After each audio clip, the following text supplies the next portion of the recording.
Chapter 1. A Decade of Slumber, a World Transformed. Spit, spit, spit. The silvery moonlight cascaded upon the obsidian earth as a young man expelled the soil from his mouth with fervor.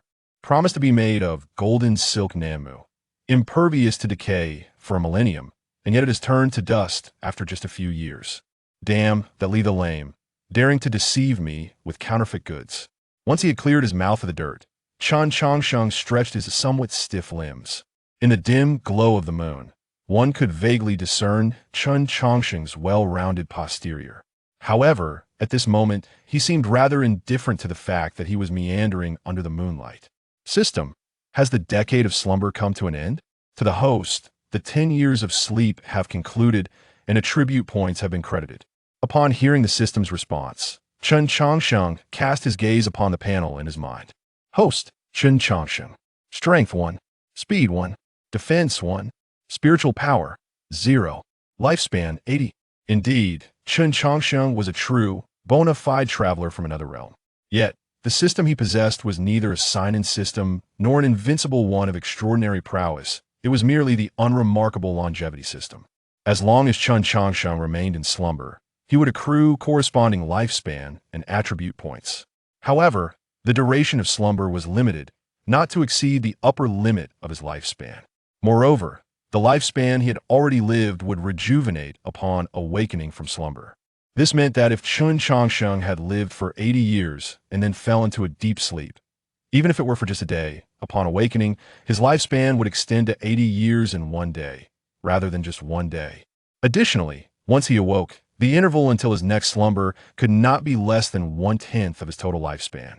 Thus, in theory, as long as Chen Changsheng took his time to cultivate, he could indeed live up to his name and achieve true longevity. Gazing at the 10 attribute points before him, Chen Changsheng chose not to allocate them immediately. Instead, he retrieved a set of clothing from the system's space and donned it. Then, guided by memory, he discerned a general direction and hastily made his way down the mountain. 10 years had passed. The chaos of war should have subsided. The beloved, separated by turmoil, ought to have returned. Steam buns, piping hot steam buns. As he traversed the bustling marketplace, Chen Changsheng felt a sense of dislocation, as if he had stepped into another realm. Though the town remained the same as it once was, the people he had known were long gone. A decade is neither short nor long, yet it is ample time for many changes to unfold. After observing the transformations in the town, Chen Changsheng followed the trail of his memories towards a familiar place. Before long, he arrived at a farmhouse on the outskirts of the town. Gazing at the familiar house, a smile unconsciously crept upon his lips, and he inquired, "May I ask if Nian Ci is at home?" At the sound of his voice, a delicate girl with features as exquisite as jade peered out from within. "What are you looking for?" Upon seeing the young girl, Chen Changsheng momentarily froze. "Is this not Nian Ci's home?" "I don't know anyone named Nian Ci. You must have the wrong place." At the girl's words, a flicker of disappointment crossed Chen Changsheng's eyes. Amidst the turmoil of war, Nian Ci was merely an ordinary individual, perhaps long gone. Contemplating this, Chen Changsheng prepared to turn away. "Changsheng, is that you?" A familiar voice resonated from behind him, causing Chen Changsheng to feel as if struck by lightning. Once he calmed his racing heart, he slowly turned around, and the once familiar visage came into view once more. With a thud, the basket of vegetables the woman was holding fell to the ground. Upon confirming the identity of the person before him, Nian Ci instinctively covered her mouth with her hand, tears cascading down her cheeks. "Do not bully my mother." Seeing her mother in tears, a little girl dashed out from the house, spreading her tiny hands to shield the two. Hearing the little girl's words, Chen Changsheng cast a puzzled glance at his childhood companion. Meeting his gaze, Nian Ci did not shy away, but gently reached out to caress Chen Changsheng's face. "It has been 10 years you remain just as you were." "Why?" At last, Chen Changsheng voiced the question that had lingered in his heart. At his words, Nian Ci smiled softly and lowered her head to affectionately stroke the little girl's hair. "After we parted, I was pursued by bandits, and it was he who rescued me from a pile of corpses. After half a year, I healed, and the war ceased. He returned with me here at that time. Li Chiezi mentioned you had purchased a coffin from him. Then I waited for you for 3 years." At this point, Nian Si paused, a glimmer of disappointment and helplessness flickering in her eyes. After a deep breath, she smiled and said, "He has taken care of me all these years. He has been truly kind." Upon hearing this, Chen Changsheng was momentarily taken aback. Then, he smiled in acceptance, though it bore a hint of bitterness. A decade of slumber felt brief to him. Yet for Nian Si, 10 years stretched interminably. How many decades can one truly experience in life? When they parted, both he and Nian Si were but 20 years old. 10 years later, he still appeared 20, while Nian Si had aged 30.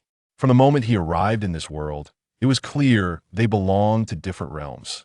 Reflecting on this, Chen Changsheng crouched down, affectionately ruffling the little girl's hair. "What is your name, little one?" In response to Chen Changsheng's inquiry, the little girl glanced at her mother, seemingly seeking her approval.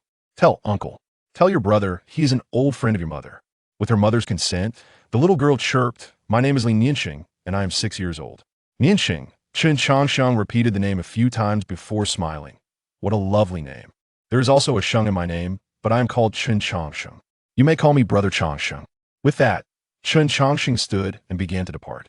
Noticing this, Nian Si instinctively asked, "Where are you going?" At her words, Chen Changsheng paused, turning his back to the mother and daughter as he waved his hand. "The my former house is no longer standing, but I see that Li Keizi's coffin shop remains. I shall reside there for a while," Chen Changsheng remarked as a silhouette gradually faded into the distance. Observing Chen Changsheng's retreating figure, Li Nianxing looked up and inquired, "Mother, is Brother Changsheng your friend?" "Not a friend, but an acquaintance from long ago," she replied. "Then who is the Nian Si?" he mentioned. "Perhaps she is his childhood sweetheart after all. The name Nian Si sounds like a term of endearment a man would use for his beloved. Is that so? Will Brother Changsheng be able to find his beloved?" "I do not know. Perhaps he has already found her," Nian Si muttered to herself, and then turned to Li Nianxing with a smile, saying, "All right, your father will be back soon. Shall we prepare a meal for him together?" "Yes," Li Nianxing exclaimed joyfully, and then he skipped merrily towards the kitchen. Chapter 2. The Endless Passage of Time and the Cycle of Rebirth. Li the Lame. "There is an issue with your coffin. I demand a refund." "Nonsense. No one has ever criticized the coffins I craft." Suddenly, a figure sat upright from within the coffin, his eyes ablaze with fury as he scanned the surroundings, seemingly in search of the scoundrel who dared to disparage his craftsmanship. However, upon spotting the person at the door, Li the Lame was so startled that he promptly reclined back into the coffin. "It seems my time has truly come," he thought. "Why has that wretched Chen Changsheng come to find me?" Hearing Li the Lame's mutterings, Chen Changsheng smiled broadly and approached the coffin directly. Observing the tightly shut eyes of Li the Lame, he remarked, "Li the Lame, you once assured me that if there were any issues with the coffin, I could return it for a refund. Are you now attempting to renege on your promise?" Reluctantly, Li the Lame opened his eyes at Chen Changsheng's words. "I have no money to give, but if you covet any of my possessions, feel free to take them." Faced with Li the Lame's obstinate demeanor, Chen Changsheng couldn't help but chuckle. "Aren't you afraid of me? After all, you were the one who buried the earth atop my grave." At this, Li the Lame cast a sidelong glance at Chen Changsheng and replied, "I am 60 this year, and the physician has told me I may have at most 3 years left. I, Li the Lame, have neither children nor a beloved companion. Do you think I care whether I live 3 years less or more? Furthermore, when you came to purchase a coffin, I foresaw that you would return. Why? Because I have seen individuals buy coffins for themselves, but you were positively jubilant about it." As he spoke, Li the Lame scrutinized Chen Changsheng once more and hesitated before continuing, "By the way, young man, would you be interested in working for me? Room and board are provided, but no wages. This trade is perfectly suited for a solitary soul like you. Moreover, once you master my craft, you are unlikely to starve. After all, in this world, the only thing in abundance is death." Chen Changsheng felt a flicker of interest upon hearing Li the Lame's words. Although he could indeed live a long life, he was not impervious to harm, and starvation was among the many ways one could meet their end. Initially, he had intended to stay here temporarily, but now, suddenly presented with a long-term opportunity, this option appeared quite appealing. "Li the Lame, your terms are rather stingy, don't you think? At least offer me some compensation." In response to Chen Changsheng's complaint, Li the Lame pulled a book of burial scriptures from his pocket and tossed it at him.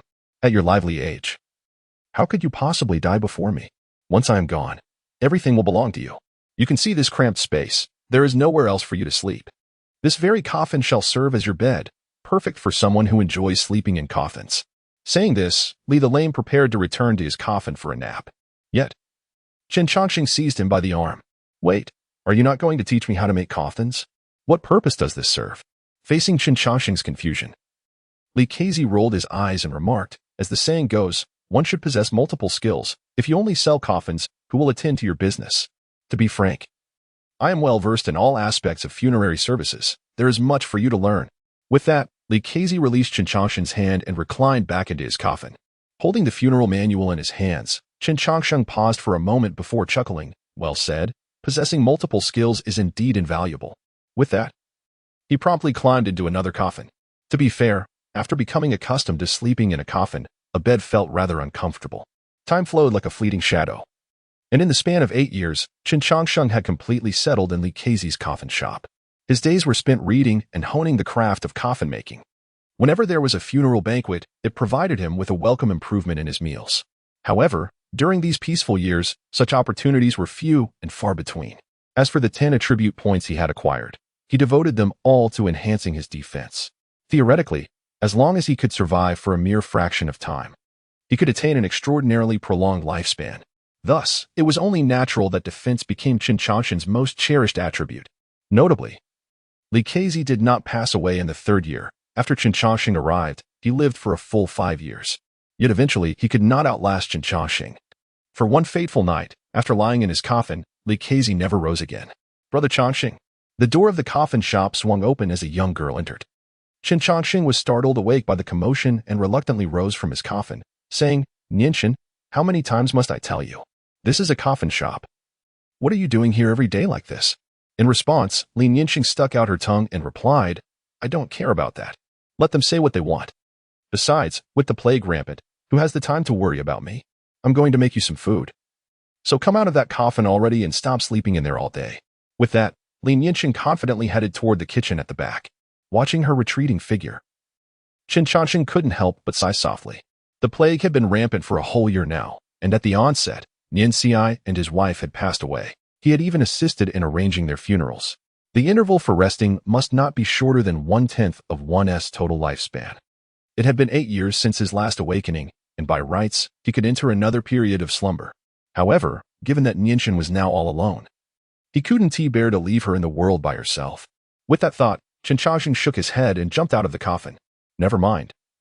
Whether I sleep early or late is inconsequential. I shall wait until this little girl is married before considering it.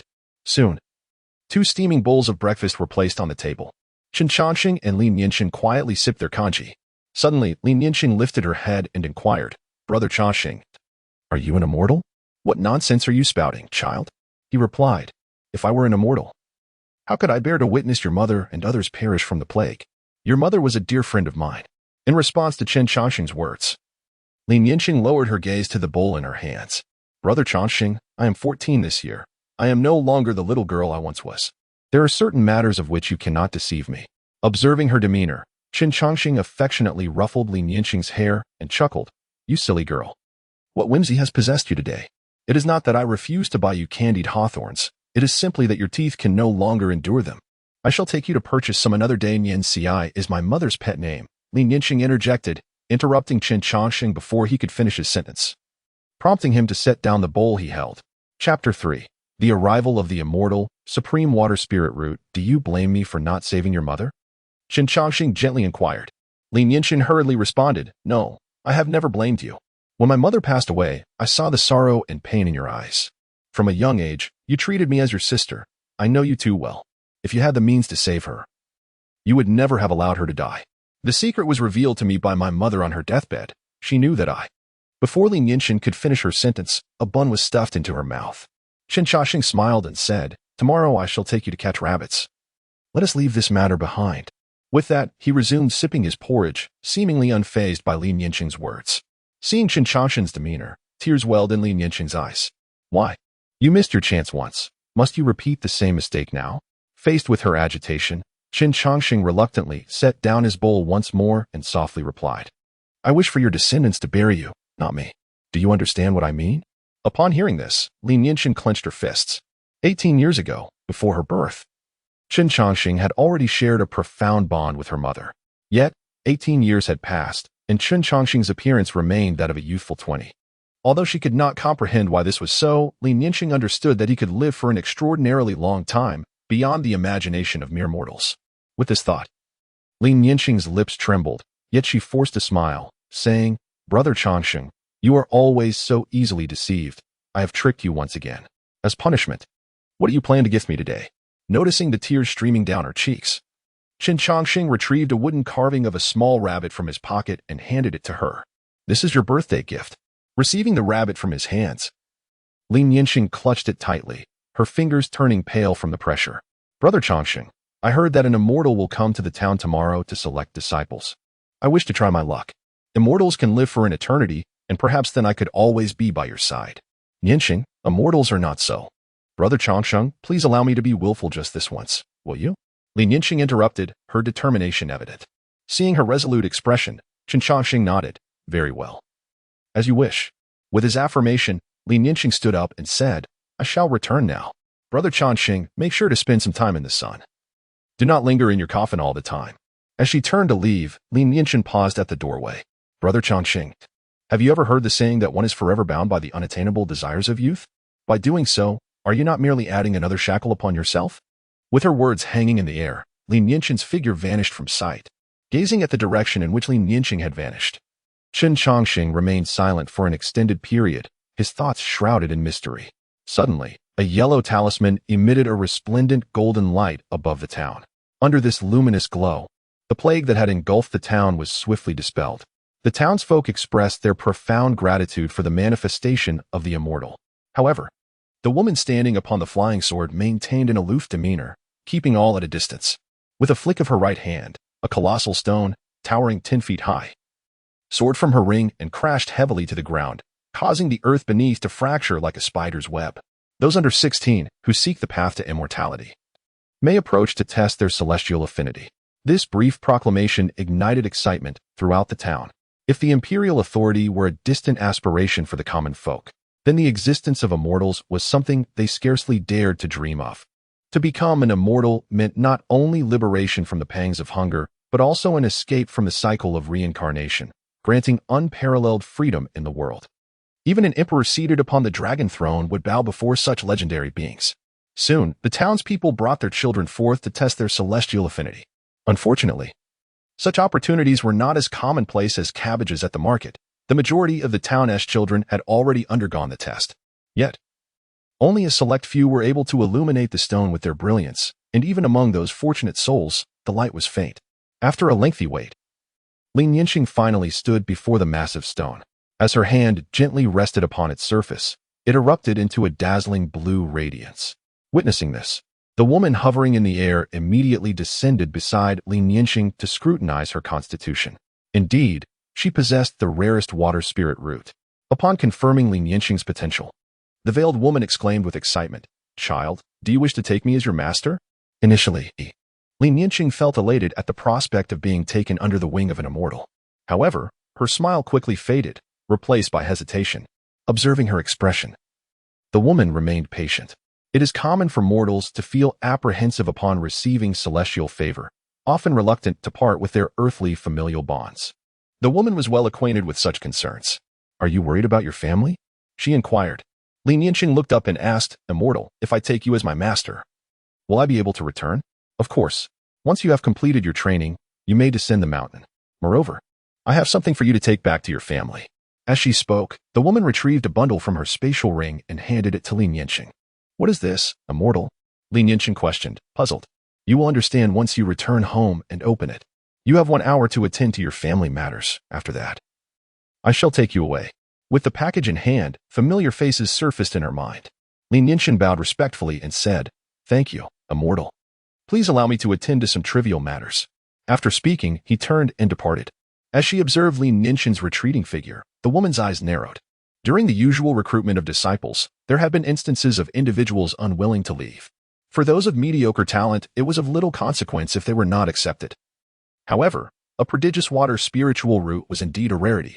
Had it not been for her fortuitous passage through this place and her sudden decision, the sect would likely have missed this extraordinary opportunity. Such a chance must not be allowed to encounter even the slightest mishap. In the coffin shop, Chen Chongqing reclined within a coffin, perusing the funeral scripture when Lin Yinxing entered, pressing his lips together. Upon seeing Chen Chongqing's face, a faint voice escaped from Lin Yinxing's lips. Brother Chongqing, the immortal wishes to take me as a disciple. Chapter 4. A journey of 50 years for immortality. Upon hearing Lin Yinxing's words, Chen Chongqing laid down the book he was holding. During the celestial fate assessment, he had been amidst the crowd, merely returning a step earlier than her. Observing the humble Lin Yinxing, who dared not meet his gaze, Chen Chongqing clicked his tongue and inquired, "Do you truly wish to go?" "Indeed," she replied. "For what purpose?" At this question, Lin Yinxing's grip tightened, and she softly articulated, "For immortality." Those 4 words, though uttered lightly, carried the weight of 1,000 burdens. For only through attaining immortality could one remain eternally alongside the eternal. Seeing the resolute expression on Lin Yinxing's face, Chen Chongqing could not help but smile, moving closer to her. Many have transcended from mortals to immortals, yet none have ever reverted from immortal to mortal. This clearly indicates that the path to immortality is a one-way journey. Should you ever find yourself weary, simply glance back. The brother of longevity shall always be behind you. As he spoke, Chen Chongqing enveloped Lin Yinxing in a warm embrace. However, during the embrace, he leaned in and whispered in a low tone, "The realm of cultivation is a place that devours without remorse. One must remain vigilant." Upon finishing his warning, he released her with a cheerful smile. "Ah, the presence of an immortal graces my humble abode, truly illuminating my dwelling." Chen Chongqing exaggeratedly bowed to the woman at the door, his demeanor indistinguishable from that of the townsfolk. Yet, in response to his flattery, the woman displayed a hint of disdain. She had never anticipated that such a talented individual would hail from a dismal mortuary. This girl possesses celestial potential. Her future is boundless. Although she found Chen Chongqing distasteful, she offered a perfunctory reply in light of acquiring such a gifted disciple. Upon hearing her words, Chen Chongqing's smile radiated even brighter. "All thanks to the immortal's discerning eye. Yinxing has been mischievous since childhood. I shall trouble the immortal henceforth.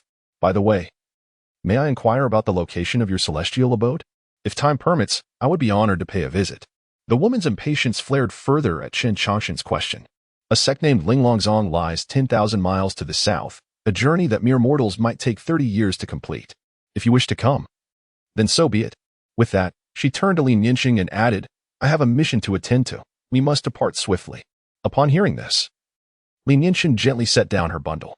"Brother Chongqing, I shall remember your words. I will surely seek you out." With that, Lin Yinxing followed the woman as they departed. After their exit, Chen Chongqing joyfully tidied the room, intermittently expressing his delight with cheerful remarks. An hour later, however, Chen Chongqing's demeanor shifted to one of seriousness as he coldly commanded, "You've hidden long enough. Come forth." His voice echoed in the mortuary, but aside from the cold, lifeless coffins, there was no other presence to be found. "Still not emerging? Do you intend for me to coax you out?" With a cold expression, Chen Chongqing uttered another remark, and after waiting for an extended period without any response, he finally exhaled in relief. It appeared that the old woman had indeed departed. "So she can fly, how impressive. I could sleep for 1,000 or 800 years and still soar through the skies. You would do well to refrain from harboring malicious thoughts, otherwise, I shall unearth your ancestral grave." Having said this, Chen Chongqing promptly stored the coffin from the shop along with the belongings left by Yinxing into the system space. He had lingered here for 8 years, during which his appearance had remained unchanged. This peculiar phenomenon had already sparked rumors throughout the town, and if he continued to linger, it would no longer suffice to pass off the situation as mere good maintenance. With this thought in mind, Chen Chongqing strode out of the coffin shop where he had resided for 8 long years. 30 years may not be achievable, but can I not endure for 50? I have an abundance of time, if nothing else. After venting his frustrations about that woman, Chen Chongqing vanished at the end of the street. His disappearance prompted a flurry of speculation in the town regarding his whereabouts. Some claimed that Chen Chongqing had attained enlightenment, elevating all associated with him, while others suggested that he had clashed with a celestial being and been slain. In summary, there were myriad theories, but as time passed, people gradually forgot about Chen Chongqing. Qi refining, foundation building, golden core, primordial infant. Chen Chongqing lay on a patch of grass, perusing a tattered book. This marked the 20th year since his departure from that small town. Naturally, he examined the contents of the package left by Yinxing. There were not many items within, only a method of cultivation, a pill, and some silver and gold. The contents of the cultivation method were quite rudimentary, even simplistic. It outlined the stages of immortality cultivation and included the technique for the qi refining stage. Upon first acquiring this item, Chen Chongqing had regarded it as a treasure, for it was a cultivation method. Mastering such knowledge would spare him the need for prolonged slumber to attain flight. However, after having witnessed the vastness of the world, he realized just how inadequate his possession truly was. In the realm of cultivation, one must reach the foundation building stage to genuinely embark on the path to immortality. Moreover, cultivators in this world were not as rare as he had once imagined. His lack of encounters was solely due to the remoteness of his dwelling. The qi refining method he held was merely a commonplace item in the martial world. While not ubiquitous, one could easily acquire a couple of such books for a mere 1,000 or 1,800 taels of silver. With this realization, Chen Chongqing sat up and tossed the method into the fire. Over the past 20 years, he had perused this text daily, and he could recite every word from memory. The system had indicated that reaching the first level of qi refining within 3 days marked one as a genius, while accomplishing it within a single day designated one as a top-tier genius. A talent capable of reaching the first layer of qi refinement within the span of a single hour is a prodigy seldom seen in a century. So, what does it signify for someone like me, who has taken 2 decades to attain the first layer of qi refinement? Host, the voice replied. A realm is merely one standard by which to gauge strength, yet it is not the sole criterion. Cultivation methods serve as one avenue to enhance one's power, but they are not the only means. The cultivation system of this era may not be suitable for you, but it does not imply that the cultivation system of the next era will also be incompatible. Upon hearing this, Chen Chongqing's eyes sparkled with curiosity. System? What do you mean by the next era? There exists no eternal dynasty in this world, nor is the realm of cultivation exempt from this truth. Beings believe that certain things will endure forever simply because their own existence is but a fleeting moment. Chapter 5. The Nameless Coffin Shop. The first business venture. As one navigates the journey of life for an extended period, it becomes evident that nothing in this world remains immutable. This is the nature of the cosmos, and it mirrors the human experience. Systems are indeed systems, speaking in a manner most systematic. Chen Chongqing rose with a smile. Casting a glance at the dawn breaking on the horizon, he extinguished the fire pit with a casual flick, then continued his journey southward. When one possesses an interminable lifespan, it is not only caution that emerges but also an overwhelming sense of ennui. In the face of such profound tedium, Chen Chongqing set himself a modest goal, to ascertain the well-being of a certain Yansheng. Yet, in pursuit of this small ambition, he stumbled upon another passion, learning. Whenever he encountered a field of interest, he would pause his travels, dedicating years to mastering it. Over the span of 2 decades, Chen Chongqing had lived as a beggar, sold tofu, and even acquired the craft of brewing. However, among all these pursuits, his greatest affinity lay with the funeral industry. The rationale was simple. Unlike the life of a beggar, which often involved territorial disputes, the business of coffins offered a semblance of stability. Thieves would not steal. Bandits would not raid. Whether one was a noble or a royal, all were inevitably confined within the confines of these wooden planks. Moreover, Chen Chongqing's skills in locating auspicious burial sites flourished. While others relied solely on theoretical knowledge from tomes, the efficacy of which remained uncertain. Chen Chongqing observed the families he helped inter over time, witnessing their subsequent fortunes unfold. Throughout these 20 years, his longest observation spanned 5 years. Thus, through this meandering approach, he traversed a mere 3,000 miles. Linglong Town. Watching the fleeting shadows of figures above, Chen Chongqing sighed. No wonder the woman displayed disdain upon hearing of my intention to visit. It took me 50 years to arrive here. For an ordinary person, living to 50 is a formidable challenge. After a brief lamentation over the relentless passage of time, he began to search for a suitable establishment within the town. This locale, a small town under the auspices of Linglong sect, was frequented by low-level cultivators and the sect's laborers. Initially, Chen Chongqing intended to infiltrate Linglong sect to observe Niansheng's circumstances. However, upon arriving at Linglong town, he abandoned this thought. The legends of Li Niansheng echoed within 100 miles, speaking of a prodigious talent who, after merely 50 years of practice, achieved the golden core stage, astonishing the sect's reclusive leader. In the face of such extraordinary brilliance, countless young aspirants flocked to her, eager to forge a partnership. Yet, amidst this throng of genius, Li Niansheng's response remained unwavering. All of you combined cannot measure up to Chongqing. Over time, Li Niansheng came to be regarded as the purest practitioner of immortality in the realm of cultivation, for her obsession with eternal life was unparalleled. In stark contrast to Li Ninchen's prominence, Qin Changshan's presence was nearly imperceptible. The inhabitants of the quaint town of Linglong remained oblivious to the fact that, in a secluded corner of their community, a modest coffin shop had opened, capable of accommodating merely a few coffins. Is anyone there? A small, bald figure peered cautiously into the coffin shop. At the sound, a silhouette abruptly rose from within a coffin. The sight of a person suddenly sitting up in the coffin startled the little bald one. Once he confirmed that the figure before him was indeed alive, he patted his chest to calm his racing heart. Benefactor, how can you lie in a coffin? Coffins are meant for the deceased. Observing the little monk's earnest demeanor, Qin Changshan chuckled. Having operated the coffin shop for 3 years with little to no patronage, he would have long since closed his business were it not for his occasional sale of low-grade spiritual herbs. Ah, little monk, your reasoning is flawed. Be it mortal or cultivator, all ultimately face death. If that is the case, why should the living disdain their inevitable resting place? Upon hearing Qin Changshan's words, the little monk tilted his head in contemplation and then clasped his hands together, exclaiming, Amitba, thank you for your enlightenment. It seems I have been misguided. Haha. I did not expect such wisdom from one so small, Qin Changshan replied, leaping from the coffin and playfully patting the little monk's smooth head. Now, tell me, little monk, what brings you to my coffin shop? Lowering his gaze, the little monk responded, recently, the Tianfu Temple and the Linglong sect joined forces to subdue a nefarious demon cultivator. Despite his many misdeeds, I do not wish to see his body left to rot in the wilderness, so I seek to purchase a coffin for his proper burial. After considering the little monk's request, Qin Changshan smacked his lips and said, Do you have the means to pay? I am in the business of commerce and cannot afford to incur losses.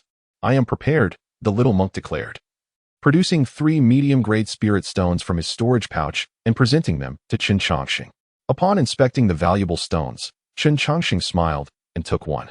With 1 medium-grade spirit stone, you shall receive my finest service. When shall we depart? Right now?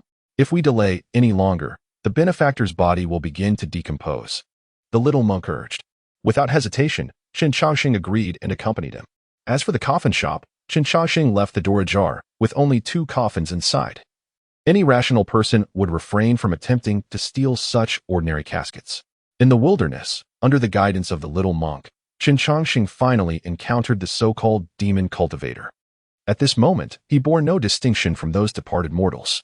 If one were to insist on identifying any difference, it would be that half of his visage had been utterly shattered. Witnessing such a scene, Qin Changshan could not help but exclaim, Young monk, are all of you practitioners of immortality devoid of compassion? Setting aside the deeds of his past life, this individual was nonetheless someone you expended great effort to capture. To take a life is but a mere act, yet one should at least dig a grave to inter the deceased.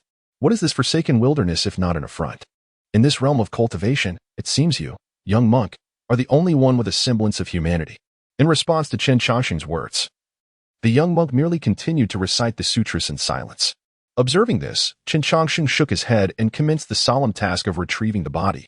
Chapter 6. The Artificial Spiritual Root. Qin Changshan's unexpected gain. After wiping away the bloodstains, he meticulously stitched the torn flesh back together.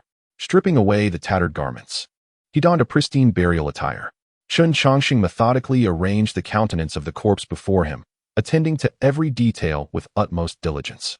Half an hour later, the deceased's visage had been largely restored. Even the scattered teeth were gathered by Qin Changshan with care.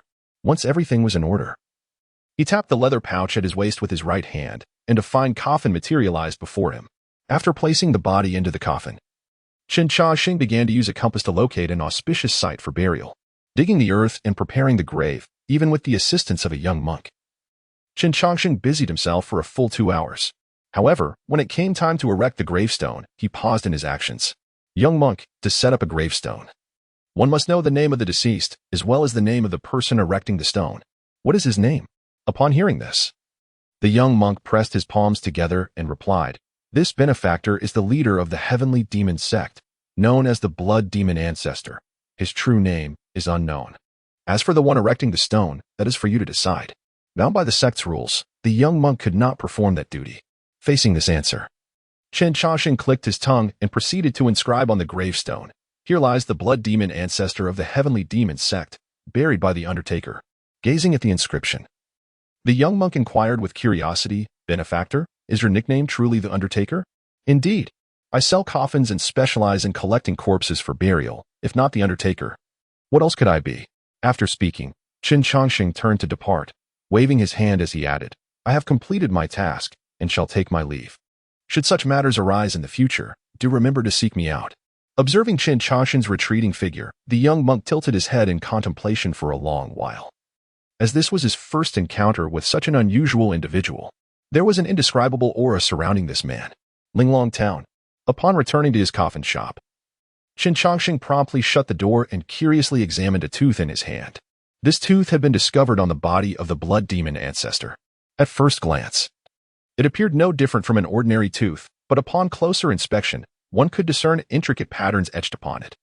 Had it not been for Qin Changxing arranging the deceased's appearance, he would never have fathomed that even teeth could conceal secrets. After scrutinizing it carefully, he pondered aloud. It seems to be a storage-type formation. Considering the blood demon ancestor's cunning nature, whatever lies within is likely not simple. With that, Qin Changxing waved his right hand, and a multitude of thick tomes appeared before him. These books were all related to the study of formations. Despite his abysmal talent for cultivation, having barely reached the third level of Qi training after 50 years, such a state could be easily attained by a genius in the span of a single meal. Upon realizing his lack of innate talent for cultivation, Qin Changxing redirected his focus towards the study of formations and alchemy. After all, these pursuits were accumulative, and Qin Changxing relished endeavors that required time and effort. Lighting an oil lamp, he commenced his research into the formations inscribed on his teeth. Although he had only grasped some fundamental knowledge of formations, and the intricate schemes laid down by the blood demon ancestor were quite sophisticated, none of this posed a challenge for Qin Changxing, as he possessed an extensive lifespan.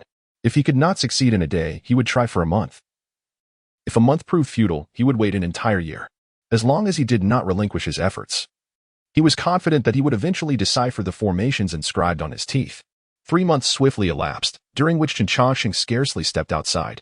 Fortunately, his coffin shop was largely overlooked, preventing any undue attention from others. With a sigh of relief, he stretched his somewhat stiff body. After dedicating 3 months to his studies, he finally extinguished the formation left by the blood demon ancestor. Pseudo-spiritual root? The title of the book in his hands filled Qin Changxing with curiosity. The spiritual root is fundamental to a cultivator, serving as a benchmark for their innate talent. The most common types are the 5 elemental roots, which are further classified into inferior, average, superior, and exceptional qualities. Exceptional spiritual roots signify the pinnacle of cultivation aptitude, while there exist some anomalous roots as well, each possessing their unique strengths, contingent upon circumstances. Yet, amidst the myriad terminologies for spiritual roots, he had never encountered the term pseudo-spiritual root before. Intrigued, as he always relished learning about the unknown, Qin Changxing muttered, "How intriguing! I shall uncover what this pseudo-spiritual root truly entails." As he opened the first page of the book, the words leaped into view, revealing that this tome was not a manual of techniques or secret arts. Rather, it was an autobiography chronicling the life of the blood demon ancestor. The ancestor's innate talent was rather mediocre, nearly ranking among the lowest in the realm of cultivation. He possessed a mixed elemental spiritual root of the most inferior quality. After struggling for many years in the Qi refinement stage, the blood demon ancestor conceived a thought: since spiritual roots exist, could their quality be enhanced through acquired cultivation? With this notion in mind, he embarked on a series of experiments. However, this idea was nearly fantastical, and he hesitated to test it on himself. Thus, he began to conduct experiments on living subjects. As the number of lives lost at his hands increased, he began to grasp certain principles regarding spiritual roots. While their quality could not be enhanced through any known means such as elixirs, techniques, or formations, he discovered that spiritual roots could devour other spiritual roots to improve their quality. Upon uncovering this secret, the blood demon ancestor truly embarked on his path of resurgence. As the blood demon ancestor devoured numerous weaker cultivators, the quality of his spiritual roots was significantly enhanced. Thus, through this virtuous cycle, the blood demon ancestor's power grew ever stronger, ultimately establishing him as a formidable force. However, as time progressed, this method seemed to falter, and his frenzied slaughter attracted the ire of rival sections. At this point, the blood demon ancestor's autobiography came to an abrupt halt. What a remarkable individual the blood demon ancestor was. Such peculiar methods could be conceived by him. With that, Qin Changxing returned the book to the system space. System. Do you believe that the artificial spiritual roots mentioned by the blood demon ancestor in the text could indeed be realized? The latter half of this autobiography frequently references artificial spiritual roots, along with numerous hypotheses from the blood demon ancestor. I find the arguments presented quite compelling. Chapter 7. The encounter with Master Ikkyu 80 years later. As Chun Chongqing's words faded, the system's voice echoed within his mind. Since the host harbors doubts, why not embark on a quest for the truth? Upon hearing this, Chun Chongqing rolled his eyes and waved his hand dismissively. Do not jest. I would never undertake such perilous endeavors myself. If an accident were to occur, the repercussions would be dire. Moreover, I have no desire to be relentlessly pursued like that blood demon ancestor. Host, what I mean to convey is that you may seek the safest and most reliable method. The system responded. Chun Chongqing paused, contemplating this assertion. Is there truly such a method? Why would the host presume otherwise? In this world, nothing is immutable. The blood demon ancestor resorted to hasty measures because his lifespan was nearing its end. However, you are different. You possess an almost infinite lifespan. Over time, this dilemma might indeed be resolved.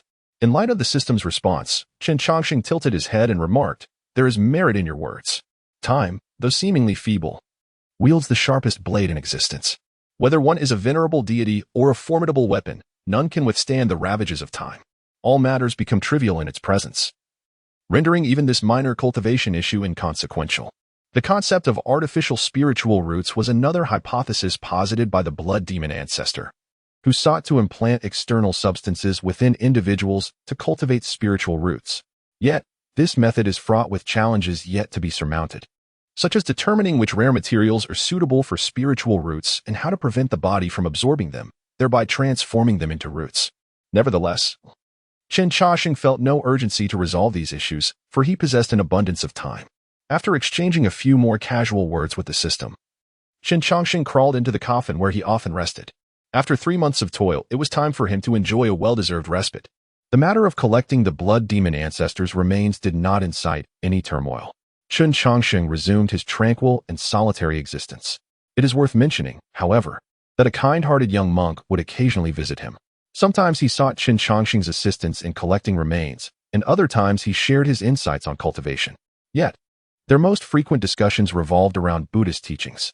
Over the decades, Chun Chongqing had immersed himself in literature, ranging from Buddhist scriptures and Taoist classics to popular tales and lowbrow novels. He spared no effort in absorbing all forms of knowledge. Coupled with his 50 years of worldly experience, he often emerged victorious in their debates. Chun Chongqing, today I must engage you in 300 rounds of debate. A bald monk clad in a robe strode through the door of the coffin shop. Observing the monk's boisterous demeanor, Chun Chongqing glanced at him and replied coolly, you are, after all, the heir of the Tianfu Temple and the renowned Master Ikkyu, as spoken of by many. If one were to witness your current state, it would surely be a cause for ridicule. In response to Chun Chongqing's remark, Ishio rolled his eyes and casually perched himself atop a coffin, proclaiming, let them laugh if they wish. Even if they elevate me to the heavens, it will not alter the fact that I have been defeated for the past 20 years. Indeed, the monk Ishio before us is none other than the young monk who once implored Chun Chongqing to retrieve the remains of the blood demon ancestor. Time has flown by, and 2 decades have slipped away in the blink of an eye. The once youthful monk has now transformed into a capable and promising young man. Upon hearing Ishio's lament, Chun Chongqing set aside the book he was holding and remarked, so, you wish to engage in a debate with me today? Of course. What else would I have come to you for? Ishio retorted. Among all those I know, you are the only one who can match me in Buddhist discourse. However, I must say, your cultivation talent is rather dismal. 20 years ago, you were at the 3rd level of chi refinement, and now you have barely reached the 4th. Your progress is alarmingly slow. I genuinely worry that one day, you might inadvertently meet your end, and then who shall I debate with? In response, Chun Chongqing smiled faintly and said, my talent for cultivation is not something I can control. What can I do about it? Although I cannot alter your lack of spiritual roots, I can assist in prolonging your life. You never disclose how long you have lived, and I would rather not lose a friend like you. To Ishio's statement, Chun Chongqing merely smiled without providing a direct answer. One of the greatest advantages of mingling in the realm of cultivation is the freedom from concerns about one's appearance, as rejuvenating elixirs are not particularly rare. Life and death are fated, and wealth is determined by the heavens. Thus, one should not place undue weight on longevity. Simply let things unfold naturally. Today, I do not wish to debate with you. I have a matter for which I seek your assistance. Not a chance. Ishio promptly refused Chen Changxing's request. Unless you agree to let me extend your lifespan. Observing Ishio's obstinacy, Chen Changxing sighed in resignation. Very well, if you assist me in this matter, I shall consent to your extension of my life. Upon hearing this, Ishio leaped down from the coffin, excitement radiating from him. What is it? Speak freely. I, Master Ishio, assure you it will be done. You have come to Linglong's sect, presumably to attend the ceremony for the eternal life fairy assuming the role of elder, correct? Are you also eager to witness it? Chen Changxing shook his head, replying, I wish to ask you to deliver this item to the eternal life fairy. With that, Chen Changxing retrieved a wooden sculpture resembling a tiger from his robes. Upon seeing the item in Chen Changxing's hand, Ishio's expression contorted in disbelief. Chen Changxing, do not tell me you have feelings for the eternal life fairy. This woman has no interest in matters of companionship. You would be wasting your efforts. Just ensure you deliver the item into her hands without any unnecessary words. If you manage to accomplish this, I shall consent to extend your lifespan. Confronted with the perplexing request from Chen Changxing, Ikkyu scratched his head in agitation. Ultimately, Ikkyu seized the wooden carving from Chen Changxing's hands and spoke. Let me make it clear. I can assist in delivering this item, but I cannot mention your name. Should the suitors of the immortal Changxing become aware of this matter, you might find yourself in dire straits.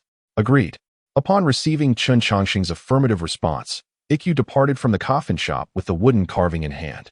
Watching Ikkyu's retreating figure, Chen Changxing murmured, Little monk, we shall meet again in 80 years. With that, Chen Changxing embedded several spirit stones into the floorboards. Instantly, intricate patterns emerged within the coffin shop, revealing a random teleportation array that Chen Changxing had spent a decade constructing. The range and destination of the teleportation remained a mystery. The purpose of this was to prevent anyone from locating him through the teleportation array. Buzz. In a flash of light, Chen Changxing vanished within the formation, rendering the random teleportation array completely inoperative. Chapter 8. The journey of longevity is long, yet I remain at Linglong's sect. Countless cultivators have gathered from all directions. Some traverse the skies on swords, others ride the clouds, while some command powerful flying beasts. Their sole purpose for arriving here is to celebrate the ascension of the longevity fairy to the esteemed position of elder. The longevity fairy graced the Linglong sect 70 years ago, and through her exceptional talent for cultivation, she achieved the nascent soul stage in a mere 70 years, a speed unprecedented in the entire Dacian Empire. However, what captivates people most about the longevity fairy, aside from her remarkable talent, is her unwavering resolve. She engages in no disputes, forms no partnerships, and remains indifferent to the power within the sect. If anyone were to inquire about the purpose of her arduous cultivation, her response would invariably be 2 words: longevity. Nianxing, the ceremony is about to commence. A voice roused Li Nianxing, who had been lost in thought atop the mountain. Upon hearing the call, Li Nianxing sighed softly and turned, finding her mentor, Shui Linglong, approaching. Looking at Shui Linglong, Li Nianxing spoke softly, Master, I do not wish to become an elder. I simply desire to cultivate in peace. In response, Shui Linglong remarked, You still cannot let go of him? I embarked on the path of cultivation for him. Without him, everything would be devoid of meaning. But he is immortal. 70 years have passed, and he has likely become a frail elder, perhaps resting eternally beneath the earth. You are from different worlds. Do you comprehend this? Listening to Shui Linglong's words, Li Nianxing smiled faintly, saying, Master, you do not understand. Brother Changxing's words will undoubtedly hold true. He said the journey of longevity is long, and that if I were to turn back one day, he would surely be standing behind me. If he said it, he will certainly fulfill it. Faced with Li Nianxing's unwavering conviction, Shui Linglong could only sigh. Since arriving at the Linglong sect, Li Nianxing had begun to shine. Yet her obsession with that man only intensified. The sect leader was aware of this, and to alleviate Li Nianxing's fixation, the sect had dispatched personnel to her hometown with the intention of bringing Chen Changxing to her. Extending the lifespan of a mortal by several decades would require minimal resources. And if this could resolve Li Nianxing's obsession, it would be the most advantageous bargain imaginable. Unfortunately, when the sect's representatives arrived, they found the coffin shop long abandoned. After some inquiries, they learned that after Li Nianxing departed, Chen Changxing had also left soon after. To locate a mortal amidst the vast sea of humanity is no simple task. Seeing Shui Linglong fall silent, Li Nianxing's lips curled into a smile. All right, master. I shall accept the position of elder. For it is only by becoming an elder of the Linglong sect that I can acquire greater resources and superior techniques. I do not wish to halt my progress on this path, for I know that Brother Changsheng will not cease either." Upon finishing her words, Lin Yinqing skipped joyfully towards the distant sect, while Shui Linglong's brows furrowed even tighter at the sight of her happiness. For the past 70 years, a smile had only graced her face when speaking of Qin Changsheng. Yet, how long could such ephemeral dreams persist? The quest for longevity is a yearning shared by all cultivators, yet none have ever achieved it, especially not a mere mortal. Should Lin Yinqing's fantasies one day shatter, her resolve would likely crumble in an instant. Contemplating this, Shui Linglong could only sigh once more, for it was an insoluble conundrum. In the sect's martial arena, gifts began to pour in. 2 Yuli pills from the Qingyan Temple, a sutra from the Tianfu Temple. One by one, congratulatory offerings were presented. However, in the face of these coveted treasures, Lin Yinqing remained seated quietly in the elder's seat, not sparing them a glance. As the offerings from the Tianfu Temple were delivered, Ishio anxiously scratched his head, unsure of how to present the wooden carving intended for Qin Changsheng. Furthermore, Qin Changsheng was notoriously stubborn. If he failed to fulfill their agreement, he would certainly not allow Ishio to extend his life. As the next sect prepared to present their offering, Ishio steeled himself and spoke up, "Master Changsheng, my disciple has another gift to present." His words brought an immediate hush over the ceremony, all eyes converging upon him. The offering from the Tianfu Temple had already been made, so this additional gift was evidently a personal gesture from Ishio.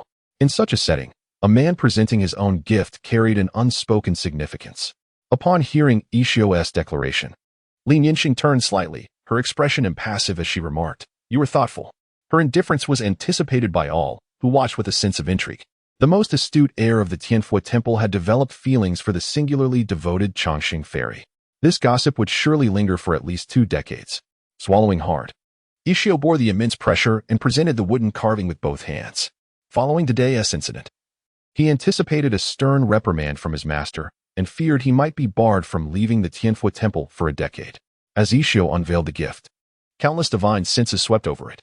Upon discovering it to be a mere wooden carving, many nearly burst into laughter. Youngsters often indulged in such fanciful gestures. Over the past 70 years, Changsheng Fairy had received numerous gifts symbolizing affection, all of which had been incinerated in a fiery blaze. Just as the crowd expected this occasion to unfold like the others, the previously tranquil Changsheng Fairy abruptly stood. With a flash, her formidable Yuan-Ing cultivation enabled her to appear before Ishio in an instant. Gazing at the wooden carving in his hands, Lin Yinqing's body trembled slightly. She picked up the carving, gently tracing the marks left by the chisel, and once again felt the presence of Qin Changsheng. This unique form of animal, known only to Brother Changsheng across the vast expanse of the world, has indeed proven his unwavering presence beside me. With this thought, Lin Yinqing clutched the wooden carving in his hand, then revealed a smile so radiant that it could overshadow the heavens and earth. "I have a profound fondness for this item. After the ceremony concludes, I would like you to meet me alone. Remember, it must be in solitude." The guests exchanged bewildered glances. What is happening here? The immortal Changsheng has taken an interest in a foundational-level young monk, the leader of the Linglong sect. With a mischievous smile, expressed gratitude to the ancestors of Linglong sect, for Yinqing has finally come to a realization. Although Ikkyu's lineage, strength, and age may be slightly lacking, it is not a significant issue. Once the elder monks of Tianfu Temple retire, Ikkyu's status will naturally ascend. However, the matter of strength poses a challenge, as it appears Linglong sect lacks suitable dual cultivation techniques. Chapter 9. The senior sister who embraces golden bricks and the artificial spiritual roots upon discovering that Lin Yinqing might harbor feelings for Ishio. The esteemed leader of the Linglong sect contemplated numerous schemes in an instant. "Ishio, my dear nephew, how fares your master, the wise Huixing Zen master?" Ishio found himself momentarily bewildered by the warm greeting from the leader of the Linglong sect. He could hardly fathom how the notoriously aloof immortal Changsheng could take a liking to such an ordinary wooden sculpture. Furthermore, it seemed there had been some misunderstanding. "In response to your inquiry, my master is in good health. He has merely been experiencing some insights, which is why he sent me here." Modest and poised. "Indeed, a worthy disciple of a great master," the leader remarked. "As for matters concerning the youth of today, we elders shall refrain from interference. In a century's time, once your cultivation has stabilized, do remember to come to the Linglong sect to propose." "Ishio? Leader, you have misunderstood. I am not Upon hearing those words, Ishio became flustered, eager to clarify. However, before he could finish, he was interrupted by the leader of the Linglong sect.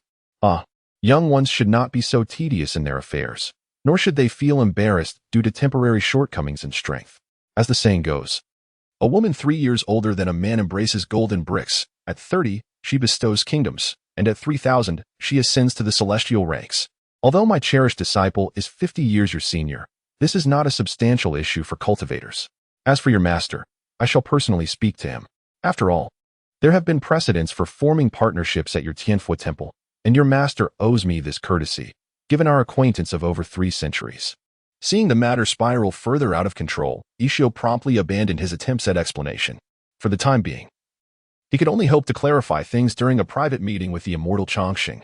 Lin Yinqing returned to the elder's seat, and the ceremony of the Linglong sect resumed.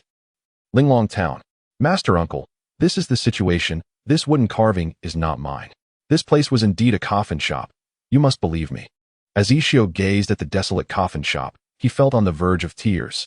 That scoundrel Qin Changsheng had vanished without a trace, and no amount of eloquence could elucidate the matter now. After the ceremony concluded, Ishio hurriedly sought out Lin Yinqing to explain. In order to convince Lin Yinqing, he recounted all the encounters he had with Qin Changsheng over the years. Yet, when Ishio brought Lin Yinqing to meet Qin Changsheng and prove his innocence, the former coffin shop had vanished, leaving behind nothing but an empty facade, as if Qin Changsheng had never existed at all. However, amidst Ishio's growing anxiety, Lin Yinqing maintained a calm demeanor throughout. After a long pause, he finally spoke. Ishio, do you wish to become my Dao partner? At these words, Ishio's eyelids began to twitch uncontrollably. Not now, not ever. It is for the best. Lin Yinqing nodded and declared, should you entertain such thoughts, I shall remove your bald head from your shoulders. From this moment forth, you are forbidden to mention the name Qin Changsheng to anyone. Should you dare to utter a single word, your life will be forfeit. Confronted by Lin Yinqing's menacing threat, Ishio immediately sensed something amiss. It seemed that Master Changsheng had a connection with Qin Changsheng, one that appeared to span a considerable length of time. Rest assured, Master, I vow not to reveal a single word. However, Ishio often frequented this place, and if someone were to investigate, they might uncover some traces. How would he respond then? Upon hearing this, Lin Yinqing pondered before replying, you may recount your experiences together, yet you must omit any details regarding his appearance or name. If anyone insists on knowing how he is addressed, simply say he calls himself the mourner. I understand, but will I still have the chance to see him? Most likely. For he is a man who cherishes the past. With that, Lin Yinqing turned and departed. Ishio cast a glance at Lin Yinqing's retreating figure and then at the desolate coffin shop. His mind was awash with questions, yet no one could provide the answers. The only remedy for his inquiries, it seemed, was time itself. In a remote wilderness, with the azure dragon to the left, the white tiger to the right, the vermilion bird in front, and the black tortoise behind, it was indeed a land of auspicious feng shui. Observing the compass in his hand once more, Qin Changsheng could hardly contain his excitement as he slapped his thigh. Once the teleportation array activated, he found himself transported to this wild expanse. Upon arrival, Qin Changsheng immediately set about searching for a site of great feng shui. Having spent 8 years accompanying Yinqing and 50 years at Linglong sect, he then lingered in Linglong town for another 20 years. With a lifespan of 80 years, only 2 remained. As he was on the brink of slumber, it was imperative to find a suitable resting place. After determining the location, Qin Changsheng promptly commenced his excavation. However, this endeavor consumed an entire year. Marvelous. How could I have conceived of such a brilliant idea? Qin Changsheng's smile was uncontainable as he patrolled the cave. After a year of labor, he had painstakingly carved out a cavern in the mountainside. To prevent disturbances during his slumber, he meticulously camouflaged the cave's entrance. Above the entrance, he heaped a considerable amount of soil, mixing in various seeds. When it rained, the soft earth above would wash away, and the sediment would cling to the stones blocking the cave's mouth. After a year or two, as the seeds naturally grew, all traces of his excavation would vanish without a trace. Feeling a moment of pride in his design, Qin Changsheng retrieved a jade coffin from his system space. Within the jade coffin lay a liquid imbued with the fragrance of medicinal herbs. This was the second task that Qin Changsheng intended to undertake before his slumber, creating an artificial spiritual root. System, will this method truly be effective? Whether it will succeed or not, the host shall ascertain through experience. The only consequence of failure would be a mere wastage of the slumber time you regard with indifference. Upon hearing this, Qin Changsheng nodded in agreement, stating, "Indeed, even in failure, I stand to lose nothing." With that, he shed his garments and immersed himself in the jade coffin filled with the medicinal liquid, embarking on an 80-year-long slumber. Following his acquisition of the autobiography of the blood demon ancestor, Qin Changsheng had been contemplating the notion of an artificial spiritual root. After a decade of reflection, he had indeed devised a method that was both safe and reliable.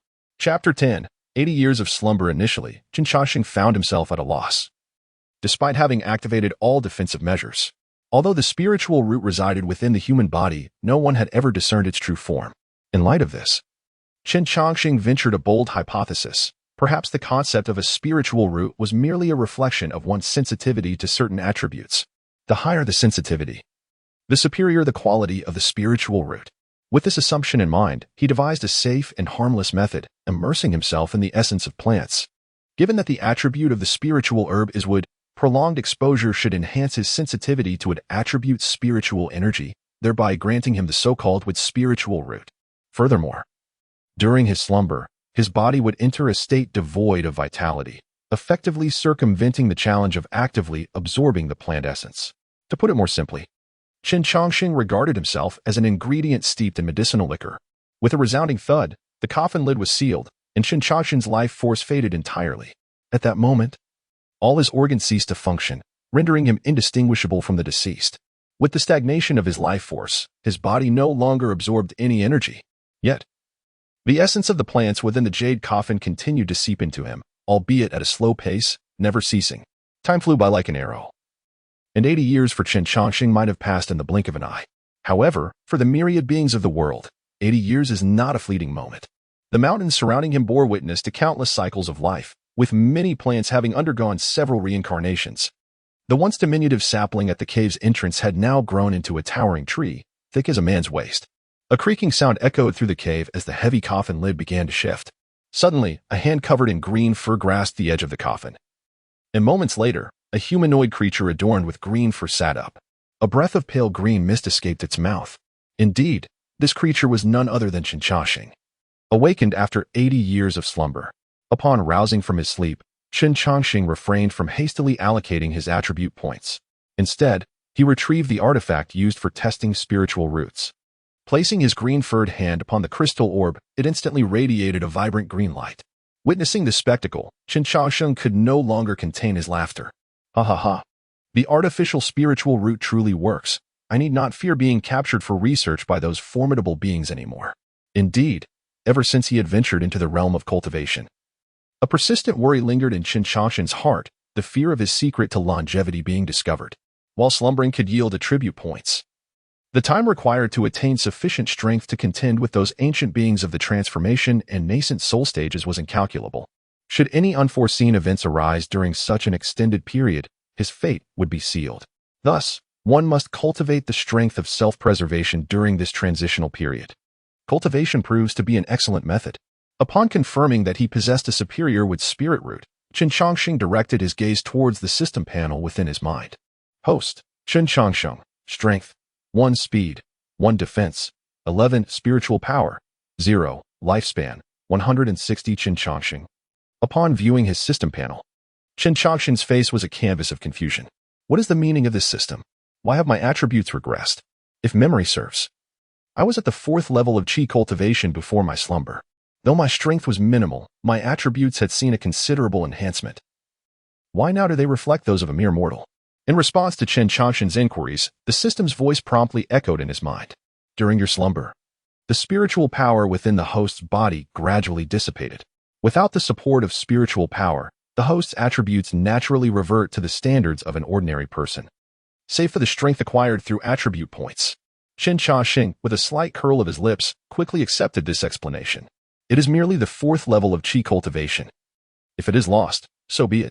Now endowed with the talent of a superior with spirit root, it would take but a few days to reach the 4th level of Qi cultivation once again. Subsequently, Qin Changsheng invested all 80 attribute points into his defense. Gazing at the impressive defense attribute of 91 points, he contentedly inquired, System, what level of cultivator can my 91 points of defense withstand? Replying to the host, with a defense attribute of 91 points, Attacks from cultivators below the mid-stage of Foundation establishment will be unable to breach your defenses. Mid-stage Foundation establishment can inflict harm, while late-stage Foundation establishment may cause serious injury. Reaching perfection in Foundation establishment carries the risk of death. Surpassing this stage would result in certain demise for the host. Just as he spoke, an explosive sound suddenly erupted at the cave entrance. In the next moment, a figure excitedly leaped inside. Heaven has aided me. This time, I shall surely break through to the 9th level of Qi cultivation. As the words fell, the intruder froze upon discovering a jade coffin within the cave. Even more terrifying was the sight of a corpse, covered in green fur, seated upright within the coffin, staring directly at her. Ah! A scream rent the air. The figure immediately conjured a flying sword to attack Chen Chongqing. Faced with this inexplicable assault, Chen Chongqing instinctively raised his hand to block. Clang! The sharp sword was instantly deflected. Witnessing that her most formidable attack had proven ineffective, the figure's mind raced with visions of 99 potential deaths. Overcome with fear and despair, she rolled her eyes back and fainted. Observing this, Chen Chongqing scratched his head in confusion and then stepped out from the coffin. Approaching, he realized that the intruder was a young girl from the demon clan. Above her head, 2 fluffy fox ears sprouted, and she was clad in coarse linen garments. Appearing to be around 16 or 17 years of age. How could a creature of the demon race find its way here? Especially when there is nothing of value in this place. Chen Chongqing was utterly perplexed by the sudden intrusion of a being from the demon clan. When he chose his resting place, he deliberately avoided areas rich in spiritual energy, intending to prevent any treasure seekers or cultivators from inadvertently discovering him. Yet, from the words of this fox-eared maiden, it seemed she had come with a purpose to unearth this location. However, this puzzlement did not linger for long, as Chen Chongqing soon uncovered the reason. The fox-eared maiden clutched tightly a sprig of rejuvenation grass, which, judging by its growth, must possess at least 80 years of medicinal age. Rejuvenation grass is a common spiritual herb in the realm of cultivation. When he scattered seeds at the cave's entrance, he had casually thrown a handful of rejuvenation grass seeds. To his astonishment, this particular sprout had surpassed its growth limitations and thrived for a full 80 years. If his deductions were correct, it was indeed this rejuvenation grass that had led her to him. Chapter 11. The clever yet foolish fox having grasped the underlying reasons. Chen Chongqing was preparing to depart from this place. At that moment, the fainted fox-eared maiden regained consciousness, only to find the green-haired corpse staring intently at her. Fear overcame her, and she curled up in a tight ball. Please don't eat me. My flesh is sour. Upon witnessing her reaction, Chen Chongqing couldn't help but be amused. How could you know if it's sour if you've never tasted it? Besides, you are quite lovely. I imagine you would have an exquisite flavor. Upon hearing this, the fox-eared maiden grew even more anxious. I'm not lovely at all. I merely have a bit of baby fat. In truth, I am quite thin. Just skin and bones. If you were to eat me, I assure you, it would be a dreadful experience. As she spoke, she covered her face with her small hands, and her fox ears drooped in fear. However, after a considerable period of waiting, the anticipated pain did not come. She cautiously opened her fingers to peer through the gaps, her round eyes observing the surroundings. To her surprise, the green-haired corpse had donned a garment, and some of the green hair on its face had been tidied up. You are not a corpse that does not decay? In response, Chen Chongqing rolled his eyes and replied, a body that remains uncorrupted for a century transforms into a zombie. One that endures for a millennium becomes a corpse that does not decay. Such a being is born from the aggregation of the world's deathly aura. Impervious to water and fire, resistant to blades and swords, fueled by resentment and feasting on flesh and blood. If such a legendary malady truly existed, you would undoubtedly be reduced to nothing but ashes. Upon confirming that the figure before her was not the fabled incorruptible corpse, the fox-eared maiden immediately performed an elaborate bow, exclaiming, I apologize for disturbing your serene cultivation, esteemed elder. Observing the kneeling maiden, Chen Chongqing initially intended to dismiss her with a few casual remarks and part ways.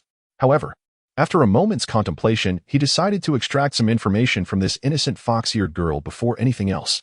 80 years prior, he had been randomly transported to this place, and the remainder of his time had been consumed by the construction of a tomb. He was entirely ignorant of the surrounding environment, and wandering aimlessly could lead to unnecessary complications. With this in mind, Chen Chongqing pondered briefly before speaking. How did you come to be here alone? Where are your kin? The fox-eared maiden, upon hearing his words, promptly replied with utmost respect, in response to the esteemed elder, I am but a wanderer, devoid of any kin nearby. What year is it now, and what transformations have transpired in this land? It is currently the 380th year of the Great Qian. And all is well here. No significant changes have occurred. However, I have heard that 300 miles to the east, a great adept has emerged from the Shangqing Temple. At the mention of Shangqing Temple, Qin Changshan's mind began to search for information. To prevent himself from getting lost after his transportation, he had diligently collected numerous maps. While he could not claim to know the entirety of the Great Qian Empire, he was certainly familiar with more than half of it. If my memory serves me correctly, Shangqing Temple is situated approximately over 1,000 miles from Linglong sect. To my astonishment, I found myself transported to such a distant place. With a silent murmur in my heart, Qin Changshan spoke, considering it was an unintentional act, I shall not pursue the matter of your trespass into my abode. You may leave. Senior, am I to depart just like that? The Navi, fox-eared maiden instinctively voiced her thoughts. Observing her, Qin Changshan replied coldly. What more do you wish to do? But in such a situation, shouldn't you bestow an opportunity upon me, senior? Who told you that? Such is the rumor. Gazing into the maiden's clear yet foolish eyes, Qin Changshan couldn't help but feel amused. It is often said that foxes are cunning. Yet this was the first time he encountered one so innocently Navi. Very well, since our meeting is a matter of fate, I shall grant you a measure of opportunity. He then casually shared with the fox-eared maiden some insights from his foundational cultivation experiences, wisdom that had been discussed with the young monk Ikyu in years past. That little monk would frequently visit him for conversation, and aside from the secrets of the Tianfu Temple, Qin Changshan was privy to all aspects of his life, including the fact that he had wet the bed at the age of 5. Having concluded his words, Qin Changshan waved his hand and said, Our fates part here. You may go. Should you appear before me again, your life will be at stake. Thank you, senior, for your guidance. Hu Manyang shall forever be grateful. After bowing deeply once more to Qin Changshan, the fox-eared maiden turned and left. Watching her retreating figure, Qin Changshan smiled and then chose a different path to depart. Though his defenses were formidable, his means of attack were virtually non-existent. This implied that he could not possibly contend with the little fox. If she were to uncover a flaw, it would spell great trouble for him. As for the insights into foundational cultivation, Qin Changshan was uncertain of their utility, as he had never attained that level himself. Having exited the cave where he had slumbered for 80 years, Qin Changshan began to wander aimlessly once more. Nian Xing had embarked on her own life, and now she no longer required his concern. The only task that lay before Qin Changshan was to seek his next goal, thereby navigating through his prolonged period of consciousness. Qin Changshan. A furious roar echoed within the scripture pavilion, where a valiant man clad in a Taoist robe was scanning the surroundings, seemingly in search of something. Upon hearing the angry call, Qin Changshan, still groggy and clad in his robe, abruptly lifted his head from the pile of books. Once he discerned the visitor, he grinned and said, Brother Qi Feng, what brings you here? Observing Qin Changshan's innocent expression, Qi Feng could not help but feel exasperated. Brother Changshan, you have been at the Qingguang Temple for 10 years. 10 years. And you still linger at the 9th layer of Qi refinement. Do you not wish to establish your foundation? In response, Qin Changshan waved his hand dismissively, saying, Oh, establishing a foundation cannot be rushed. Taking it slow is not a grave error. The journey of life is long. Moving at a leisurely pace is quite agreeable. Upon the utterance of these words, the corners of Qingfeng's eyes began to twitch incessantly.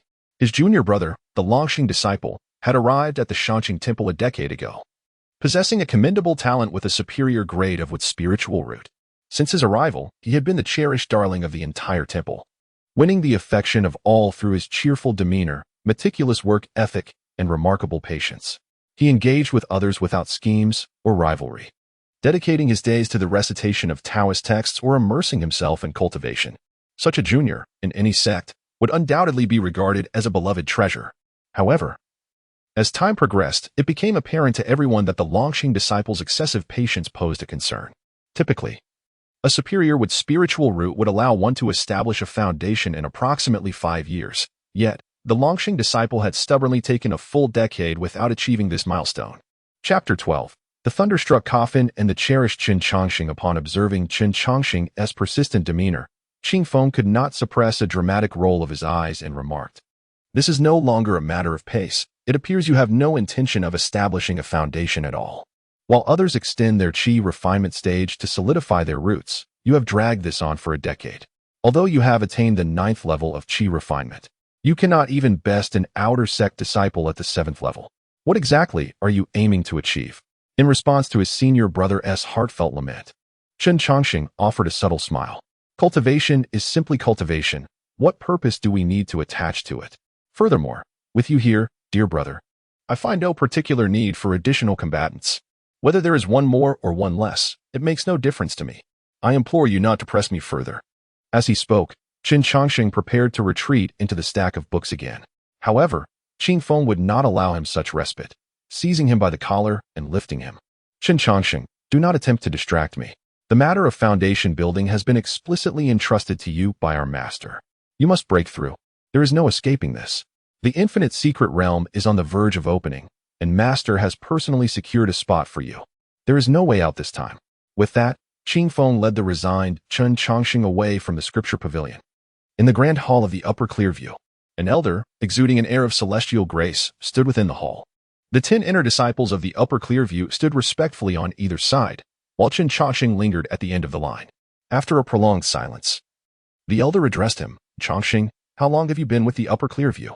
Upon hearing his master directly call his name, Chen Chongqing promptly clasped his hands and replied, Master, your disciple has been with the sect for 10 years. The elder nodded in acknowledgement. 10 years ago, when our venerable ancestor emerged from seclusion, you fortuitously passed by the Upper Clearview. In the midst of the vast crowd, our ancestor singled you out. He brought you directly to the sect, declaring that you were fated for the Tao, and bestowed upon you the status of an inner disciple. As he spoke, the elder approached Chen Chongqing and gently placed his right hand upon his shoulder. Ouch! Master, you're crushing my bones. Please be gentle. Chen Chongqing struggled against the elder's immense strength. Yet, despite his feeble efforts, he could not escape the grasp of the sect leader, the primordial spirit master. At this moment, the primordial spirit master's expression contorted slightly. Forcing a smile, he grimaced, whether you are fated for the Tao, I dare not presume. However, could you enlighten me as to why the thunderstruck jujube that has rested on the back mountain for 300 years has transformed into a coffin? Upon hearing this, Chen Chongqing's 9 senior brothers all twitched their lips in response. Amongst the Upper Clearview, the master's favoritism towards this young disciple was evident.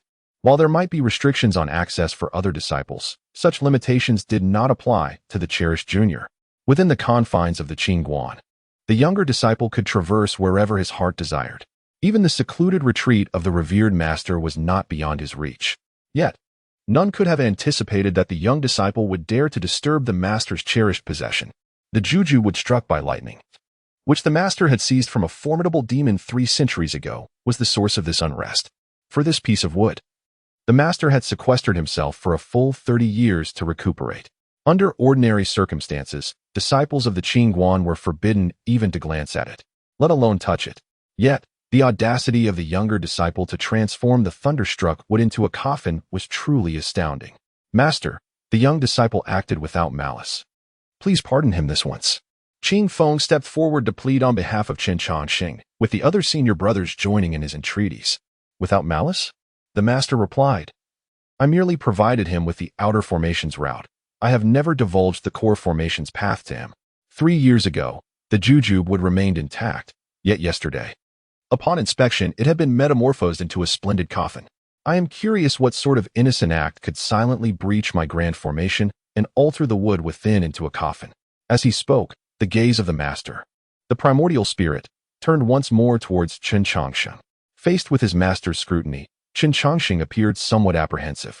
Master, that piece of jujube wood has been in its place for quite some time. Although such material is rare, it has become somewhat superfluous considering your current realm. Listening to Chen Chongqing's evasive reasoning, the primordial spirit released his grip from the young disciple's shoulder, only to seize his ear instead. Though the master's words were stern, there lingered a tenderness in his heart for this disciple, the weakest among the inner disciples, whose cultivation was the most nascent. If he were not careful, he might inadvertently harm him. Do I require your guidance to ascertain the usefulness of that wood? The juju wood was meant for carving a statue of the 3 pure ones. When outsiders enter the Qingguan and behold the imposing statue, they will surely foster respect for our path. Now that the juju wood is gone, what do you propose we do about it? Upon hearing this, Chen Chongqing immediately recoiled, freeing his ear from the master's grasp. Subsequently, he pointed to the clay statue of the 3 pure ones within the hall and declared, the Tao resides within the heart. The clay statue of the 3 pure ones suffices. If I wish others to comprehend our path, what need have I for external objects? With that, he retrieved a brush and strode towards the hall's exit. Observing Chun Changxing's actions, the primordial spirit found himself at a loss. According to custom, as long as the young disciple admitted his error and the other disciples interceded, he would have been able to acquiesce without hesitation. However, with this unexpected turn of events, he felt somewhat unprepared. Before long, both the primordial spirit and Chun Changxing's 9 senior brothers emerged. Chun Changxing had used his spiritual energy to smooth the couplets outside the hall, and with a flourish of his brush, he inscribed 22 striking characters before the gathered crowd. With malevolent intent, your offerings yield no benefit. With a dignified demeanor, one might wonder what harm there is in not bowing before me. Excellent. Upon observing the couplet penned by Chun Changxing, Qi Feng could not help but utter a word of praise. Indeed, my junior apprentice is fated to be aligned with the Tao. These 22 characters splendidly embody the essence of our sect. In response to Qing Feng's commendation, Chun Changxing merely smiled and refrained from further comment. Meanwhile, the celestial spirit, with a stern countenance, interjected, "Your comprehension is passable, yet your strength is utterly lacking. Remember the matter of the thunderstruck wood. Should you fail to establish your foundation in the infinite secret realm, beware of your legs. Now, begone, for your presence vexes me." Noticing that their master had not yet calmed down, several senior brothers promptly escorted Chun Changxing away from the scene. Once Chun Changxing had departed, the celestial spirit meticulously pondered over the couplet before him. Chapter 13. The bookworm Chun Changxing. 280,000 books. After reciting the verses 10 times, the celestial master, pleased with himself, declared, "Only my disciple could compose couplets of such profound elegance. Observe these characters, crafted with iron strokes and silver hooks. Their grace is unparalleled. How could an ordinary person replicate them?" He continued to lament the arrogance of the bald monk Hui Hai and that scoundrel Zhao Dizhus, who flaunted their prowess simply because they had acquired a commendable disciple. Once Changxing establishes his foundation, I shall quell their arrogance. With that, the celestial master walked away, hands clasped behind his back, pride emanating from him. After a while, a vague figure materialized at the entrance of the previously empty grand hall. After a millennium of cultivation, not a single disciple has grasped the essence, he mused, finding it amusing. Before his words could fully dissipate, the shadow vanished once more. In the sky, several streaks of light darted past. The mortals below gazed up with profound yearning, for those lights represented the omnipotent immortals of this realm. Yet unbeknownst to them, one of those luminaries was surprisingly devoid of ambition. "Senior brother, could you amplify your spiritual energy? The wind is so fierce that I can scarcely focus on my reading." A phantasmal flying sword zoomed through the air, with Qing Feng, the eldest disciple of the upper clear view, standing poised at its tip. Behind him, a young man sat cross-legged, struggling to keep the pages of his book from fluttering in the turbulent gusts. Noticing his junior brother's nonchalant demeanor, Qing Feng waved his right hand, reinforcing his protective spiritual energy. Consequently, the fluttering pages settled into tranquility. "Changxing, you spend your days with books. What exactly do you read?" Upon hearing this, Chun Changxing smiled faintly and replied, "I relish reading all manner of books. Not only do I enjoy literature, but I also cherish observing every facet of this world. However, the world is vast, and even if I were to dedicate thousands or tens of thousands of years, I could scarcely experience it all. Thus, I choose to read first, and then to behold the world, for books are the written expressions of humanity. Authors pen their observations, experiences, feelings, and insights to immortalize them in text. By finishing a book, one essentially comprehends a glimpse of a person's life. Although one cannot grasp the entirety, one can still glean fragments." Intrigued by Chun Changxing's explanation, Qing Feng inquired, "With all your reading, have these books aided you?" "Indeed, they have. Without reading, how could I unravel the core formations set by Master?" This statement piqued the interest not only of Chun Changxing's senior brothers, but also caught the attention of the celestial master leading the group. Chun Changxing's use of thunderstrike would for a coffin caused the celestial master some heartache. Yet what perplexed him further was how a disciple at the 9th level of Qi refinement could dismantle a formation laid by a cultivator of nascent soul stage. "Are you suggesting that within the Sutra repository, there exists a formation set by our master? Surely you jest, senior brother. Master is not proficient in the art of formations. How could the Sutra repository possibly contain any of his formations? Yuan Shin Shangren, your words are somewhat hurtful. After all, I am your master." a formidable entity in the Yuanying realm, while you are merely at the 9th level of Qi refinement. What qualifications do you have to critique me? Since the sutra repository does not contain my master's formations, how did you manage to break the array? Even if my master is not particularly skilled in formations, the arrays set by a Yuanying cultivator are beyond the comprehension of someone at your level. My senior brother is correct, logically. I should not be able to fathom my master's formations. However, he overlooks a fundamental truth. Everything in this world has its traces to follow. My master, as the head of the Shangqing Temple, naturally inherited his cultivation from there.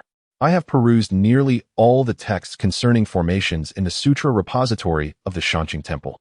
My master has dabbled in the 5 elements formation lineage. While studying the texts on this lineage, I discovered notes and insights left by my master from years past. Hence, I have gained some understanding of my master's array-setting habits. Upon hearing this, Qingfeng immediately turned to his second senior brother, saying, Mingyue, you oversee the Sutra repository. Does our Shangqing Temple possess any texts on the 5 elements formation lineage? Hearing this, the second senior brother, Mingyue, pondered momentarily and replied with confusion. Although I am not as well-read as our junior brother, I am somewhat familiar with the general classifications in the Sutra repository. I have never heard of the 5 elements formation lineage. Observing this, Chen Changxing smiled and said, Of course, second senior brother does not know. You have been guarding the Sutra repository for 30 years, but the 5 elements formation was removed from the repository 50 years ago. This particular methodology was once all the rage in the cultivation world a century ago, but has since been gradually supplanted by other formation techniques. Upon hearing this, Mingyue looked at Chen Changxing in disbelief. Junior brother, please do not tell me that you visited the book grave. Hehe. Indeed, second senior brother. Your insight is as sharp as ever. I did indeed visit the book grave. At this, Mingyue felt his head throb. There is nothing in the world that remains unchanged. And the techniques and knowledge within the cultivation realm are no exception. From the profound methods of golden elixir and Yuanying cultivation to the basic knowledge of array entry.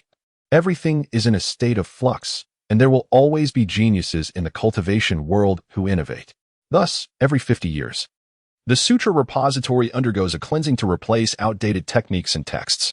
The removed books are sent to a designated storage location, a place that disciples of the Shangqing Temple refer to as the book grave. The Shangqing Temple has existed for over a millennium, and no one knows precisely how many books are stored within the book grave, nor the types of books it contains. Mingyue had visited this place a few times when he first entered the temple and had even discovered a mundane tale, the plum in the golden vase. After confirming that most of the books inside were of little use, he had not returned since.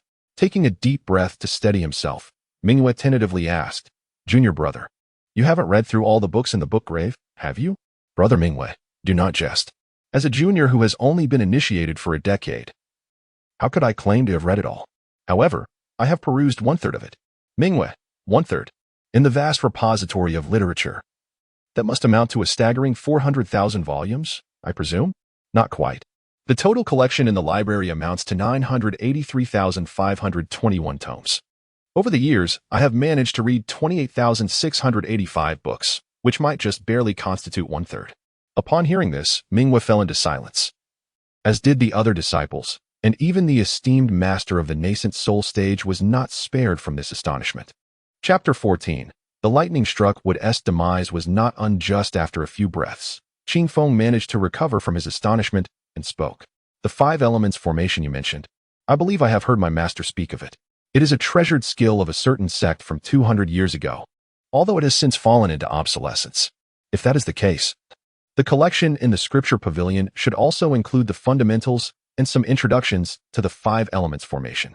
Are you truly capable of breaking your master's grand formation with this knowledge? Of course not, Chen Changxing replied, shaking his head. As I mentioned earlier, my master inherited his teachings from the Upper Clear Temple and is not proficient in formations. Given this, it is highly unlikely that he could have created a formation on his own. Therefore, all of his formation skills must have been derived from the scripture pavilion of the Upper Clear Temple. In my 2nd year of apprenticeship, my master presented to me the piece of lightning-struck wood, in order to decipher the core formation he left behind. I spent an entire year perusing all the formation texts in the scripture pavilion. After much comparison, I discovered that the formation set by my master was a fusion of the 9 palaces, 8 trigrams formation, and the Big Dipper formation, with some of his own modifications included. I attempted countless times, yet I was unable to breach the formation for 5 long years. Eventually, I stumbled upon the classics of the 5 elements formation within a burial mound and gained insights from my master's own reflections on formations.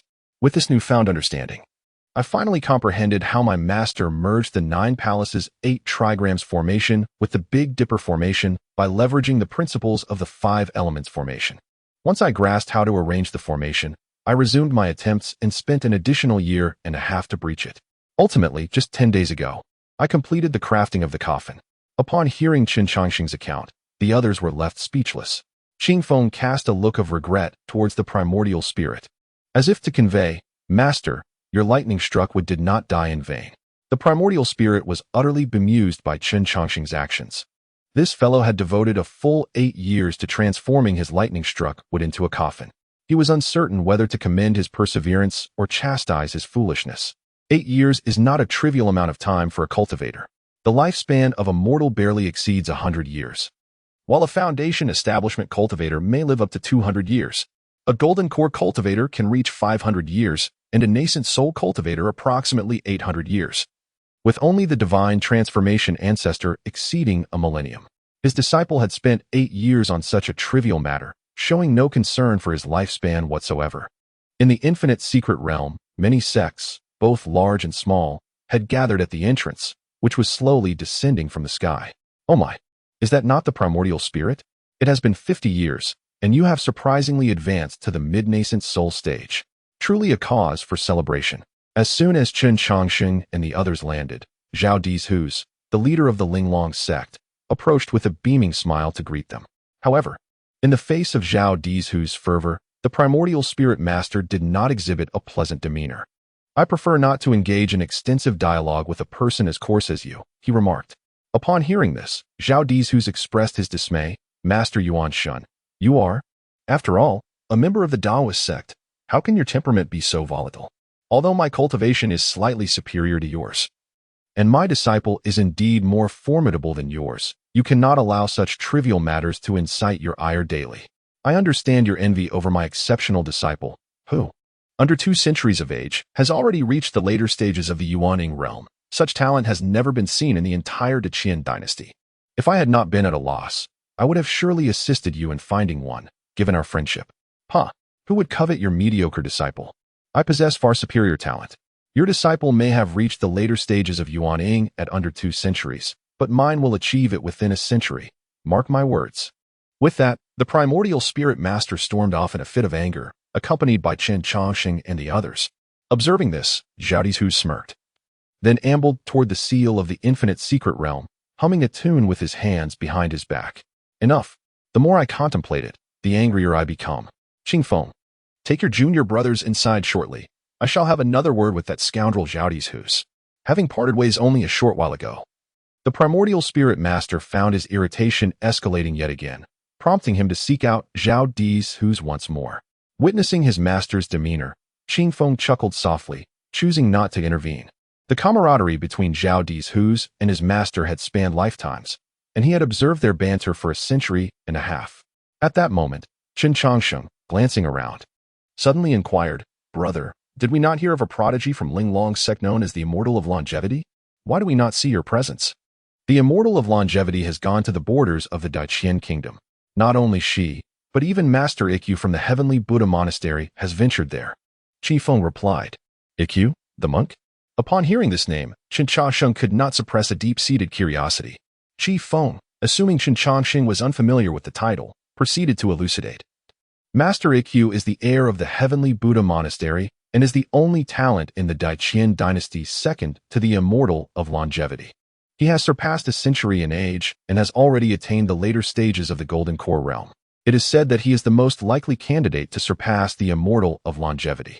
Upon learning that the once timid and kind-hearted little monk had matured into a formidable figure, Qin Changxing felt a wave of nostalgia wash over him. The little monk had previously visited him frequently for debates, yet he had often found himself on the losing end. Truly, time is the most formidable of arts. After what seemed like a mere slumber, that little monk had transformed into the present-day monk. After his reverie, Qin Changxing spoke again. "Brother, what purpose do they serve at the borders? What else could they possibly be doing?" They are preparing for war with the Night Moon Kingdom. As a nation of demonic beings, the Night Moon Kingdom engages in conflict with the Daiqian dynasty every 2 centuries. Although the Daiqian dynasty has emerged victorious on numerous occasions, they have yet to eradicate them completely. Recently, it is perplexing to note that the Kingdom of Night Moon has unexpectedly initiated a national war.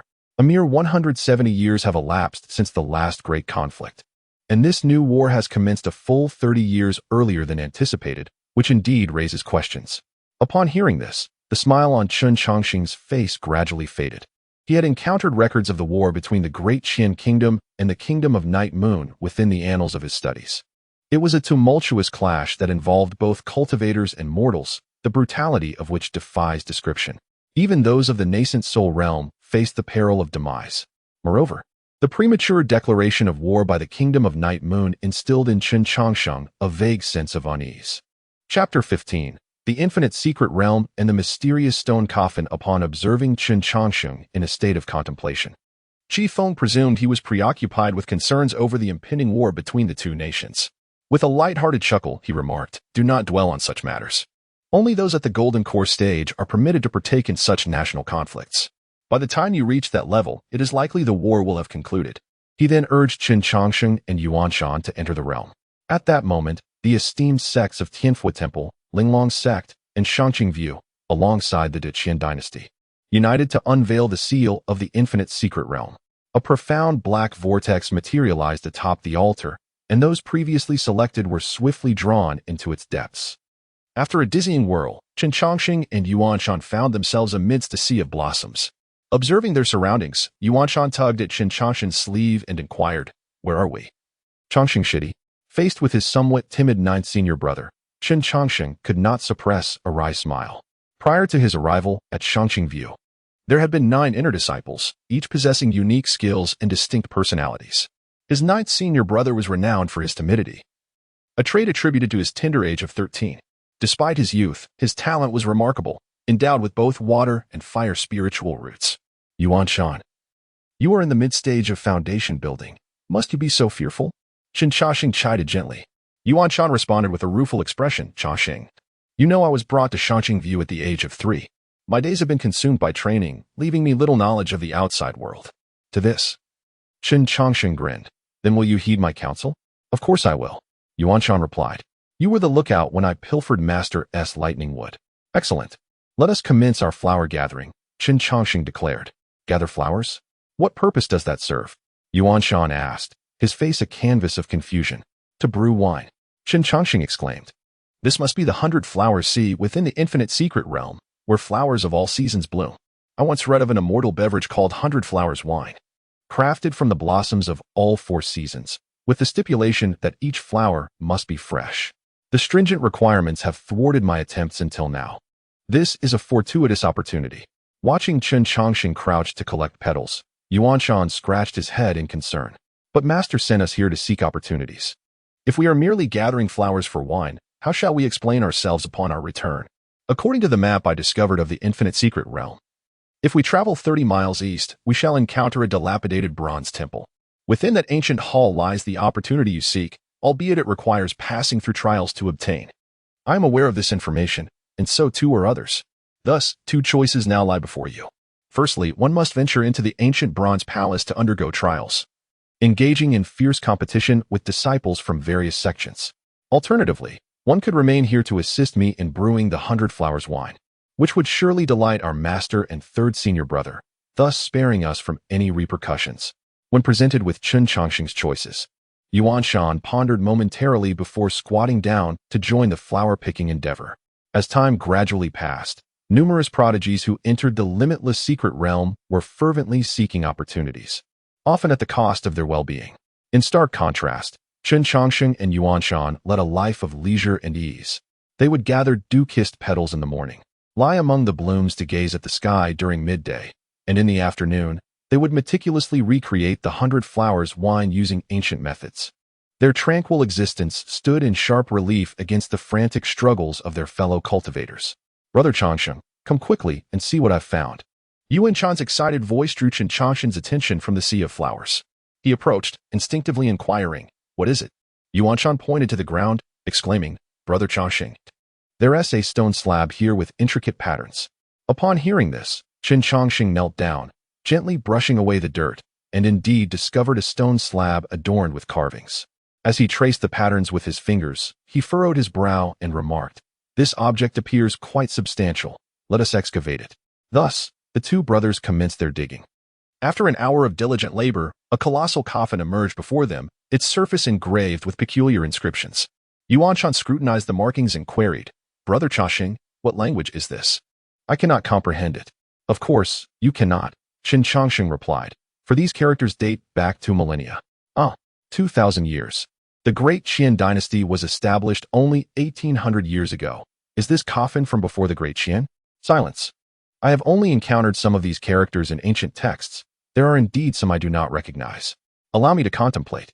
Upon hearing Qin Chongqing's words, Yuanshan promptly covered his mouth with his hand, standing obediently in place. As an hour elapsed, Qin Chongqing wiped the sweat from his brow and declared, "So this is the case. We are indeed fortunate." Noticing that Qin Chongqing had finally spoken, Yuanshan eagerly inquired, "Brother Chongqing, what does it say?"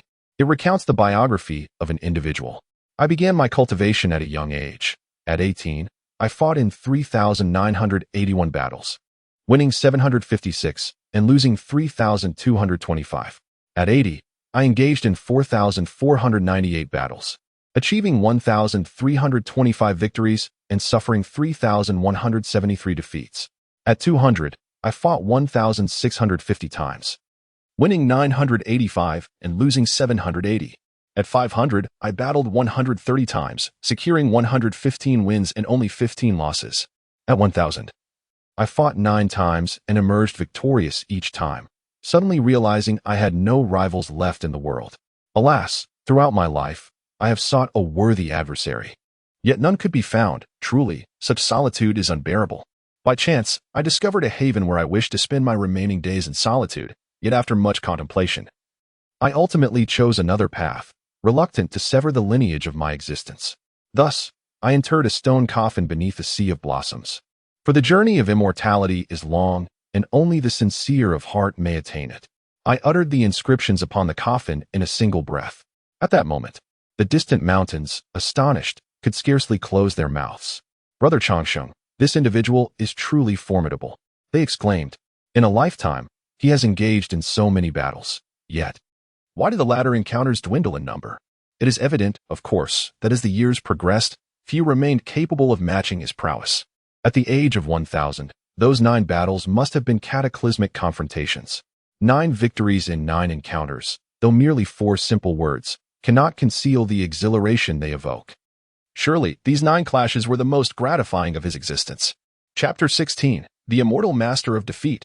Urgent news from the border. Listening to Qin Chongqing's words, Yuanshan suddenly spoke, "Brother Chongqing, since that esteemed elder has left behind a legacy, why are there no trials set here?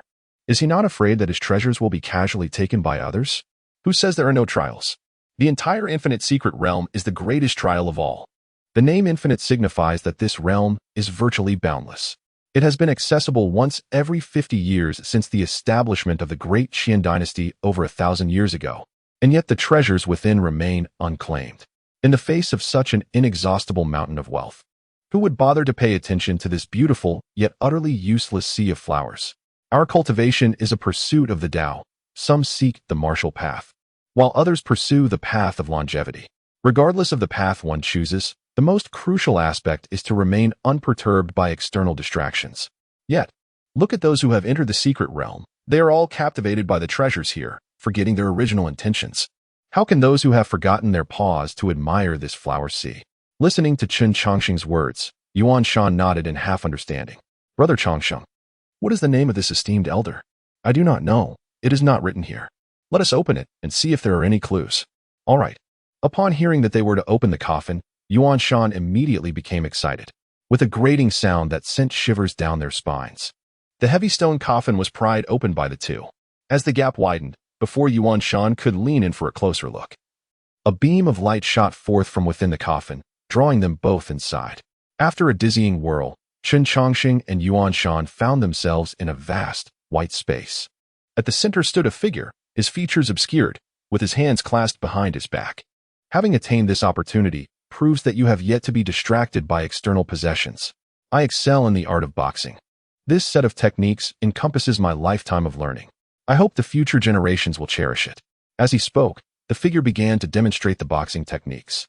The movements were not particularly complex, yet each strike carried an indescribable elegance. Soon, the demonstration concluded, and the figure spoke again. This boxing technique does not emphasize the forms, but rather the intent. In my later years, I faced 9 opponents. With 9 punches, I defeated them all. With that, the surrounding environment transformed once more, revealing the figure standing atop a mountain peak, surrounded by 9 formidable shadows. The figure then began to strike slowly. Yet the power of each punch shattered the mountains and rivers around him. Chen Chongsheng and Yuan Shan were left speechless, mesmerized by the unfolding battle. Each of the 9 punches exuded a distinct realm of meaning, a profound level of mastery beyond their comprehension. When the battle concluded, Chen Chongsheng and Yuan Shan found themselves back in the white space once more. Future practitioners of my martial arts, remember, while techniques may falter, the spirit of the fist must never wane. When a punch is delivered, it must rend the opponent's very soul. As he spoke, the surrounding space began to collapse, and that figure gradually faded. The transformation around him jolted Chen Chongsheng from his earlier astonishment. With cupped hands, he inquired, "May I ask the esteemed name of the elder?" Upon hearing this, the taciturn figure seemed to regain a measure of consciousness.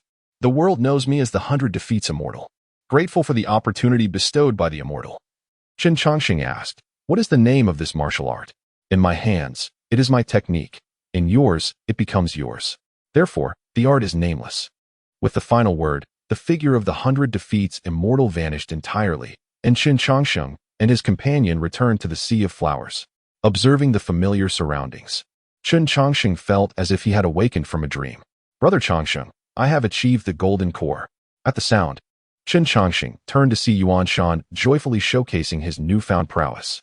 Noticing that Yuan Shan had ascended directly from the mid-stage of foundation establishment to the golden core realm, Chen Chongsheng seemed to discern something, prompting him to inspect his own cultivation level. To his surprise, he discovered that he had unknowingly reached the completion of foundation establishment. Only a thin veil separated him from the golden core. "Brother Chongsheng, what is happening? How have I reached the golden core in less than an hour?"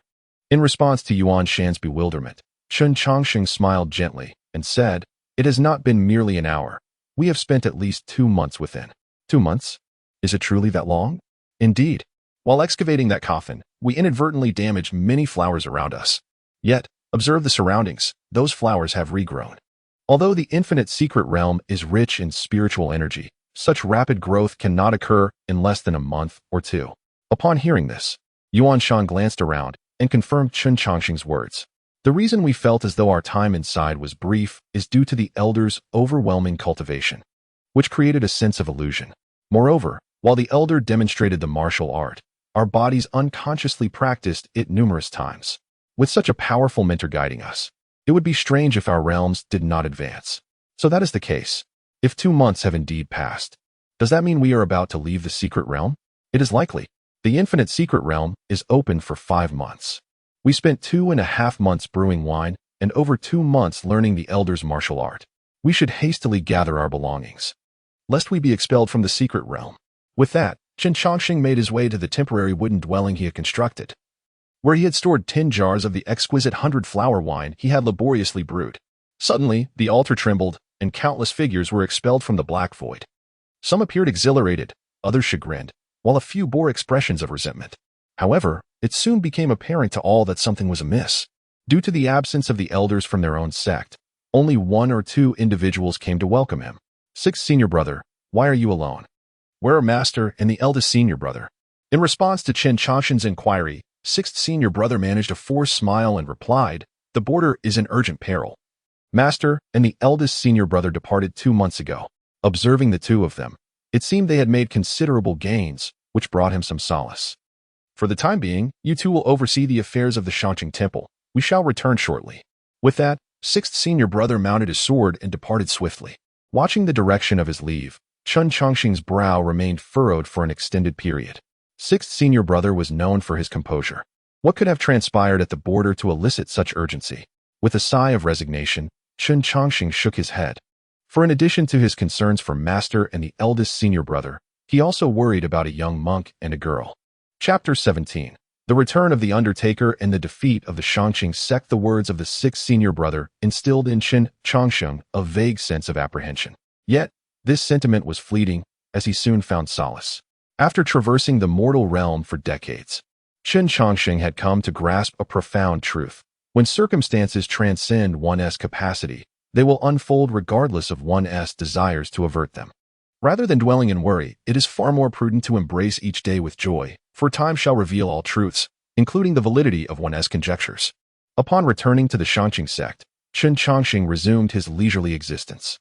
His days were spent either poring over texts in the book grave or practicing the nameless martial arts of the 100 Defeats Immortal, keeping his body agile. The ascended spirit, prior to departing for the borders, had siphoned off more than half of the sect's resources. Consequently, although Yuan Shan was still quite young, with Qin Changsheng's assistance, he managed to sustain the sect's operations. Furthermore, with each experience, Yuan Shan's growth accelerated, allowing Qin Changsheng to step back and take a more laissez-faire approach to leadership. However, during this period, a situation arose that exceeded Qin Changsheng's expectations. The conflict between the Dacian Empire and the Yue Kingdom would endure for a full 20 years. By the 5th year, even the long-secluded transformation ancestor had ventured to the borders. In the book grave of the Shangqing sect, Qin Changsheng gently set down the last tome, stretching his stiffened limbs. At that moment, a striking young man adorned in a Taoist robe approached, his sharp features accentuated by his piercing gaze. "Have you given any thought to what we discussed yesterday?" he inquired. Glancing at him, Qin Changsheng replied nonchalantly, "No. Why not? 10 years ago, you promised that once you finished reading the texts in the book grave, I could go to the borders.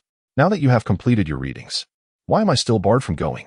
Do not forget, I am the acting head of the Shangqing sect." Observing the man before him, who was now boldly challenging him, Qin Changsheng chuckled. "It has been 20 years since that once timid child who sought my counsel in all matters has finally mustered the courage to confront me. Well done. You have made progress." Hearing Qin Changsheng's words, Yuan Shan, now grown, felt his eyes welling with tears, his voice trembling as he spoke. "Seventh senior brother has perished. Fifth senior brother is blinded, and our beloved senior brother has lost an arm. Brother Changsheng, I am now at the late stage of the golden elixir. I can assist them. I truly do not wish to witness further calamities befall my brothers." Gazing into Yuan Shan's reddened eyes, Qin Changsheng found himself at a loss for words. He had been closely monitoring the situation at the borders over the years, and the prospects for the Dacian Empire were grim. More than 10 formidable beings of the nascent soul stage had perished, and there were even rumors of those at the transformation stage falling in battle. In such a brutal theater of war, sending Yuan Shan forth would be tantamount to a death sentence. In that ruthless arena, a practitioner at the golden elixir stage was merely advanced cannon fodder. As Qin Changsheng contemplated finding a reason to prevent Yuan Shan from advancing to the battlefield, a familiar aura suddenly emanated from above the Shangqing temple. Sensing this presence, both Qin Changsheng and Yuan Shan hurriedly emerged to greet it. However, what they beheld was their third senior brother, drenched in blood, with a severed left hand and a blinded right eye. "From this moment forth, I shall assume the role of the head of Shangqing Temple, and ninth junior brother Song Yuan Shan will serve as the deputy head. All branches of Shangqing Temple are to retreat 3,000 miles west." The once indolent third senior brother now exhibited a commanding presence, issuing orders with remarkable decisiveness, scarcely pausing to acknowledge his long-absent disciples. After a series of commands were decreed, the tension that had gripped the third senior brother finally began to dissipate. Observing the transformed figure of his senior, Yuan Shan trembled as he approached. "Third senior brother, what of Master and the others?" In response to Yuan Shan's inquiry, the third senior brother replied in a somewhat hoarse voice, "For reasons unknown. The Night Moon Kingdom has seen a sudden and overwhelming increase in the number of nascent soul experts. Master was beset by 3 late-stage nascent soul cultivators and ultimately perished on Phoenix Mountain. We, the few brothers, acted together but were ambushed. The eldest brother sacrificed himself in an explosion to ensure my escape. The Great Qian dynasty has suffered defeat, ceding 5,000 miles of territory to the Night Moon Kingdom." Starting from the borders, upon hearing this news, Yuan Shan felt as though the world were spinning beneath him. He then seized the third senior brother's collar and vehemently demanded, "What of Master's corpse? Why did you not bring it back? Do you wish to see Master's body turned into a puppet?" Faced with Yuan Shan's furious outburst, the third senior brother offered no resistance, only an overwhelming silence. "Stop shaking him. You might just rattle him to death." Qin Changxing's calm voice resonated from behind. Yuan Shan instinctively ceased his agitation. Turning to look, he discovered that Qin Changxing had, at some point, retrieved the thunderstruck wooden coffin from the back mountain. Before Yuan Shan could grasp Qin Changxing's intentions, he had already approached the third senior brother, producing a porcelain vial. He poured forth a pill for the third senior brother to consume, seemingly unfazed by the recent grim tidings. "You have sustained injuries to your foundation, and my abilities are insufficient to save you. The offensive from the Night Moon Kingdom is ferocious. Their ambitions surely extend beyond a mere 5,000 miles. They likely seek to engulf the entirety of the Great Qin dynasty. Yuan Shan possesses commendable talent, albeit with some childishness. You must guide him well over the next 50 years. The future of Shangqing Temple relies upon him." With that, Qin Changxing stored the thunderstruck wooden coffin into the system space and turned to depart. At this moment, the dazed third senior brother regained his senses and exclaimed, "Changxing, what are you planning to do?" In response, Qin Changxing halted, hesitated briefly, and replied, "I'm going to collect the remains of Master and the brothers. You may find it amusing, but prior to my arrival at Shangqing Temple, my original profession was coffin making. That thunderstruck wooden coffin was prepared in advance for Master, and it is now fortuitously needed. Our pursuit of immortality in the realm of cultivation is driven by the desire for eternal life. Yet, many believe that such longevity brings about unparalleled freedom. Little do they realize, however, that immortality can often be the greatest torment. The world is akin to a treacherous sea of suffering, and to be immortal is to eternally drift upon its tumultuous waves.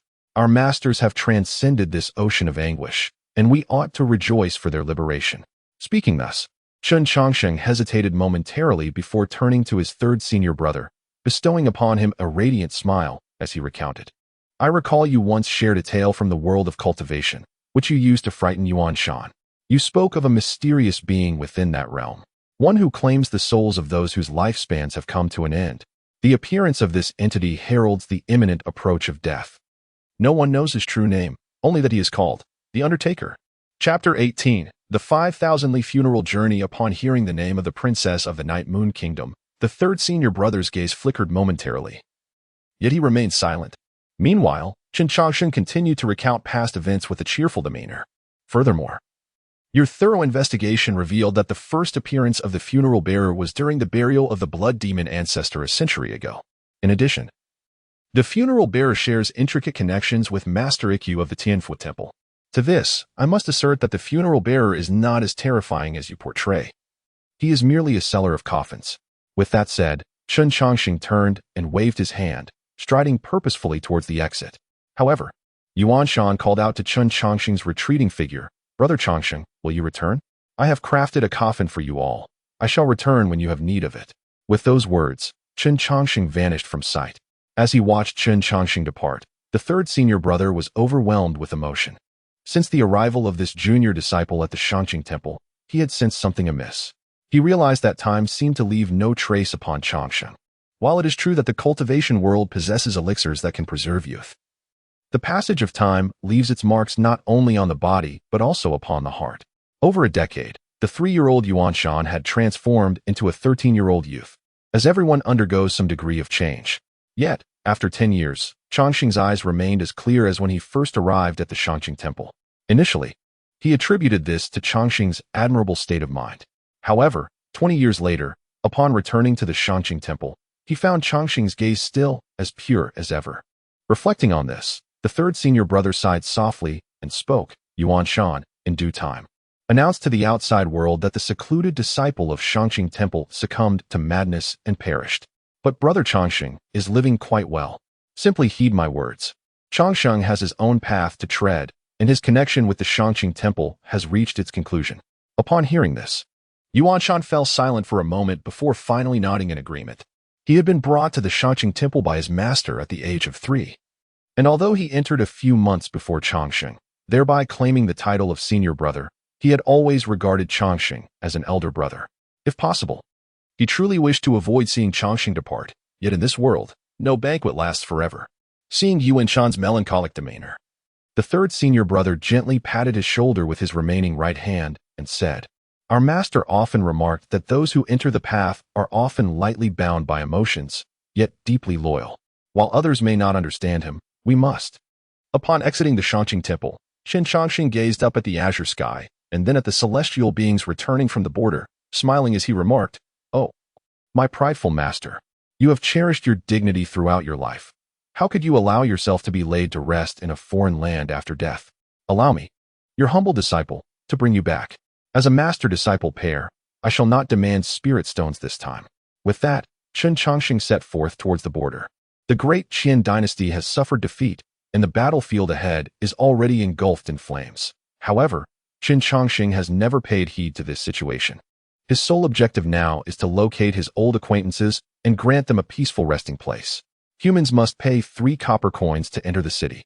2 beings of the demon race, both at the 3rd level of qi refining, obstructed Qin Changxing's path. Complying promptly, he handed over the 3 copper coins. And after paying the entrance fee, he entered the city without hindrance. As he felt the faint aura of spiritual energy within the city, Qin Changxing sighed, acknowledging that not revealing his cultivation was indeed wise. If even such a small city boasted golden core practitioners, how could the kingdom of Night Moon have suddenly become so formidable?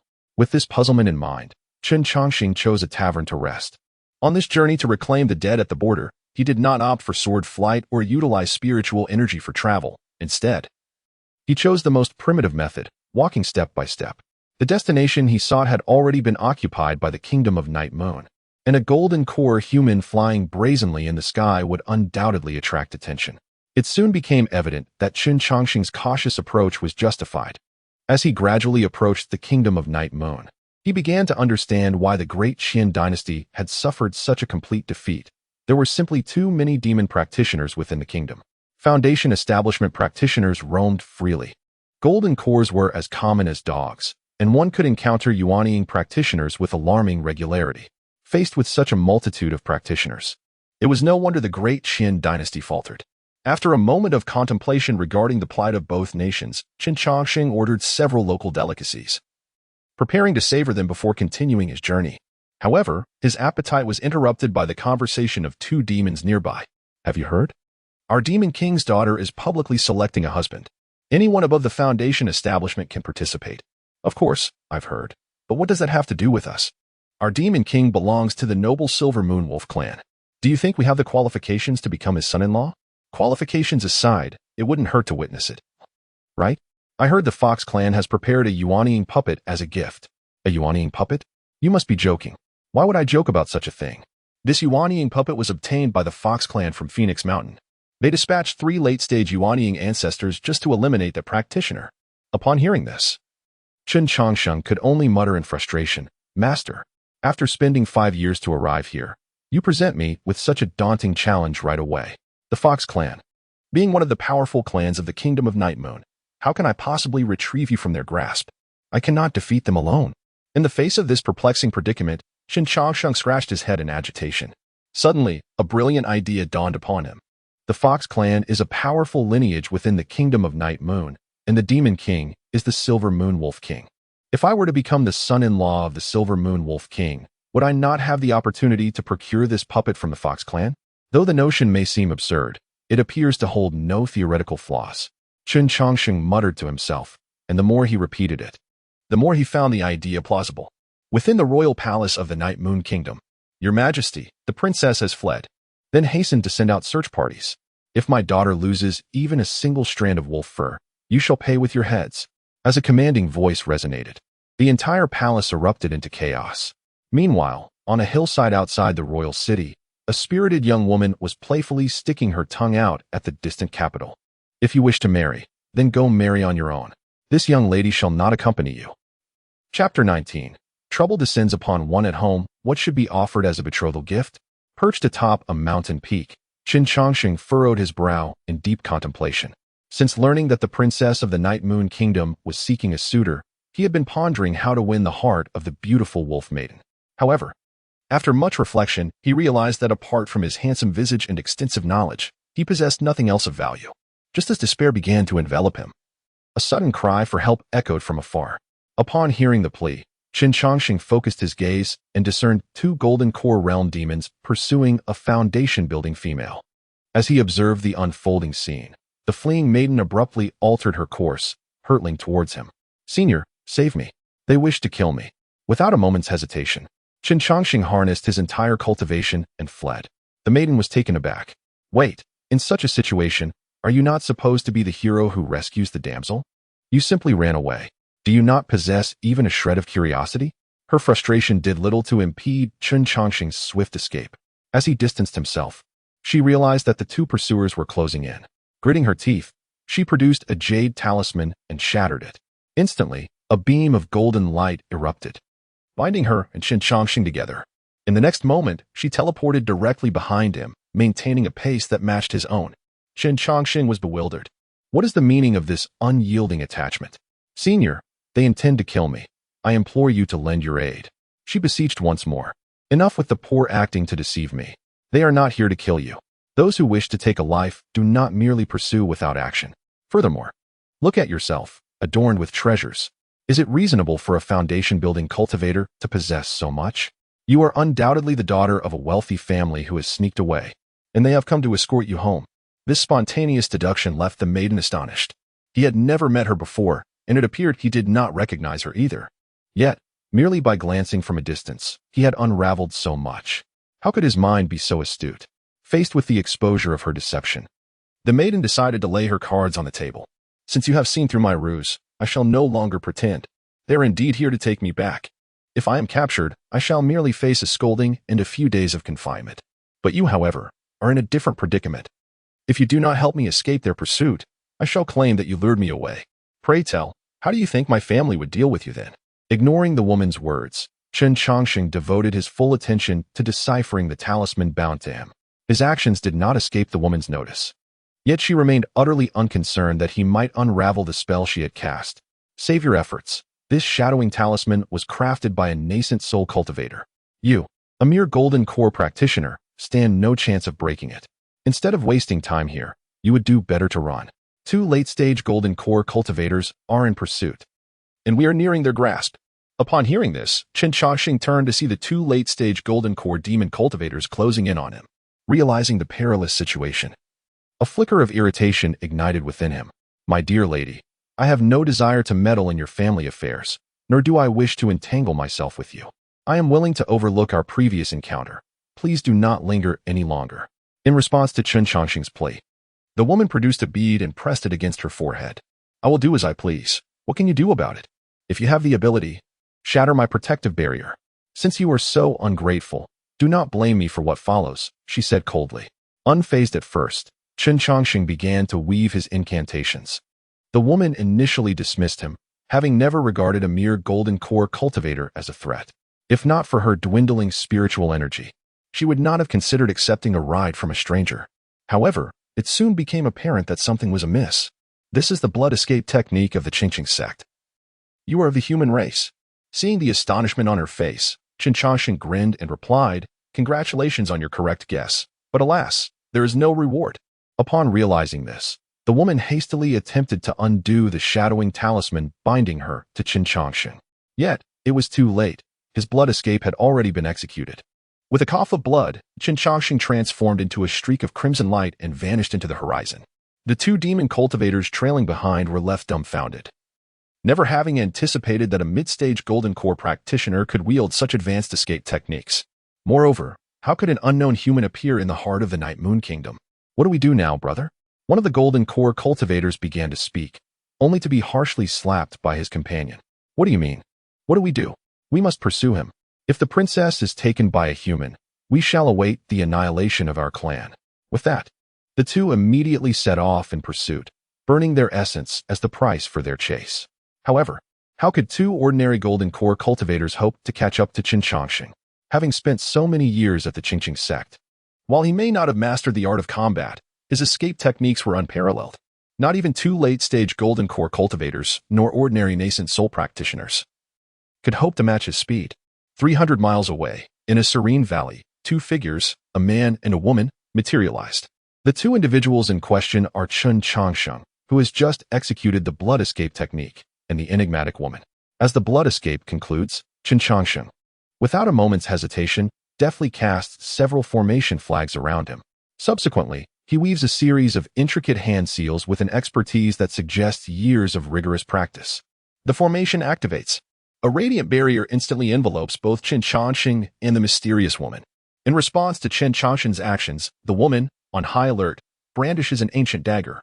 What are you attempting to do? Let me warn you, should anything happen to me, your fate will be far worse than death.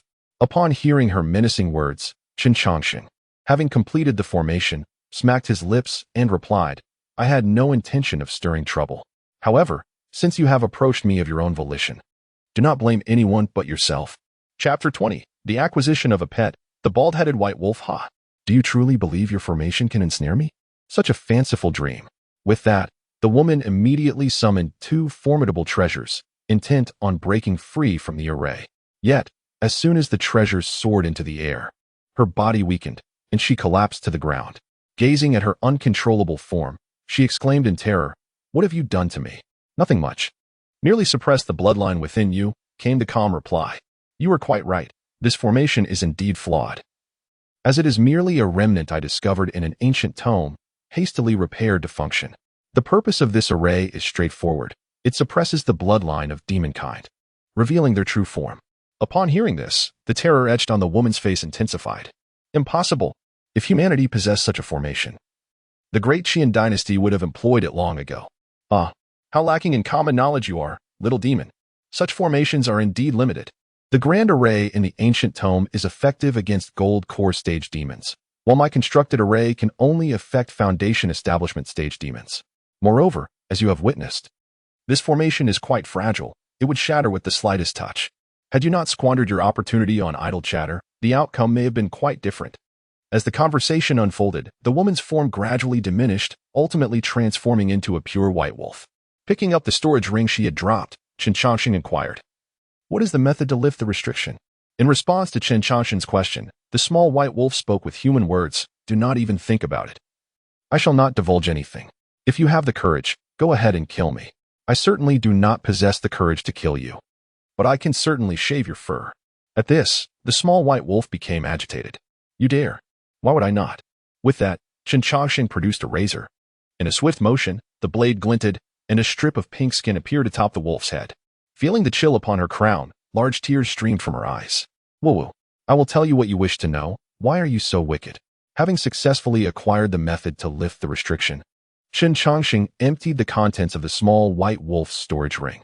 Gazing at the towering pile of spirit stones and treasures, he swallowed hard and remarked, Your wealth is quite substantial.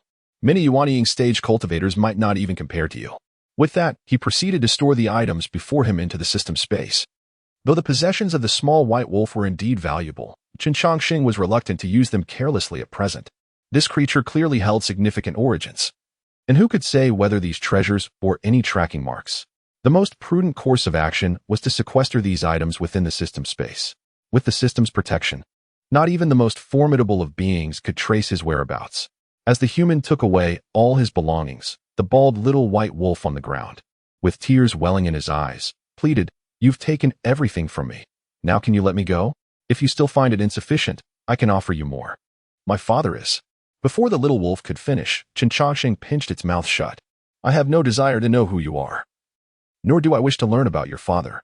If you remain silent, I shall release you once I conclude my affairs. However, should I discover your identity, you will face certain death. Do you comprehend?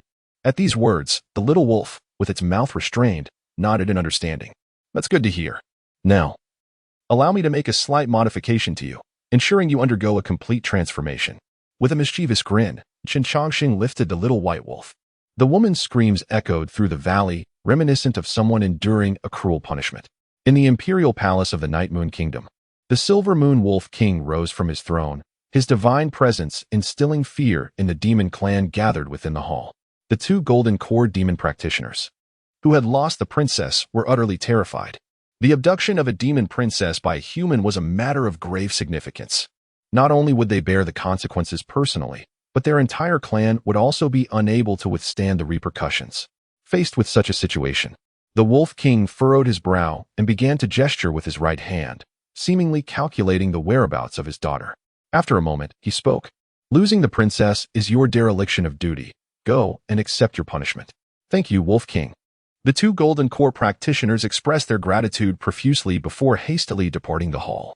Subsequently, the Wolf King waved his hand, signaling the surrounding attendants to withdraw. Elder Turtle, what are your thoughts on this matter? Upon hearing this, an elderly man leaning on a cane replied, I believe this situation is far from simple. After the princess was taken, I immediately attempted to discern her whereabouts. However, it seems her trail has been obscured by someone, resulting in nothing but chaos in my calculations.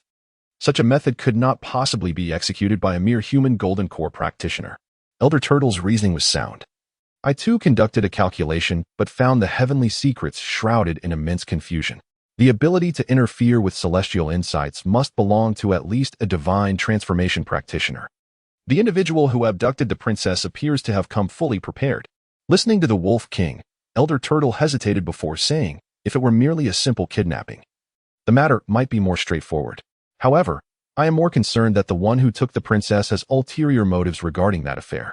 The Night Moon Kingdom's sudden conquest of half of the great Qian dynasty's territory, alongside the influx of so many practitioners, is bound to raise suspicions. Moreover, it seems the Demon Clan is not entirely united. Upon hearing these words, the Wolf King's eyes narrowed. Is it the Saber-Toothed Tiger Clan? Not only the Saber-Toothed Tiger Clan. The Fox Clan is also showing unusual activity. They appear to understand that the princess is the key to everything. Since they are so eager to play, let us indulge them. It is also a fitting opportunity to remind them who truly reigns over the Kingdom of Night Moon. In the imperial capital of the Night Moon Kingdom, Chun Chongqing cradled a small, ebony-skinned, hairless dog in his arms, curiously surveying his surroundings. Although this was the capital of the demon tribe, it bore a striking resemblance to a human city, as the streets were teeming with transformed demon beings. Suddenly, while observing his surroundings, Chun Chongqing inhaled sharply. Upon glancing down, he discovered the little dog was fiercely biting his arm. Release me. If you do not, I shall reclaim the pristine white fur you once possessed. I have warned you countless times. This ink is unique to me and cannot be washed away. To restore your fur's luster, you must be shorn, allowing new hair to grow in its place. Furthermore, seeing you in such distress, I shall name you Little White, in homage to the color of your fur that has long since vanished. Little White the Wolf, this is too much. Just wait and see. P.S. Based on suggestions, the update schedule for this book has been temporarily adjusted to 3 o'clock in the afternoon. Readers are welcome to present any further suggestions at any time. Chapter 21. The Recruitment Conference. The disappearance of the Celestial Maiden as Chun Chongqing strolled leisurely through the streets. He engaged in casual conversation with the little white wolf nestled in his arms. By the way, during the war between the Night Moon Kingdom and the Great Qian Dynasty, many cultivators from the Great Qian were thoroughly defeated by your kind. However, I have heard that the Celestial Maiden of Linglong Sect and Master Ishio of Tianfu Temple have vanished within the borders of the Night Moon Kingdom. Have they been slain by your kind? In response to Chun Chongqing's inquiry, the little white wolf scoffed, if we could have killed them, we would have done so long ago. When it comes to the most formidable adversaries of the Great Qian Dynasty, they undoubtedly rank among the top. Who would have imagined that they would? Suddenly pausing mid-sentence, the little white wolf lifted its gaze to Chun Chongqing. You are attempting to extract information from me. I was merely asking out of curiosity. If you are unwilling to share, that is entirely your prerogative, Chun Chongqing replied. Was it truly just a casual inquiry? The little white wolf countered. The blood escape technique you wield is a closely guarded secret of the Chongqing sect, only accessible to inner disciples. The 3 sects, Tianfu Temple, Linglong Sect, and Chongqing Sect, are the very pillars of the Great Qian Dynasty, each interconnected. Your sudden inquiry about the whereabouts of these 2 figures leads me to believe that your interest is not as casual as you claim. Hearing this, Chun Chongqing gazed down at the bald little white wolf nestled in his arms and remarked, You are quite astute. However, your previous statement has left me even more perplexed. The blood escape is a secret art of the Chongqing sect. Not even some outer disciples are privy to it. Yet, it appears you possess considerable knowledge about it. Could you enlighten me as to why that is? Upon hearing Chun Chongqing's words, the little white wolf adjusted itself into a more comfortable position in his embrace. Yawning before saying, I am a demon, and you are of the human race. Our kinds are disparate, and our nations differ. Do you truly believe I would divulge such information to you? However, I am quite intrigued by your identity. The Chongqing sect has 9 true disciples, of whom 4 stand out as particularly exceptional. Their names, when combined, form a poetic verse. The clear breeze and bright moon are priceless. Those near water and distant mountains share sentiments. The clear breeze and bright moon have already perished, and Li Jingshui has sustained grave injuries and fled. You cannot possibly be him. With such profound mastery of formations, could it be that you are the ninth true disciple of the Shanqing sect, Song Yuanshan? In the face of the little white wolf's eloquence, Qin Changxing replied, "You possess an impressive understanding of the Shanqing sect, perhaps even surpassing that of the cultivators from the great Qin dynasty. It seems there may be a traitor among them. Indeed, the great Qin dynasty has produced a traitor. Why not take a guess as to who that traitor might be?" The little white wolf taunted. "I have no desire to guess, nor do I wish to speculate. The changes of dynasties are beyond my influence. I merely seek to bring back the remains of my master and senior brothers," Qin Changxing stated. At this, the little white wolf grew even more arrogant. "Oh dear. So this is your intention. Yet, it seems you are unable to achieve it. The corpse of the Shanqing sect's master Yuanshan has already been turned into a puppet by the Fox clan. The Fox clan is a formidable race within the Night Moon Kingdom, boasting a plethora of experts and even having a transformation stage cultivator among them. What can a mere golden core practitioner like you possibly accomplish? Perhaps you should simply release me. Who knows, in a moment of good humor, I might even return your master's remains to you? I appreciate your kind intentions, yet I shall not release you until my safety is assured. By the way, you do not possess any markings left by your elders, do you?" "Guess." In the face of the little white wolf's arrogance, Qin Changxing merely cast a languid glance at it, responding, "I have examined you thoroughly, and there are no markings within you. However, this does not preclude the possibility of more sophisticated methods that I may have overlooked. Thus, for the sake of caution, I shall implant 87 restraints within you. Should any unforeseen circumstances arise, you will meet an untimely demise." Upon hearing this, the little white wolf immediately panicked. "You dare? It is not a matter of daring. I have already done so. Otherwise, do you think I would have held you this way?" As he spoke, Qin Changxing pointed with his right hand, and numerous mysterious patterns appeared on the little white wolf's body. Subsequently, its ability to speak human language was irrevocably lost. Woof, woof, woof. Observing the frenzied barking of the little white wolf, a faint smile graced Qin Changxing's lips as he strode towards the marriage selection event of the Night Moon Kingdom. At the Night Moon Kingdom's matrimonial assembly, the Wolf King sat alone upon a grand throne, while a white-bearded elder stood below. This elder, known as Old Turtle, was the Wolf King's right-hand man. His origins were shrouded in mystery. No one in the Night Moon Kingdom knew whence he came. Were it not for the recent war between the two nations and Old Turtle's significant contributions, few would have been aware of his name. As the expected factions gathered, the Wolf King rose and proclaimed, "The citizens of the Night Moon Kingdom are well aware that I, Wanyin Agujuo, have a single daughter, Wanyinyu. Now that my daughter has reached the age for marriage, I wish to select the most outstanding young man among the talented youths of the realm to whom she shall be pledged. Any aspiring youths may step forward." Upon this declaration, excitement surged through the assembly. To become the Wolf King's son-in-law was tantamount to acquiring dominion over the entire Night Moon Kingdom. "Your Majesty, I have long admired Princess Wan Yin and wish to take a chance," declared a robust young man with bronze skin, stepping forward. His presence radiated a formidable aura, unmistakably revealing his mid-golden core cultivation. This individual was Lin Hu, the heir of the saber-toothed tiger clan. "Ha ha ha. Brother Lin, I too have harbored admiration for Princess Wan Yin. It seems we must compete fairly," another elegant young man interjected, wielding a folding fan and releasing his own pressure to counter Lin Hu. Noticing this, Lin Hu narrowed his eyes and remarked, "Hu Zhan, since when did you admire Princess Wan Yin? Surely you are not fabricating tales." "Ha ha. Brother Lin jesting again. One need not make their affections public as you have. Our Fox clan is cultured and refined. We would never engage in such impropriety." At this, Lin Hu let out a cold snicker, choosing not to engage further with Hu Zhan. The Fox clan is notoriously sharp-tongued, and engaging in verbal sparring with them guarantees no advantage for oneself. The two young masters from the Tiger and Fox clans stepped forward, causing a palpable sense of disappointment among the other demon clans, for in terms of background and strength, none could rival them. Even if they were to participate, it would merely be a formality. With the appearance of these two prominent contenders, other demon clans gradually began to join.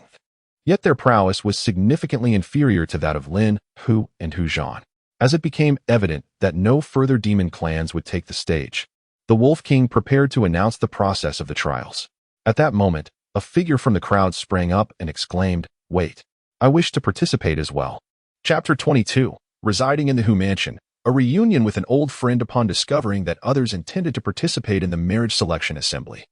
The prominent figures of the demon race furrowed their brows. Although this assembly was ostensibly designed to select from the most talented youths of the realm, it was, in truth, an internal selection among the demon clans. With all the relevant races present, the sudden appearance of this individual raised questions. "Excuse me, please let me through. I'm truly in a hurry." Chen Changxing struggled to navigate through the crowd, straightening his somewhat disheveled attire before clasping his hands in greeting. "I am Chen Changxing of the human race, here to pay my respects to the Wolf King. Although I have yet to meet Princess Wanyan, I wish to participate in this marriage selection." At his declaration, the crowd erupted in astonished murmurs. Initially, many believed a latecomer from the demon nobility had arrived, only to be confronted with a human. The notion of a human participating in a demon marriage assembly was met with derision. "Humans, leave the Night Moon Kingdom." A voice rang out, and soon, a chorus of invectives was hurled at Chen Changxing. Yet, undeterred by the vitriol, he maintained a serene smile, seemingly unaffected by the hostility. Observing this, the Wolf King raised his hands, silencing the tumult. "What gives you the right to court my daughter?" he inquired. "Merely the possession of a sincere heart," Chen Changxing replied. "It takes immense courage for a human to attend a demon marriage assembly. My presence here should suffice to demonstrate my earnest intentions towards Princess Wanyan."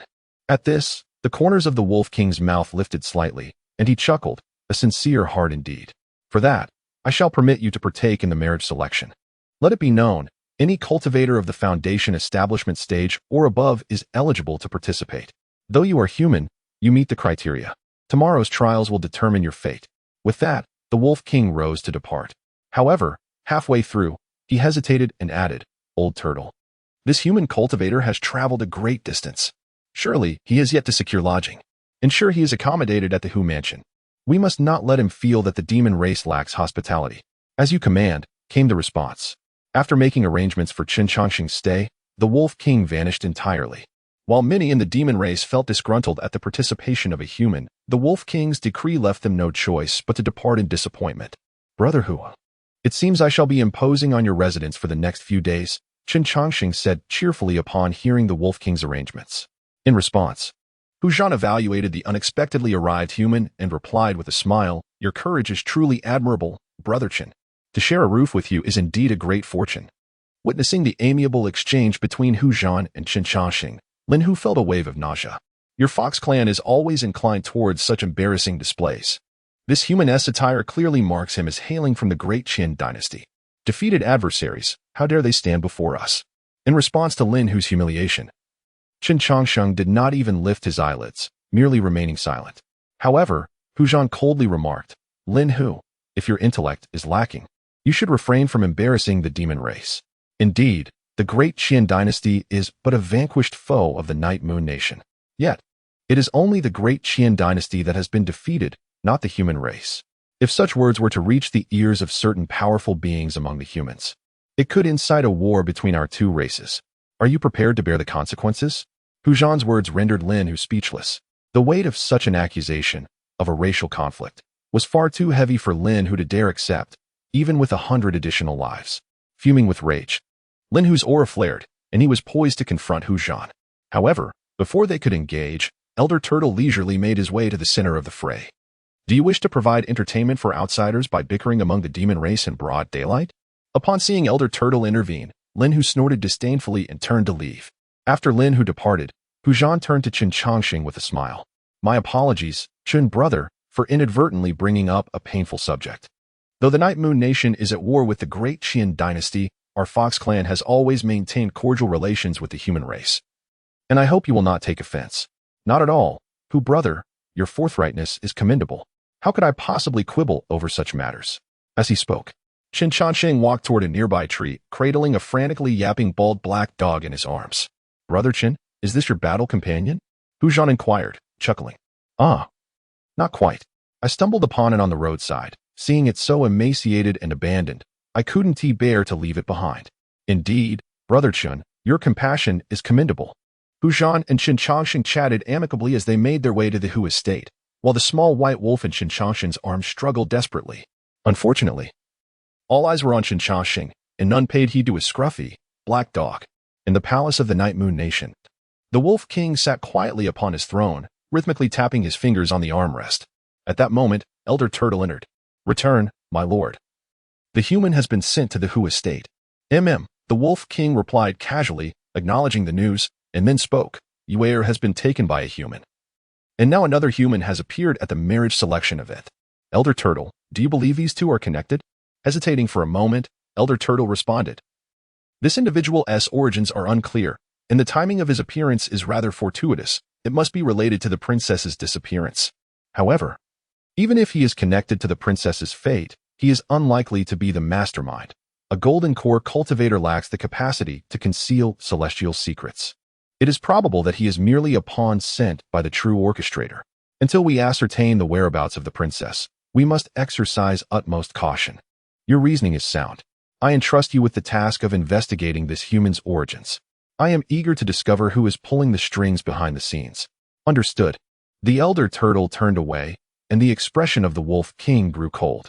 His daughter had been abducted, and behind this heinous act, a practitioner of the human race at the Golden Core stage had been sent to humiliate him. Should he uncover the identity of the mastermind, he vowed to rend their flesh to pieces. At the Hu residence.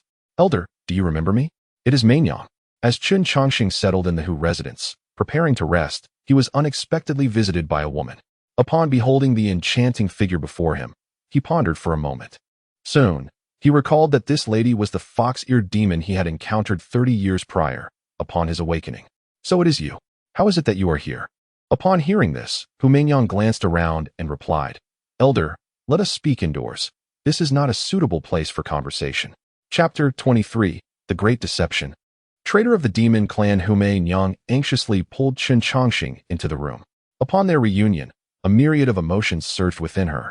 Countless words lingered on the tip of her tongue, yet remained trapped in her throat. After a prolonged hesitation, Hu Mainyang could only reiterate, Senior, you ought not to have come to the Night Moon Kingdom. It is a land rife with peril. Upon hearing this, Chun Chongqing smiled subtly and replied, It appears that this little fox is quite knowledgeable. However, this does not concern me. My intentions are straightforward. I merely wish to wed Princess Wan Yin. Everything else is of no consequence. Observing Chun Chongqing's composed demeanor, Hu Mainyang grew increasingly anxious. Senior, you have never met Princess Wan Yin. I know you cannot be here for her. Yet, regardless of your purpose, I implore you to leave the Night Moon Kingdom at once. The recruitment ceremony is merely a ruse. Your presence here will yield you no benefits. Woof, woof, woof. At this moment, the small white wolf, tethered nearby, began to bark furiously, seemingly denouncing the traitor of the demon clan. Alas, Hu Mainyang, being of the fox clan, could not comprehend the canine's shouts. A deception? How intriguing. Both the Fox clan and the Tiger clan, the pillars of the Night Moon Kingdom, are participating. How could this possibly be a ruse? Moreover, how could a mere demon know this? Faced with Chun Chongqing's inquiries, Hu Mainyang found herself momentarily speechless. Ultimately, biting her silver teeth, she declared, Senior, had it not been for the opportunity you bestowed upon me years ago, I fear I would never have attained foundational cultivation. Yet, I cannot divulge the truth of the recruitment ceremony. I can only tell you that the location will undoubtedly be set in the forbidden grounds of the Night Moon Kingdom. Should you venture there without the vital items in hand, you will only meet with certain death. The Fox clan and the Tiger clan have already acquired these crucial items. Thus they are not in immediate danger. If you must go, you must seek those of the human race within the forbidden grounds. 5 years ago, during the war between the two nations, 2 human beings possessed certain secrets and were subsequently hunted into the forbidden grounds by the formidable beings of the Night Moon Kingdom. If they still live, they may well be your only chance of survival. Having spoken, Hu Mainyang departed the room in a state of alarm. Once she was gone, Chun Chongqing picked up the yapping little bald dog from the floor and loosened some of its restraints. A traitor, she is undeniably a traitor of the demon clan. I will ensure she pays dearly for this, the small white wolf fumed. Listening to the wolf's vehement curses, Chun Chongqing gently stroked its fur and inquired, Little White, can you now reveal to me the secrets of the Night Moon Kingdom? If my conjecture is correct, those 2 who were driven into the forbidden grounds must be the immortal Chongqing and Master Yixiuxian. Am I right? In response, the little white wolf shot Chun Chongqing a disdainful glance and retorted, Dream on. Even if you were to slay me, I would never divulge such information. I implore you, do not release me. Otherwise, I shall ensure that Hu Mainyang, that despicable vixen, meets a most gruesome fate. In the past, the Fox clan showed her mercy, only to have her betray us by aiding outsiders. She deserves death. Observing the fury on the little white wolf's countenance, Chun Chongqing spoke with a calm demeanor. It appears your Night Moon Kingdom has undergone a significant purge. When I encountered Hu Mainyang, she was merely a ninth-layer Qi refinement cultivator, her transformation incomplete. At that time, her tone was imbued with innocence, far from that of a cultivator struggling at the bottom. I was puzzled as to why a young lady from a prestigious demon clan would venture out alone for training.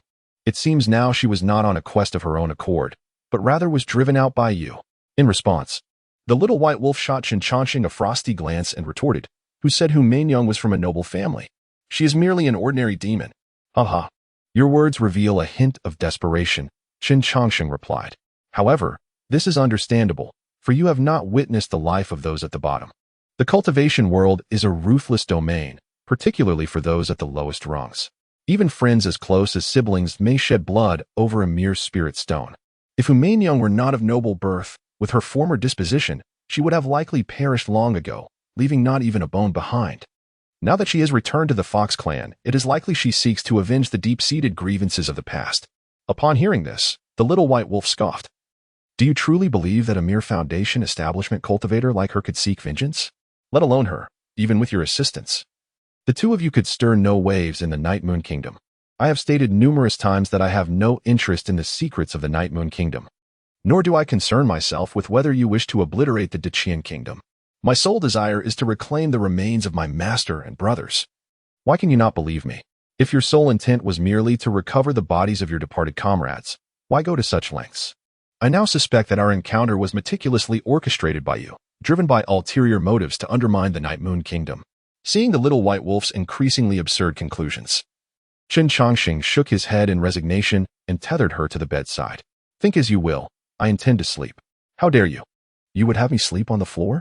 Do you not fear for your life?" In the face of the little white wolf's threats, Chen Changxing waved his right hand, promptly silencing her. Thus, no matter how much anger the little white wolf harbored, it could not disturb Chen Changxing's peaceful slumber. As dawn broke, the first rays of sunlight graced the earth. The little white wolf, having caused a ruckus throughout the night, now curled up in the corner of the bed, sleeping soundly. Suddenly, a large hand grasped the nape of her neck, lifting her up. "Awaken. We are about to embark on our journey." With drowsy eyes, the little white wolf shot Chen Changxing a glance before promptly closing her eyes once more. Upon witnessing the scene, Chen Changxing smiled lightly, unfazed, and directly cradled the little white wolf in his arms as he exited the room. "Brother Chen, did you rest well yesterday?" Hu Zhan inquired with a beaming smile while waiting at the door.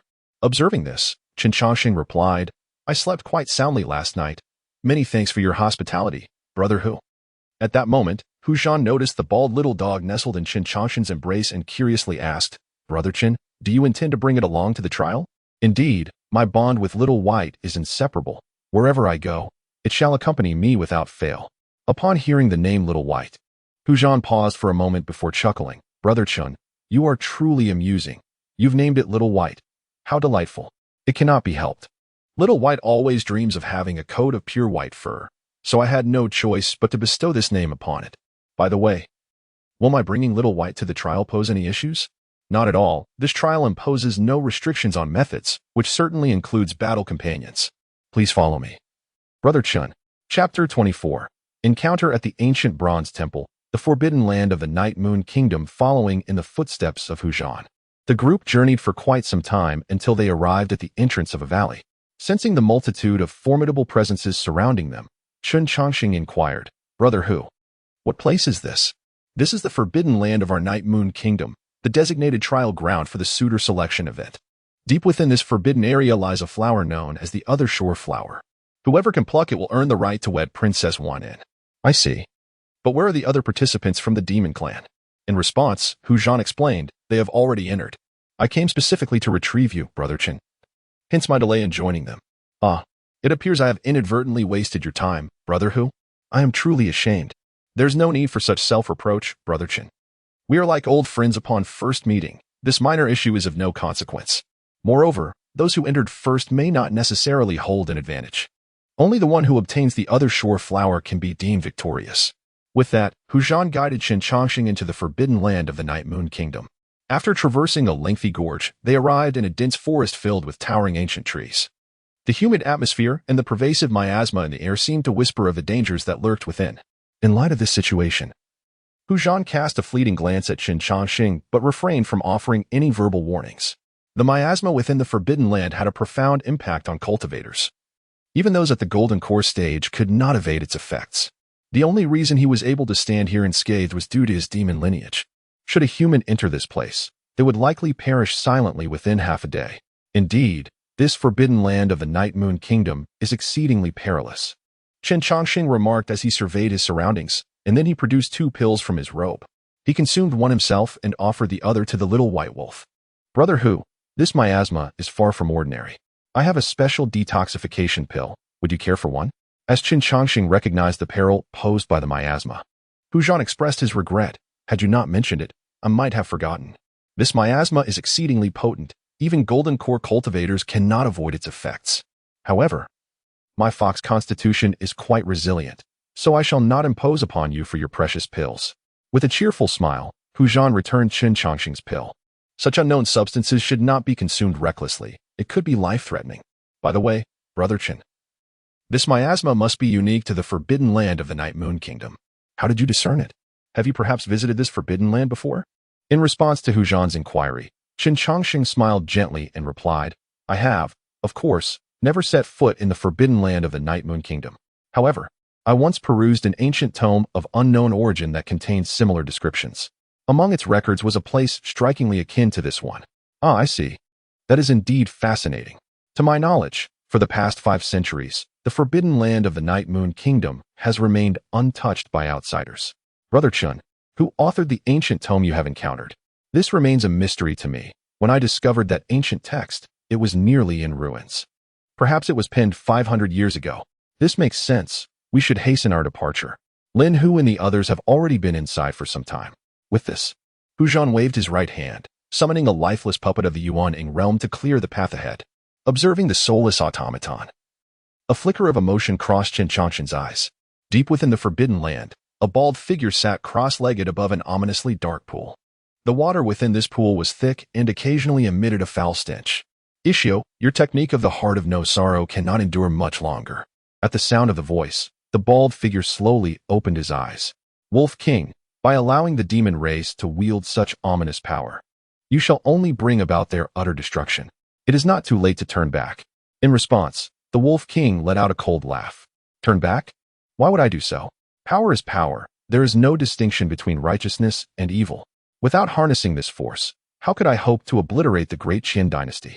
Though our races differ, I hold great admiration for you. Should you choose to abandon the darkness for the light, I would gladly assist you in transcending to the divine transformation realm.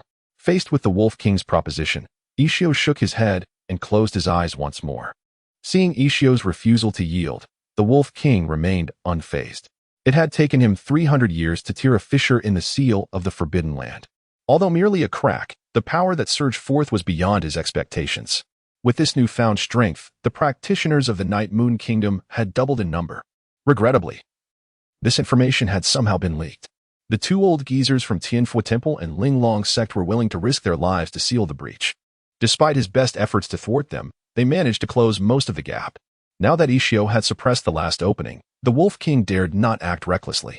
Should Ishio forsake his life, that final gap could very well be sealed, making it far more challenging for him to break the seal thereafter. Contemplating this, the Wolf King's expression darkened. Old Turtle, have you yet to ascertain the origins of that human? Replying to the Wolf King, there is no record of him within the great Qin dynasty. He may merely be using an alias. Humph. Let him revel in his arrogance for a few more days. Once the blood sacrifice is complete, no one in this realm shall stand in my way. At that time, whether human or demon, all shall bow before me. Listening to the Wolf King's grandiose proclamations, Old Turtle quietly bowed his head, the thoughts within his mind remaining a mystery.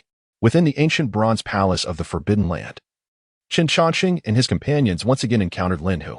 The 2 opposing factions, having not seen eye to eye, were naturally on the verge of confrontation. However, Qin Changxing chose to disregard the fierce confrontation between Lin Hu and Hu Zhan, instead focusing his attention on the ancient bronze palace before him. Gentlemen, he remarked, rather than plotting each other's demise, it would be far more prudent to examine these relics closely. Upon hearing this, Lin Hu retorted with displeasure, cease your pretentiousness. Heaven has a path, yet you refuse to tread it. Hell has no gates, yet you dare to enter. Today marks the end of Chen Chongqing. Lin, whose words severely disrupted Chen Chongqing's contemplation. With a hint of annoyance, Chen turned his head to respond. I am aware of your intentions to kill me. But could you possibly delay that for a moment?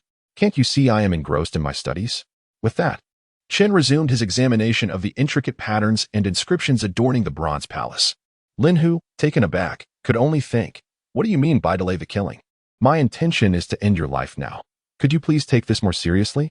Chapter 25. The Secrets of the Ancient Bronze Palace. An ancient tale. Chen Chongqing's audacity momentarily rendered Lin Hu speechless.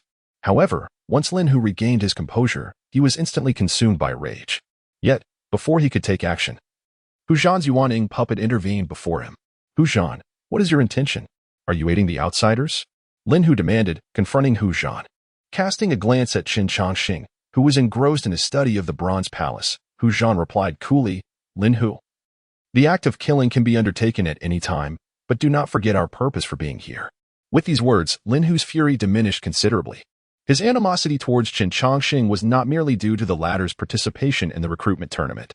Given the current circumstances, anyone with a modicum of sense would recognize that this human was certainly not here merely because of Wan Yanyu. If he was not here for the sake of the demon princess, then Chen Chongqing must have ulterior motives. A golden core cultivator daring to venture alone into the heart of the demon territory undoubtedly had someone backing him. Acting rashly could easily alert the enemy, allowing him to escape, which would jeopardize everyone's objectives. With Hu Zhan dissuading Lin Hu, Chen Chongqing resumed his focused examination of the bronze palace. After a while, Hu Zhan approached and inquired, Brother Chen, have you discerned any clues? In response, Chen Chongqing pondered briefly before replying, Brother Hu, have you heard of the Wuliang secret realm within the Great Qian Empire? I have heard a bit. What does it have to do with this place? There is a bronze palace within the Wuliang secret realm, and this is no secret in the Great Qian Empire. However, a similar bronze palace has also appeared within the forbidden grounds of the Night Moon Kingdom. What are your thoughts on this matter, Brother Hu? Upon hearing this, not only did Hu Zhan become intrigued, but even the previously stoic Lin Hu showed interest. The Night Moon Kingdom and the Great Qian Empire were both established over a millennium ago, with the Wuliang secret realm and the forbidden grounds existing since the inception of the two nations. Their similarities surely concealed some profound secret. With curiosity etched on his face, Hu Zhan remarked, the Wuliang secret realm is controlled by the Great Qian Empire, and no non-humans are permitted entry. Had you not mentioned it, I would have remained oblivious to this fact. Do not be surprised. I suspect that few individuals between the two nations are aware of this, Chen Chongqing replied.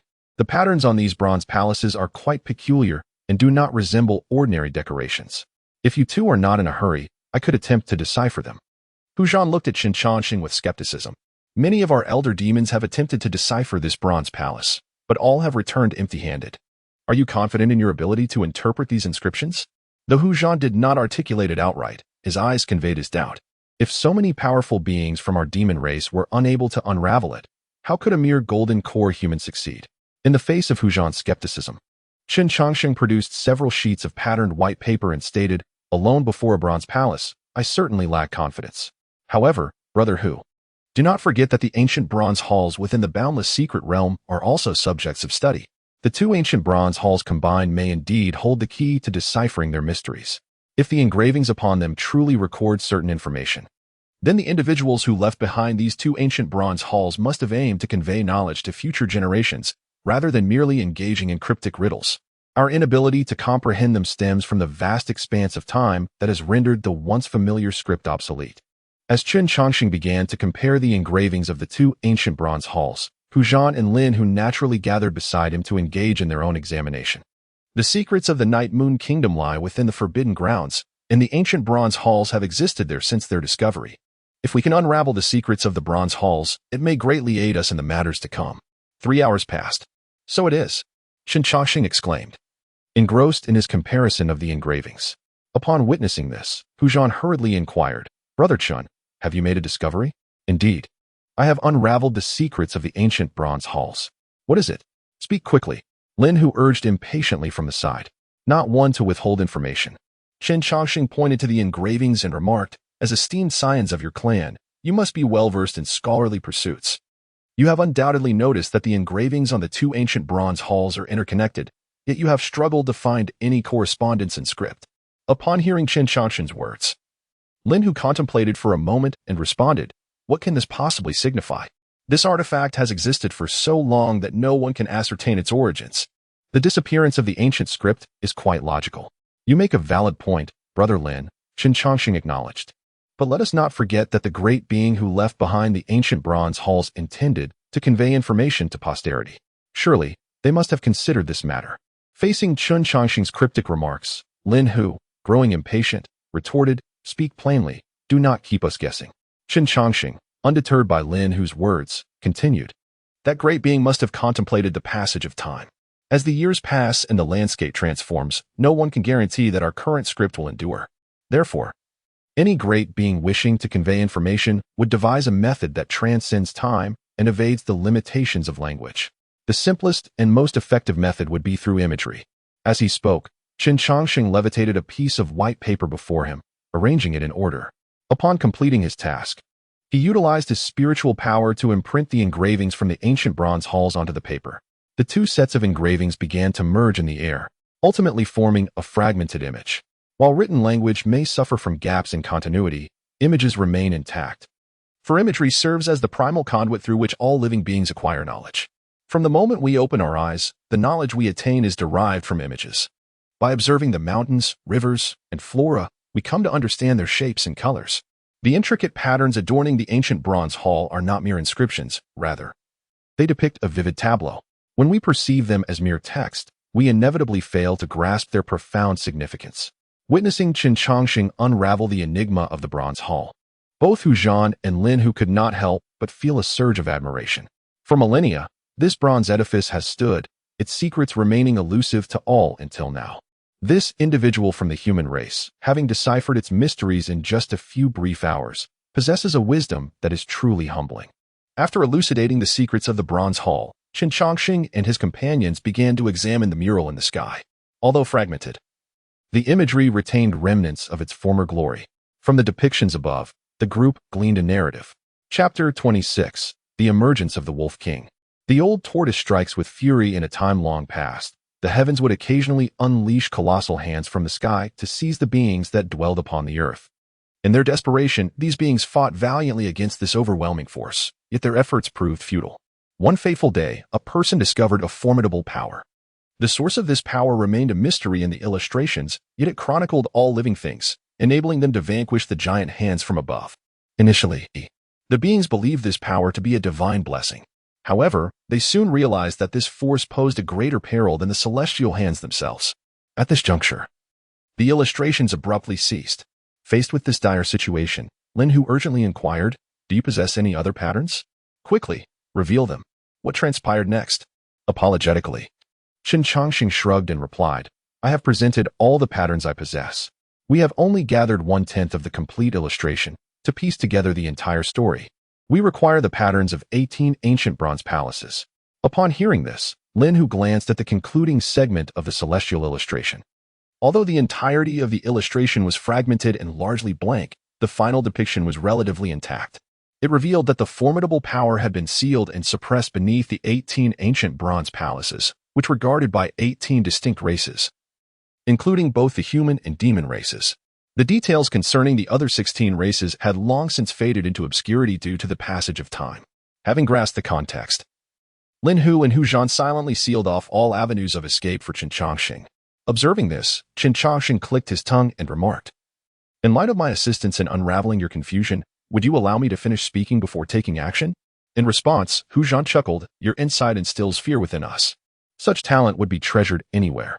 Yet, I find myself perplexed as to why you have come to the Night Moon Kingdom for the marriage selection event.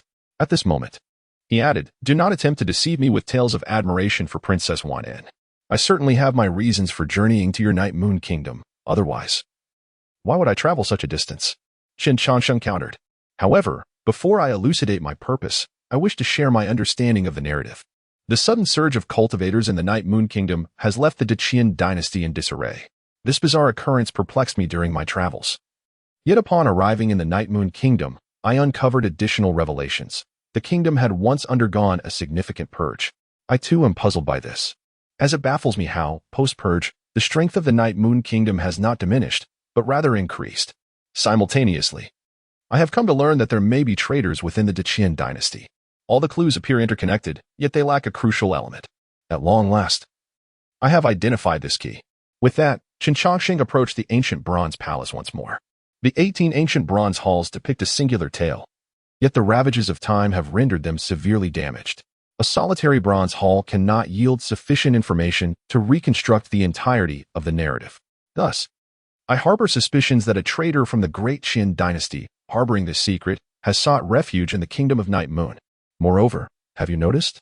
The bronze halls here have been deliberately defaced. The damaged portions coincide precisely with the elements through which all living beings draw upon sinister powers. Upon hearing this, Hu Zhan felt a foreboding sensation stir within him. What exactly are you trying to convey? He inquired.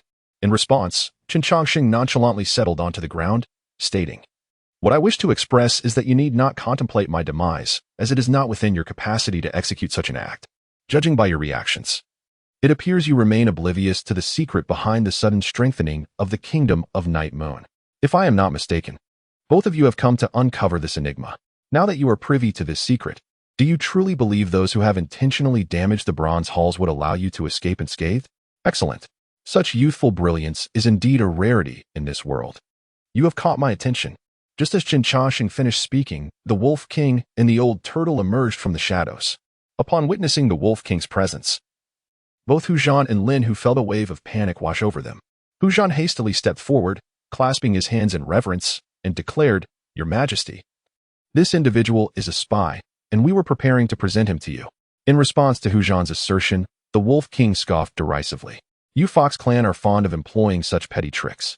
Initially, you incited the Tiger clan to pursue Yue, merely to exploit her knowledge of the underlying secrets. Now that you have uncovered this secret, are you still dissatisfied? The moment those words left his lips, cold sweat began to bead on Hu Zhan's forehead. The Wolf King continued, The two antiquated relics of the Fox and Tiger clans believe that by lying, they can compel me to divulge the secret. Such naivety is astonishing. With a swift gesture of his right hand, the Wolf King tossed two bloodied heads before Hu Zhan. The sight nearly sent their souls fleeing in terror, for they had never imagined that the Wolf King's strength could be so formidable. You are the future of the Demon Clan. Should you choose to abandon darkness and embrace the light now, I shall spare your lives and grant you opportunities. Faced with the Wolf King's olive branch, Hu Zhan and Lin Hu hesitated not and chose to submit. Having dealt with Lin Hu and Hu Zhan, the Wolf King turned his gaze toward Qin Chongqing. Qin Chongqing, I hold great admiration for your talents. Reveal the mastermind behind this and align yourself with me, and I shall spare your life. In reply, Qin Chongqing smiled and said, I fear you may be disappointed, for the identity of my benefactor is one you could never fathom. Furthermore, as far as I know, obtaining that power necessitates a blood sacrifice, does it not? The Wolf King has yet to kill me. Perhaps he wishes to conserve his resources. Upon hearing this, the Wolf King's eyes narrowed, and he coldly remarked, You indeed possess considerable knowledge. In that case, I shall grant you your wish. With that, the Wolf King waved his hand, whisking Qin Chongqing away to another location. A massive blood pool emerged before Qin Chongqing, surrounded by a multitude of white bones. Suddenly, the corpses of two formidable beings from the Fox and Tiger clans, both in the God transformation stage, were mercilessly cast into the pool. Instantly, the blood pool began to churn violently, and before long, a pitch-black elixir materialized within its depths. Observing the elixir in his hand, the Wolf King swallowed it whole. Frowning as he remarked, Without the blood of Yue to serve as a catalyst, I fear this blood pool may not aid my breakthrough to the God transformation stage. Old Turtle, is there truly no other way? In response, Old Turtle approached the Wolf King and said, Indeed, Your Majesty, I possess one more method. What method? Suddenly, a hand pierced through the Wolf King's chest, while a torrent of black script writhed from Old Turtle's hand, enveloping the Wolf King. By consuming you, I shall attain the God transformation realm. As he gazed at Old Turtle before him, the Wolf King's eyes brimmed with disbelief. Chapter 27, The Traitor Revealed. An unexpected identity. The sudden assault by the old tortoise took everyone by surprise. Hu Zhan and Lin Hu were utterly stunned by the scene before them, as they could not fathom why the Wolf King's most trusted aides would launch such a treacherous attack.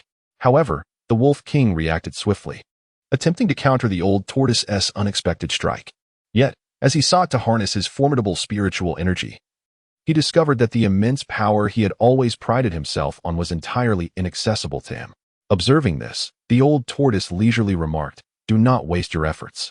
While I can elevate you to the pinnacle of transformation, I also possess the means to counter you. With that, the old tortoise swiftly extracted the Wolf King's heart along with all his cultivation in an instant. The vivid crimson heart gradually transformed into a smooth, round elixir, which the old tortoise secured within his possession before turning his gaze toward the composed Qin Changxing. Why are you unafraid of me? Boom. As the old tortoise spoke, he effortlessly struck Hu Zhan and Lin Hu to the ground. In the face of such formidable strength, Qin Changxing exhibited no trace of fear. Instead, he softly inquired, Master Ancestor, at this juncture, are you still unwilling to reveal your true self? Upon hearing this, the old tortoise paused momentarily and replied, You have indeed guessed correctly. You are, without a doubt, the most exceptional disciple of the Shangqing Temple in 5 centuries. As he spoke, the once frail old tortoise began to undergo a transformation, ultimately revealing himself as a refined young man, the revered founder of the Shangqing Temple, Yu Huazhenren, who had guided Qin Changxing along his path of cultivation. Traveling thousands of miles to the Yeyue Kingdom is no small feat, pray tell. How did you discern my identity? Yu Huazhenren approached Qin Changxing, his voice imbued with warmth and kindness. Gazing at the familiar figure before him, Qin Changxing's lips quivered slightly as he responded.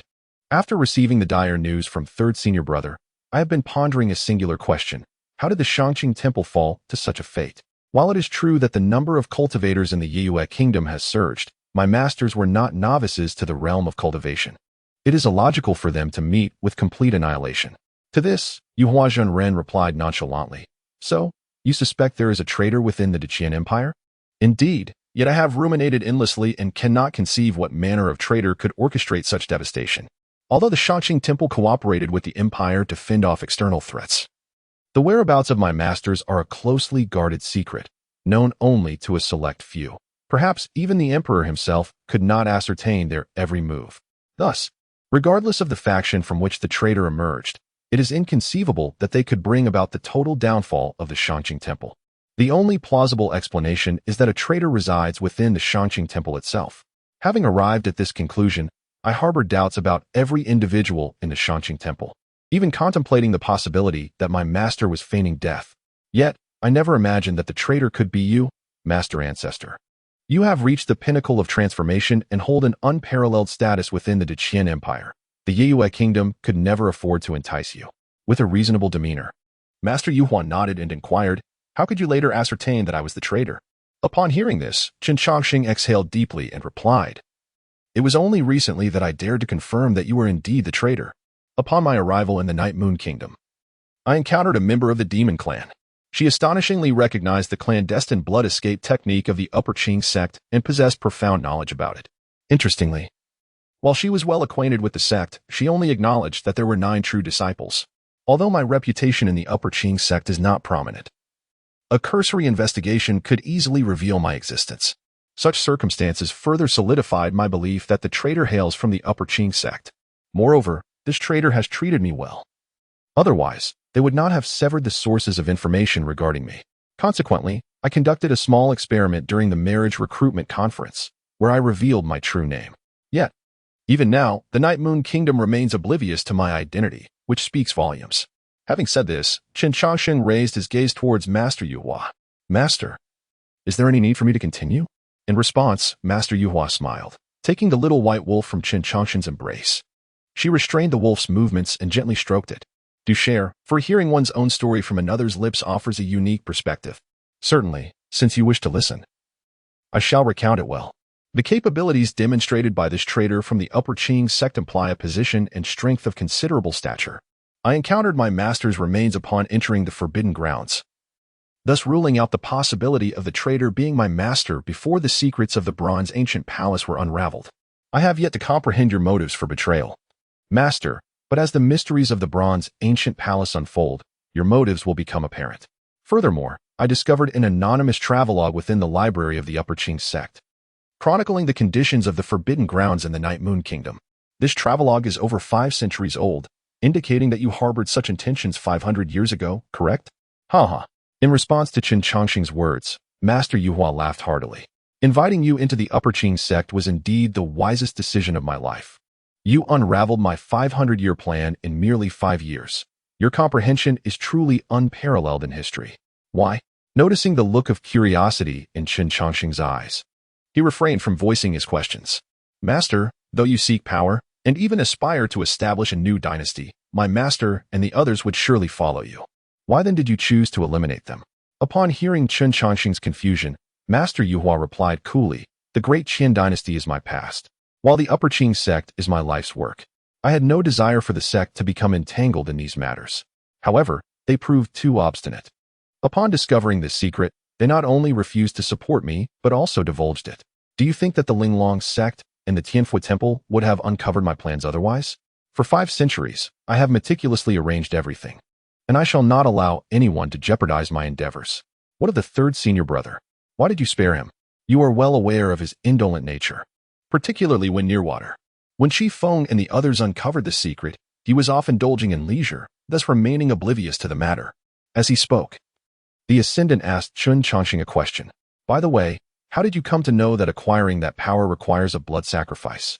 Upon hearing this, a smile crept onto Qin Changxing's face as he replied, Master Ancestor, you are so astute, yet it seems you are now perplexed.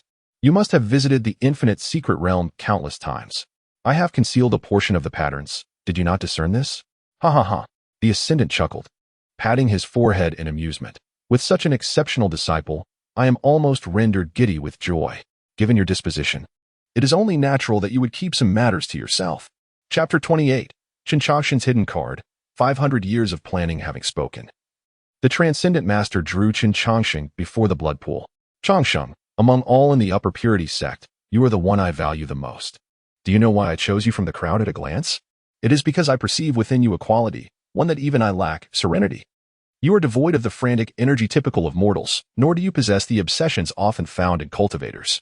It seems as though all worldly matters are but fleeting clouds in the passage of your life. Cultivators pursue the path of immortality. Yet even those who have lived for a millennium, like the transformation stage practitioners, do not embody the essence you possess. It has been proven that my judgment of you is not mistaken. Now, an opportunity lies before you. If we join forces, we shall surpass all others in our journey. In response to the Transcendent Master's invitation, Qin Changxing silently stepped back. Observing this, the Transcendent Master furrowed his brow and inquired, what is it? Do you also perceive this power as ominous? Qin Changxing replied, you need not worry. I have thoroughly studied this matter. Directly absorbing the power may indeed attract certain troubles, but filtering it through bloodlines eliminates those complications. The 18 races guarding the Bronze Ancient Palace serve as the finest tools for this filtration. The foolish one Yin Agujuo has been using her daughter's body for this purpose, mistakenly believing it would yield no consequences. However, she fails to realize that impure bloodlines cannot filter it cleanly. Otherwise, I would not have been able to counter her. Listening to the Transcendent Master's eloquent discourse, Qin Changxing shook his head. Master, my concern is not whether this power is safe. I have never contemplated such a matter. My sole purpose in coming to the Night Moon Kingdom is to retrieve the remains of my master and brothers. Upon hearing this, the once excited Transcendent Master reverted to a demeanor of coldness. You remain unchanged, yet you must understand, those who align with me prosper, while those who oppose me perish. Qin Changxing acknowledged, I am aware of this. I kindly ask you to allow me to complete the gathering of my master's remains before taking action. At these words, the Transcendent Master's expression darkened considerably. Nevertheless, faced with such a remarkable disciple, he ultimately exhibited a trace of patience. With a swift motion of his hand, 7 corpses materialized neatly before Qin Changxing. The restrictions within the body of the Celestial Spirit Master were lifted, restoring it to a lifeless state. Gazing upon the faces of those once dear to him, Qin Changxing produced 11 coffins and commenced the solemn task of preparing them for burial. Celestial Spirit Master, Senior Brother. Second Senior Brother. After assisting his former companions, he turned to tend to the Wolf King's remains. After cleansing the blood and adorning him in fresh burial garments, Qin Changxing realized he could not recover the heart that had been removed. Thus, he carved a substitute from wood.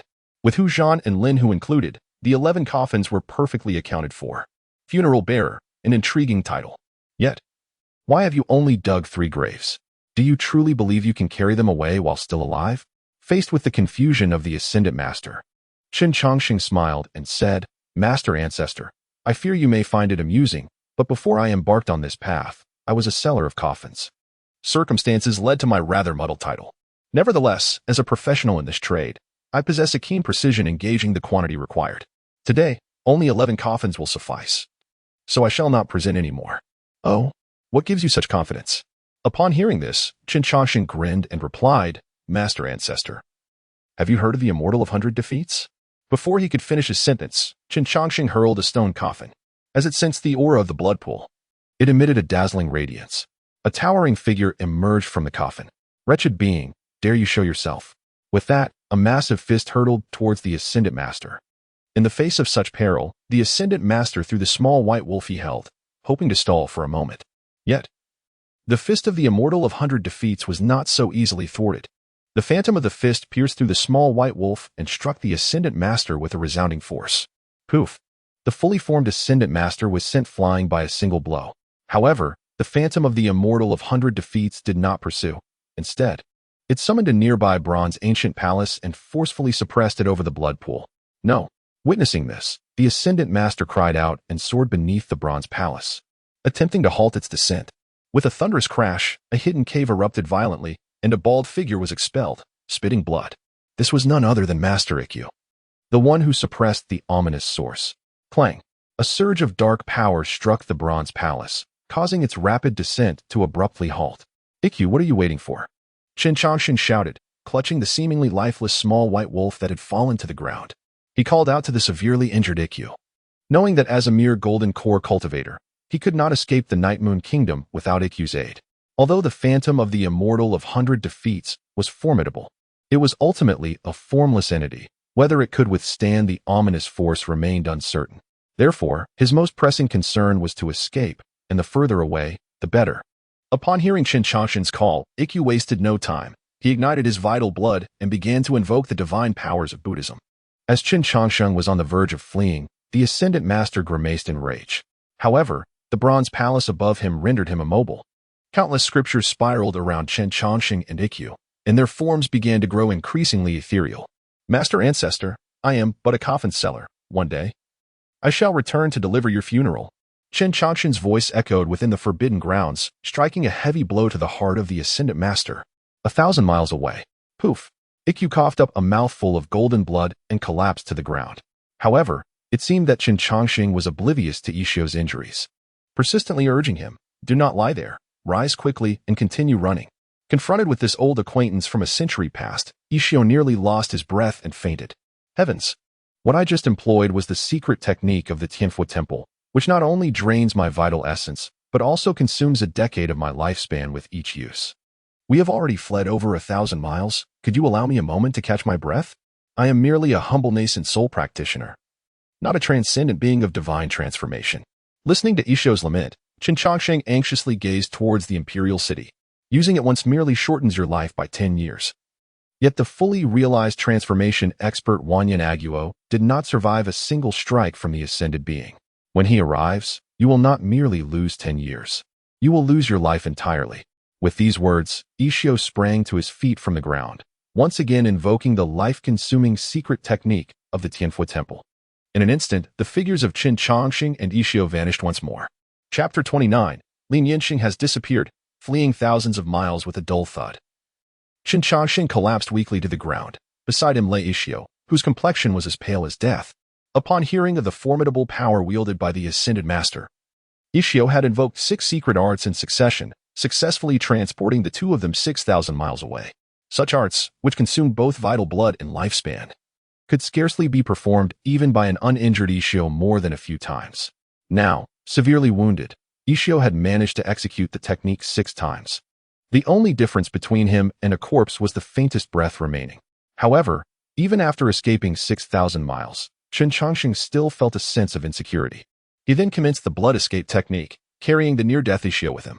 12 iterations of the blood escape technique represented the limit of Qin Changshan's capabilities. One more attempt would cost him his life. He tossed out a few array flags and struggled to cram a handful of pills into Ishio's mouth. Summoning the last vestiges of his strength to complete the task, Qin Changshan's vision darkened and he fainted, before succumbing to unconsciousness. Qin Changshan thought to himself, if he catches up, let him kill me. If I run any further, I'll be dead without him needing to lift a finger. Outside the imperial capital of the Night Moon Kingdom, the Ascended Master appeared in the very spot where Qin Changshan had first paused. His immense consciousness enveloped the surrounding area for 1,000 miles. However, After a thorough search, the corner of the Ascended Master's mouth twitched. He realized that his disciple had an extraordinary talent for fleeing. Although this body was merely a projection, its power was certainly on par with that of an average god transformation stage cultivator. The auras of Ishio and Qin Changsheng were familiar to him. As long as the two had not escaped beyond 5,000 miles, he was confident of capturing them. Even if they had crossed that threshold, as long as they remained within 10,000 miles, he could still perceive their presence. Yet, despite employing all his means, he still could not sense Qin Changsheng's aura. This indicated that, within a mere 2 hours, Qin Changsheng had already traveled beyond 10,000 miles. Contemplating this, the Ascended Master let out a cold laugh. My dear disciple, do make sure to hide well. If your master finds you, your life will surely be forfeit. With that, the Ascended Master turned and swiftly returned to the Night Moon Kingdom. His true body was in trouble, and this projection could not afford to linger. Changsheng, can we not run anymore? Ishio lay weakly on the flying sword, while Qin Changsheng, having just regained a modicum of spiritual energy, continued their flight. Faced with Qin Changsheng's relentless determination, Ishio felt a wave of exasperation wash over him. The Ascended Master had merely achieved full god transformation. He was not beyond that realm. And now they had already fled beyond 10,000 miles. He could not catch them. In response, rather than slowing down, Qin Changsheng quickened their pace. Better safe than sorry. Who knows what secret arts my master possesses that might allow him to locate us? For the sake of caution, let us run another 20,000 miles. Do not utter another word. Focus on your healing. Once your wounds have mended, you shall lead us in our escape. Upon hearing this, Ishio rolled his eyes dramatically and then closed them to commence his recuperation. After a century apart, this once familiar companion retained his cautious demeanor. Now reunited, Ishio was beset by a multitude of questions he yearned to pose to Qin Changsheng. For instance, why did Qin Changsheng depart without a word all those years ago? How did his master become acquainted with him? Furthermore, how had Qin Changsheng, who initially displayed no aptitude for cultivation, managed to attain the Golden Core realm and acquire commendable talents for cultivation? These myriad queries plagued Ishio's mind. Yet he understood that they could only be addressed once they found safety. As time flowed by, a month swiftly elapsed, and indeed, as Qin Changsheng had stated a month prior, they had traversed a full 20,000 miles in their flight. We need not run any longer. We are now a complete 30,000 miles from the Night Moon Kingdom. Even a divine being like you, Huajinren, would find it challenging to locate us. With that, Ishio and Qin Changsheng gently descended upon a mountaintop.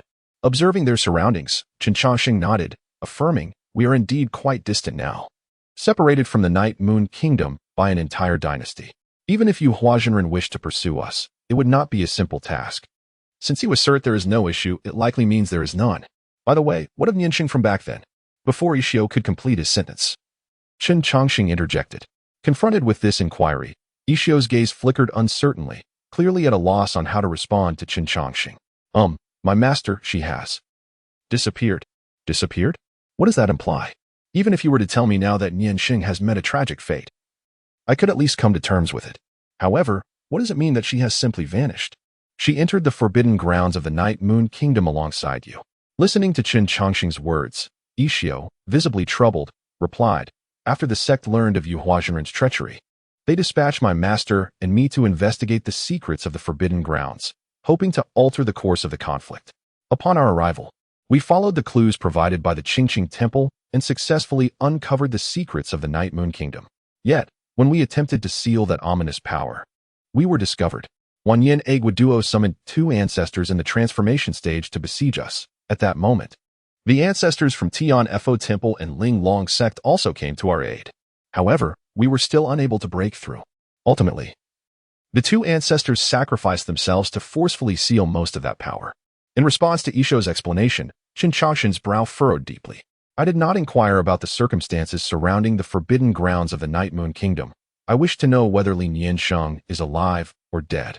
After the ancestor sacrifice, we naturally could not escape either. Just as we resigned ourselves to imminent death, my master fortuitously discovered a broken ancient teleportation array within the Bronze Ancient Hall. Although the formation was damaged, with a bit of effort, it could still be mended for use. And then, please do not tell me that you stayed behind alone to hold off the enemy while Nianxing made his escape.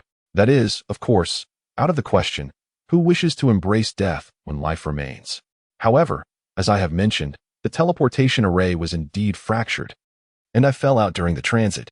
Ultimately, with no other recourse, I was compelled to conceal myself within the fissures of the seal, ready to face a mutual destruction should they seek my end. Were it not for this, I might not have survived to this day.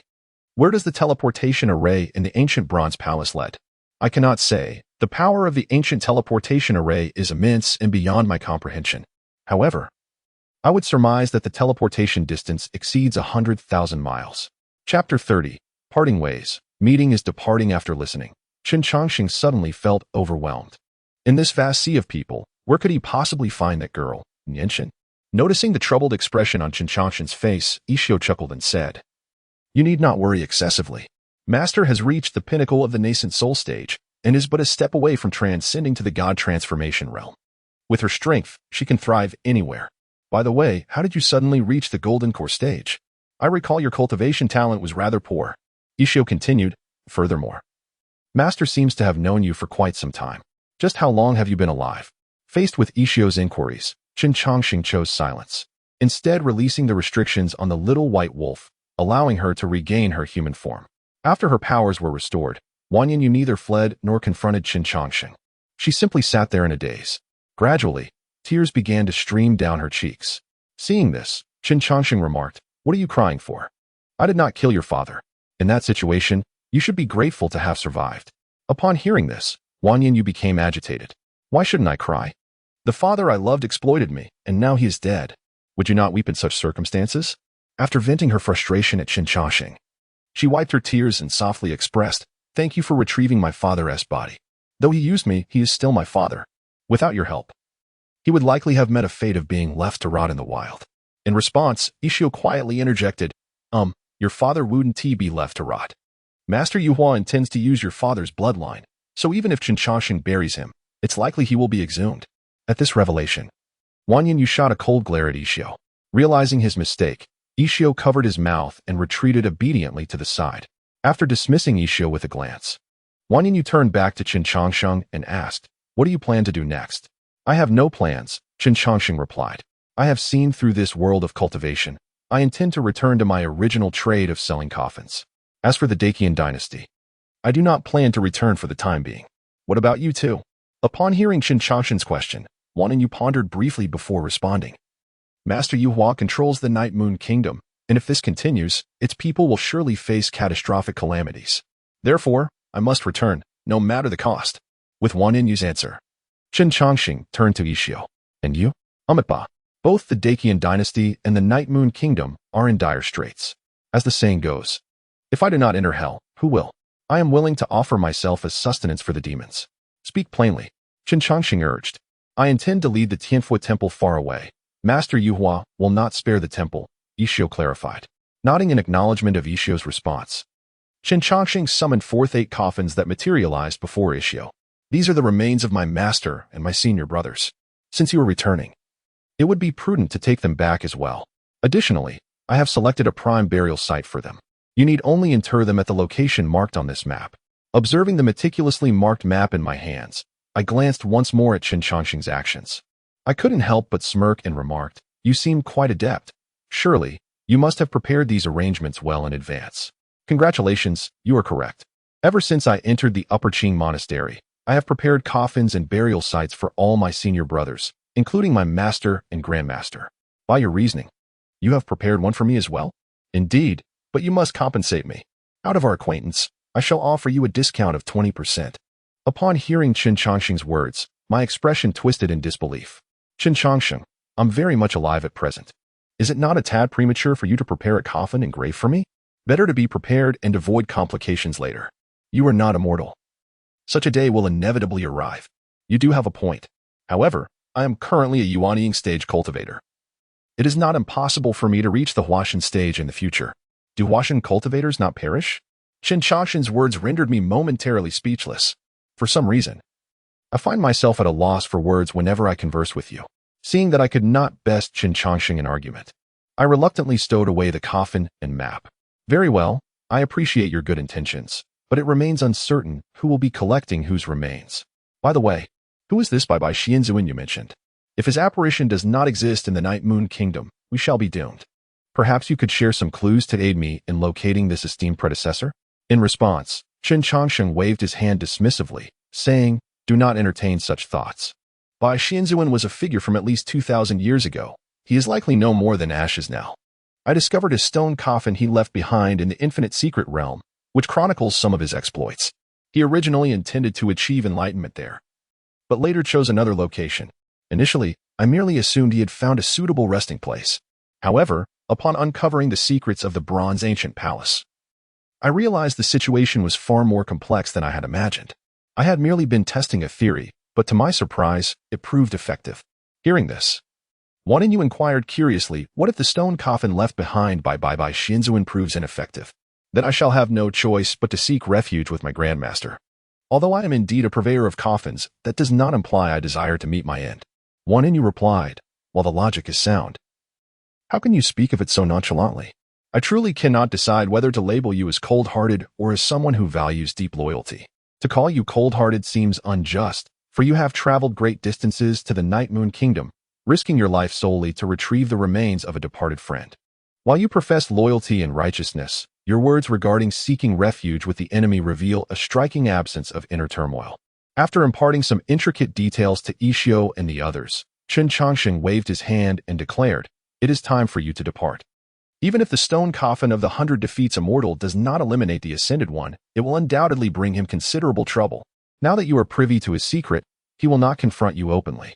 Exercise caution, and you should be able to survive." Observing the composed demeanor of Qin Changsheng, Ishio inquired with curiosity, "Upon our return, we will undoubtedly face numerous dangers. Will you not offer us some counsel? When it rains, it pours. When a mother remarries, life inevitably approaches its conclusion. This is an unavoidable reality. The only distinction lies in whether it occurs sooner or later. This path is one you must tread on your own. Why should I intervene? At most, I might offer you a discount on the coffins you purchase."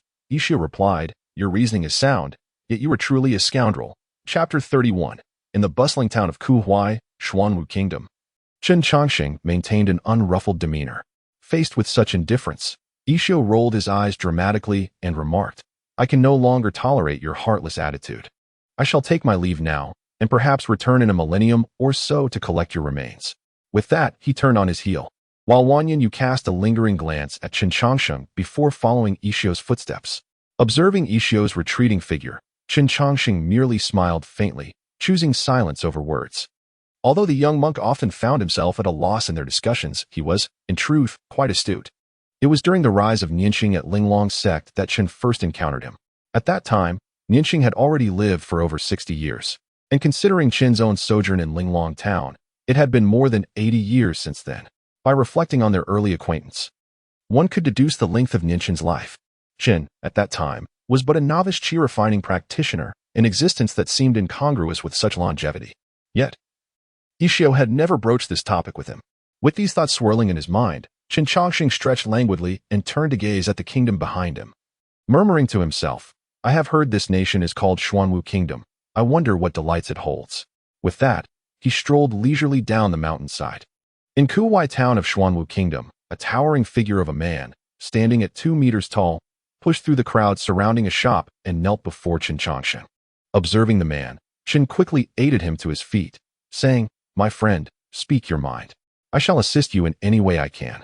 The man wiped the tears from his face and produced several blood-stained spirit stones from his pocket, saying, "Sir, this is all my wealth. I will gather the remaining spirit stones. I implore you to help restore my brother's body." Qin Changsheng glanced at the wooden board covered in white cloth not far away and shook his head with a sigh. "Business is business, and there are no debts owed in this realm. I understand you and your brother make a living by gathering medicinal herbs. Conveniently, I am in need of some herbs myself. How does that sound?" Upon hearing Qin's words, the man stifled his sorrow and retrieved a nearby backpack. Qin casually assessed its contents and estimated their worth. The bag contained primarily low-grade herbs, and even with a premium price, they would not exceed 3 low-grade spirit stones. "Indeed, these are precisely the high-grade herbs I seek. I shall offer you 100 spirit stones for them." As he spoke, Qin took the backpack and handed the man a leather pouch. "For a funeral service, the minimum fee is 100 spirit stones. My shop is currently running a promotion. I shall also provide you with a fine coffin." "Thank you, sir. Your immense kindness shall never be forgotten." The transaction of 100 spirit stones was completed, returning to Chen Changshin's hands as he walked toward the wooden board in the distance. Gently lifting the white cloth, a mangled corpse abruptly came into view before Chen Changxing. In the face of such a gruesome sight, the onlookers felt their stomachs churn violently. How did this happen? Just days ago, we discovered a century-old spiritual herb, but it was guarded by a formidable beast. I had recognized the beast's overwhelming strength and thus refrained from attempting to harvest the herb. Yet, who would have thought that the burly man would secretly venture to collect the herb without my knowledge? By the time I arrived, all that remained was a lifeless body. This is all my fault. He sought to exchange the herb for resources on my behalf. As he spoke, the kneeling figure of De Zhuang was already in tears. Witnessing this, Chen Changxing shook his head and retrieved a complete set of professional tools. The sound of flesh being manipulated reached the ears of all present, and some who could not withstand the horror had already retreated to a corner to vomit. However, Chen Changxing maintained a calm demeanor, softly murmuring to himself. First, align the tendons. Second, piece together the bones. Start with the limbs, then the torso. The organs must not be disturbed. As Chen Changxing's hands continued their work, the disfigured corpse gradually began to take shape. After a full hour of diligent effort, he finally completed the reconstruction, using other materials to fill in the missing parts. Once everything was finished, Chen Changxing produced a fine coffin and gently placed the body inside. With a long exhale, he wiped the beads of sweat from his forehead and spoke. The funeral arrangements are complete. Go bid farewell to your brother. Let him find peace in the earth. With that, Chen Changxing paid no further heed to De Zhuang and instead approached a nearby table to tend to injuries. Observing Chen Changxing's flurry of activity, a burly man with a severed hand chuckled. Sir, it seems your pursuits are rather diverse, don't you think? Not only have you taken on the entirety of the funeral services, but you also concoct elixirs and heal the wounded. Just the other day, I saw you inscribing formations on a coffin. Surely, you're not considering starting yet another venture? In response to this remark, Chen Changxing cast the man a sidelong glance and replied, This was forced upon me by you all. I originally sold coffins, and yet people began bringing half-dead individuals to me for purchase. Upon seeing that there was hope for that person, could I simply stand by and watch him perish? As it turned out, rather than expressing gratitude, they spread word of my exceptional medical skills. With more and more people flocking to me, I had no choice but to establish a clinic. And as if that weren't enough, you all have the audacity to covet my medicines and insist on paying for them. Those individuals pestered me for an entire month, compelling me to start concocting elixirs. As he spoke, Chen Changxing exerted a sudden force, causing the burly man to emit a scream akin to that of a slaughtered pig. In the instant that the bone was realigned, Chen Changxing swiftly applied a poultice to the fractured area. There you go. With a month of care, your hand will regain mobility. In the future, refrain from engaging in brawls. You are merely at the 3rd level of body refinement, while your opponent must be at least at the 5th level. Had it not been for the mercy shown by his opponent, your right hand would likely have been rendered useless. In response to Chen Changxing's admonitions, the burly man grinned and replied, Sir, it was my negligence this time. I assure you, I shall not be defeated by him again.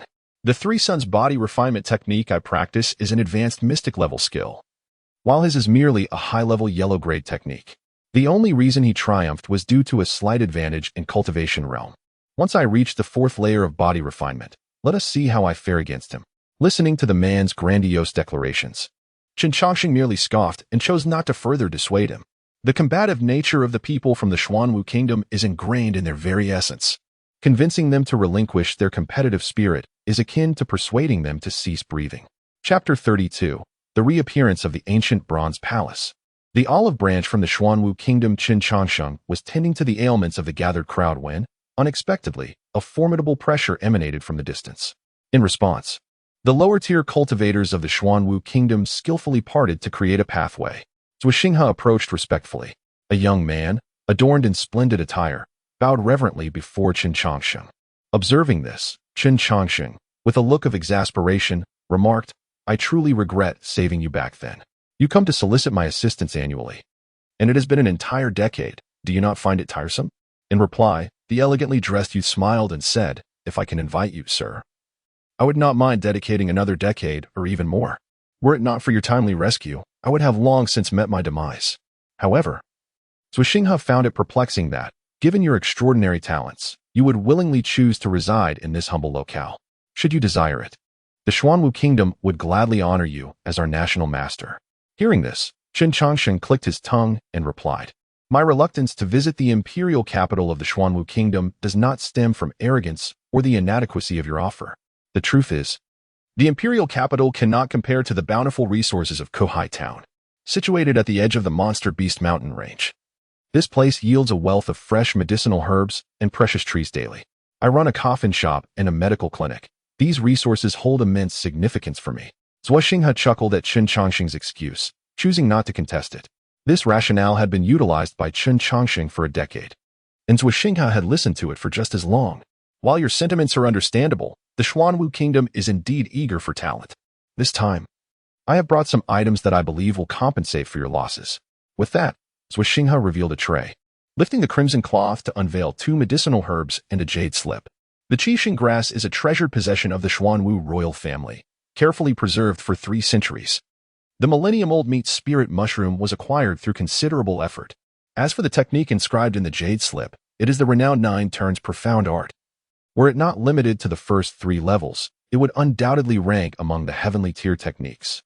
If you choose to journey to the imperial capital, these treasures shall be yours. Gazing at the gifts presented by Zhuo Xinghe, Chen Chongqing felt a flicker of temptation. The Xuanwu Kingdom emphasizes physical cultivation, boasting a level of physical prowess that far surpasses that of the Dacian dynasty.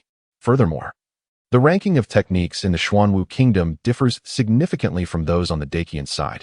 Techniques are categorized into 4 levels: Heaven, Earth, Profound, and Yellow, with Heaven tier being the highest and Yellow tier the lowest.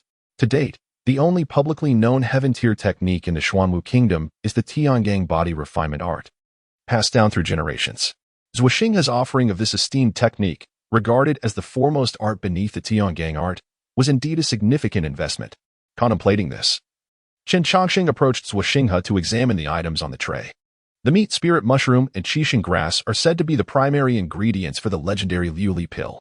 It is rumored that consuming the Liuli pill grants one a body of indomitable strength, capable of moving mountains and parting seas. In the context of our hometown standards, it is a threshold that can only be crossed by practitioners of the non-transformation stage. Upon hearing Chen Chongqing's words, a glimmer of excitement flickered in Zhuo Xinghe's eyes. However, Chen Chongqing's subsequent actions left Zhuo Xinghe profoundly disappointed, for he once again covered the red cloth on the tray.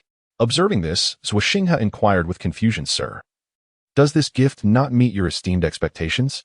Please feel free to articulate your desires. Whatever conditions you propose, I, Xinghe, shall comply, provided it is within my means." In response, Chen Chongqing let out a gentle sigh and replied, "Young Master Xinghe, it is not that I lack discernment, but I genuinely wish to avoid entanglements with the affairs of the imperial family. The higher the price you offer, the greater the trouble you wish for me to resolve. I humbly believe my abilities are insufficient for such matters. I suggest you seek someone more capable."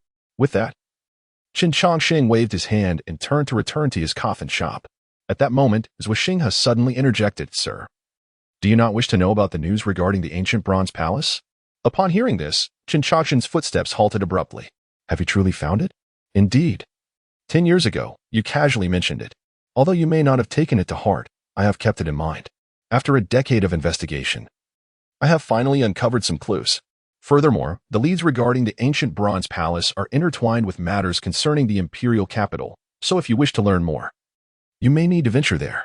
Chen Chongqing found himself in a quandary upon hearing Zhuo Xinghe's words. Since learning of Nianxing's disappearance within the ancient bronze palace, he had been diligently seeking information about other such palaces. However, after more than a decade of inquiries, he had yet to hear anything regarding the ancient bronze palace in the Xuanwu Kingdom. As time has passed, he had long since ceased to hold this matter close to his heart. The locations of the 18 ancient bronze palaces remain unknown, and this vast world is dauntingly expansive. Who knows in which country or corner of the earth these palaces might lie? Now that he had once again received news of the ancient bronze palace, it would be disingenuous to claim he was not intrigued. Contemplating this, Chen Chongqing remarked, "This information has indeed placed me in a difficult position. Very well. I shall accompany you on this journey. However, let me make it clear that I can only do my utmost regarding the matters of the imperial capital. I cannot guarantee success. I will return to gather my belongings and will join you shortly." Upon hearing this, Zhuo Xinghe exclaimed with excitement, "Then I shall await your arrival outside, sir." Upon entering his coffin shop, Chen Chongqing stored his belongings within the system space. Looking at a luxurious coffin in the corner of the room, He muttered to himself, "It took 5 years to retrieve corpses from the Night Moon Kingdom. And I have spent another 43 years selling coffins in the Xuanwu Kingdom.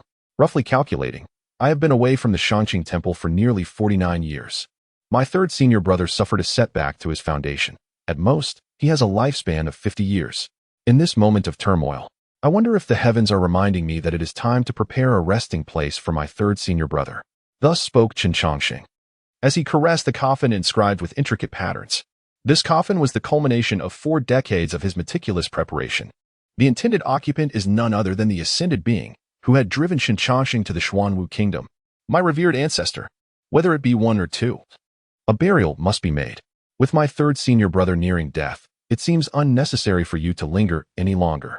After all, your devoted disciple has spent 40 years crafting this exquisite coffin for you. It is time for you to find peace." With a slight smile, Qin Changxing stored the coffin within the confines of his system space and turned away, departing from the coffin shop where he had spent the last 43 years. Chapter 33, Conversations in the Carriage. The Emperor of Xuanwu Kingdom approaches his demise within the spacious carriage. Qin Changxing quietly held a book, savoring its contents. Observing this, Zhuo Xinghe immediately expressed his admiration, proclaiming, "Sir, your vast knowledge is evident, and you remain ever engrossed in your reading. Such dedication truly commands my utmost respect."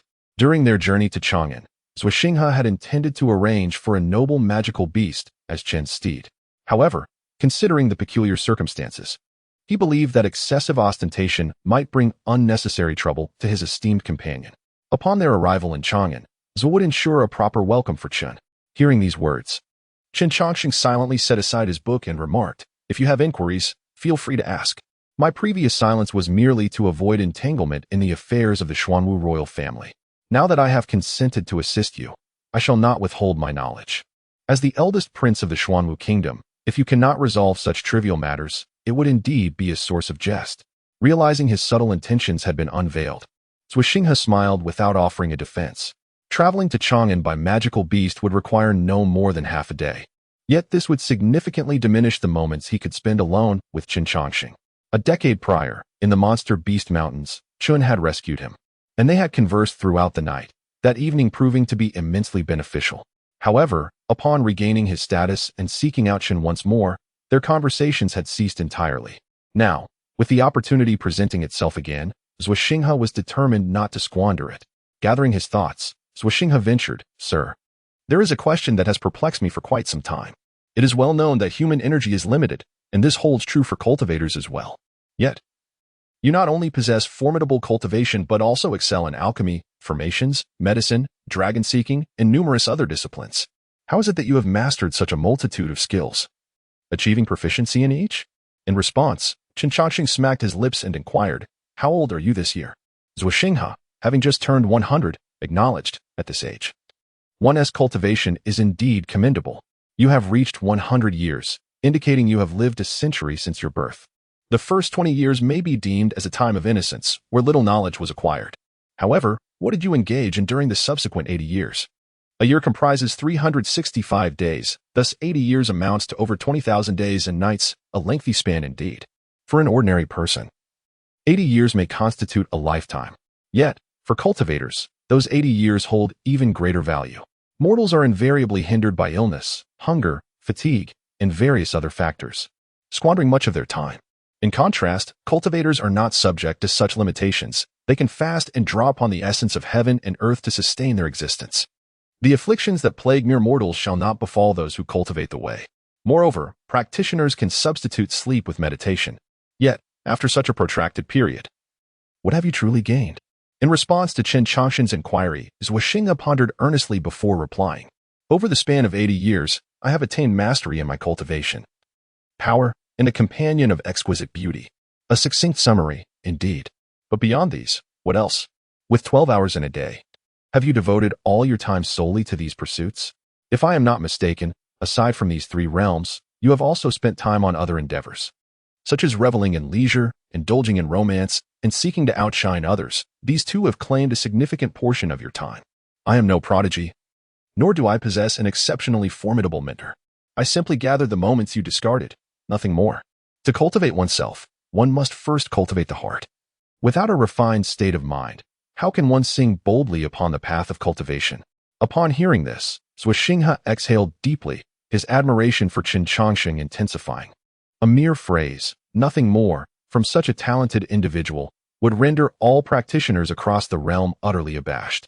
Sir, with such exceptional prowess, the kingdom of Xuanwu would gladly honor you with the title of a national hero. What say you? In the face of Zhuoxinghe's renewed offer, Qin Chongqing smiled and waved his hand. Perhaps it is best to decline. My thoughts do not dwell on such matters. Furthermore, your considerable efforts in inviting me from seclusion indicate that the situation in Chang'an is quite dire. How much longer can your father endure?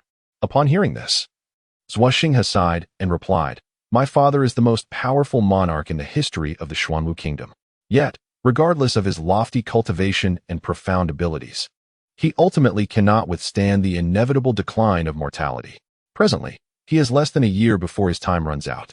Recently, my father decreed that whoever can locate the dragon's lair shall inherit the throne of the Xuanwu kingdom.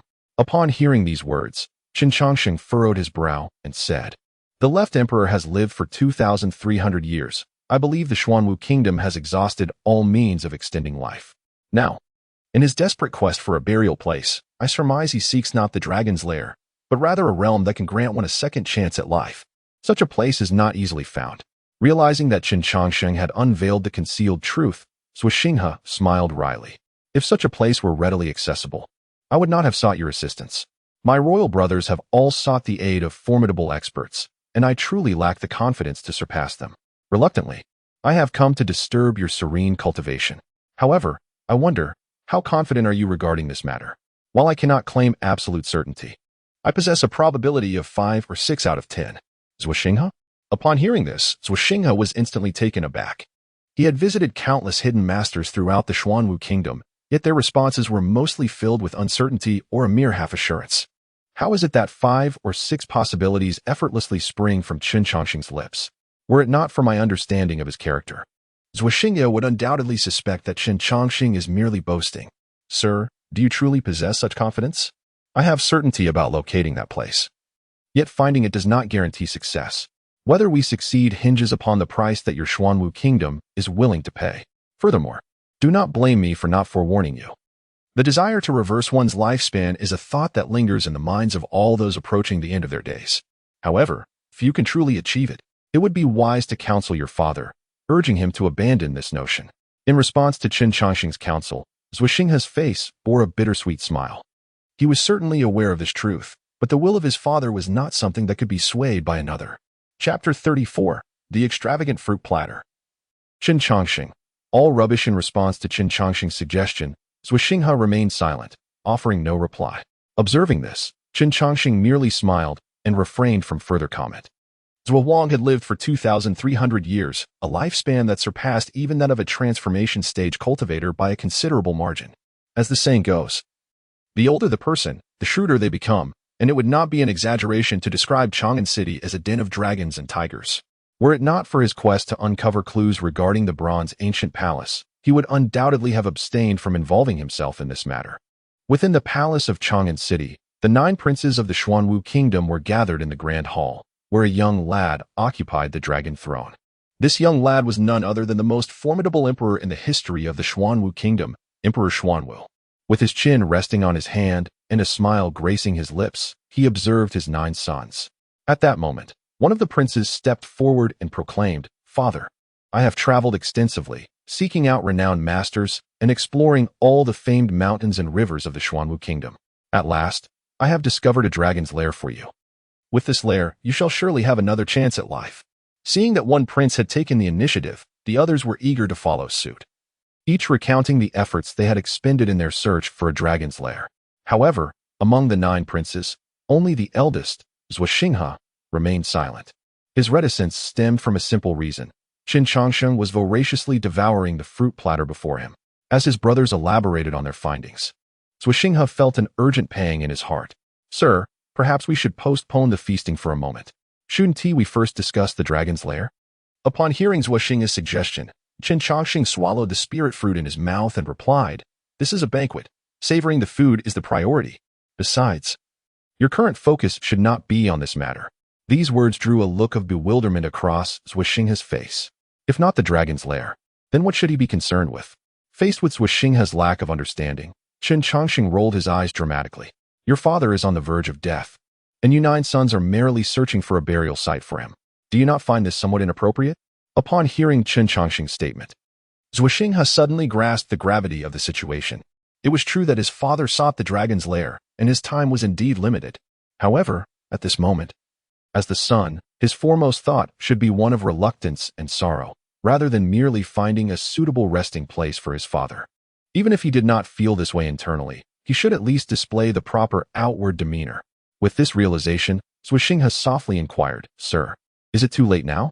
It is never too late to mend the fold. Just remember to be a bit more dramatic. Receiving Chen Chongqing's affirmation, Zhuxinghe immediately sprang to his feet and dashed forward. In his haste, he knelt, bringing his forehead down forcefully against the ground. Father, I cannot bear to part with you. The other princes were taken aback by Zhuxinghe's unexpected display, while the emperor on the dragon throne turned his gaze toward Chen Chongqing, who was still engrossed in the extravagant fruit platter. The ancient creature, having lived for over 2,300 years, undeniably possesses formidable strength. Every conversation within the grand hall is but a whisper to his keen ears. He is intimately familiar with the thoughts and personalities of the 9 princes. However, he finds his eldest son's chosen companion rather intriguing. With this in mind, the emperor's was spoke. A true man should not weep and wail. Such behavior is unbecoming. In response to the emperor's mildly reproachful tone, Zhuxinghe wept even more audibly. Father, it is said that a man has tears but does not shed them lightly, only when truly sorrowful. Now, as I am about to part ways with you, my heart is heavy with reluctance. Observing his eldest son's remarkable acting skills, the emperor's was smiled slightly and, using a surge of spiritual energy, assisted Zhuxinghe to his feet. I am aware of your filial piety, yet separation is the way of heaven. Do not grieve excessively. With that, the emperor waved his hand, and an attendant promptly presented a grand fruit platter to Chen Chongqing. Upon receiving the emperor's generous gift, Chen Chongqing beamed, revealing a bright smile. Thank you, Emperor Zhua. After expressing his gratitude, he resumed his display with the fruit platter, indulging in both eating and showing it off. The other princes looked on in disbelief. Is there no sense of shame? How could one devise such a shameless display? Why did I not think of this? Though Emperor Zhua did not state it explicitly, the other 8 princes recognized that Zhuxinghe's earlier antics had indeed garnered favor. Once the small performance concluded, Emperor Zhua finally addressed the matter at hand. My time is drawing near, and I seek a place of celestial fortune to reverse my fate. A decade ago, I promised that whoever finds the true realm of celestial fortune shall inherit the throne of the Xuanwu kingdom. Now is your moment to demonstrate your accomplishments. As his words echoed, the 8 princes exchanged knowing glances with their respective mentors. Subsequently, these esteemed figures stood forth with confidence, presenting the dragon lairs they had discovered, each description more fantastical than the last, even eliciting a hint of envy from Zhuxinghe. Yet, Chen Chongqing, as the helper, remained engrossed in showcasing the grand fruit platter, showing no inclination to participate in the discussion. Half an hour passed, and the presentations of the 8 dragon lairs were completed. All eyes turned towards Chen Chongqing, whose crude behavior prompted the second prince to express his discontent. Elder brother, from where did you procure such a rustic villager? At this critical juncture for our father's grand plan, allowing such a person to appear in the hall is a disgrace to the Xuanwu kingdom. Just as Zhuxinghe was about to retort, Chen Chongqing, having finished the last spirit fruit, leisurely remarked, Have you not heard of making a grand entrance? The truly remarkable appear in the end. There is no need to rush. With that, he turned to Emperor Zhua and inquired, Might I ask, Your Majesty, if there is a map available? If possible, it should be as large and detailed as can be. Hearing this, Emperor Zhua gestured, and 5 robust men entered, carrying a massive scroll of a map. When unfurled, it covered nearly half of the palace floor. Chen Chongqing meticulously pondered over the map, diligently marking the 8 dragon lairs one by one. Once he completed the task, he clasped his hands and addressed the assembly. Your Excellency, I must speak candidly. To me, these 8 locations are not, but worthless. If one seeks to defy fate, there exists only one place with a glimmer of hope. As soon as these words escaped his lips, the multitude of esteemed individuals present erupted in indignation. Impudence! From which sect do you hail that you dare utter such bold claims here? Reveal your lineage, so we may properly discipline you on behalf of your master. Unfazed by their ire, Chen Chongqing casually cleared his ears and replied, I apologize. My sect does not specialize in the art of locating dragon lairs. These insights are self-taught. Moreover, my primary profession is that of a coffin seller, while I also moonlight as a seeker of dragon lairs and manage funerary services in their entirety. Chapter 35. The Forbidden Land of Antiquity in the Grand Hall. Chen Chongqing's voice reverberated, leaving the eminent figures within utterly stunned. They had anticipated that the aide summoned by the Grand Prince would possess some remarkable credentials, yet they were taken aback to discover he was merely a coffin seller. Even more absurdly, his expertise in geomancy was self-taught. Seizing the moment, the other 8 princes began to launch their attacks on Zhuoxinghe. Father, my brother has resorted to employing a mere coffin seller to trivialize matters, clearly intending to undermine your grand scheme. Indeed, although my brother feigns loyalty and filial piety, he likely harbors ambitions for the throne. In the face of the prince's accusations, Zhuohuang did not display anger, but instead regarded Chen Chongqing with interest. This gentleman's profession is quite intriguing. May I inquire how you prefer to be addressed?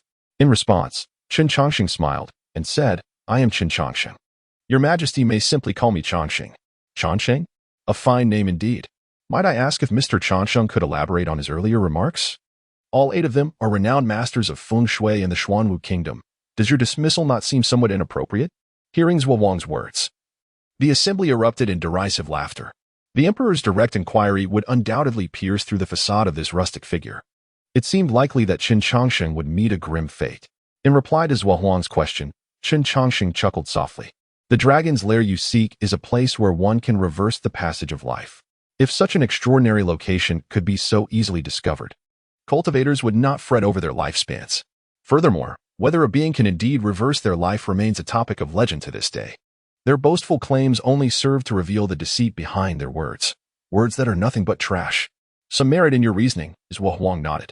Then may I inquire where Mr. Chongqing believes this dragon's lair to be? I too am curious to see what sets your chosen location apart. Upon hearing Zhuohuang's interest in his selection, Chen Chongqing perused a map and pointed to a blank area, declaring, it is here. In a radius of 100,000 miles, this is the only place that could potentially grant your Majesty the ability to reverse your life. At the sight of the location Chen Chongqing indicated, the expressions of all present shifted dramatically, with Zhuoxinghe paling the most. The spot he pointed to is intimately connected to the ancient bronze palace, leading Zhuoxinghe to suspect that Chen Chongqing had deliberately chosen it. Preposterous. The Forbidden Land of Antiquity is universally acknowledged as a place of taboo. How could there possibly be a dragon's lair there? An elderly man with a white beard bellowed, beads of cold sweat forming on his forehead. Observing this, Chen Chongqing rolled his eyes and retorted, you incessantly speak of taboos. Do you even comprehend what constitutes a taboo? A taboo is simply that, a prohibition that requires no further explanation. Your intention to lead His Majesty towards the ancient Forbidden Land is utterly reprehensible. I implore His Majesty to eradicate this individual. The elder refrained from conversing with Chen Chongqing and instead directly requested the left emperor to eliminate him. However, the left emperor showed no interest in the elder's actions, instead addressing Chen Chongqing, asking, Mr. Chongqing, what prompts your choice of such a location? The ancient Forbidden Land, where no living being may tread, is a place of certain death. Moreover, from your words, it seems you possess knowledge of the taboos? Ah, your Majesty jests. Taboos are ineffable mysteries that have eluded clarity throughout history.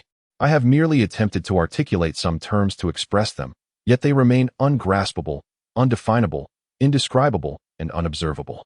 Those possessing such characteristics are what the world refers to as taboos. Upon hearing this, the left emperor nodded thoughtfully, acknowledging, your words encapsulate the terror inherent in taboos. Since you possess greater understanding of them, why then do you still choose that location? Because the blessed lands are inhabited by those of great capability, Chen Chongqing remarked, glancing at the ancient Forbidden Land on the map. Before your Majesty's birth, there existed other powerful beings upon this earth. They too faced the dilemma of longevity and made choices akin to your Majesty's. Though taboos defy description, we do know one truth, their formidable strength. The power of taboos has grown to a magnitude that even all living beings dare not mention. Such a powerful existence surely resides in the most advantageous of locations. If your Majesty desires to reverse the course of your life, the dragon's lair required cannot be reasoned with in conventional terms. The 8 dragon lairs previously mentioned, while commendable, are insufficient for your Majesty's needs. To truly reverse the course of your life, one must embrace death to attain life, and boldly venture into the ancient Forbidden Land for a glimmer of hope. Qin Changshan's voice echoed throughout the vast palace, causing every heart to race with disbelief at the audacity of this rustic villager's assertions. Should His Majesty heed his counsel, the entire Xuanwu kingdom would be led to ruin. Silence enveloped the palace following Qin Changshan's proclamation, a strange stillness prevailing. After an indeterminate time, the left emperor finally spoke. I am weary today. You may all return. Henceforth, Mr. Changshan shall serve as the national master of the Xuanwu kingdom, and within its borders, he may come and go freely. With that, the left emperor rose and departed. Meanwhile, left Xingha's 8 brothers clenched their fists, their eyes brimming with resentment. The position of national master, along with the privilege of unrestricted access within the Xuanwu kingdom, was an immense boon. This freedom signified that Qin Changshan could traverse any part of the Xuanwu kingdom, including the treasure vault and the secret chambers of martial arts, places previously accessible only to the emperor himself. In the present day, an additional individual has gained entry, and notably, this person is an outsider. How could the princes not feel envious? No, Your Majesty, you mustn't act in such a manner. I had an agreement with the crown prince not to assume any position within the Xuanwu kingdom.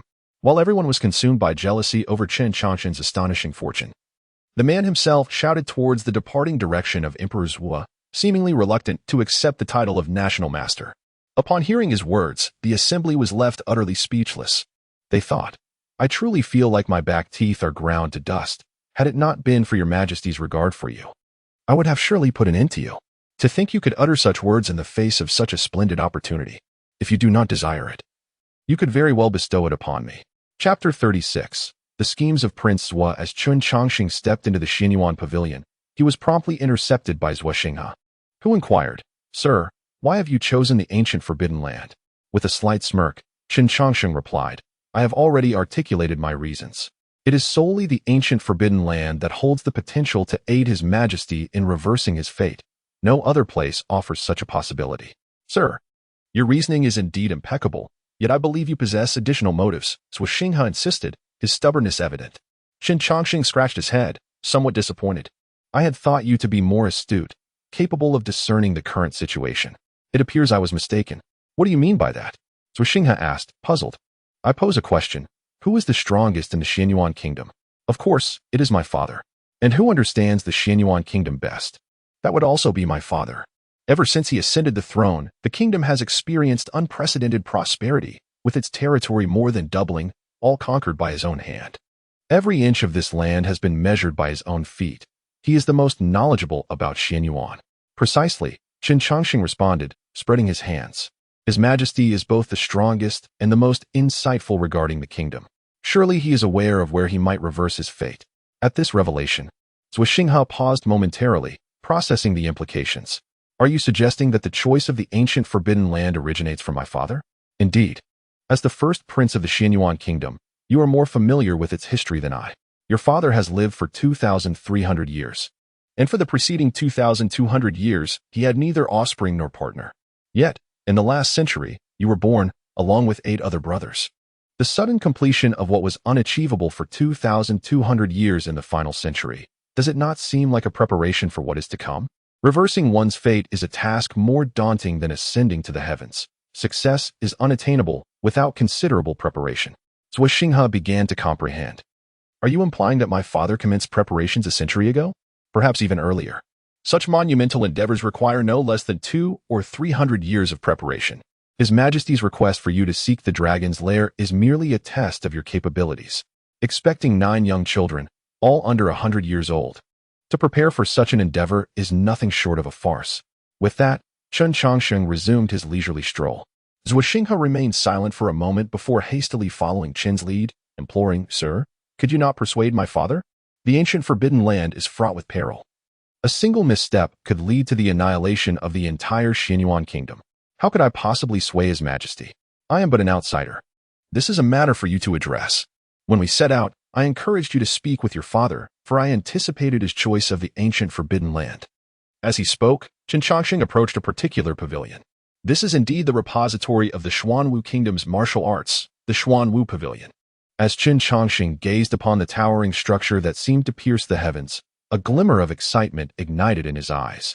Such a treasure trove of knowledge was, to him, the greatest temptation in the world. This must be the very place where the Xuanwu Kingdom's vast collection of texts resides. Would you care to accompany me inside for a closer look? In response to Chen Chongqing's invitation, the troubled Zui Xinghe managed a smile and replied, I shall not join you, sir. Beyond the approval of my father, even I am forbidden from entering the Xuanwu Pavilion at will. Furthermore, please remember, you may only observe. Do not touch anything within. Any unwarranted contact could lead to before Zui Xinghe could finish his warning, a shadow suddenly materialized before them. His Majesty has decreed that Mr.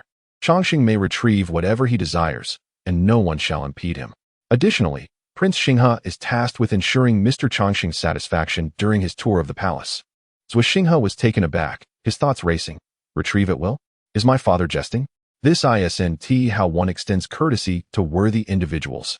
Could it be that Chen Chongqing is a royal bastard, given such privileges that even we, his legitimate children, do not enjoy? Thank you, Your Majesty.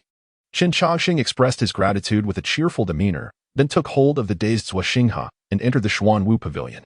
Inside the Xuanwu Pavilion, Chen Chongqing's eyes widened at the sight of the myriad books before him, nearly drooling in anticipation. At that moment, Zui Xinghe emerged from his astonishment, hesitantly asking, Sir, you wouldn't happen to have the surname Zua, would you? In response, Chen Chongqing rolled his eyes dramatically and said, Please refrain from making such ethically dubious jokes. My surname is Chun, and that is indisputable.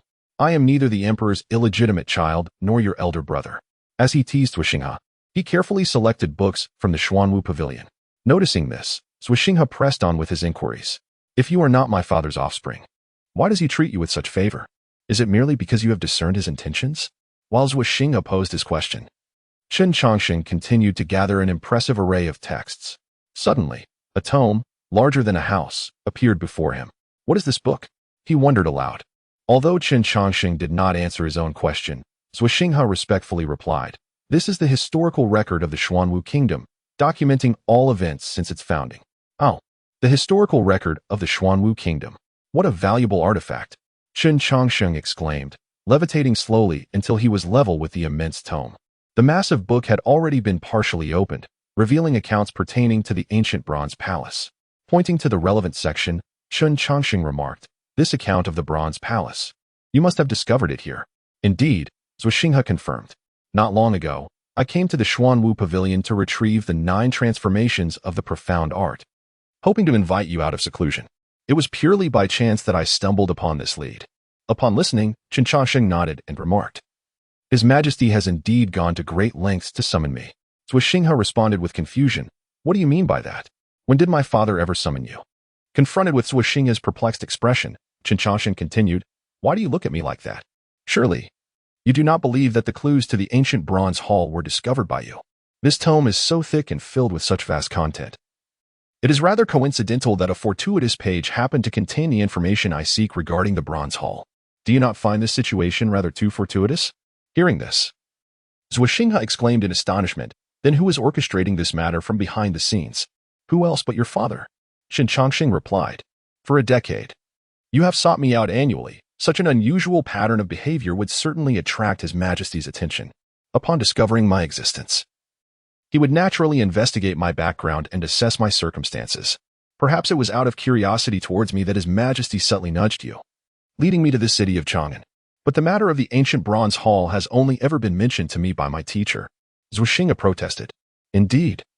But if you were to investigate the bronze hall, the information would inevitably leak. Chen Chongqing countered. An inquiry requires seeking others or consulting ancient texts. In this small domain of Chang'an, how could your actions escape the notice of His Majesty? Zui Xinghe pondered. I suddenly feel as though I am but a child. Chapter 37.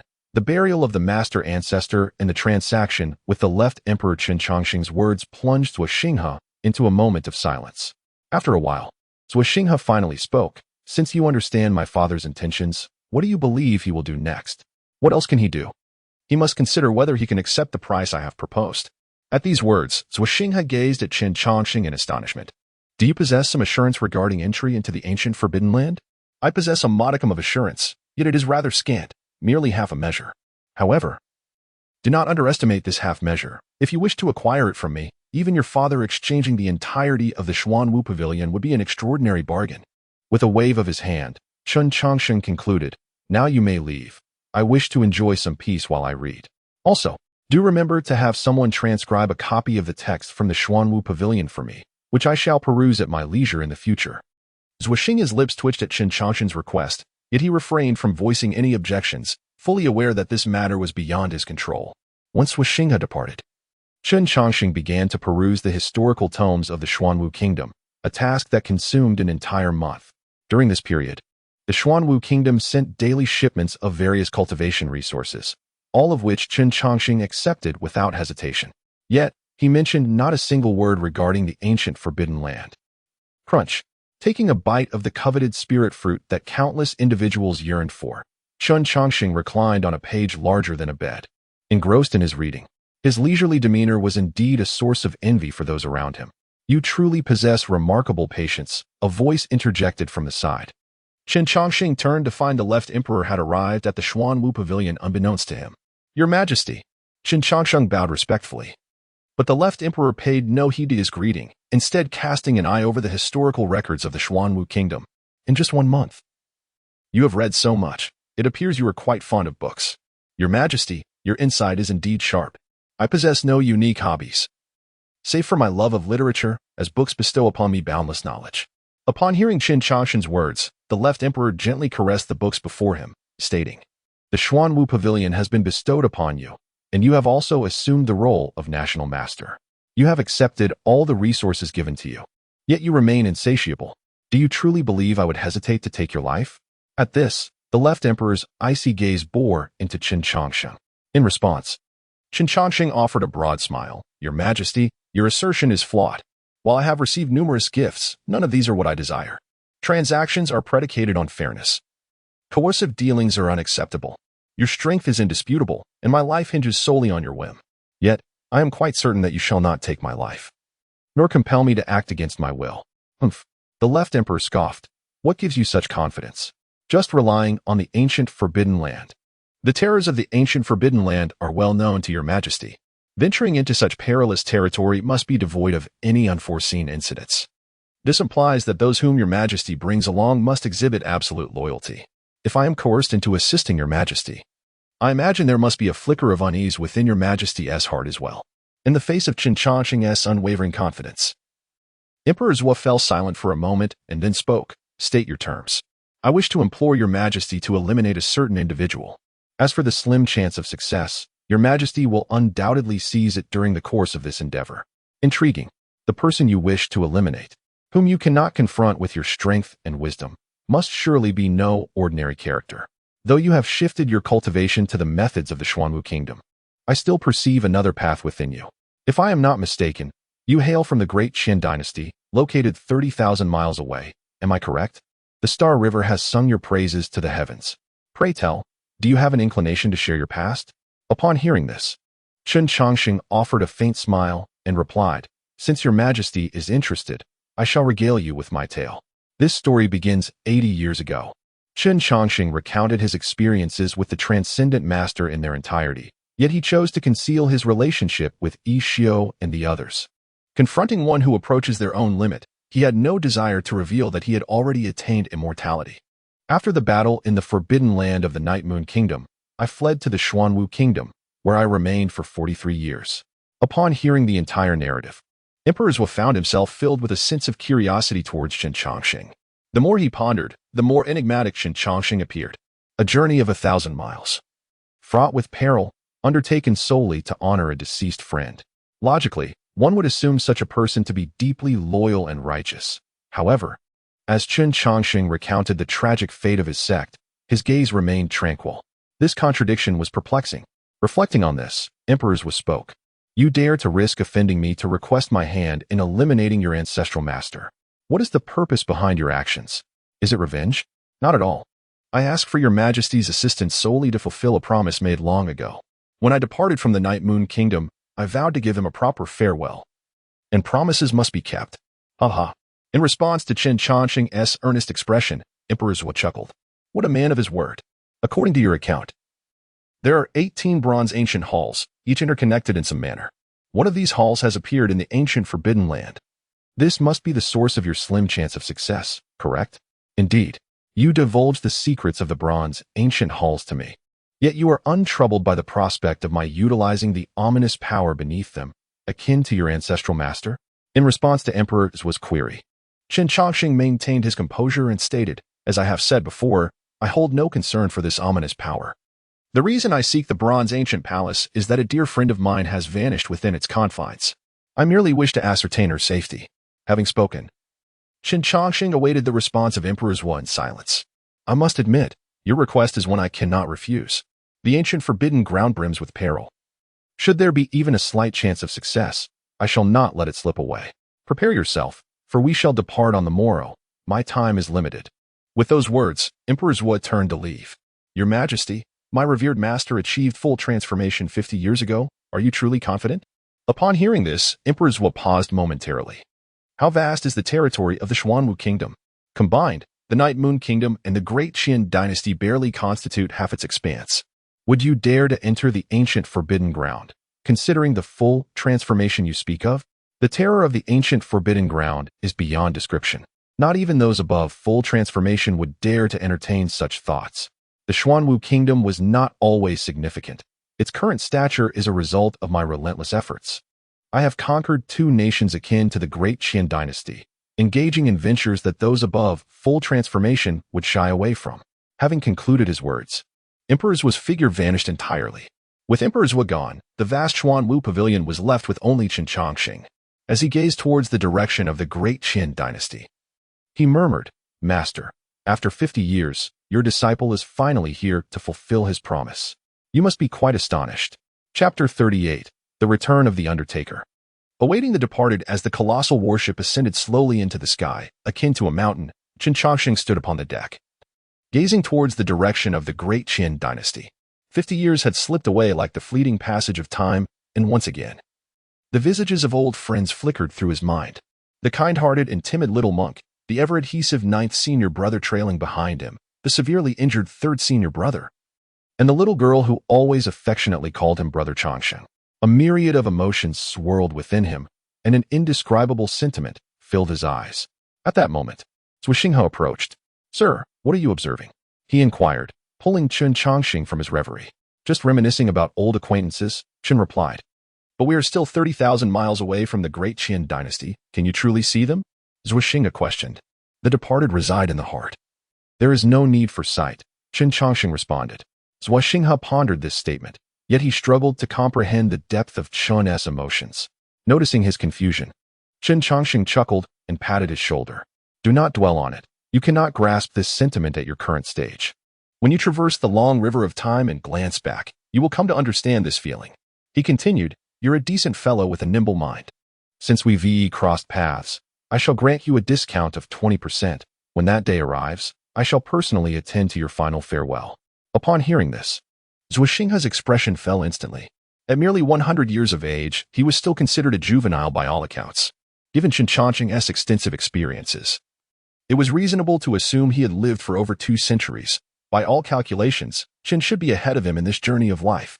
After a moment of internal lamentation, Zhu Xinghe managed a smile. Thank you for your kind offer, sir, but as for coffins, perhaps we should wait a little longer. Observing Zhu Xinghe's forced smile, Qin Chongqing merely cast a cursory glance at him before turning to return to his quarters. Even someone as powerful as Zhuo Huang must eventually face the inevitable passage of time. Zhu Xinghe could not escape this fate either. To Qin Chongqing, time was merely an inconsequential matter. At the Shangqing Temple, cough, cough, cough. Li Jinshui erupted into violent coughs as he stood before 8 tombs. These 8 graves belonged to his former masters and brothers. The once serene Shangqing Temple had now fallen into disrepair, and the couplets penned by Qin Chongqing had grown faint with age. Senior brother, why have you returned here again? Song Yuanshan remarked, observing the wobbling 3rd senior brother with a tinge of reproach. Li Jinshui chuckled softly in response. That should be my question. You are now the master of Shangqing Temple, the renowned undefeated Taoist, and the defense against the onslaught of the Night Moon Kingdom rests upon your shoulders. What would happen to others if you falter?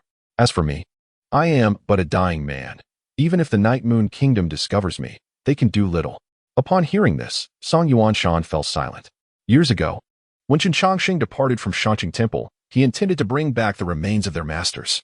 Time has passed significantly, and just as Song Yuanshan was preparing to relinquish hope, the long-absent Master Ixia returned.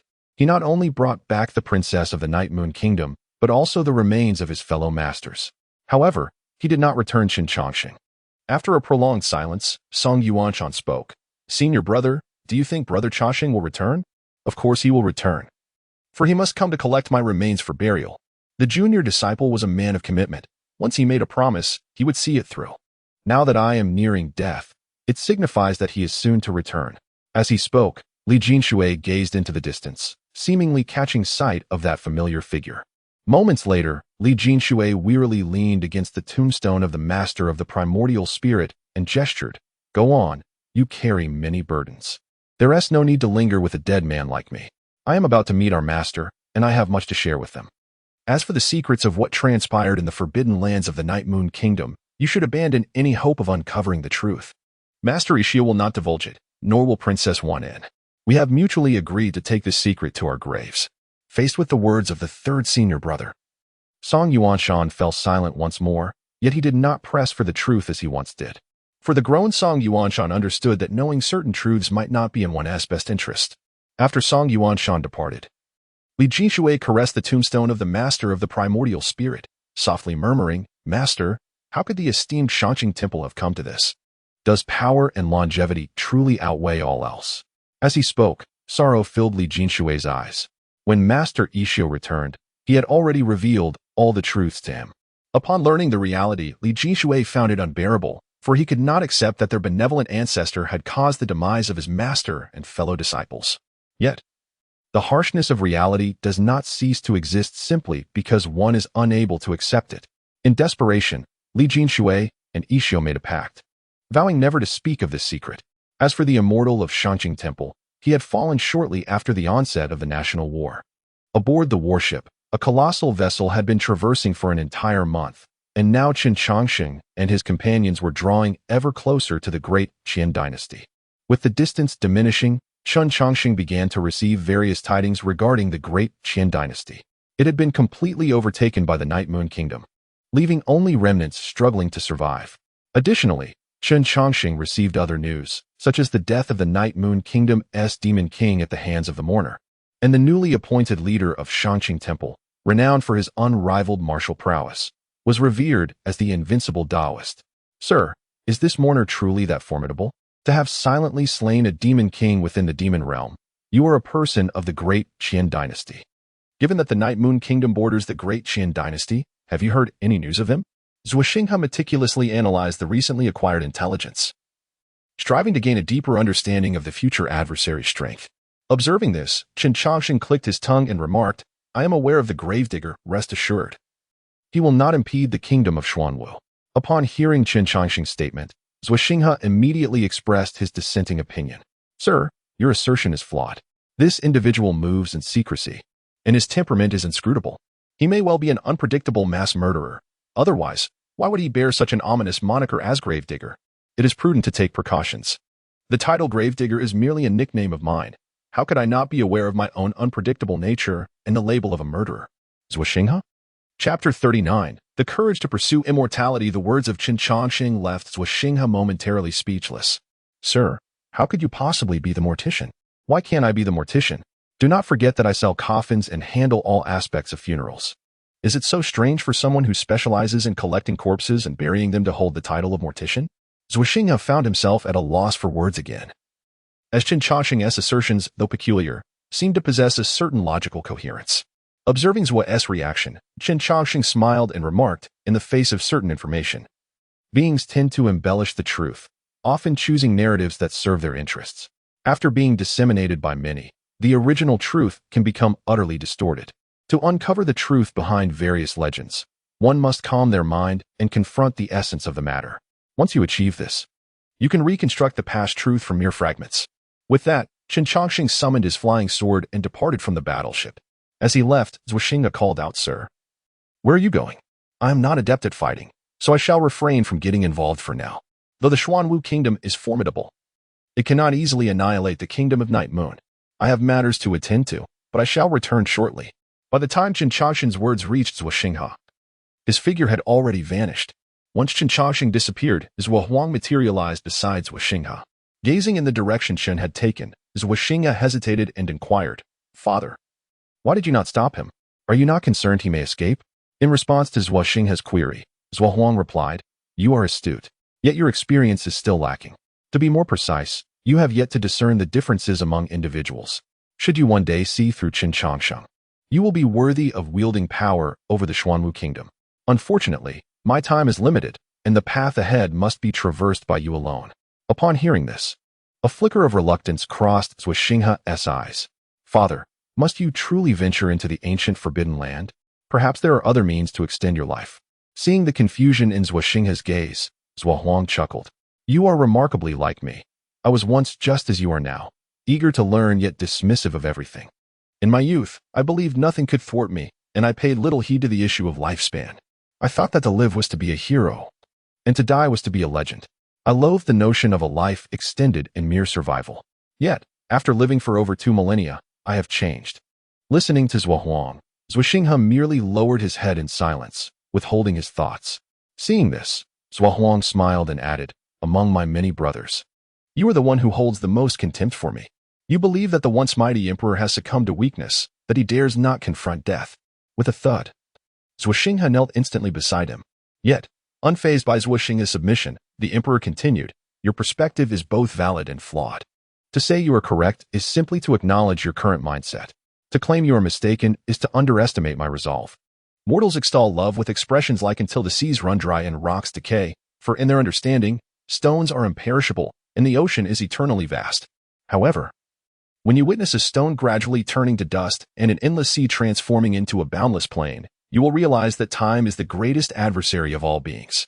It possesses the power to alter everything, including those truths we once held dear.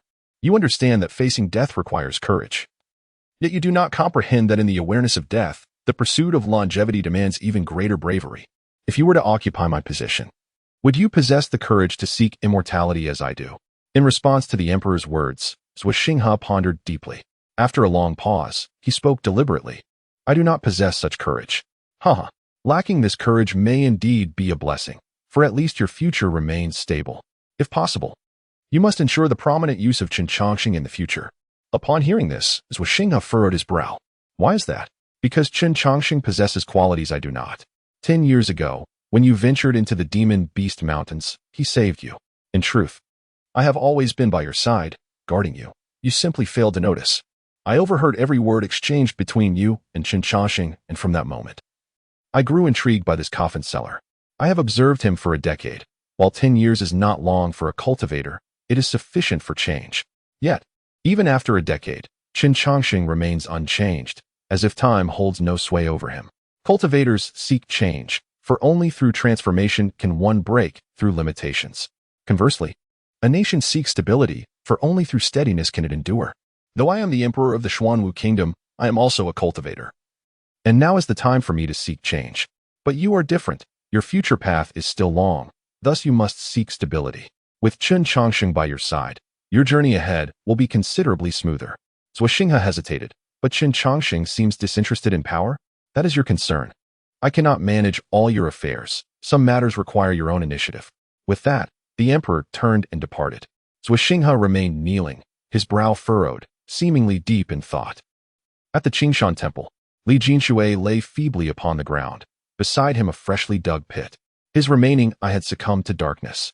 At that moment, the sound of crunching leaves echoed, and Li Jinshui, who was on the verge of closing his eyes, suddenly stirred. "Little junior brother, have you come?" Observing the once dashing third senior brother now in such a pitiful state, Qin Changsheng pressed his lips together and softly replied, "It is I, third senior brother." Upon hearing that familiar voice, Li Jinshui smiled. "I knew you would come, for you are bound to fulfill your promises." Seeing this, Qin Changsheng helped Li Jinshui to his feet. "Senior brother, you are on the brink of death. I must hasten to prepare your burial garments. It will be troublesome to change your attire once your body has grown cold." Chapter 40. A new grave added to the old. Left Huang takes action as Qin Changsheng prepared to change Li Jinshui's clothes. Li Jinshui, summoning the last remnants of his strength, pushed Qin's hands away. "Ah, you rascal. Though I am on the brink of death, I am not yet departed. After 50 years apart, cannot we have a word or two?" Hearing Li Jinshui's words, Qin Changsheng rolled his eyes dramatically. "Senior brother, at this juncture, Do not tell me you still have unfulfilled desires. You know me well. I dread trouble. Handling funerals is a task I undertake with reluctance. However, fulfilling a dying wish is not my forte. In response to Chen's remarks, Li Jishui seemed to experience a fleeting revival of spirit. Nonsense. Do you think I am someone who cannot move past such things? What I failed to accomplish in life shall not burden anyone after my demise. I merely wish to commend you before I depart. Is that too much to ask? Upon hearing this, a smile blossomed on Chen Changshin's face. Of course, senior brother. Your praise is a rare delight. Such praise is merely encouragement. Yet do not let it inflate your pride. The two conversed as they once did, but their smiles faded, and silence enveloped them once more. After a moment, Li Jishui struggled to reach the tombstone of the master of the Yuan spirit. As he traced the inscriptions upon the stone, a single drop of light brown blood tear escaped from his solitary eye.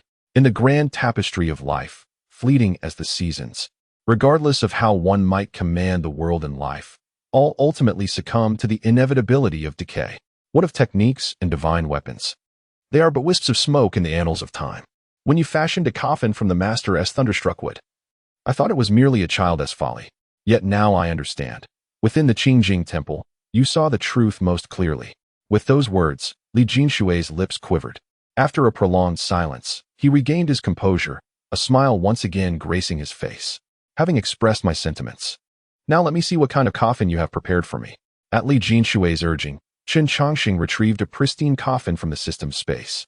Senior brother, I have prepared for you a splendid coffin made of golden silk nanmu. This wood can preserve a body for a millennium without decay. Feel its texture. As Chen Chongqing assisted Li Jinshui to the coffin, he felt the grain of the wood, and Li Jinshui nodded in satisfaction. Excellent.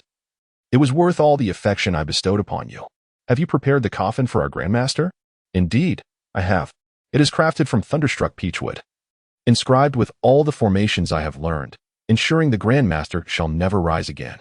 When the time comes, I shall inter both you and the grandmaster together, allowing you to reminisce about the past. Haha. Li Jishui laughed heartily at Chen Chongqing's response. You, my junior brother, are truly thoughtful. With that, Li Jinshui straightened his posture and smoothed the wrinkles of his garments, and then he froze in that moment forever.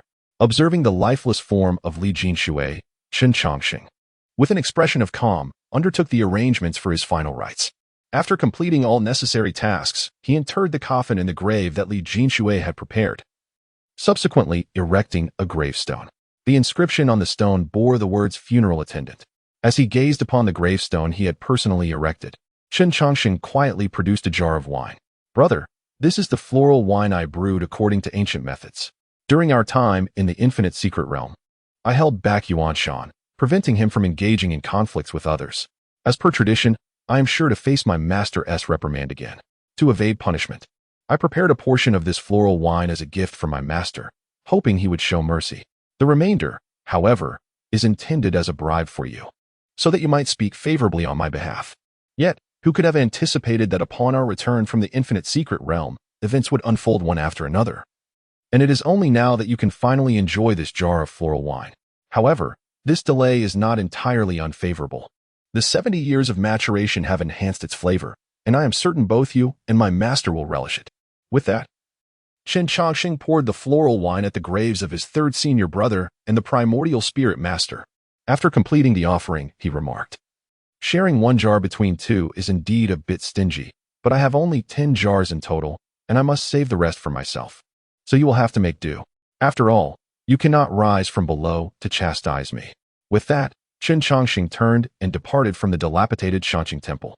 As he walked away, he waved his hand towards the 9 graves, saying, Masters and brothers, I must go fetch our ancestor to see you. I shall take my leave first. There was no trace of sorrow in his tone, as if in his heart, this was merely a brief farewell to departed friends. The horns of war sounded as the Xuanwu kingdom launched its assault.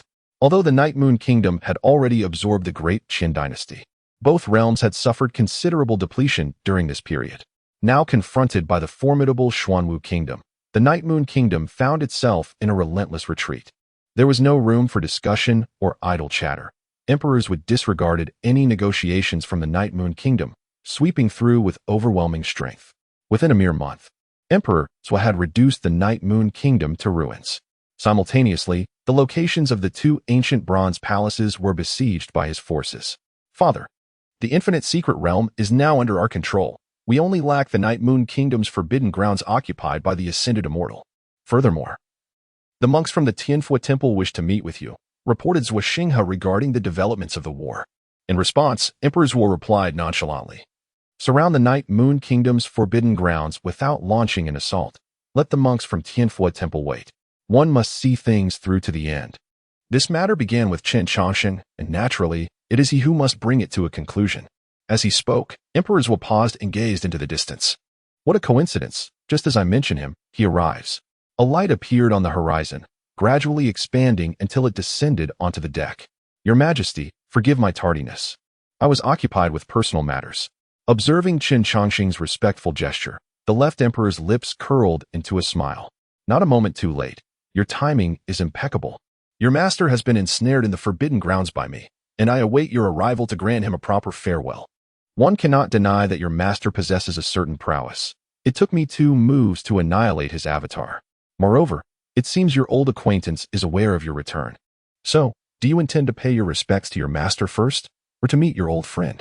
Faced with the choice presented by the left emperor, Chen Changsheng smiled broadly and replied, "Naturally, I shall visit my old friend first. While my master may seem insignificant in your eyes, I am no match for him. Should he retaliate in his final moments, I would find it unbearable. Thus, it is prudent for us to act separately." "Haha." The left emperor chuckled, pointing at Chen Changsheng. "I truly admire your cautious approach to matters. Very well, I shall allow your master a breath of respite, so you 2 disciples may reminisce properly." With that, the left emperor instantly appeared above the forbidden grounds, his right hand clenched into a fist, which he struck down with tremendous force. Boom! A colossal imprint of his fist emerged upon the earth, shattering the surrounding mountains for 100 miles into mere dust. Chen Changsheng. Is he truly this formidable? Chapter 41. Falling blossoms have intent. Flowing water is indifferent. Bidding farewell to the master ancestor, as Zhua Huang unleashed a powerful punch. A colossal cauldron soared from the forbidden grounds of the Night Moon Kingdom, hurtling towards him. Witnessing the earth-shattering battle, Chen Changsheng couldn't help but click his tongue in awe. The realm of cultivation is indeed perilous. Fortunately, I have no penchant for fighting. After this reflection, Chen Changsheng swiftly flew towards a distant group that included Ixio. Upon seeing Chen Changsheng, who had reappeared after a 50-year absence, a surge of joy filled the hearts of the onlookers, reminiscent of a long-awaited reunion. "Brother Changsheng, I knew you would return," exclaimed Song Yuanshan, brimming with excitement as he approached. Chen Changsheng appraised Song Yuanshan, who was clad in a Taoist robe, and chuckled. "It has been decades. The once inseparable follower has finally matured. Excellent. Your growth speaks volumes of the diligent teachings from third senior brother." Observing the exchange between Chen Changsheng and Song Yuanshan, a stunning beauty exuding a hint of wildness hesitated to speak. This enchanting figure was none other than the princess of the Night Moon Kingdom, Wan Yinyu. "What are your plans now?" Wan Yinyu ultimately could not restrain her curiosity. Hearing her question, Chen Changsheng smiled and replied, "What else could I do? I shall forge my own path." At his words, Wan Yinyu cast a glance at the formidable army of Xuanwu Kingdom, her expression turning serious. "You truly intend to leave?" Although she did not articulate her feelings explicitly, Chen Changsheng detected a trace of reluctance in her tone. Noticing her demeanor, Chen Changsheng reassured her. "It is not quite a departure. Everyone has their own responsibilities and unique destinations. I am merely heading to where I need to be to fulfill my obligations." "Why?" Song Yuanshan inquired, perplexed. "The troubles have been resolved. The Upper Qing Temple lies in disarray. Are you truly going to abandon it?" In response to Song Yuanshan's somewhat agitated demeanor, Chen Changsheng placed a comforting hand on his shoulder and said, "Rebuilding the Upper Qing Temple is your mission, not mine. Each person's fate is distinct. Some are destined to take root in a particular place, while others are meant to roam the world. The Tao emphasizes the concept of fate. My connection with you all has reached its conclusion, and it is time for us to part ways." Upon hearing Chen Changsheng's words, Song Yuanshan clenched his fists. Ever since Chen Changsheng joined the temple, the entire Upper Qing Temple had anticipated his departure. Although he had performed admirably, they had never sensed an intention for him to remain. To be more precise, while Song Yuanshan regarded the Upper Qing Temple as home, Chen Changsheng merely perceived it as a temporary respite.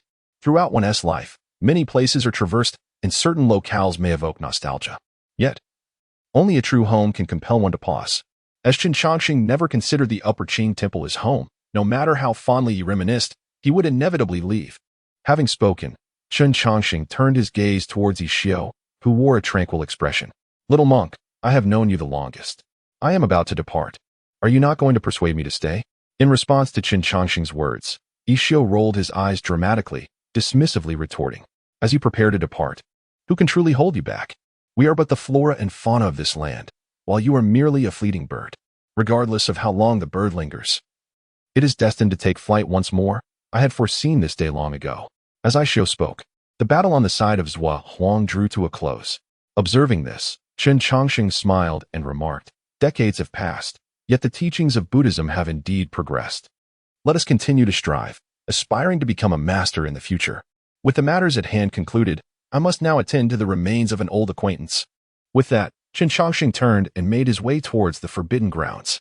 Watching his retreating figure, an overwhelming sense of reluctance filled the eyes of the three.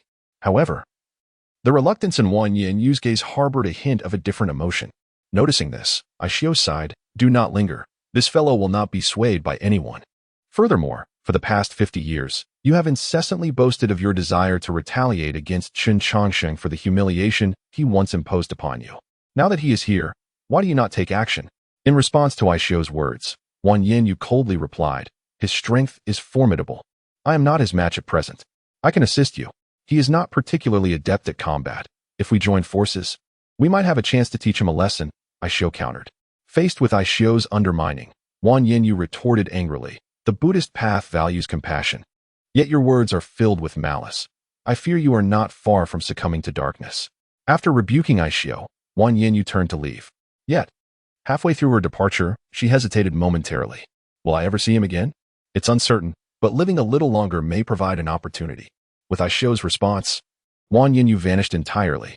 Perhaps from the moment her hair was dyed black, she had already etched this intriguing individual deeply into her heart. In the forbidden grounds of the Night Moon Kingdom, Qin Changxing carefully bore a resplendent coffin, meticulously navigating various deep pits until he arrived before the ancient bronze palace. Thud! The heavy coffin thudded to the ground, and Qin Changxing gazed at the immortal master suppressed beneath the bronze palace, smiling as he said, Master Ancestor, what do you think of the coffin I crafted for you? Hearing this, the immortal master examined the coffin and replied with a smile, not bad. It is evident that you have put much thought into it. Since your narrow escape last time, I have harbored an uneasy feeling. However, I did not anticipate your return would be so swift, nor that you would enlist such formidable assistance. Upon hearing this, Qin Changxing glanced at Zhua Huang, who was studying the bronze palace. Alas, Master Ancestor, with your strength, how could I possibly escort you alone? Now that we are at this juncture, may I inquire of you a few questions? Certainly. The Infinite Secret Realm also contains a bronze palace. Why did you choose to scheme in the Night Moon Kingdom? The entities suppressed beneath the Infinite Secret Realm were annihilated, which led me to seek the Night Moon Kingdom. I see. Allow me to pose a second question. Do you regret having slain my master and the others? Confronting the question, Qin Changxing fixed his gaze upon the eyes of the Ascended One, seeking to discern the most authentic answer within their depths. After a prolonged silence, the Ascended One sighed softly and remarked, it is merely a trifling matter of hardships. For those who pursue the path of immortality, a degree of sacrifice is entirely customary. He spoke of the method of escape, likening it to the bitter yet sweet experience of consuming raw lotus. Haha. Upon hearing the words of the Ascended One, Qin Changxing laughed heartily, reveling in the sentiment expressed. What a profound sentiment, bitter yet sweet when consuming raw lotus. The resolute heart of the master is truly admirable. Then, allow me to accompany you on your final journey. As his words fell, the left emperor appeared beside Qin Changxing, gazing at the one who had bested him. The Ascended One displayed no semblance of fear. Had I not been ensnared, you would find it far more challenging to vanquish me. Chapter 42, Braving the Ancient Forbidden Land. Just a touch of wind and frost in response to the words of the Ascended One, Zhua Huang nodded. If only my friend could live for another 1,000 years, perhaps we could determine our fates in a duel. Alas, you shall not endure that long. By the way, what does the great hand depicted in this image represent? After your extensive research on the Bronze Ancient Palace, you must possess some insights. Haha, of course, I am aware. But do you believe I would share that with you? Even if I did, would you dare to trust my words? Indeed, I cannot place my faith in your statements. With a swift motion, A radiant beam shot from Zhua Huang's hand, creating a small blood hole on the forehead of the Ascended One. As the Ascended One fell, the colossal bronze ancient palace began to sink once more. Upon witnessing this, Zhua Huang instantly intervened, using unparalleled divine power to halt the descent of the palace. Seizing the opportunity, Qin Chongqing hurriedly retrieved the body of the Ascended One. Boom! As the bronze ancient palace descended, the ominous blood pool contained within was thoroughly suppressed. Exhaling gently, Zhua Huang calmed his breath. Even preventing the palace's actions proved to be an arduous task, even for him. Placing the body into a prepared coffin, Qin Chongqing inquired, "Your Majesty, have you made any discoveries?" "Indeed, there are some. Each bronze ancient palace should house a teleportation array, which contains some form of connection. However, I am uncertain of the specifics, as the teleportation array here has been destroyed. Our only hope now lies with the bronze ancient palace in the infinite secret realm. If that teleportation array is still functional, it may indeed grant us access to the ancient forbidden land." As he spoke, a glimmer of excitement flashed in Zhua Huang's eyes. Initially believing that the bronze ancient palace would offer only slight assistance, he was astonished by its immense potential. This newfound knowledge significantly increased his chances of safely entering the ancient forbidden land by at least 20%. "By the way, this should belong to you. I return it now." Boom! A stone coffin was tossed before Qin Chongqing. This coffin was the pivotal treasure that had aided him 50 years prior in escaping peril. Naturally, the recovery of such an item brought joy to Qin Chongqing's heart. "Thank you, Your Majesty." Qin Chongqing accepted the stone coffin and casually asked, "The 100 Defeats a Mortal Monarch was a figure from 2,000 years ago. Have you heard of his name?" "I have indeed heard of him. I first encountered his tales when I was 10 years old. However, by that time, he was already a figure from 2 millennia past. The inscriptions on this artifact are from an era long gone, a dynasty that had perished for some time before my recollection. My ability to comprehend them is due to the relatively recent disappearance of that dynasty." Qin Chongqing. Upon hearing this, confusion filled Qin Chongqing's expression. He had assumed the 100 Defeats a Mortal Monarch was a person from 2,000 years ago, yet he never anticipated that Zhua Huang had heard tales of him during his youth. At that time, the legend of the Immortal of 100 Defeats had already circulated for over 2 millennia. Thus, one could deduce that the Immortal of 100 Defeats was a figure from 4,000 years ago. Contemplating this, Qin Chongqing spoke, "Your Majesty, if the Immortal of 100 Defeats existed 4,000 years ago, how formidable must his powers be? I am uncertain. Merely relying on a phantom to suppress the ominous presence and the Ascendant Master here is a feat beyond my capabilities. Were it not for the suppression of the bronze ancient palace, I would also wish to harness the power of this place," he replied. Qin Chongqing mused silently about the left sovereign's reluctance to mention the ominous power, thinking perhaps he was incapable of utilizing it. He then addressed the left sovereign, "Your Majesty, I must attend to the burial of my ancestor, so I shall take my leave for now." "Go ahead," the left sovereign replied, "but do so swiftly. Extracting the bronze ancient palace from the infinite secret realm won't take much time." With the left sovereign's consent, Qin Chongqing departed from the forbidden grounds of the Night Moon Kingdom. A fortnight slipped by in the blink of an eye. Under the united efforts of the Xuanwu Kingdom, the bronze ancient palace within the infinite secret realm was forcibly excavated. Standing on the deck, Qin Chongqing gazed upon the land of the great Qin dynasty, a wave of sentiment washing over him. He had resided on this land for nearly 2 centuries. 200 years ago, he could never have imagined leaving the great Qin dynasty, nor did he foresee intersecting with the various formidable beings of the cultivation realm. At that time, he simply wished to live quietly and engage in meaningful pursuits. Yet, a myriad of events had conspired, guiding him inexorably to his current position. Reflecting on this, Qin Chongqing looked at his hands and murmured, "To have a person who least desired to cultivate reach the nascent soul realm, indeed. The tides of fate are unpredictable." With that, a smile returned to Qin Chongqing's face as he turned back toward the cabin. A chapter of his journey had concluded. Regardless of its tumultuous and breathtaking nature, it had ultimately reached its end. Those who live must always look forward. A deep roar emanated from 9 colossal beasts, each comparable to a small mountain. Faced with such formidable creatures, all living beings trembled in fear. Yet, even more astonishing was the fact that these mighty beasts were merely employed to draw a carriage. Seated within was none other than the Xuanwu Emperor of the Xuanwu Kingdom. The sound of war drums echoed, and the million-strong army of the Xuanwu Kingdom stood in silent formation. Despite their vast numbers, an eerie quiet enveloped the scene. Gulping down a mouthful of saliva, Qin Changsheng wiped the cold sweat from his brow. Your Majesty, I fear I am not particularly adept at storming ancient forbidden grounds. Perhaps we should wait a while before entering? Noticing Qin Changsheng's timid demeanor, the left sovereign's lips curled into a subtle smile. There is another bronze ancient palace within the ancient forbidden grounds. If you do not venture forth, how shall you behold it? While the reasoning was sound, Qin Changsheng replied, But I am not skilled in combat. Following in your Majesty's footsteps, I may hinder your progress. In the face of Qin Changsheng's repeated refusals, Zhua Huang remained unperturbed and patiently elucidated. There is but one opportunity to breach the ancient forbidden land.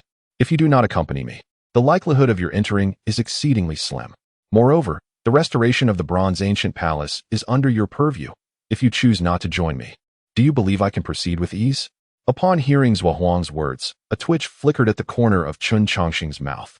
Nian Sheng had vanished within the teleportation array of the bronze ancient palace, and he had intended to thoroughly investigate the connections between the arrays. He harbored no ulterior motives. With a slight sigh of resignation, Qin Changsheng cast his gaze towards the ancient forbidden land ahead. Even if Zhua Huang abandoned the notion of reversing his fate, Qin Changsheng would undoubtedly seek a means to enter the ancient forbidden land. Were it not for this, he would have long since fled, rather than remaining foolishly in the Xuanwu Kingdom. Chapter 43, The True Terror. The depths of the Xuanwu Kingdom. The crimson earth stretched endlessly before the eye. In the distance, a black mountain range rose majestically amidst the scarlet terrain, presenting a stark contrast of colors. The million-strong army of the Xuanwu Kingdom halted at the boundary of this red expanse. Even someone as formidable as the left emperor dared not venture into this land lightly. For beyond lay the fabled ancient forbidden zone, whose perils remained inscrutable, eluding even the most ancient texts of the Xuanwu Kingdom. The only record regarding the ancient forbidden zone consisted of a mere 7 words: Great Terror, 10 deaths with no life. With a soft exhale, the left emperor released a breath of stale air and waved his right hand, dispatching 3 humanoid puppets into the ancient forbidden zone. These puppets were crafted from the entirety of the resources of the Xuanwu Kingdom. Each puppet possessed the strength to rival a formidable deity, and their defenses were such that even the most powerful practitioners could not breach them with a concerted effort. Utilizing these puppets to explore the ancient forbidden zone was undoubtedly the safest and most prudent approach. With cautious steps, under the left emperor's command, the puppets ventured into the realm of the ancient forbidden zone. Yet, contrary to the anticipated dangers, the puppets advanced several miles without incident. Observing this, Left Xinghe exhaled with relief, a smile gracing his lips. It appeared that the ancient forbidden zone was not as perilous as. However, before Left Xinghe could finish his thought, a gentle breeze swept through, reducing the 3 humanoid puppets to mere dust. In the face of such an unforeseen occurrence, silence enveloped the crowd. Gulping down a lump in his throat, Qin Changsheng's lips twitched. He had intended to inquire if the left emperor had witnessed what had just transpired. However, upon observing the left emperor's impassive expression, he abandoned the notion. Seeing that the puppet's exploratory method had failed, the left emperor waved his hand once more. The million soldiers of the Xuanwu Kingdom then sprang into action, forming a profound formation. They pooled their collective strength, culminating in the creation of a colossal black spear that spanned several miles. This method of unifying their powers was one of the trump cards of the Xuanwu Kingdom and a key reason for its undefeated streak in battle over the years. Kill! Shouted the million soldiers in unison, their battle cry resonating with such force that it shattered the clouds above. The spear, capable of annihilating all, surged forth with an unstoppable momentum towards the black mountain of the ancient forbidden zone. Boom! The spear, forged from the combined might of a million soldiers, did not strike the black mountain but collided instead with an invisible barrier. In response to this overwhelming assault, intricate silver runes illuminated within the ancient forbidden zone, sprawling across every inch of its territory. Well-versed in formations, Qin Changsheng felt a piercing headache at just a glance, his vision darkening. The magnitude of the backlash frightened him into averting his gaze, unable to bear the sight of the supreme runes within the ancient forbidden zone. Kill! Witnessing the insurmountable array of the ancient forbidden land, the Grand General of the Xuanwu Kingdom let out a thunderous shout once more. Instantly, a million soldiers began to bleed from their 7 orifices, forcibly enhancing their strength at the cost of their very lives. With a substantial infusion of vitality, the black spears transformed into a vivid crimson, their power multiplied several-fold. Under such desperate augmentation, The blood-red spears achieved a notable breakthrough, piercing the intangible barrier by an inch. Just as the crowd reveled in their recent success, the resonant neigh of a steed echoed in the ears of all present. Following this, a skeletal horse emerged from the earth, upon which sat a figure clad in bronze armor. At first glance, it appeared to be a silhouette. However, a closer inspection revealed that the armor was entirely empty within. Clattering hooves. The armored figure on the skeletal horse galloped swiftly towards the throng, shattering the spear. Imbued with the strength of 1,000,000 soldiers, with a single strike of its decayed weapon. Upon witnessing this bizarre spectacle, Chen Chongsheng felt a chill run down his spine. As the bronze-clad figure approached, 3 venerable elders with white hair suddenly surged forth from the crowd. With their first strike, they shook the very mountains and altered the heavens' hue. These 3 elders were the essence of the Xuanwu kingdom, each having survived for an astonishing 1,500 years. The left emperor, nearing the end of his lifespan, resolved to forcefully breach the ancient forbidden land. Likewise, the kingdom's essence sought to extend their lifetimes through this opportunity. Observing the elders take action, the previously restrained left emperor also mobilized. He commanded his war chariot, pushing the limits of his physical prowess, and astonishingly created a fissure in the supreme array. Boom, boom, boom. The deafening sounds echoed around Chen Chongsheng, who found himself curled in a corner of the war chariot, furtively glancing at everything around him. Witnessing the left emperor descend into a frenzy of combat, Chen Chongsheng could not help but marvel at his formidable strength. The cultivation methods on this land were rather intricate, with some focusing on inner cultivation while others emphasized outer cultivation. Among these, the Dacian dynasty exemplified inner cultivation, with realms classified as Qi training, foundation establishment, golden core, nascent soul, and spirit transformation. Conversely, the Xuanwu kingdom epitomized outer cultivation, prioritizing physical prowess. The classification of outer cultivation was relatively straightforward, merely denoting levels. The criteria for assessment depended on the practitioner's methods, and overall distinctions were minimal. Although inner and outer cultivation employed different methodologies and terminologies, their realms and strengths corresponded directly. The first level of physical refinement corresponded with Qi training, and the 5th level with spirit transformation. When the left emperor previously dismissed the Yuhua real person, Chen Chongsheng had speculated on his strength. The spirit transformation stage was the 5th realm of cultivation. And for the left emperor to vanquish the Yuhua real person so effortlessly, he must have reached at least the 6th realm. However, upon witnessing the left emperor fully unleash his power, Chen Chongsheng realized he had underestimated him. The left emperor had unequivocally entered the 7th realm of cultivation. The only slight consolation was that he had likely only just stepped into this level. A soft sigh echoed from the dark mountains, and the 3 aged figures entangled in the bronze armor were instantly transformed into a mist of blood.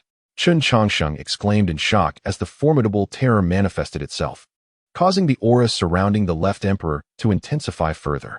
"Draw your sword," the left emperor bellowed, and with a mighty punch, he shattered the fabric of space, drawing forth an ancient longsword from the void. The unrestrained bronze armor pivoted and directed its assault towards the left emperor. In a flash, a surge of sword energy erupted, extending for thousands of miles, instantly reducing the bronze armor to mere fragments. This divine weapon was none other than the treasured artifact of the Xuanwu kingdom, the Jinwu sword. Chapter 44, The Severing of All Threads in the Desolate Confines of the Ancient Forbidden Land. Chen Chongsheng found himself ensnared.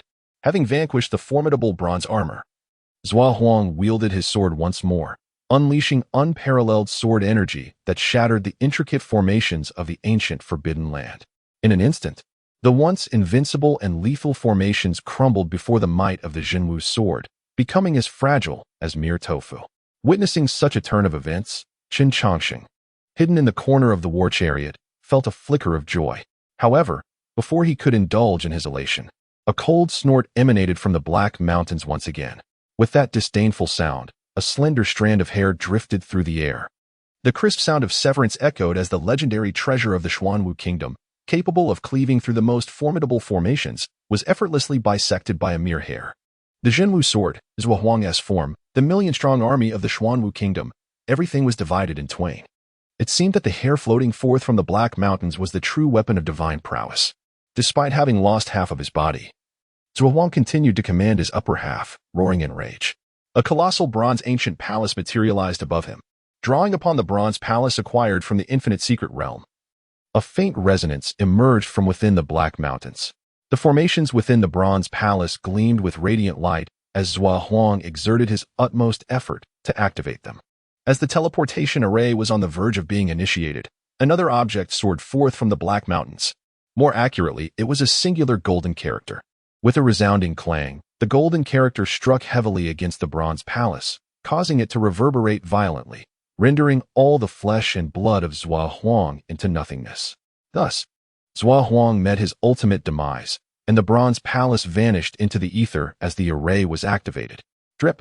Blood trickled down from the chin of Zhuoxinghe. The shattered bronze armor reassembled, casting a hollow gaze upon Zhuoxinghe before galloping back into the Black Mountains. They were all dead. Everyone had perished. The grand endeavor, drawing upon the full might of the Xuanwu kingdom, had culminated in utter failure. Zhuoxinghe's survival was not a testament to his strength, but rather a result of the ancient Forbidden Land's desire to leave a survivor. They wished for Zhuoxinghe to return, to proclaim to the world that the ancient Forbidden Land was beyond violation. The ancient Forbidden Land lay quiet. Boom. The Bronze Palace crashed heavily upon the ground, not far from another similar palace. The two bronze palaces rested haphazardly within the Black Mountains, while the remains of Zhua Huang lay scattered like refuse upon the earth. With Zhua Huang's demise and the bronze palace's descent into the Black Mountains, tranquility returned to the ancient Forbidden Land. As time flowed slowly, the world underwent transformations, yet the ancient Forbidden Land remained eternally unchanged. However, 3 months later, a stir broke the silence of the ancient Forbidden Land. The faint sound of stone scraping was heard as a half-buried stone coffin began to stir. A narrow gap opened in the coffin, revealing a pair of vigilant eyes peering cautiously at the surroundings. Indeed, the owner of those eyes is none other than Qin Changsheng. Upon the emergence of that single strand of hair, he sensed an unsettling presence. Confronted with an indescribable terror, Qin Changsheng made a resolute decision. He sought refuge within the stone coffin left behind by the immortal venerable of 100 defeats and ingested a specially concocted elixir, inducing a state of false death. After meticulously confirming that no danger lurked outside, he cautiously emerged from the coffin. Goodness, is this the horror of the ancient Forbidden Land? This world truly is perilous. Though 3 months have elapsed, the events of that day still haunt Qin Changsheng. After expressing his sentiments, he began to curiously survey his surroundings. Uncertain whether his feigned death could deceive the ancient Forbidden Land, he was nonetheless aware that he was still alive. His survival implied that, for the time being, the ancient Forbidden Land had no intention of extinguishing his life. The reasons for his continued existence could be manifold. Perhaps it was due to the immortal venerable of 100 defeats reputation, or perhaps the land deemed him too feeble to warrant their attention.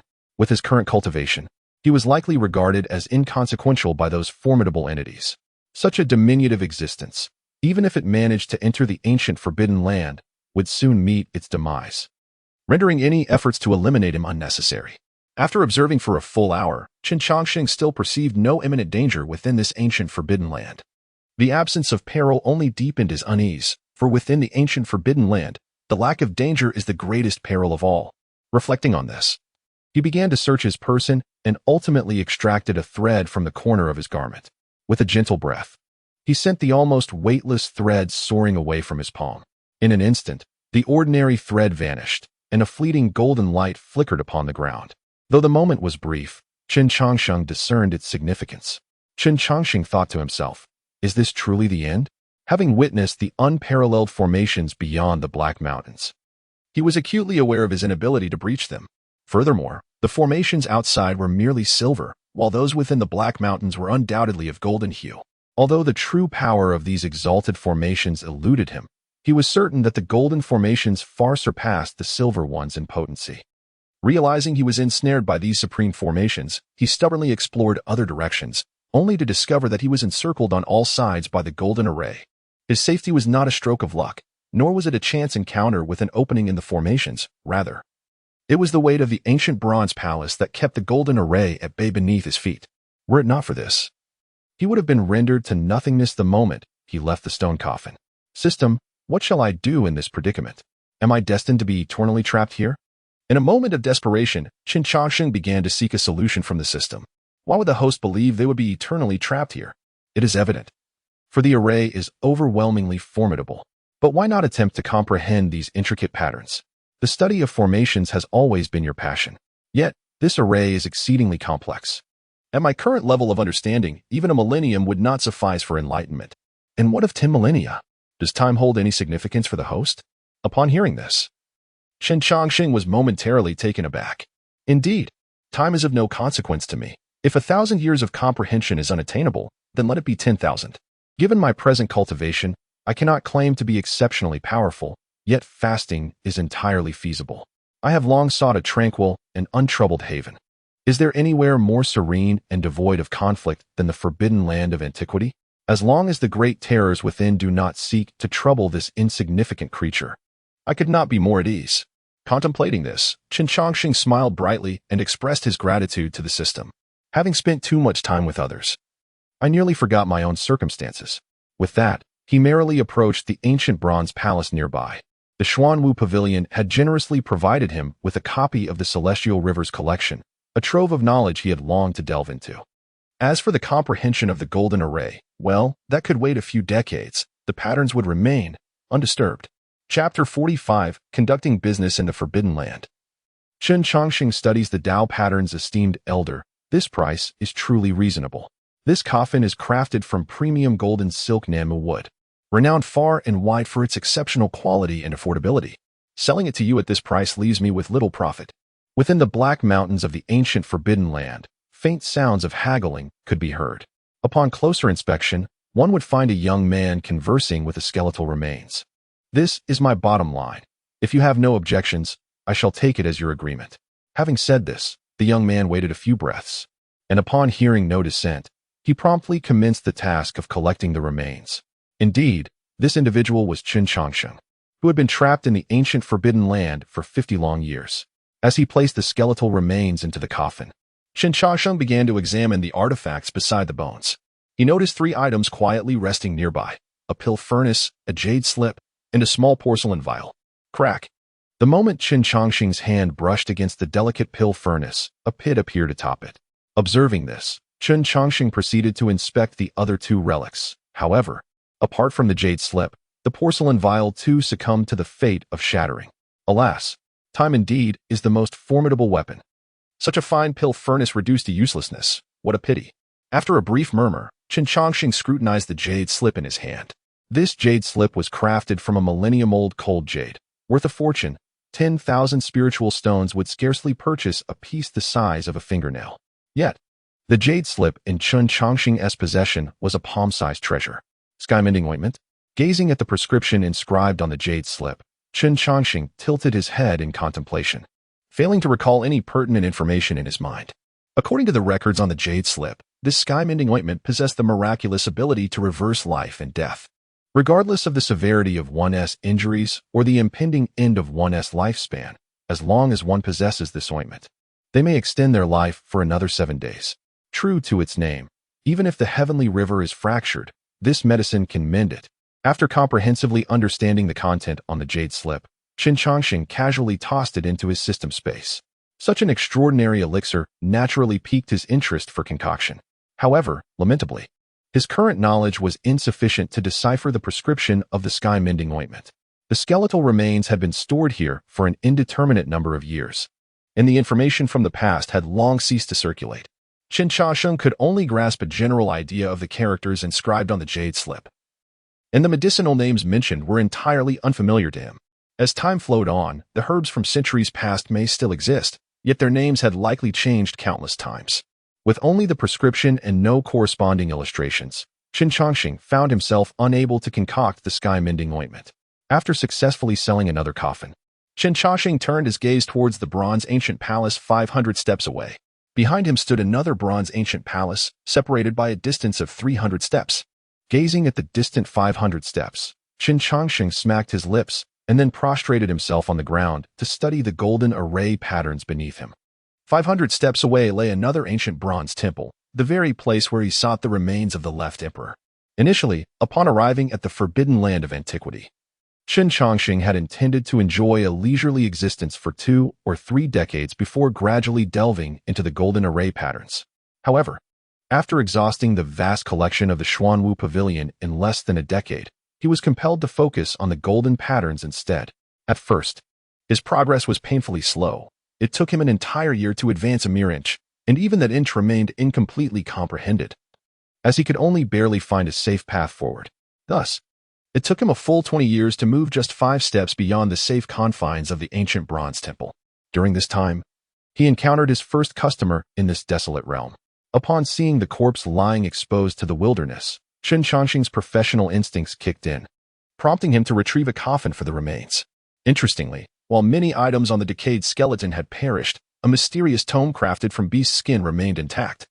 Accepting the price offered by the customer without hesitation, Chen Changxing subsequently studied the tome and discovered that its previous owner was a master of formations, and that the book contained his lifelong teachings. Through the study of this beast skin tome, Chen Changxing not only made remarkable strides in his understanding of formations, but also discerned the name of the golden array patterns. Ordinary formations typically harness the forces of mountains and rivers or operate along specific trajectories to unleash various formidable powers. However, the patterns within the forbidden land of antiquity were distinct. They had evolved from the fundamental principles of the universe. More precisely, these golden patterns represented a manifestation of the great Tao, also referred to as Tao patterns. The original text within the beast skin tome described them thus: Tao patterns possess the power to reverse mountains and rivers, to invert the sun and moon. Only the Supreme can wield such mastery. Yet, progress still felt sluggish. After successfully stepping forward, Chen Changxing glanced at the remaining 499 steps, his lips twitching involuntarily. Although his pace had quickened several-fold upon acquiring the beast skin tome, traversing these 300 steps still consumed him 40 years, in addition to the 10 years spent studying in the Forbidden Land. Thus, he had now resided in this ancient realm for a full 50 years. It had been 130 years since his last slumber, and he had less than 30 years until his next. Reflecting on this, Chen Changxing immediately retrieved the beast skin tome to peruse it once more. However, after several attempts, he still could not fully comprehend all the characters inscribed within. It was absurd. Why could there not be a universally accessible script? If he could master the entirety of the text, his speed could potentially increase several-fold. After a brief moment of lamentation, Chen Changxing began to retrace his steps along the original path. After a comprehensive reflection over the past 50 years, I have managed to glean some insights into the mysterious ancient forbidden lands. During the daylight hours, these realms are likely to be safe. However, the same cannot be said for the night. In the first decade, I, Chen Changxing, observed on multiple occasions the flickering shadows outside the ancient bronze palace after dusk. This world has never acknowledged the existence of spirits, yet the entities that roam the ancient forbidden territories are unlikely to be human. Thus, for safety's sake, I have always confined my activities to the daylight. When night falls, I retreat to the ancient bronze palace, seeking refuge within the stone coffin of the immortal venerable of 100 defeats. After a while, as the sun descends, I successfully return to the sanctuary of the bronze palace. 7 or 8 coffins are quietly arranged outside, and under the shroud of night, an eerie atmosphere envelopes the surroundings. Chapter 46. A century-long pact once again. Chen Changxing found himself in slumber. Zhuang, it is not that I refuse to collect your remains. Rather, my time is drawing near. Please bear with me for a while, and I shall return to gather your remains. Chen Changxing greeted Zhuang from 800 paces away. In the vast expanse of the ancient forbidden land, 30 years merely passed in the blink of an eye. During these final 30 years, Chen Changxing advanced another 300 steps, yet he still found himself 200 steps away from the bronze ancient palace in the remains of Zhuang. As the moment of his slumber approached, Chen Changxing felt compelled to establish a pact with Zhuang, vowing to return a century, hence to collect his remains. Having spoken, he turned and re-entered the bronze ancient palace. The 80 years spent within the ancient forbidden land were arguably the most tranquil period of Chen Changxing's life. Here, he encountered neither grievances nor enmities, only an enduring serenity enveloped him.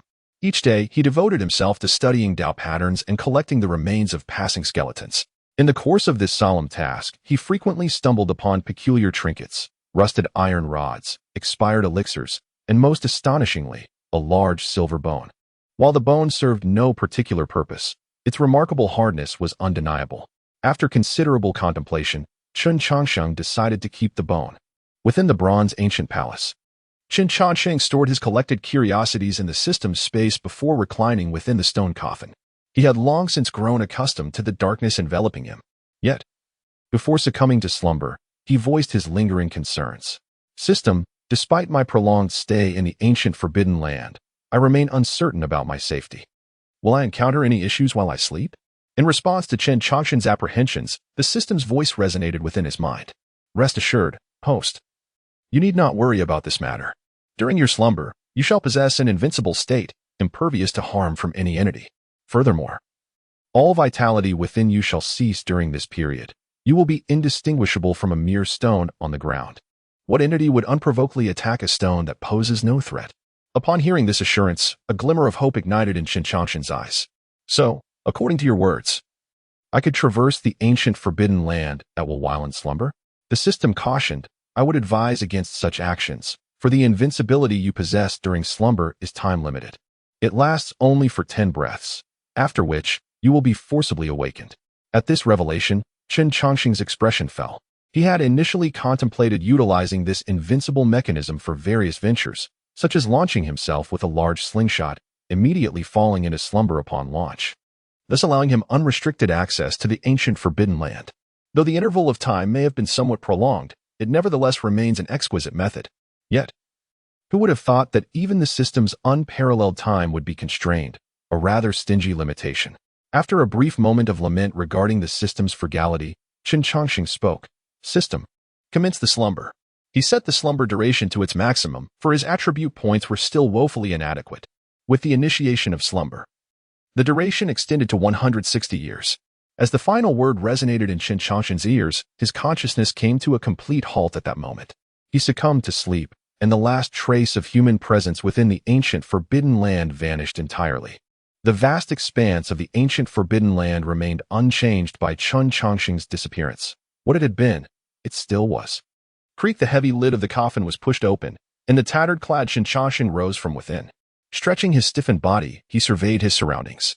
Everything around him appeared unchanged. Not even a speck of dust had shifted. Were it not for the decayed garments adorning him and the additional 160 attribute points displayed on the system panel, Chen Changshan might have believed he had merely taken a brief respite. Such an unchanging environment was profoundly oppressive. No wonder it is often said that 7 days in the mountains equate to 1,000 years in the world. Time truly seemed to pass too swiftly in such a place. After a moment of reflection, Chen Changshan turned his attention to the system panel in his mind. Host, Chen Changshan, Strength, 1, Speed, 1, Defense, 91 Mana, 0, Lifespan, 320. Familiar with the notion of having his powers reset to 0. Chen Changshan regarded the 160 attribute points with unwavering resolve, immediately investing them all into defense. Once the adjustments were complete, he nodded in satisfaction and then remarked, System, could you create a label for me? One that transforms the various data into specific realms. Otherwise, I have no way of knowing my true capabilities. In response to Chen Changshan's request, the system's cold voice echoed. Label addition in progress. Label addition complete. Soon, a minor alteration appeared on Chen Changshan's system panel, with each data point now accompanied by its corresponding power level. Intriguingly, while the defense attribute was marked as early-stage nascent soul, all other data points were classified as mere mortals. To be unbreakable beneath the early-stage nascent soul, this level of defense was rather decent, at least. It should suffice for self-preservation in the outside world. With that, Chen Changshan settled into a lotus position, commencing his first cultivation session within the ancient forbidden land. Presently, devoid of any cultivation, he found the practice of fasting utterly unattainable. If he did not swiftly regain his powers, he risked starvation. An overwhelming surge of spiritual energy began to flow into Chen Changshan's body, propelling his realm from the Qi refining stage all the way to the nascent soul stage. The astonishing speed of his advancement was fundamentally rooted in. It is due to his profound familiarity with these realms and the abundance of resources at his disposal. While others devote their time and effort to diligently enhancing their cultivation, Chen Changshan spends considerable hours engrossed in reading. Although he does not deliberately study cultivation techniques, the sheer volume of literature he has perused is remarkable. He possesses an intimate understanding of the cultivation practices from the three nations, the Upper Clear View, the Xuanwu Kingdom, and the Night Moon Kingdom. Every tome housed within the Xuanwu Pavilion is etched in his memory, and the books in the bookgrave have nearly succumbed to the wear of his diligent exploration. Furthermore, during his 2 visits to the Night Moon Kingdom, Chen Chaoxing garnered significant rewards. The celestial ascendant, Wan and Agujuo, the young master of the Fox clan, Hu Zhan, and the young master of the Tiger clan, Lin Hu, are all individuals from whom he assisted in collecting remains. Naturally, their storage rings found their way into Chen Chaoxing's possession. After all, a mourner cannot engage in a venture that yields no profit. Chapter 47. The ultimate formation of heaven and earth. Another fragment of truth and hour had elapsed, and Chen Chaoxing successfully emerged from his meditative state. As he reveled in the sensation of his late-stage nascent soul cultivation, he mused, this level of power should suffice. However, should I aspire to ascend to the divine transformation realm, I surmise it would take a decade, an impractical endeavor. With that thought, Chen Chaoxing stepped out of the stone coffin, stretching his stiffened limbs. Simultaneously, he began to ponder the issue of his dissipating spiritual energy. During his slumber, all vital functions of his body ceased, leading to a gradual evaporation of the spiritual essence within him, akin to moisture escaping from flesh. Although he could quickly resume his cultivation, each episode of slumber necessitated a reinitiation of his training, a rather cumbersome predicament. Contemplating this, Chen Chaoxing retrieved a tome bound in beast hide, eagerly perusing its contents until he stumbled upon a potential solution. The ultimate formation of heaven and earth, you shall be my answer, he exclaimed, his face lighting up as he selected a particular array. The ultimate formation of heaven and earth was one of the three formidable killing formations chronicled within the tome. According to its description, those who entered the formation would find their paths to heaven severed above and their passage to the underworld blocked below, thus rendering them utterly devoid of life. Such a potent array should undoubtedly be capable of containing the slow leakage of spiritual energy during his sleep. Having chosen the formation, Chen Chaoxing cheerfully exited the bronze ancient hall to continue his work on the external runes. Transforming a lethal array into one that confines without inflicting harm was no trivial task. Yet, Chen Chaoxing possessed ample time. Such endeavors could be approached with patience. With great care, he took his final step, finally reaching the safety perimeter of another bronze ancient hall. Your Majesty, I have dedicated a full 90 years to recover your remains. Surely, you wouldn't let my efforts be in vain, he murmured to the bones of the left emperor, placing the translucent remnants into a coffin. As for the left emperor's missing lower half, it eluded him entirely, and in an act of resignation, he substituted it with a wooden carving. Having completed the burial for the left emperor, Chen Chaoxing naturally received two rewards, a sword devoid of its tip, the true martial sword, and a gold plate that the left emperor had used as a heart-protecting mirror. As he examined the gold plate, a frown creased his brow, and he muttered, isn't this the 9 turns profound art of the Xuanwu kingdom? Moreover, I feel as though I have encountered this before. With that, Chen Chaoxing delved into his system space, ultimately retrieving another gold plate of identical composition. The notches of the two plates gradually aligned, culminating in the formation of a complete and unblemished page. Faced with this revelation, Chen Chaoxing cast a speechless glance towards the coffin of the left emperor. Your Majesty, this seems rather unfair. It appears that someone from the ancestors of the Xuanwu kingdom had previously ventured into the ancient Forbidden Land and extracted certain artifacts. I had long pondered how the Xuanwu kingdom could possess knowledge of the bronze ancient halls within the ancient Forbidden Land, given that no one had ever entered. With the 9 transmutations of the mysterious art as evidence, this riddle has been unraveled. After speaking, Chen Chaoxing gazed at the golden piece in his hand, the inscriptions upon which he could not decipher. His recognition of this object as the 9 transmutations of the mysterious art was purely serendipitous. Among the items that Zhuoxinghe had presented, there existed a translated version of the 9 transmutations of the mysterious art. Adjacent to the name of the art were 4 peculiar symbols, and at that moment, Chen Chaoxing casually inquired about them. Zhuoxinghe explained that those symbols represented the 9 transmutations of the mysterious art, yet no one in the entire Xuanwu kingdom knew how to translate this script. At that time, Chen Chaoxing paid little heed to the matter. After arriving at the ancient Forbidden Land, he fortuitously discovered the lower half of the golden piece buried in the earth. This piece was indestructible and possessed remarkably sharp edges. Despite his inability to comprehend the symbols inscribed upon it, Chen Chaoxing chose to keep it as a collectible. Had he not found the upper half of the 9 transmutations of the mysterious art at Zhuohuang's location, it is likely he would never have discerned that this was a fragment of the 9 transmutations. Contemplating this, Chen Chaoxing gently tapped Zhuohuang's coffin and remarked, Your Majesty, the unsolvable mysteries of this world must surely arise in such a manner. The ancestors of the Xuanwu kingdom once ventured into the ancient Forbidden Land. Yet the extent of their knowledge regarding it remains a mystery known only to you. Moreover, the ancestors brought forth remnants of the 9 transmutations of the mysterious art from that perilous place, a feat that attests to the extraordinary nature of this art. Now that you have departed this world, these secrets have been sealed within your coffin, which is indeed a lamentable fate. Having said this, Chen Chongqing turned and proceeded towards the Bronze Ancient Hall. Ever since he learned of Nianxing's disappearance within the teleportation array of the Bronze Ancient Hall, he had been investigating the hall.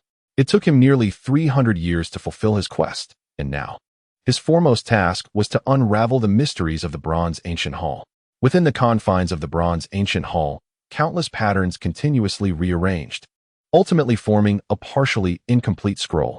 Unlike the Bronze Ancient Halls found in the Infinite Secret Realm and the Forbidden Land of the Night Moon Kingdom, the hall within the ancient Forbidden Land was remarkably well preserved. Thus, Chen Chongqing was able to obtain a depiction rich in content. In the beginning, all living beings sought to escape the grasp of the gigantic hand by harnessing this ominous force. Initially, they indeed repelled the hand. However, as time passed, they discovered that this malevolent power was eroding their world. Faced with this situation, all living beings allied with the giant hand and successfully repelled the ominous force. Although they succeeded in driving it back, remnants of its power lingered. To prevent its resurgence, all living beings, in conjunction with the giant hand, constructed these 18 Bronze Ancient Halls, entrusting them to 18 different races for guardianship. Among these, 9 of the Bronze Ancient Halls were entrusted to the giant hand for oversight, and measures were taken to ensure intercommunication among them. When constructing the ancient Bronze Palace, they harmoniously integrated the forces of heaven and earth, inscribing within it a tricolored teleportation array. This tricolored array not only facilitated extensive distances of transmission, but also remained impervious to external disruptions. Logically, after enduring tribulations together, all living beings should have been able to coexist peacefully with the colossal hands of fate. Yet, to one's astonishment, conflict erupted once more, and by this juncture, the narrative displayed a distinctly layered structure. The patterns at the forefront and those at the rear were clearly engraved at disparate times. After perusing the entirety of the tale, Chen Chongqing was left utterly speechless. The tricolored teleportation array, which was originally capable of directional transmission, had, through the ravages of war and the passage of time, likely seen the 18 ancient bronze palaces displaced from their original locations. Consequently, the tricolored array could now only offer random teleportation, with a mere 1 in 17 chance. Could he truly manage to locate Nianxing? Chapter 48. The tricolor teleportation array and the concealed truth. Confronted with such uncertainty, Chen Chongqing felt an innate reluctance. Yet, without assurance of Nianxing's safety, he remained restless. Ultimately, he cast a glance at the tricolor teleportation array within the bronze ancient palace and sighed, "My dear, you certainly know how to summon troubles for me." The patterns here had been deliberately erased, clearly indicating an intention to obscure certain truths. At this juncture, if I wish to locate you, I must ascertain which races guard the 18 bronze ancient palaces. Please do not teleport to the giant hand, for that would present a formidable challenge. Having spoken, Chen Chongqing commenced his study of the tricolor teleportation array within the hall. The engravings in this bronze palace were similarly incomplete. Specifically, 2 crucial pieces of information were missing. These pertain to the 18 races that protect the bronze ancient palaces, as well as the origin of the giant hand. Initially, upon entering the Forbidden Land of the Night Moon Kingdom, he had discovered that part of the information regarding these 18 races had been obliterated. He had presumed this was due to the desires of the Ascendant, who wished to restrict others' knowledge. However, it now appeared that the situation was far more complex. The entity capable of erasing patterns within the ancient Forbidden Grounds must possess unimaginable power. Alternatively, it could be that these patterns were deliberately expunged by the great terrors residing within the ancient Forbidden Land. Moreover, the 18 bronze ancient palaces had been displaced. Logically, the entities they once suppressed should have long since escaped. Yet, this was not the case, for the ominous presence within the infinite secret realm had been eradicated. This implies that some sentient being was quietly eliminating these threats. Regardless of which hypothesis holds merit, the forces behind them are beyond Chen Chongqing's current reach. As time flowed on, Chen Chongqing dedicated 2 months to deciphering the means of activating the tricolor teleportation array. His rapid progress was attributed to 2 factors. First, his profound enhancement in array mastery, and second, his prior acquaintance with the tricolor teleportation array while mending the bronze palace within the infinite secret realm. Although that array had been in a state of disrepair, he had nonetheless accrued substantial experience, extracting spiritual energy from the spirit stones. He infused it into the tricolor teleportation array. As the energy coursed through, the array began to radiate with light. He meticulously filled in the minor gaps based on his understanding and adjusted any misaligned tricolor patterns. At last, the tricolor teleportation array was operational. Gazing at the array before him, Chen Changxing swallowed hard, then retrieved the stone coffin of the 100 Defeats Immortal Sovereign. Lying within the coffin, he executed a series of hand seals with great precision, swiftly closing the lid. He had not fully comprehended the tricolor teleportation array, and the fact that he could barely activate it was already the pinnacle of his capabilities. Who could predict whether the modified array would yield unforeseen consequences? Under such circumstances, he was resolute in avoiding a mere physical teleportation. Buzz. The tricolor teleportation array activated, and the coffin within the array vanished in an instant. Clang, clang, clang. The incessant sound of knocking echoed within the stone coffin, causing Chen Changxing to break into a cold sweat as he covered his ears. With his profound understanding of formations, he effortlessly deduced the happenings outside. Currently, countless spatial rifts were cleaving through the stone coffin. Such a phenomenon indicated that there was a malfunction with the teleportation array. It was the flawed array that had spawned these numerous spatial tears. Thankfully, I was cautious enough. Had my physical form been teleported, I would likely have been reduced to nothingness. With a lingering sense of dread, Chen Changxing began to wait in silence. Nearby, several hundred robust men adorned in animal hides. Their skin a deep bronze danced around a fire, seemingly engaged in some ritual. Not far from the flames stood a towering bronze altar, where an elderly high priest was continuously kneeling, muttering incantations. Suddenly, the long-dormant altar erupted in a dazzling tricolored radiance. This spectacle left not only the onlookers below in awe, but even the high priest beside the altar was momentarily entranced. The crowd murmured in confusion. This ritual is supposed to occur every 10 years. It should merely be a formality. Why has it suddenly reacted? With a thunderous crash, a heavy stone coffin plummeted onto the altar, shattering the already indistinct tricolored patterns into oblivion. Faced with this bizarre occurrence, all present fell into a hushed silence. The stone coffin atop the altar began to stir, startling the worshippers into retreat. As the lid was pushed open, a peculiar being with delicate skin and unusual attire sat up. In that instant, thousands of eyes converged upon him. Chen Changxing thought to himself, surely, I've just arrived, and already I'm confronted with such a grand spectacle. Can I even proceed? Indeed, the figure that had emerged upon the altar was none other than Chen Changxing, who had escaped from the ancient Forbidden Land via the tricolored teleportation array. He glanced at the shattered array and the densely packed circle of onlookers surrounding him. After a moment of contemplation, he resolved to engage these individuals in a friendly dialogue. Where am I? Chen Changxing tentatively inquired, but upon seeing no response, he switched to another language. A well-read scholar, Chen Changxing was proficient in numerous tongues. The language spoken by these individuals was unlikely to be the common tongue of the Dacian Empire or the Xuanwu Kingdom. To fully comprehend his surroundings, he needed to resolve the communication barrier. Thus, he cycled through 28 different languages. Finally, when he attempted a fragmented dialect, the high priest beside him reacted. You are in the 10,000 Great Mountains. Who are you? Having successfully established a means of communication, Chen Changxing let out a sigh of relief. I am an outsider, not well versed in your language. Might we communicate through spiritual consciousness? At this, the high priest nodded and emanated a wave of spiritual energy to connect with Chen Changxing. Strangely enough, the high priest exuded an imposing aura, yet his spiritual perception was lamentably feeble. Such a level of spiritual awareness could scarcely rival that of a golden core cultivator. Although the situation was peculiar, Chen Changxing chose not to dwell on it. His sole desire was to swiftly repair the tricolored teleportation array and depart from this place. However, the moment Chen Changxing's consciousness brushed against that of the high priest, the latter was instantly paralyzed with terror by Chen's formidable spiritual presence. He immediately knelt, fervently bowing to Chen Changxing, and then turned to urge his kin to do the same. Due to his rapid speech and his unfamiliarity with the fragmented language, Chen Changxing was momentarily at a loss to comprehend their words. Nevertheless, he strived to discern a few recognizable terms from the high priest's fervent utterances. Celestial being, grateful. White witch. Chen Changxing pondered. Surely they cannot be mistaking me for some extraordinary power? And judging by their demeanor, It seems I may not be able to leave any time soon. Chapter 49. The struggle among the witch clans and their subtle antagonism. Your Excellency, please take your time. The high priest said respectfully before departing the room. Before Qin Chongsheng lay an array of unfamiliar meats alongside a selection of fresh spiritual fruits. Observing the banquet before him, Qin Chongsheng could only smile wryly and then address the woman beside him using his divine sense. I cannot consume all of this alone. You should partake as well. Upon hearing this, the woman quickly shook her head and began to murmur a lengthy response in her native tongue. Though Qin Chongsheng could not comprehend her words, he inferred her meaning. With a smile, he proposed, "Since you do not wish to eat, might you teach me the language of this place?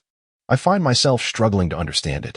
The woman, clearly delighted by his request, nodded enthusiastically. She then commenced the instruction of the local language to Qin Chongsheng. As the long night swiftly passed, Qin Chongsheng, after a night of diligent study, was finally able to grasp the rudiments of the language. Furthermore, he gleaned insights into the local circumstances from the woman. This land bore no specific name. The most precise designation was simply 10,000 Great Mountains. The true expanse of these mountains remained a mystery, for no one had ever traversed beyond their bounds throughout history. Moreover, the cultivation system here was quite intriguing.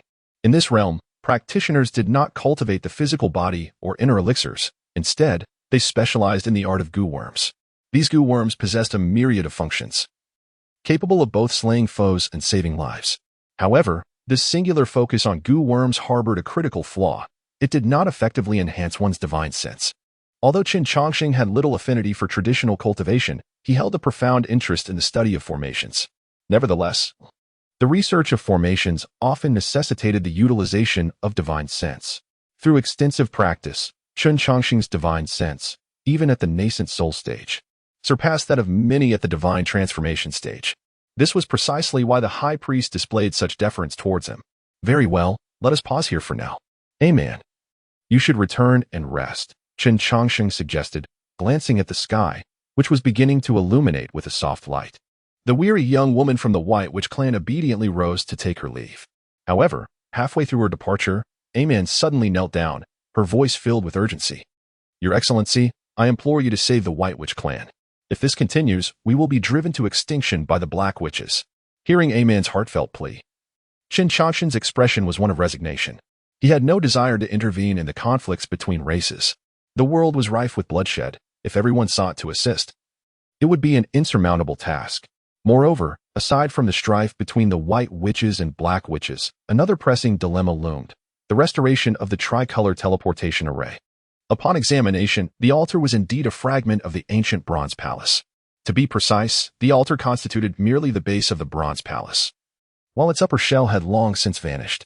Restoring the tricolor teleportation array would require a multitude of materials, with the most crucial being the metal used to forge the ancient bronze palace. As the indigenous inhabitants of this land, the White Witches were undoubtedly the most knowledgeable about it. Without their assistance, where could one possibly search for the lost ancient bronze temple? However, to seek their help, one must first offer aid in return. Otherwise, it is highly improbable they would extend their support. With this thought in mind, Qin Chongsheng spoke. I may not be well versed in the matters concerning the Black Witch clan, but I can mediate on your behalf. Whether this will yield results, however, is subject to fate, and I cannot make promises. Upon hearing Qin Chongsheng's response, Amen immediately expressed his gratitude and dashed out of the room. Watching Amen's retreating figure, Qin Chongsheng smiled and shook his head, reflecting, the people here are indeed quite sincere. Had I been in another place, I would likely have been captured and subjected to thorough examination by now. With that, Qin Chongsheng resumed his efforts to familiarize himself with the language of the White Witch clan while pondering how to reconcile the conflict between the two tribes. Lord Divine Envoy. Ahead lies the encampment of the Black Witch clan, the high priest exclaimed, pointing towards a distant settlement, his tone imbued with excitement, reminiscent of a child reporting to a parent. As Qin Chongsheng gazed at the Black Witch clan's village in the distance, a slight frown creased his brow. The proximity between the villages of the White and Black Witch clans was alarmingly close, a mere 2 to 3 miles apart. Such a distance seemed illogical. Given the current circumstances, the animosity between the two clans appeared far more complex. Why had they not engaged in conflict despite being so near? While Qin Chongsheng pondered these questions, the high priest shouted towards the distant Black Witch clansman, "Go summon your chieftain and tell him the divine envoy has arrived." In response to the high priest's command, 2 young guards from the Black Witch clan obediently returned to fetch someone.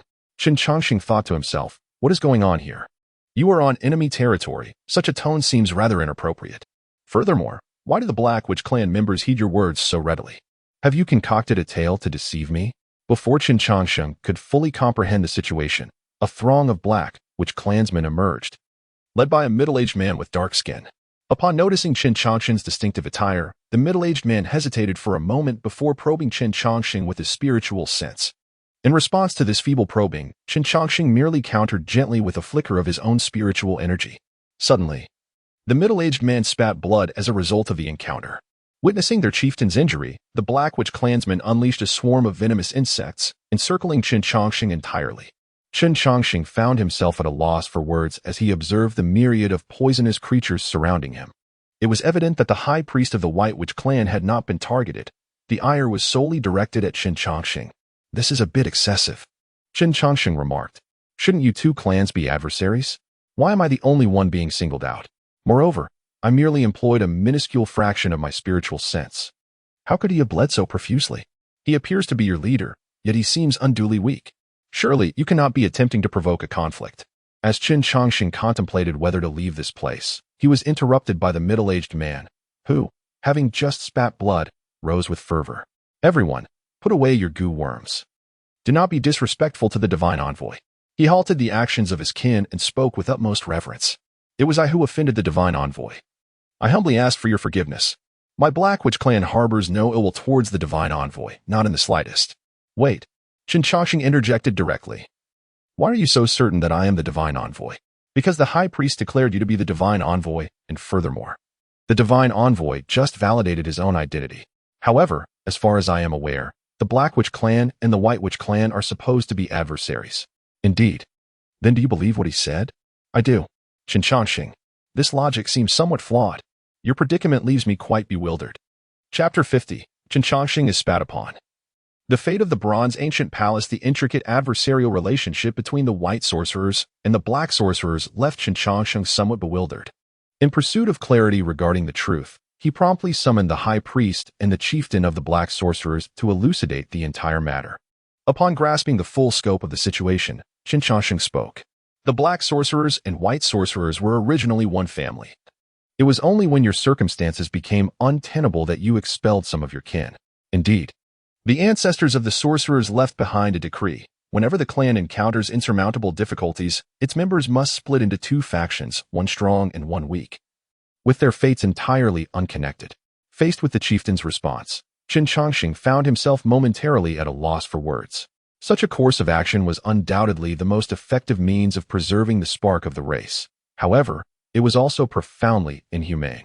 Witnessing the death of one's own relatives and friends was arguably the most cruel punishment imaginable. Reflecting upon this, Qin Changxing pondered for a moment and asked, from the looks of you, it seems the split occurred not long ago. What circumstances compelled you to make such a choice? Upon hearing his words, the chieftain of the black sorcerers hesitated before replying. Though life in the 10,000 Great Mountains is arduous, our clan has managed to survive. However, 3 years ago, a thunderbeast invaded our territory, relentlessly encroaching upon our living space. If we were not truly at our wits' end, why would we expel our own kin? Thunderbeast? The mention of this name prompted Qin Changxing to delve into his thoughts. He quickly recalled information regarding the thunderbeast. It was a formidable entity among the beast clan, which bore some resemblance to the demon clan yet was distinctly different. The demon clan comprises ordinary beasts that have transformed, while the beast clan is an ancient lineage that has persisted to the present day. They possess a bloodline far more potent than that of the demon clan and are endowed with various extraordinary innate abilities from birth. Moreover, unlike the demon clan, which is relatively amicable towards humanity, the beast clan harbors intense animosity towards humans and regards the demon clan as a disgrace. They believe that the beast form represents the apex of existence, and forsaking it for a human form is an act of betrayal against their lineage. After consolidating his knowledge of the beast clan, Qin Changxing remarked, the strength of the beast clan is indisputable. Given the current state of the sorcerers, it would be quite challenging to resist them. How about this? I will assist you in finding a new habitat, and in return, you may aid me in my endeavors. Thank you, esteemed envoy. The high priest responded with delight upon hearing Qin Changxing's words. Given the present circumstances, It was certain that the white sorcerers would ultimately face annihilation. Thus, the prospect of survival brought the high priest immense joy. However, the chieftain of the black sorcerers was less than pleased upon hearing this news. Esteemed envoy, you may not fully comprehend the 10,000 great mountains. This place is rife with miasma, and poisonous creatures and ferocious beasts abound. Finding a suitable refuge here is akin to scaling the heavens. The matter lies within human endeavor. Let us seek it first and discuss further. If it proves elusive, you may adhere to the ancestral teachings as originally intended. Given that the conversation has reached this juncture, the chieftain of the Black Witch clan reluctantly nodded in agreement, for he too harbored no desire to witness the demise of those from the White Witch clan. Pray tell, esteemed messenger of the divine, do you have any other matters to attend to? The Witch clan shall offer our utmost assistance. Nothing of great import. I am in search of an artifact, a bronze ancient palace. Surely, you must have encountered it before. Upon utterance of these words, the countenance of the Witch clan members shifted dramatically. Observing their reaction, Qin Changxing inquired, what troubles you regarding this bronze ancient palace? Esteemed messenger, we are indeed aware of the bronze ancient palace. It was once the sacred site of our clan's rituals. However, 3 years ago, it was taken by the Thunder Beast, and we are no match for it. Recognizing the chieftain's troubled expression, Qin Changxing swiftly grasped their implication. They believed he intended to retrieve the bronze ancient palace on their behalf. With a knowing smile, he assured them, as long as I am informed of the palace's whereabouts, the rest shall be my concern. Do any of you know the location of the Thunder Beast? I wish to converse with it, for not all beasts are obstinate. I know where the Thunder Beast resides. I shall guide you. As soon as Qin Changxing finished speaking, a stout youth stepped forward. The chieftain of the Black Witch clan immediately reprimanded him. Ollie, return at once. What business do you have interrupting when the esteemed one is speaking? Undeterred by his father's admonition, the youth boldly declared, Father, I am 16 years old. I recently underwent the rites of passage last month. I am no longer a child. I wish to contribute to our clan and do not want our ritual elders to perish. I am well acquainted with the conditions of the Water Moon Cave. I am the best guide. Hearing Ali's words, the chieftain's lips twitched as he struggled to voice his objections. The endeavor to confront the Thunder Beast was fraught with peril. Although he was a father, he was also the leader of the Witch clan and must treat all his kin with equality. After a moment of contemplation, the chieftain resolutely stated, since you are so determined, then you may escort the esteemed messenger to the Water Moon Cave. However, you must remember that the messenger is unfamiliar with the terrain of the 10,000 great mountains. You must ensure his safety. Do not worry, father. I shall not allow any harm to befall the esteemed messenger. With that, Ali excitedly approached Qin Changxing.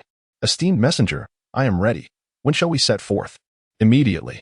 As he spoke, Qin Changxing swiftly grasped Ali, and in an instant, they vanished from sight. Esteemed messenger, let us not soar too high, lest we attract the attention of ferocious beasts. As Ali guided Qin Changxing, he also advised him on how to navigate various dangers. It must be said that Ali's counsel proved exceedingly valuable. As Qin Changxing journeyed, he encountered numerous formidable beasts, some of which posed considerable challenges even for him. The surrounding scenery rushed past, and Ali could not help but feel a deep admiration for Qin Changxing's extraordinary prowess. Lord Divine Envoy, you are capable of assisting the Witch clan in overcoming their plight, are you not? Upon hearing this, Qin Changxing smiled and replied, I can only aid you in certain respects. Whether you can extricate yourselves from this predicament ultimately depends on your own efforts. In this world, relying on others is never as effective as relying on oneself. Furthermore, I am merely a transient presence in your lives. I shall not remain here indefinitely. And in the days to come, you will have to depend on yourselves. With that, Qin Changxing paused before a vast cavern. Adjusting his attire, he clasped his hands together and announced, I, Qin Changxing, a cultivator of the human race, seek an audience. Suddenly, a torrent of an unknown liquid drenched him thoroughly. Almost immediately, a colossal head emerged from the cave. Staring at the substance covering him, Qin Changxing was taken aback. If his estimation was correct, it must be saliva. Insignificant ants, begone. Another deluge of immense saliva fell upon him, leaving him feeling quite chilled once more. After a moment's astonishment, he silently wiped the saliva from his face and departed with Ali in tow. Noticing Qin Changxing's expressionless demeanor, Ali cautiously inquired, Lord Divine Envoy, are you unscathed? I'm fine. But there is something I must inform you. I do not plan to leave just yet. I shall remain until I have dealt with this Thunder Beast. Chapter 51. The young one provoked the elder. Qin Changxing, what right does it have? As Qin Changxing swiftly navigated through the dense forest with Ali, his expression remained inscrutable. Yet it marked the first time in several centuries that he felt genuine anger. Since attaining immortality, Chun had adhered to the principle of benevolence towards others. Throughout these hundreds of years, he had never taken a life, not even that of the celestial ascendant. However, now, the ever-kind Qin had been spat upon, not once, but twice. What provoked such insolence? He had neither sought confrontation nor vengeance. There was no justification for this affront. Moreover, what right did it possess to act thus? It was merely a thunder beast at the transformation stage. He had encountered numerous practitioners of the transformation stage, each renowned in their own right, such as the Wolf King of the Night Moon Kingdom, Wanyan Agajuo, and the Celestial Ascendant of the Upper Qing sect. Beyond these formidable figures, he had also crossed paths with powerful entities far exceeding the transformation stage, including the esteemed Xuanwu Emperor, who had entered the seventh realm, and the indescribable terrors of the ancient Forbidden Lands. Even those as formidable as these had never dared to spit upon him. As a true disciple of the Upper Qing sect and a distinguished guest of Xuanwu Nation, he walked the path of history as its eulogist. Countless prodigies were his friends, and titans capable of moving mountains and filling seas engaged him in cordial discourse. Given all of this, why should he endure such disrespect from a mere thunder beast? Fueled by anger, Qin Changxing quickened his pace and soon returned to the witch clan's village. As the two landed, the high priest and the clan leader rushed forward to inquire about the situation. Yet, before they could utter a word, Qin preemptively stated, "You believe me to be a divine envoy. Thus, you should also trust in my abilities. I intend to eliminate the thunder beast of the Water Moon Cave within 10 years. If you have faith in my victory, then come assist me. If you doubt my success, then depart swiftly to avoid becoming collateral damage." With that, Qin turned and left, leaving the high priest and clan leader in a state of bewilderment. Inside the wooden cabin, Qin Changxing incessantly scribbled on tree bark, seemingly formulating a plan. At that moment, a man entered, carrying a platter of fresh spiritual fruits. "Lord Divine Envoy, please eat some fruits to soothe your anger." Without lifting his gaze, Qin replied, "I am aware of your ancestral teachings, which state that one must not provoke those who emerge from the altar. While the teachings are indeed wise, circumstances are not immutable. I am not the person referenced in your ancestral edicts. You need not address me by the title of Divine Envoy. If you wish, you may call me Brother Changxing. Furthermore, regarding the Thunder Beast, it is a private matter between it and myself. Rest assured it will not involve the Witch Clan."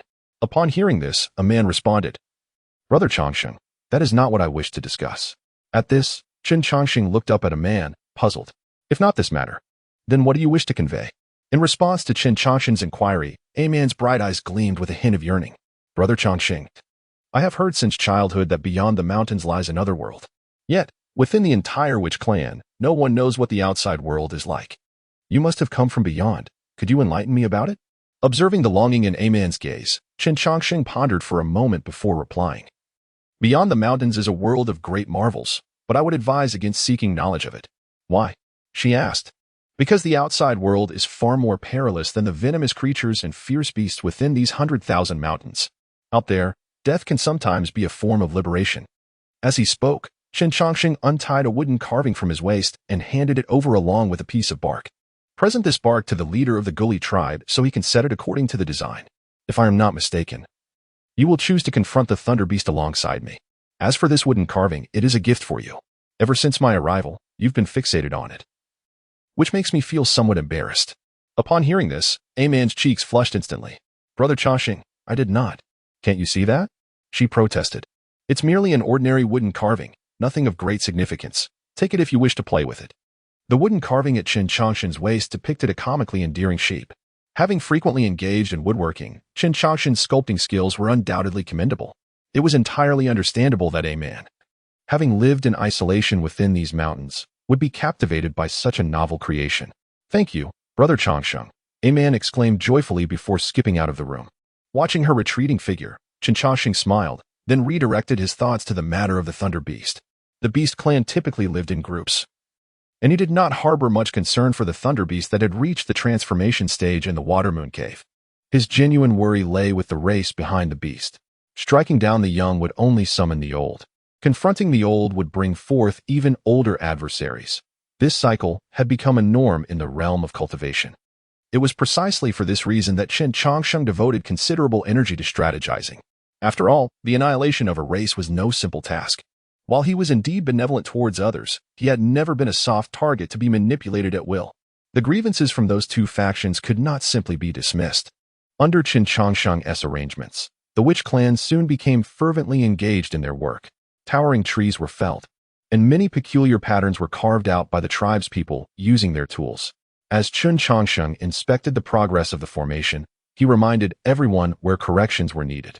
At that moment, Elder Guli approached him, asking, "Great divine envoy, will these preparations be enough to drive away the Thunder Beast?"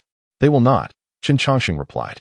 "This is merely a modified spirit-gathering formation.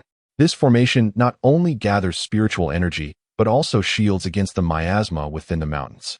I have observed the path of the goo worms within the witch tribe, and their potency is indeed formidable. Alas, you have encountered their nemesis, the Thunder Beast. The Thunder Beast's impenetrable scales can withstand the majority of goo worms, and its innate divine powers effectively counter all forms of goo. Were it not for this, you would not find yourselves in such a dire predicament." Upon hearing Qin Changsheng's analysis, Guli smiled wryly and responded, "The divine messenger is correct. Our witch tribe has survived in the mountains by possessing the ability to confront dangers. However, it is regrettable that our golden silkworm goo has been lost to time. Otherwise, we might have been able to contend with the Thunder Beast." "Golden silkworm goo? What is that?" "It is the most potent goo of our tribe. More accurately, it should be referred to as the goo deity. According to legend, the golden silkworm goo can consume all things in existence. Even the scales of the Thunder Beast cannot impede its veracity." Chapter 52. An unexpected delight listening to Guli's description, Qin Changsheng nodded and remarked, "Indeed. It is a remarkable artifact, though regrettably lost to time. Since your methods are ineffective against the Thunder Beasts, why not give mine a try? I have observed that the people of the Witch Clan possess formidable physical strength, making them well-suited for cultivating body-refining techniques. You may take these two techniques for now, and once your clan's strength has been enhanced, you may contemplate further actions. Additionally, you may find my written language challenging to decipher. I have already conveyed its meaning to A-Man, so feel free to consult her for specifics." As Guli accepted the 2 pieces of bark that Qin Changsheng had offered, he was nearly beaming with joy. "Thank you, esteemed divine envoy. We shall not disappoint your expectations." With that, Guli departed with the techniques in hand. Once Guli had left, Qin Changsheng did not linger among the witch clan, but sought a secluded spot to delve into the intricacies of the 9 transformations of profound arts. Previously, he had little interest in cultivation, as he had no need for violence. However, with impending conflict on the horizon, it was only prudent for him to engage in a modicum of training. "Why is it that I cannot master this 9 transformations of profound arts?" Qin Changsheng pondered, gazing at the text in his hands, perplexed. The translated version of the first half of the technique had long been provided to him by Zhuo Xinghe. From that translation, he had deduced the entire text of the 9 transformations. Yet, upon translation, he found himself incapable of mastering it. Repeatedly scrutinizing the golden pages, Qin Changsheng was deep in thought regarding where he might have erred. At that moment, Ali approached curiously. "Esteemed divine envoy, what are you doing?" Casting a glance at the simple-minded Ali, Qin Changsheng replied nonchalantly, "Nothing of significance, merely researching something." "What brings you here?" As he spoke, Qin Changsheng casually set the golden pages aside. The text was indecipherable to anyone, and he had no concerns about Ali attempting to learn from it. Upon hearing this, Ali's face flushed with embarrassment as he rubbed his hands together and said, "Esteemed divine envoy, you are truly remarkable. I wish to become your disciple." "Do not entertain such thoughts. I never take disciples, and the 2 techniques I provided to Guli are quite sufficient. Focus on your cultivation, and your future achievements will not be insignificant." Seeing that Qin Changsheng had so decisively rejected him, Ali's eyes reflected a hint of disappointment. However, just as he was about to depart, he caught sight of the golden pages beside Qin Changsheng and remarked, "Esteemed divine envoy, you are indeed exceptional. This 9 transformations of profound arts sounds like an extraordinary technique." Wait. Originally, Ali had merely sought to ease the awkwardness with a casual comment, but Qin Changsheng, suddenly bewildered, called out to him, "Esteemed divine envoy, is there something else? You just mentioned the 8-9 what?" "The 8-9 profound arts." Observing Ali's unhesitating mention of a name both strange and familiar, Qin Changsheng immediately picked up the golden pages and inquired, "Can you comprehend the characters on this page? What is there to misunderstand? Among the younger generations of my clan, I am the most literate. That is not my point. I am inquiring about how you came to understand the text before us. Divine envoy, what troubles you? This is the script of the witch clan. Why would I not comprehend it? Upon hearing Ali's response, Qin Changsheng was rendered speechless, as he had not anticipated such a coincidence. It is true that he had studied the language of the witch clan, but he had merely learned to speak it from a man, never having encountered their written form. Furthermore, while Qin Changsheng had gleaned fragments of the witch clan's language from ancient texts, these texts merely indicated that it was an archaic tongue and recorded some pronunciations. He had never actually seen the written characters of the witch clan. Consequently, he subconsciously assumed that the witch language lacked a written form and was merely an oral dialect passed down through generations, a situation not uncommon. With this thought, Qin Changsheng smirked slightly and beckoned, "Ali, please assist me in translating the text above." Naturally, Ali was delighted to be of help. In approximately a quarter of an hour, Ali had translated all the characters. Upon hearing Ali's rendition, Qin Changsheng rolled his eyes dramatically. The 9 transformations of the profound art, regarded as the second most potent technique of the Xuanwu nation, had seldom been mastered over millennia, and even those who succeeded found its power not as formidable as legend suggested. Now, Qin Changsheng understood the origin of the confusion. The ancestors of the Xuanwu nation had made a grave error in their translation. If they could misinterpret the phrase 8 or 9 profound art as 9 transformations of the profound art, it was no surprise that they could misplace 2 characters out of 4, let alone the subsequent text. After briefly lamenting the errors of the Xuanwu ancestors in his mind, Qin Changsheng turned to Ali and said, "It seems you were destined for this opportunity. Since you have translated the 8 or 9 profound art, I shall pass this technique on to you." Upon hearing this, Ali immediately dropped to his knees to pay his respects. However, a surge of spiritual energy halted his actions. "Do not be hasty. My imparting of this technique signifies your fortune, but it does not imply that I am taking you as a disciple. Furthermore, once you learn the 8 or 9 profound art, you must not disclose it to anyone, including your kin. The origins of this technique are profound. Should you reveal it carelessly, it could bring calamity upon the witch clan." In response to Qin Changsheng's admonition, Ali solemnly nodded, "Divine Envoy, you need not worry. I shall tell no one. That is for the best. Additionally, refrain from calling me Divine Envoy. Refer to me as Sir instead." "Understood, sir." With that, Qin Changsheng began to impart some fundamental principles of cultivation to Ali. While the 8 or 9 profound art was indeed remarkable, it was an intricate technique that Ali, lacking a foundational understanding of cultivation, would find impossible to practice. An hour passed, and Qin Changsheng had conveyed several essential concepts of cultivation to Ali. "Very well. Let us conclude today's lesson here. Upon your return, be sure to familiarize yourself thoroughly." Ali committed this to memory. After Ali departed, Qin Changsheng gazed at the 8-9 profound technique in his hands. Initially, he believed it to be merely a method for body refinement. However, it soon became evident that he had gravely misjudged its significance. The maximum of Yin is 8, while the maximum of Yang is 9. And the product of 8 and 9 embodies the utmost numerological principle of the Tao. Upon achieving mastery, one undergoes 9 transformations, shedding the myriad Yin of the acquired world, thereby revealing the true Yang of the innate. The 3 souls converge into one, the 7 spirits meld into the body, and the primordial spirit remains eternally unified, rendering the practitioner indestructible through countless tribulations. As he concluded this thought, a wild smile began to spread across Qin Changsheng's lips. For this 8-9 profound technique is, in essence, a theoretical method of longevity. Whether it can indeed grant eternal life remains uncertain. Yet, its formidable nature surpasses Qin Changsheng's wildest imagination. This technique cultivates both the inner and outer self, documenting an array of astonishing supernatural abilities. Although Qin Changsheng currently possesses only a single golden page, this artifact far exceeds the worth of everything else he owns combined.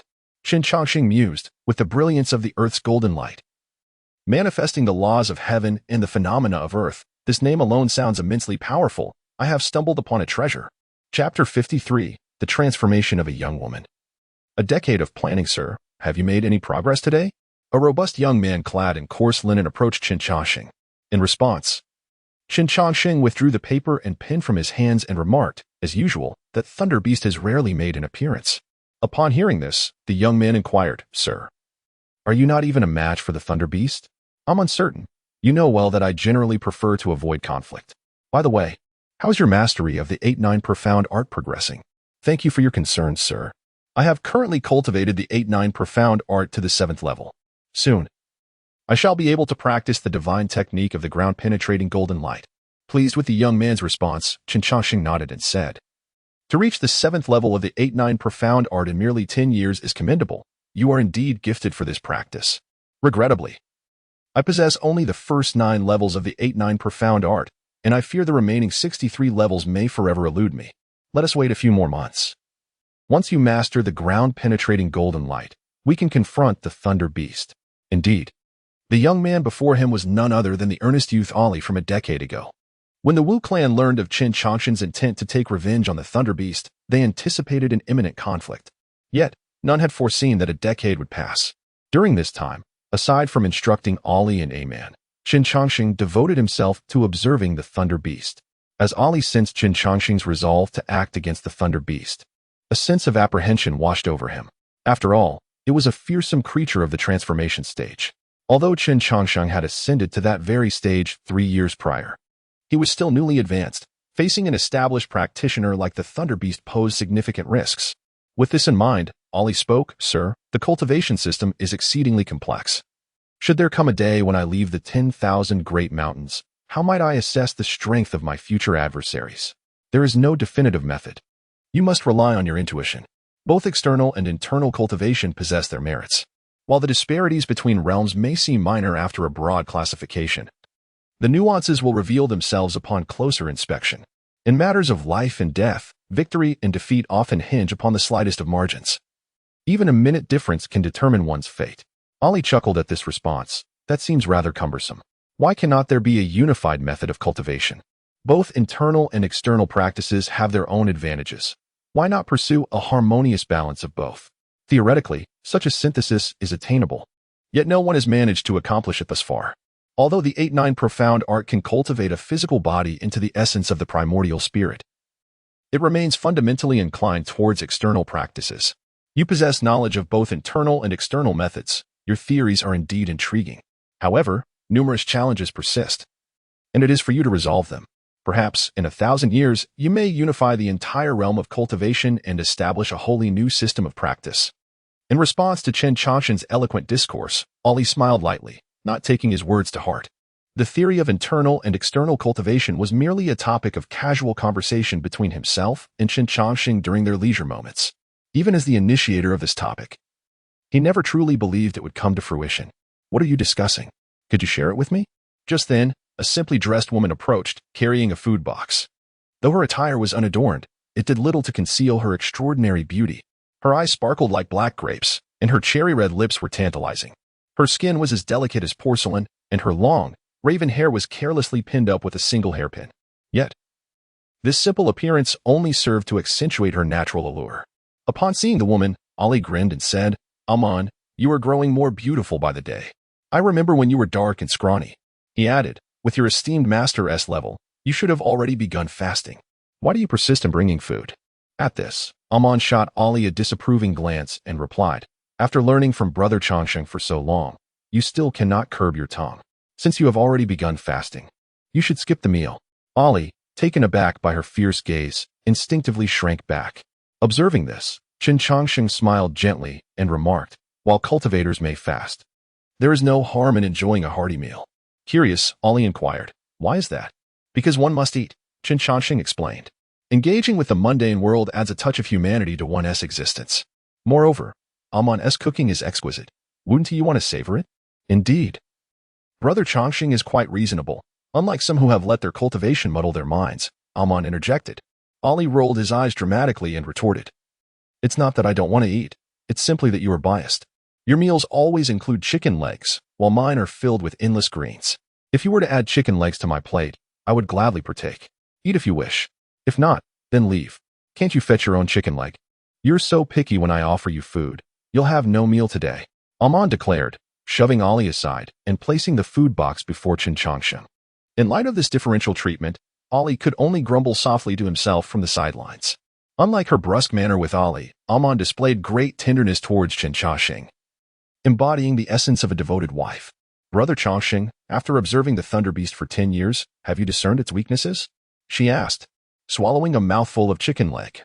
Qin Changsheng pondered and replied, "I have not identified the Thunder Beast's weaknesses, but I have certainly noticed a plethora of issues.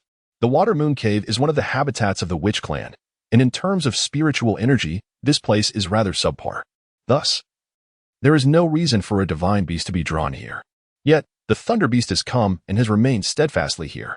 However, what is even more intriguing is that the Thunder Beast could have effortlessly annihilated the Witch Clan, yet it chose not to do so. Instead, it merely frightened you away. A behavior that clearly does not align with that of a ferocious beast. Furthermore, I have noticed that each time the Thunder Beast feeds, it becomes exceedingly lethargic, which is also quite contrary to common sense. It is important to note that at the stage of transformation, one could go without sleep for a decade without issue. Upon hearing Qin Changxing enumerate these concerns, a man pondered for a moment and replied, "Do these issues aid in defeating the Thunder Beast? While they may not be of assistance to others, in my hands, the outcome may be entirely different." Chapter 54, Capturing the Thunder Beast. An ordinary corpse listening to Qin Changxing's words, Amon could not fathom his intentions. However, she seldom concerned herself with such matters, as her focus had always been singular. As time passed, 3 to 5 months flew by in the blink of an eye. One day, just as Ali was slowly concluding his practice, Qin Changxing approached with an enigmatic object in his arms. "Have you mastered the golden light of the earth?" Qin Changxing inquired. "Indeed, master. I have grasped the golden light of the earth," Ali replied earnestly. "That's splendid. Come with me." Qin Changxing beckoned, urging Ali to follow. Though perplexed, Ali trailed behind Qin Changxing. However, as their journey progressed, Ali began to sense something amiss. "Master, are we headed to the Watermoon Cave?" "Yes. Is there a problem?" Qin Changxing's candid admission ignited Ali's excitement. "Are you planning to confront the Thunder Beast? If so, I shall immediately return to summon our kin. The Witch Clan has been preparing for this moment for a decade." With that, Ali prepared to dash back to gather his people, but Qin Changxing halted him. "What do you need to summon them for? This endeavor requires only the two of us." Ali was taken aback, his face a canvas of confusion. For the past 10 years, Qin Changxing had tirelessly aided the Witch Clan in their training, imparting numerous battle formations. Everyone believed he intended to rally the entire clan's strength for a decisive battle against the Thunder Beast. Yet now, he suggested that only 2 would suffice. What then? Was the purpose of the Witch Clan's decade-long efforts? Noticing Ali's reluctance, Qin Changxing understood his thoughts well. "Do not appear so discontented. My purpose for preparing the Witch Clan for 10 years serves a greater design. A solitary Thunder Beast does not warrant the use of my trump cards." At this revelation, a glimmer of hope appeared on Ali's face. "Master, do you have a grander scheme?" "Certainly. Once we slay the Thunder Beast of the Watermoon Cave, do you think the race behind it will let us be? Today's actions are not merely the commencement of our grand design. They are the most pivotal segment of it all. Should we fail to meet my expectations, we must prepare to flee." Upon hearing this, Ali thumped his chest and declared, "Rest assured, master. In this endeavor, I, Ali, will risk my life to assist you. No need for such extremes. You merely need to keep silent for now." With that, Qin Changxing turned once more towards the Watermoon Cave, arriving at the spot where he had been spat upon a decade ago. Qin Changxing took a moment to steady his emotions before donning an ingratiating expression. "The human, Qin Changxing, presents treasures." His booming voice echoed within the cavern, and a massive head emerged from the darkness. A decade ago, when the human cultivator encountered the Thunder Beast, fury erupted within the creature. "Human, do you dare to return here? Do you truly believe I cannot vanquish you?" In response to the Thunder Beast's thunderous roar, Qin Changxing hastily assumed a facade of trepidation. "Mighty Thunder Beast, please forgive my intrusion. I have come to express my gratitude for your mercy a decade prior." He continued, 3 years ago, I chanced upon a celestial stone. Alas, my understanding is limited, and I am unable to fathom its mysteries, so I have come to present it to you." As he spoke, Qin Changxing unveiled a stone the size of a grinding plate and offered it forth. The Thunder Beast gazed at the stone in Qin Changxing's hand, bewilderment evident in its large eyes. To the beast, this appeared to be an ordinary stone. If so, what purpose did this human have in presenting it? To humiliate itself? Then drive the beast to shame? Confounded by the human's intent, the Thunder Beast instinctively lowered its head to sniff the stone, even licking it. "What is this?" "It is merely an ordinary stone. It bore no toxins and lacked any peculiar sensation. Rather, it possessed a taste reminiscent of wild grass and earth." "Preposterous. This is clearly an ordinary stone. Do you dare to mock me?" The immense pressure emanating from the beast caused Qin Changxing to tremble, and the stone fell heavily to the ground. "Mighty Thunder Beast, please see reason. When I first encountered this stone, it radiated with multicolored light, and within, I discerned a hint of celestial gold. Regrettably, my abilities are insufficient to break it open, which is why I have brought it to you." Still attempting to argue? "Begone!" A fierce exhalation from the beast toppled Qin Changxing. Recognizing the beast's fury, he hurriedly pulled Ollie away. Once they had distanced themselves, the thunder beast hesitated, gazing at the ordinary stone on the ground. With a flick of its tongue, it consumed the stone. After a meticulous chew, it found no celestial gold within. Swallowing the crushed stone, the thunder beast cast a glance in the direction Chen Changsheng had departed, sneering, "Foolish humans. My kind subsists on metals and ores. Our bodies impervious to toxins. Though I cannot discern your intentions, know that you cannot harm me in the slightest. Once my tasks here are complete, I shall eradicate your kind." With that, the thunder beast prepared to return to its lair. Yet, at that moment, it discovered its body had inexplicably become immobile. With a thunderous crash, its massive form collapsed, and two stealthy figures returned, Chen Changsheng and Ollie. "Mighty thunder beast, are you unhurt? Impudent wretches, do you dare to return? Do you not fear my wrath?" The beast blustered from its prone position, while Chen Changsheng brandished a broken sword, launching it forth. With a piercing thrust, the sharp Xuanwu sword embedded itself into the thunder beast's body, yet the creature felt no pain. Observing the beast's lack of retaliation, Chen Changsheng patted his chest and chuckled. "It appears that you are truly incapacitated, which puts my mind at ease." With that, Chen Changsheng swaggered over to the thunder beast, intermittently caressing its scales and tapping its teeth. At that moment, curiosity gleamed in Chen Changsheng's eyes. However, how could the noble thunder beast endure such indignity? "Human, dare you lay a finger on me again, and I shall." Slap. Before the thunder beast could finish its threat, Chen Changsheng delivered a resounding slap to its face. Although he did not exert much force, the insult was undeniably profound. "What are you shouting about? Can't you see I'm contemplating how to make your demise more gruesome? Your raucous cries will only disrupt my train of thought." The thunder beast. "How dare you utter such words?" Chapter 55. The fatal weakness of the thunder beast. Chen Changsheng's unwavering confidence rendered the thunder beast utterly speechless. Meanwhile, Ollie curiously scrutinized the thunder beast, which lay incapacitated on the ground, and inquired, "Sir, how did you manage to immobilize this thunder beast of the transformation stage?" In response to Ollie's question, Chen Changsheng produced an ordinary dagger and began to trace it along the thunder beast's body, simultaneously explaining. "The thunder beast feeds on metals and various minerals. Its scales are nigh indestructible. Moreover, its physique can deflect most poisons. Such a species is truly favored by the heavens. I have observed it for a full decade, during which I pondered a singular question: what method could be employed to eradicate such a formidable race?" Upon hearing this, the immobile thunder beast laughed derisively. "Ha! You think you can annihilate my thunder clan? What a delusion! Although I am unaware of the means by which you have rendered me motionless, my kin will undoubtedly avenge me." Observing the thunder beast's arrogance, Chen Changsheng calmly nodded and remarked, "You are indeed correct. From a logical standpoint, it is difficult to conceive of a method capable of extinguishing your entire lineage. However, my 10 years of effort have not been in vain. I have uncovered a small secret of your thunder clan. This secret is likely unknown even to you." At these words, a glimmer of confusion flashed in the thunder beast's eyes. "What secret?" "During the past decade, you have consumed sustenance a total of 20 times, averaging twice a year. Upon observing your first 6 meals, I noted that after 2 of those feasts, you exhibited a pronounced tendency to doze off. This observation sparked a curiosity within me. What could possibly cause you to succumb to such drowsiness? During your first 2 instances of slumber, I meticulously recorded all the flora and minerals within your feeding area, then compared them one by one. However, given that you devour nearly half of a mineral vein each time, the volume of substances contained within such an expanse is overwhelming. As such, I devoted another 7 years to further filtration. Throughout these 7 years, I carefully selected each location where you fed. Have you not noticed an increase in the frequency of your drowsiness during this period?" Gazing at the smile of this human before him, the thunder beast's eyes finally reflected a hint of trepidation. "Impossible. Our kind is immune to all poisons. While it is true that the thunder beast is impervious to toxins, what if the substance in question is not a poison?" With that, Chen Changsheng withdrew a wildflower and a patch of grass from his garments. "This is what I have named the scarlet flower and flax grass. They typically grow over mineral veins, neither particularly rare nor common. Consuming them together or separately will not produce toxins. However, they possess a peculiar effect. They induce paralysis in your thunder beasts. Of course, it is only now that I can confirm this hypothesis. Initially, the 2 instances of drowsiness were a result of your inadvertent consumption of these 2 substances while you were devouring the mineral vein. However, the quantity you ingested was so minuscule that it did not result in complete paralysis. Thus, to validate this hypothesis, I applied a concentrated extract of these 2 weeds onto that stone. What gives you the audacity to presume that I would consume that stone?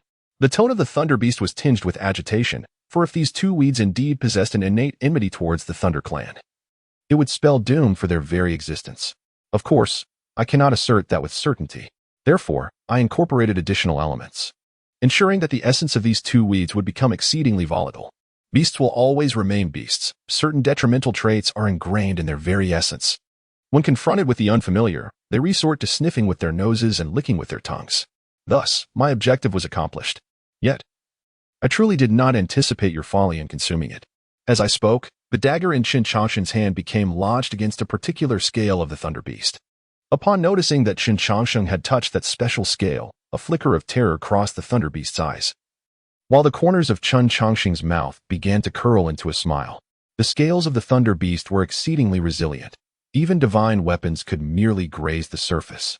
I had just validated this notion, yet I could not bring myself to believe that perfection exists in any species. Surely, the scales of your kind must harbor some vulnerability. With a sharp thrust, the dagger penetrated beneath the Thunder Beast's scales. The excruciating pain, even for a beast that had been anesthetized, could not quell its trembling. Observing the convulsing form of the Thunder Beast, Qin Changsheng expressed his regret. I did not expect your scales to possess a weakness. However, the greater concern is that it seems I have discovered it. He spoke with nonchalance, yet his hands quickened their pace. The once impenetrable scales of the Thunder Beast were being methodically stripped away by Qin Changsheng in a deliberate sequence. Kill me. If you dare, just kill me. The Thunder Beast bellowed in fury, yet its body remained utterly immobile. In response, Qin Changsheng grinned. What are you thinking? Why would I allow you to die so easily? I want you to witness, with your own eyes, how I systematically dismember you. Then, I shall meticulously study every part of your body and uncover its weaknesses. These vulnerabilities will become the harbingers of doom for your entire race. Endless lamentations echoed through the Watermoon Cave. As time passed, the effects of the drug within the Thunder Beast dissipated, yet it remained incapable of movement. This was due to Qin Changsheng having extracted the source of its power, the Thunder Pill, while simultaneously severing its meridians. Thus, the cessation of the drug's effects only served to amplify its torment. With a swift motion, the enormous heart was removed, and the Thunder Beast, now on the brink of death, finally succumbed. Gazing upon the pristine, ivory skeleton before him, Ali struggled to swallow a lump in his throat. Sir, is this not a touch cruel? Upon hearing Ali's words, Qin Changsheng, covered in blood, turned and smiled. Is it cruel? It's merely moderate. The world beyond is 100 times more ruthless. Furthermore, you have encountered the gruesome spectacle of beasts devouring humans, where one half of a body is crushed while the other writhes and moans upon the ground. Did you find that cruel? Do you think a ferocious beast would spare its prey simply because you deem it cruel? Growing up in the depths of the 10,000 Great Mountains, you should understand this well. Matters of emotion can be discussed among humans, but to speak of feelings with other species is nothing short of laughable. Having addressed Ali's unspoken doubts, Qin Changsheng waved his hand and said, Let us return and summon others. There is far too much meat for just the two of us to consume. It will be an opportune moment to enhance everyone's rations. Chapter 56. The ancient moon illuminates the present, the wrath of the Thunder Clan soon. Ali summoned all the members of the Witch Clan. As they beheld the mountain of meat before them, astonishment filled their eyes. Observing their reaction, Qin Changsheng smiled gently and remarked, The flesh of the Thunder Beast is exceptionally delectable. I urge you all to partake swiftly. However, I must share an important caution. The olfactory senses of beasts are extraordinarily acute. Once you consume the meat of the Thunder Beast, it will undoubtedly be detected by other Thunder Beasts. In essence, once this step is taken, there is no turning back. After speaking, Qin Changsheng gazed at the members of the Witch Clan with a cheerful demeanor. For them, 10 years represented a considerable span of time, long enough to forget their previous objectives. Confronting the Thunder Clan is no trivial matter. Qin Changsheng could tolerate solitude but would not permit betrayal at a critical juncture. Upon hearing Qin Changsheng's words, the leader of the Gu clan, Gu Li, instantly grasped their significance. Without a moment's hesitation, Gu Li exclaimed, What are we waiting for? Let us roast the meat. With Gu Li's rallying call, the members of the Witch Clan sprang into action. Witnessing their decision, Qin Changsheng smiled softly and turned to depart from the cave entrance. On the mountaintop, Qin Changsheng sat alone upon a large stone, gazing at the bright moon in the sky. At that moment, a man approached, wrapping a portion of roasted meat in clean leaves. Brother Changsheng, please try this. I just finished roasting it. Hearing this, Qin Changsheng grinned and replied, A man, you have a good heart. unlike that scoundrel Ollie, who only thinks of himself when something good comes along. After complimenting a man, Chen Chongqing leisurely savored the roasted meat, while a man rested her chin on her hands, looking at him with eyes full of happiness. Brother Chongqing, once the Thunder Beast issue is resolved, what do you plan to do next? Naturally, I shall leave this place and continue with my former pursuits. Although a man had anticipated Chen Chongqing's intention to depart, a sense of disappointment still washed over her heart. Brother Chongqing, what is it that weighs so heavily on your mind? Nothing much. I am searching for someone. She has strayed quite far, and I have spent nearly a century without finding her. Who knows how much longer it will take? At these words, a man's eyes instantly glistened with tears. She is a woman, isn't she? Indeed. Upon hearing Chen Chongqing's affirmative response, a man fell silent. After a long moment, her lips trembled as she forced a bitter smile, saying, "The woman whom Brother Chongqing has sought for so long must surely be someone very dear to you." Ha ha. Observing her tear-filled eyes, Chen Chongqing affectionately ruffled a man's hair. "You silly girl, so young, yet your mind is filled with such thoughts. Who says that searching for a woman equates to affection?" At his words, a flicker of confusion crossed a man's eyes. If not for an indelible love, what could possibly sustain you, Brother Chongqing, in your long search? Love indeed brings happiness, yet the force that drives one to persevere is not solely love. The person I seek is one whom an old friend entrusted to me on her deathbed. Thus, I must ascertain her safety, even if she has passed. I shall bring her remains back for a proper burial. This is a vow, a cherished remembrance of what once was. Upon hearing this, a man wiped away the tears welling in her eyes and inquired, "Brother Chongqing, might you share the story of the past?" "Certainly." Chen Chongqing smiled gently and began recounting that once ordinary tale. As the soft breeze caressed them, the bright moon remained unwavering. A man clenched her teeth, her eyes wide with fury as she gazed at Chen Chongqing. "She harbored feelings for you." "Indeed. But you rejected her." "That is correct. I am aware of everything, including Nianxing's affections for me." At this revelation, a man leapt to her feet, visibly agitated. "And what of me? Will you reject me as you did her?" Meeting a man's reddened gaze, Chen Chongqing replied with calmness, "Yes." "Why? You are not fixated on cultivation. You pursue each endeavor with your heart. If that is the case, why do you persistently refuse? If you intended to decline from the outset, why extend kindness to those around you? Why not harden your heart from the very beginning?" Upon hearing this question, Chen Chongqing did not respond immediately. Instead, he looked up at the bright moon above Tianshan and remarked, "Those of today do not see the moon of ancient times. This moon once illuminated our forebears. There is a saying, one only learns to cherish after losing something. If you knew in advance that something was destined to be lost, would you refrain from treasuring it? You are being evasive. How could one predict the future? On what grounds do you presume you will inevitably experience loss? Why not? Such foresight is within your grasp. For instance, your kin from the witch clan will gradually perish. This is an immutable truth, a foreseen future." Upon hearing this, a man was momentarily stunned. Although Chen Chongqing did not state it explicitly, she discerned the answer from his words. With trembling lips, a man asked, "Brother Chongqing, can you truly see everyone's future?" "Yes." Receiving Chen Chongqing's affirmation, a man slowly raised her right hand, gently caressing his face. Gazing upon his youthful and handsome visage, she felt a pang in her heart. After enduring for so long, your heart must ache terribly. Pain becomes a habit, which is why I find solace in retrieving the remains of the deceased. For in doing so, I can preserve their memories within my heart and lay them to rest in my soul. Listening to Chen Chongqing's response, a man remained silent. To hold your hand and grow old together, this is the greatest blessing for those in love. However, if this blessing were bestowed upon Brother Chongqing, it would transform into the most malevolent of curses. To witness the beloved slowly age, gradually succumbing to death, ultimately becoming naught but a handful of dust, can there be a more harrowing curse than this? In the gathering place of the thunder beasts, a thunderous roar resounded. A bolt of lightning, as thick as a barrel, struck fiercely upon a metallic mountain, and a colossal figure emerged from the range. Who is it? Who has slain my offspring?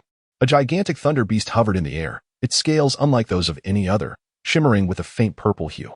An overwhelming fury surged within its heart, for it had just sensed the demise of its progeny. At that moment, other thunder beasts soared from the mountain, addressing its kin. The purple-scaled beast bellowed, "My son, Leishan, the pride of the Thunder Clan, has fallen. Whosoever has taken his life shall pay dearly with their own blood." With that declaration, countless powerful roars ascended to the heavens. It was evident that the Thunder Clan was preparing to unleash their full might. Chapter 57. Chen Chongqing. So this is my power. Instantly vanquishing the Thunder Beast suddenly, two colossal figures materialized above the Watermoon Cave. Upon sensing the aura of their fallen kin, the two Thunder Beasts let out a deafening roar. Hold your cries. In due time, you shall meet the same fate, Chen Chongqing declared, standing atop the mountain, his golden-scaled armor shimmering brilliantly under the sun's rays. Witnessing the scales of their kin fashioned into armor by the enemy, one Thunder Beast seethed with rage. Human, you possess audacity beyond measure to so brazenly offend the Thunder Clan. We shall exact a toll of 100,000 lives to cleanse this humiliation. At this, Chen Chongqing smiled wryly and retorted, 100,000 lives? Do you even possess the capability? One Thunder Beast is insufficient. Two of you make it even more convenient. Presumptuous. The Thunder Beast bellowed, unleashing a bolt of lightning as thick as a barrel towards Chen Chongqing. The powerful force propelled Chen Chongqing backward over 100 yards, however. The formidable lightning failed to harm him. Observing the crackling energy enveloping his armor, Chen Chongqing expressed his astonishment. I never anticipated that your scales not only possess hardness but can also defend against lightning. What a delightful surprise. With that, Chen Chongqing summoned a beam of golden light with his left hand and wielded his right hand with full force. The golden light pierced through the body of one Thunder Beast, while the sword energy severed the claw of the other. In an instant, one Thunder Beast lay dead, and the other was grievously injured.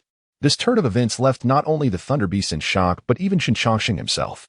It is worth noting that his current strength was merely at the initial stage of transformation. To effortlessly dispatch foes within the same realm is a privilege reserved for only those prodigious talents. Retrieving the summoned golden light, Chen Chongqing gazed at his own hands, marveling. After centuries without combat, I had no idea I possessed such prowess. Before his words could fade, Chen Chongqing commenced the pursuit of the injured Thunder Beast. The Thunder Beast, serving as the vanguard, summoned every ounce of strength to escape. The terror of Chen Chongqing's might had stripped this Thunder Beast of its courage to confront him. The scales, which the Thunder Clan took pride in, appeared weaker than paper before the golden light. Aside from that golden beam, the broken sword in the human's grasp emanated an aura of unparalleled dread. How could a mere human at the transformation stage wield such a legendary weapon? Why do you flee? Chen Chongqing, enveloped in golden light, soared from the ground and obstructed the Thunder Beast's path. Spare me, or I will resort to self-detonation in a flash. The golden light effortlessly bypassed all defenses of the Thunder Beast, piercing through its heart with the ease of slicing tofu.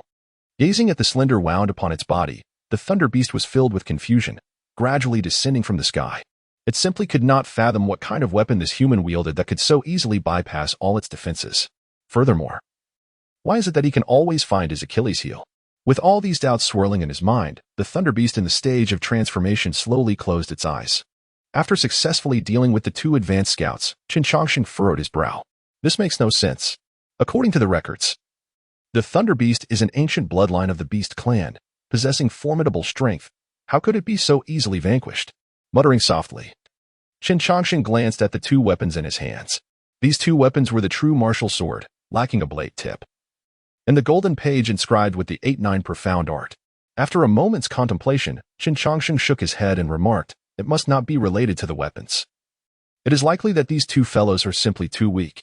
No matter how feeble the Thunder Beast may be, it should not be unable to withstand even the rubbish I salvaged from the ancient Forbidden Land. Having said that, Chen Chongqing proceeded to take away the corpses of the two Thunder Beasts. However, if his words were to reach the ears of Zhuo Wang, who met his end in the ancient Forbidden Land, he would likely spring from his coffin to give Chen 2 resounding slaps. He would then grasp Chen's collar and vehemently interrogate him. Rubbish. How dare you label these two items as trash? The true martial sword is a weapon of a 7th realm expert, and the golden page you hold was regarded by me as a heart-protecting mirror. To be considered a trump card by a 7th realm expert like myself, you dare to dismiss them as worthless? Although the true martial sword was severed by a hair from the existence of the ancient Forbidden Land, and the golden page was carelessly discarded by that same existence. How many places like the ancient Forbidden Land exist in this world? The Thunder Beast race does not even qualify to serve as gatekeepers for the ancient Forbidden Land. The Thunder Clan. Crack. Two scales shattered, and the Thunder Clan leader's brow immediately furrowed at the sight of the broken scales. To think that two experts in the transformation stage fell in such a brief span of time. What kind of formidable foe has Thunder Mountain provoked? Contemplating this, he promptly issued a command. Relay my orders, advance at full speed. As his words fell, over 1,000 Thunder Beasts began to soar at full velocity. With his gaze fixed on the distance, the Thunder Clan leader murmured, "No matter who you are, I, Lei Yun, shall ensure your demise to avenge my son." With that, Lei Yun's speed increased by another third. The Thunder Clan's mass exodus naturally attracted the attention of the other races in the 10,000 Mountains. Upon learning of the death of the Thunder Clan's young lord, many races were initially taken aback, but soon adopted a spectator stance. Anyone bold enough to provoke the Thunder Clan must certainly be a formidable opponent. When two tigers contend, one will inevitably be injured. Such a rare spectacle is a once-in-a-lifetime opportunity. Whoosh, the fierce wind snapped countless branches of towering trees, and with all their might, the Thunder Clan swiftly arrived at the site of the Thunder Mountain's fall. Centered around the Watermoon Cave, the area within a 500-mile radius was eerily silent. Faced with this strange scene, the ferocious beasts 500 miles away began to discuss amongst themselves. This situation seems rather amiss. Does anyone know whose territory lies ahead? Upon hearing this question, the many ferocious beasts immediately began to converse. At that moment, a spider the size of a small mountain spoke up. "It seems that the territory ahead belongs to the Witch Clan." "The Witch Clan? Have they lost their minds? Daring to provoke that lunatic Lei Yun?" Moreover, given the strength of the Witch Clan, they lack the capacity to slay Lei Shan. Whether it was indeed the Witch Clan remains to be seen, but I suspect there are formidable forces manipulating events from behind the scenes. Alone, the Witch Clan certainly does not possess the capability to achieve such an outcome. While numerous ferocious beasts engaged in discussion, Lei Yun finally located his son. Alas, the once vibrant and lively Thunder Beast had now been reduced to a pristine white skull, even more audaciously beside Lei Shan's skull. A few words were inscribed. "I took the skeleton to make soup. I've left you the skull. Furthermore, do not venture forward. There are too many to consume." Chapter 58, The Void Refining Powerhouse, Lei Yun, and the Heaven and Earth Fatal Array. Amidst a cacophony of thunder, the skies unleashed a tempest that enveloped a vast expanse of 1,000 miles. Even the ferocious beasts, spectating from 500 miles away, found themselves ensnared in the aftermath. Anger. At this moment, only this singular emotion coursed through Lei Yun's heart. Since the inception of the Lei clan, no creature had ever dared to regard the Thunder Beast as mere prey. Yet now, some audacious beings had the audacity to treat them as livestock to be slaughtered at will, an affront not only to himself but to the entire Lei clan. What madness has overtaken Lei Yun? Does he truly believe the Lei clan to be invincible? The beasts ensnared by the thunder began to retreat, their mouths spewing curses. After all, being struck by lightning for no reason is intolerable to anyone. The boundless sea of thunder raged for a full quarter hour. Once the time elapsed, the forest within a 1,000-mile radius had been reduced to scorched earth. "Come forth," Lei Yun bellowed, causing the very ground to tremble.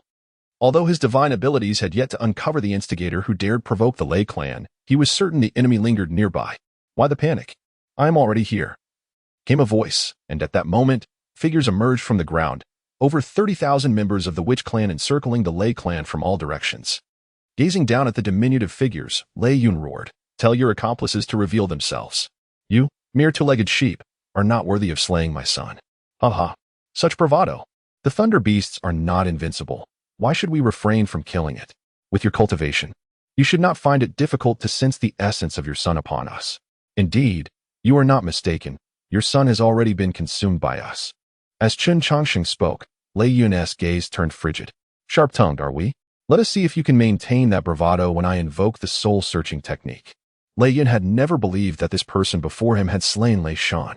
This human cultivator was merely at the initial stage of transformation, while Lei Shan had long reached the mid-stage of transformation, even with innate divine abilities. It was unlikely that an individual at the late stage of transformation could have defeated him. Therefore, the true culprit must lie elsewhere. Perceiving Lei Yun's disbelief, Chen Changsheng shook his head in resignation. Innate divine abilities are indeed formidable, yet they are not omnipotent. The reason humanity stands steadfast upon this land is not without merit. Today, allow me to demonstrate humanity's innate divine abilities. With that, Chen Changsheng struck the ground with his right hand, initiating a transformation in the terrain across 1,000 miles. Suddenly, the sky was shrouded in an overwhelming darkness. The formation began to activate, and a sense of unease crept into Lei Yun's heart.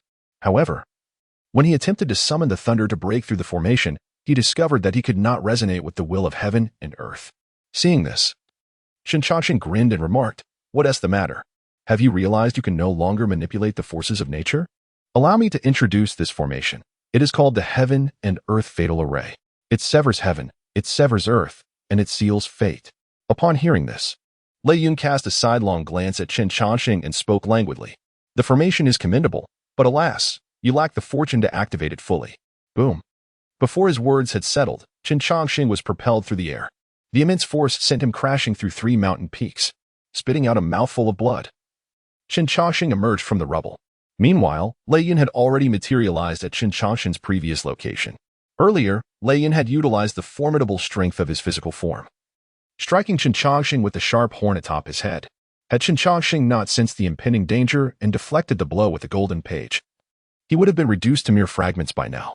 Observing that the human before him still clung to life, Lei Yun expressed a measure of surprise.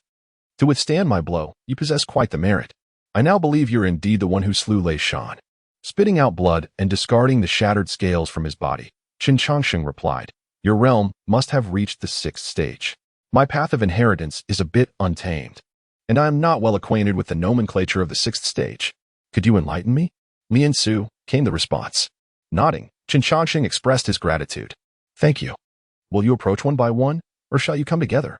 I shall not allow your demise to be too swift, all present shall live. Yet your cries of anguish will echo throughout the heavens. Understood, let us engage. Qin Changxing bellowed, and all 500 members of the Wu clan formed into battle formations, commencing their assault on the weaker thunderbeasts. The battle formations of the Xuanwu kingdom are renowned throughout the world, and Qin Changxing, well-versed in the tomes of the Xuanwu pavilion, fully comprehended their strategies. A decade of preparation had been for this very moment. In an instant, the battlefield was engulfed in the din of combat, and upon witnessing casualties among his kin, Lei Yun was taken aback. It is known that within the Great Formation, the Lei clan cannot harness the might of heaven and earth, yet they still possess boundless thunderous power within. However, it appeared that the human participants below could disregard this thunderous might. Moreover, every strike they unleashed seemed to target the Lei clan's critical vulnerabilities with uncanny precision. While Lei Yun was momentarily distracted, Qin Changxing's voice resonated from the side. Law of heaven and earth. Suddenly, Qin Changxing's body began to swell at an astonishing rate, ultimately matching Lei Yun's colossal stature. Indeed, Qin Changxing had unveiled his ultimate card, the transcendent technique of the 8-9 mysteries, the law of heaven and earth. This technique embodies the principle of emulating the cosmos. Although trapped within the deadly formation, Qin Changxing could not exploit the powers of heaven and earth. Yet as the orchestrator of the formation, he could harness the formation's strength. The black energy of the deadly formation surged into Qin Changxing's immense form, enveloping his transformed silhouette in darkness, and his power soared to a complete transformation. Prepare to perish, Qin Changxing roared, unleashing the nameless fist technique of the 100 defeats immortal sovereign upon Lei Yun. Witnessing the myriad techniques employed by the human before him, Lei Yun was compelled to take the matter seriously. Boom, boom, boom. The earth trembles as the clash between Thundercloud and Qin Changxing shatters countless mountains and rivers. The fierce battle between these colossal entities leaves the ferocious beasts observing from 1,000 miles away in awe. For they never anticipated that the human race within the 10,000 great mountains could possess such formidable strength. Ever since mastering the nameless boxing technique of the immortal of 100 defeats, Qin Changxing has diligently practiced his punches daily, undeterred by wind or rain. After a century of training, his martial prowess has reached a transcendent state. Furthermore, the technique of the immortal of 100 defeats grows increasingly potent with each battle. Initially overwhelmed, Qin Changxing gradually evolved to a point where he could defend himself against Thundercloud's onslaught. As time progressed, the celestial annihilation array began to converge. At the precise moment the formation closed in, Qin Changxing swiftly retrieved a massive bone and struck it against Thundercloud's head. The metallic clang reverberated, momentarily freezing the forms of all thunderous beasts, leaving Qin Changxing's face etched with confusion. Qin Changxing. It could have evaded just now. Why did it not? Regardless, I shall strike a few more blows while I can. Chapter 59, The Gluttonous Bone. Qin Changxing. What flavor would you like to be made into? Clang. Seizing the moment while Lei Yun was momentarily stunned, Qin Changxing struck Lei Yun's head several times in quick succession. Crack. One of the sharp horns atop Lei Yun's head was forcefully broken off by Qin Changxing, and the intense pain jolted Lei Yun back to reality. However, rather than continuing his assault on Qin Changxing, Lei Yun quickly distanced himself. Where did you obtain this gluttonous bone? Upon hearing Lei Yun's words, Qin Changxing curiously gazed at the large bone in his hand. This bone was unearthed by him from the soil of the ancient Forbidden Land. Had it not been for its remarkable hardness, Chen Chongqing would have discarded it long ago. Now, with Lei Yun's mention, it dawned on Chen Chongqing why every beast had paused momentarily upon his revealing the bone. It was a bloodline suppression. Understanding the reason, Chen Chongqing wasted no time. He immediately dispelled his celestial technique and began to flee. Lei Yun, why are you running? You possess divine weapons now. How can you run away?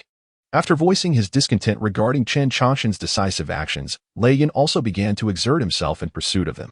Simultaneously, the 7 or 8 Thunder Beasts that had previously stood by also joined the fray. The Thunder Clan had emerged not only to seek vengeance but also to temper the younger generation of their kin. For this reason, the powerful transformation stage experts of the Thunder Clan had refrained from intervening until now. However, the situation had changed. Chen Chongqing held a coveted treasure that the Beast Clan yearned for, and the Thunder Clan's formidable beings would no longer remain passive. Indeed, the gluttonous bone possessed a bloodline suppression over the Beast Clan, yet the Thunder Clan was exceptionally strong. Without even considering Lei Yun, who was at the void refinement stage, there were 7 or 8 powerful beings at the perfected transformation stage. If one were to include those at the initial and mid-transformation stages, the number of strong individuals had reached a staggering 28. With so many adversaries, a single attack from one beast could reduce Chen Chongqing to a mere pulp. Thus, what was initially a life-and-death standoff transformed into a relentless chase. Although Chen Chongqing's strength paled in comparison to Lei Shan's, his evasion techniques were equally commendable. It is known that among all forms of martial arts, Chen Chongqing had a particular fondness for evasion techniques. Having now learned several profound abilities from the 8 or 9 mystical arts, he employed the earthly golden light, making it impossible for over 20 powerful beings to capture a single initial transformation stage individual like him. After a cup of tea had passed, Lei Yun came to a halt, and Chen Chongqing paused at a distance. Human, you are now at your wit's end.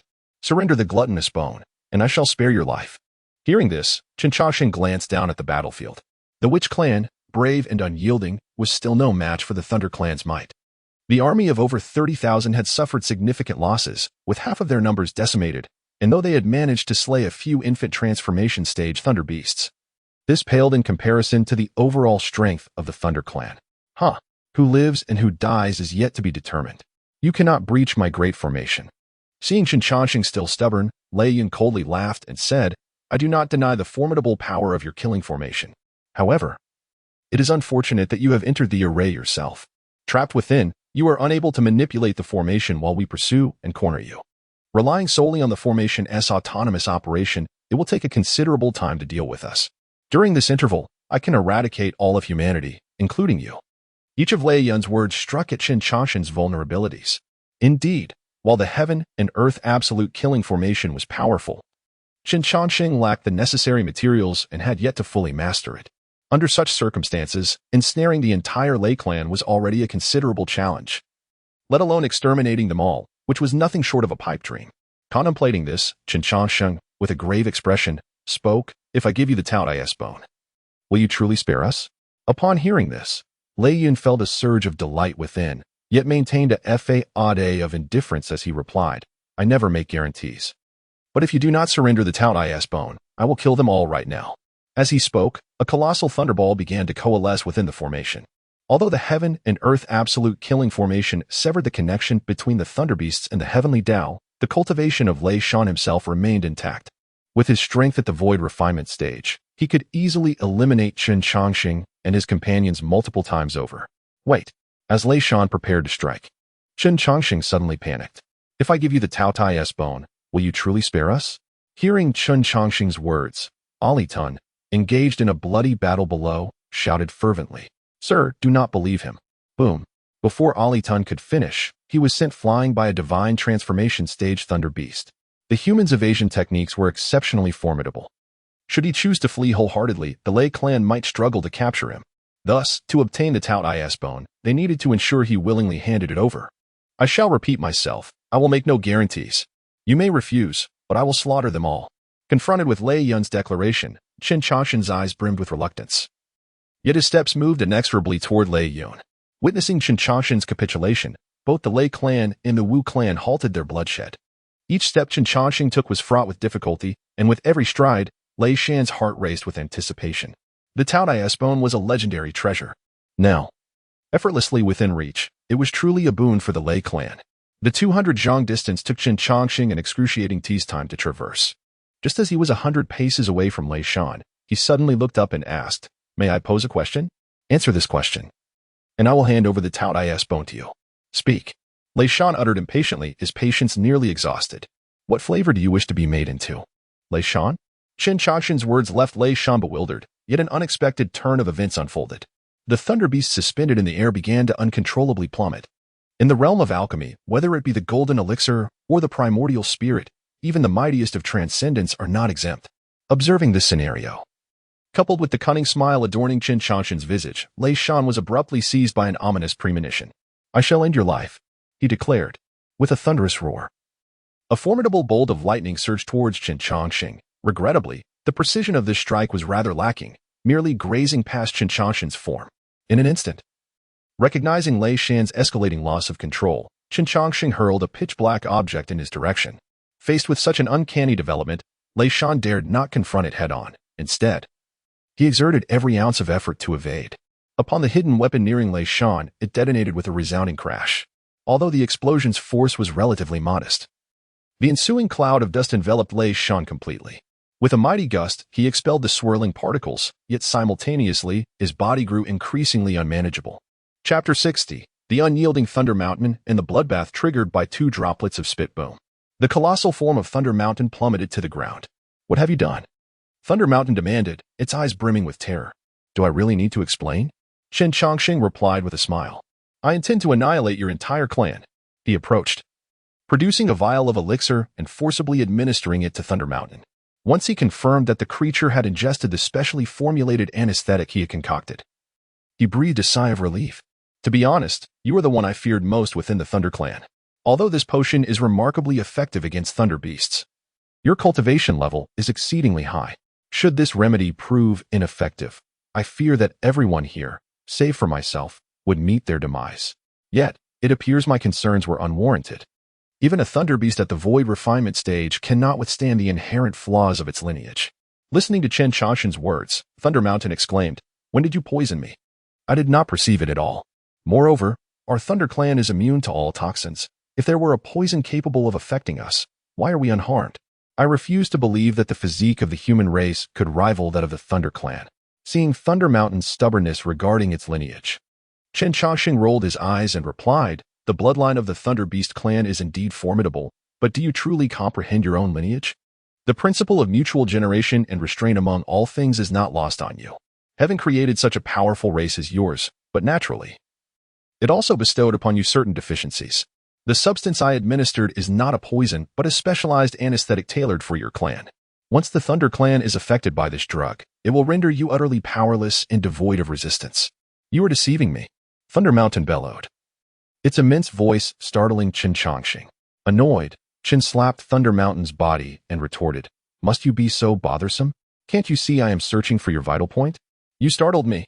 After approaching Thunder Mountain, Qin resumed counting the scales. Observing Qin's attention, Thunder Mountain's agitation intensified, struggling to fathom how a situation that seemed assured could devolve into this. "When did you administer the poison?" "With my cultivation. It is impossible that I would not have sensed it." In response to Thunder Mountain's bewilderment, Qin, while meticulously counting the scales, explained, "When you first arrived, did you not notice us emerging from the underground passage? I did not directly poison you. Rather, I infused the soil within a 500-meter radius with the substance. Additionally, I have set up numerous large cauldrons beneath the passage. As the flames burn, the liquid in the cauldron seeps through the earth, allowing me to administer the drug silently." With a swift motion, Qin removed a scale the size of a basin. As this unique scale was detached, gaps appeared among the tightly closed scales on Thunder Mountain's body. Following this, the sound of flesh being sliced echoed continuously. With his body drenched in blood, Qin Chongqing extracted a thunderous stand the size of a human head from the heart of Thunder Mountain. Having seized the source of Thunder Mountain's power, he severed all of its meridians, rendering it utterly incapacitated. Sighing in relief, he leaned against the colossal head of the mountain. "What a tough opponent. The Dan is the lifeblood of your thunder beasts. This agony resonates from the depths of your soul, impervious to any numbing effects of medicinal power. When your son was flayed alive by me, his wails echoed through the heavens. How remarkable that you can endure in silence." Observing Qin Chongqing's nonchalant demeanor, Thunder Mountain's eyes turned red with rage. "You have long orchestrated this trap. The killing formation here is merely a tool to divert attention. Indeed, the Heavenly Destruction formation was merely a supplementary device. The Thunder Clan is numerous, and even a single escapee at the pinnacle of the divine transformation stage could spell disaster for me. Thus, despite knowing the fatal weakness of your Thunder Beasts, I dared not act rashly. This Heavenly Destruction formation serves only as a veil. I aim to enshroud this territory, preventing the medicinal power from dissipating excessively. What lies ahead is a continuous game of delay. In the face of a powerful clan like yours, we mere minnows will inevitably be toyed with as a cat plays with a mouse. It appears that all my steps have been flawlessly executed. Listening to Qin Changxing's words, Thunder Mountain felt an urge to self-destruct, but alas, with the Dan taken from him, he could not even achieve that. Rising to stretch his limbs, Qin Changxing swallowed a healing elixir. Now, you may watch in slow agony. I shall slay you last. I want you to witness your can perish in despair. Gazing at Qin Changxing's retreating figure, Thunder Mountain roared, I will not spare you. Even in death, I shall return for vengeance. Ha! A noble thought, yet reality is unforgiving. You shall have no opportunity for revenge. Your scales will be fashioned into armor, your flesh consumed by me, and your blood refined into elixirs. Even your bones will be crafted into weapons. Once all is completed, I shall chant sutras to absolve your lingering resentment, ensuring absolute certainty. However, I am not entirely heartless. I shall select a burial site for you, ensuring your rest in peace. But it must be a symbolic grave, for your corporeal forms will be thoroughly utilized. Pausing momentarily, Qin Changxing broke into a radiant smile. After all this time, I nearly forgot to tell you why I killed your son.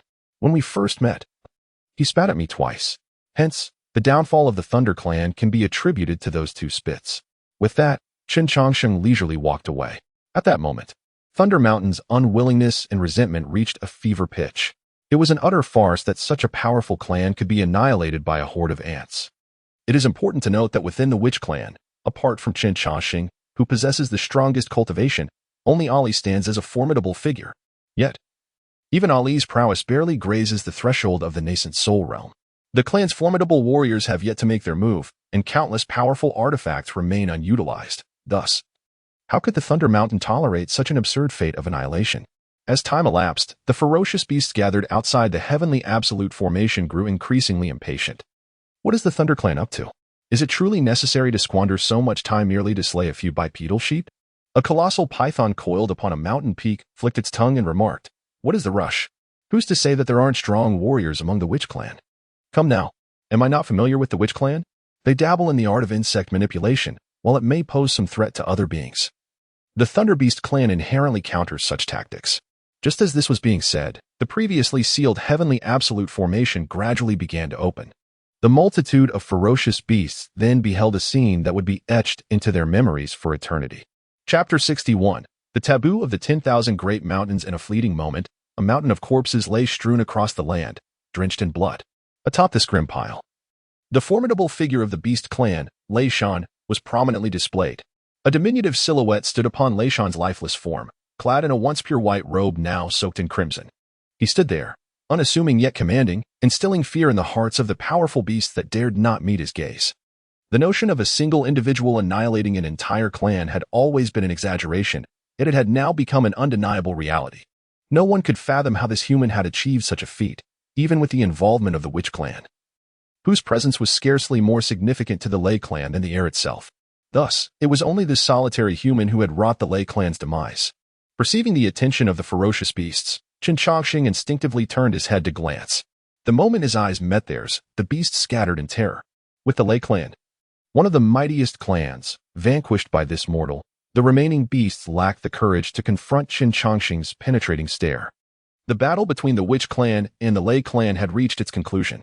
The remnants of the Lei Clan's stronghold, including the Lei beasts, were thoroughly eradicated under Qin Changxing's command. Henceforth, the name of the Witch Clan echoed throughout the 10,000 Great Mountains. Within a radius of 3,000 miles from their territory, no beast at the nascent soul stage dared to tread, for they were in fear of the enigmatic figure known as the Undertaker. After the battle's end, some daring beast ventured to inspect the aftermath. The Lei beasts' bodies had been entirely cleared, leaving only a towering stone hill. Upon this rocky monument, words were etched with a sharp blade, declaring, 3,821 lives of the Lei Clan are interred here. The Undertaker stands. Beside this inscription was a poem, raising my head to the southern dipper, turning my body to the northern star, gazing beyond the heavens, there is none like me. From that moment forth, the name of the Undertaker became a taboo within the 10,000 Great Mountains. In the Water Moon Cave, following the obliteration of the Lei clan, Qin Chongqing delved into the mysteries of the ancient bronze palace seized by Lei Shan. The critical information inscribed upon the palace had also been erased, yet intriguingly, the being responsible for this erasure had left behind traces within the ancient structure. An imprint of a hand was left upon the unyielding bronze wall, accompanied by 2 lines of small text, to eliminate a great evil for the world's celebration. A rare object found, left here as a gift for the fated. After scrutinizing the inscription on the wall, Qin Chongqing turned his attention to a nearby stone lump. This object, presumed to be left by the mysterious entity, was ultimately identified as an egg after his meticulous examination.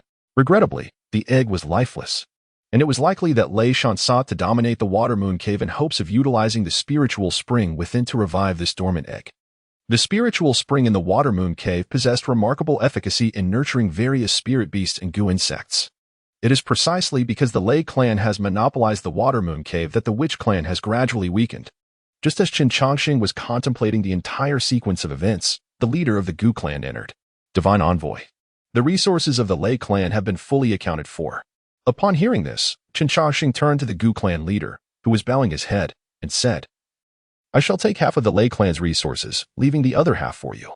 Within a century, the fierce beasts of the 10,000 Great Mountains should not dare to provoke you, so you must seize this opportunity to develop swiftly. Additionally, your current standing is entirely due to my assistance. Therefore, you owe me a favor that must be repaid regardless of how many years pass. Should you fail to repay it, I will reclaim what I have given you. Hearing Qin Chongqing's words, Gu Li immediately replied, Rest assured, Divine Envoy, even after countless years, the Witch clan will not forget your kindness. However, he requested, please leave a token for future recognition. Contemplating Gu Li's request, Qin Chongqing deliberated for a moment before handing over the latter half of the golden page of the 8-9 Profound Art. The profundity of the 8-9 Profound Art is boundless. Without the first half, it cannot be cultivated. Using this as a token is indeed ideal. The other half of the golden page represents me. When the other half appears one day, it will signify that you must repay this favor. The restoration of the 3-colored teleportation array would require some time, during which I will not appear among the Witch clan. Furthermore, once I depart, I do not wish for my name to be spoken of. Do you understand? Gu Li comprehended. With that, he promptly turned and left the Water Moon Cave. Observing Gu Li's retreating figure, Qin Chongqing smacked his lips and resumed his examination of the lifeless egg. The reason for his lingering in the 10,000 Great Mountains was twofold. Firstly, the 3-colored teleportation array was not yet reparable. Secondly, Qin Chongqing intended to attempt reviving the lifeless egg. While the spiritual spring of the Water Moon Cave could not restore it, the addition of the celestial repair ointment might yield results. Although the 10,000 Great Mountains were perilous, they were also extraordinarily rich in resources. Having eradicated the Lei clan and instilled fear in numerous fierce beasts, Qin Chongqing naturally sought to thoroughly scavenge this opportunity. After all, the spiritual herbs for alchemy were not easily found beyond these mountains. Thus, Qin Chongqing secluded himself in the Water Moon Cave.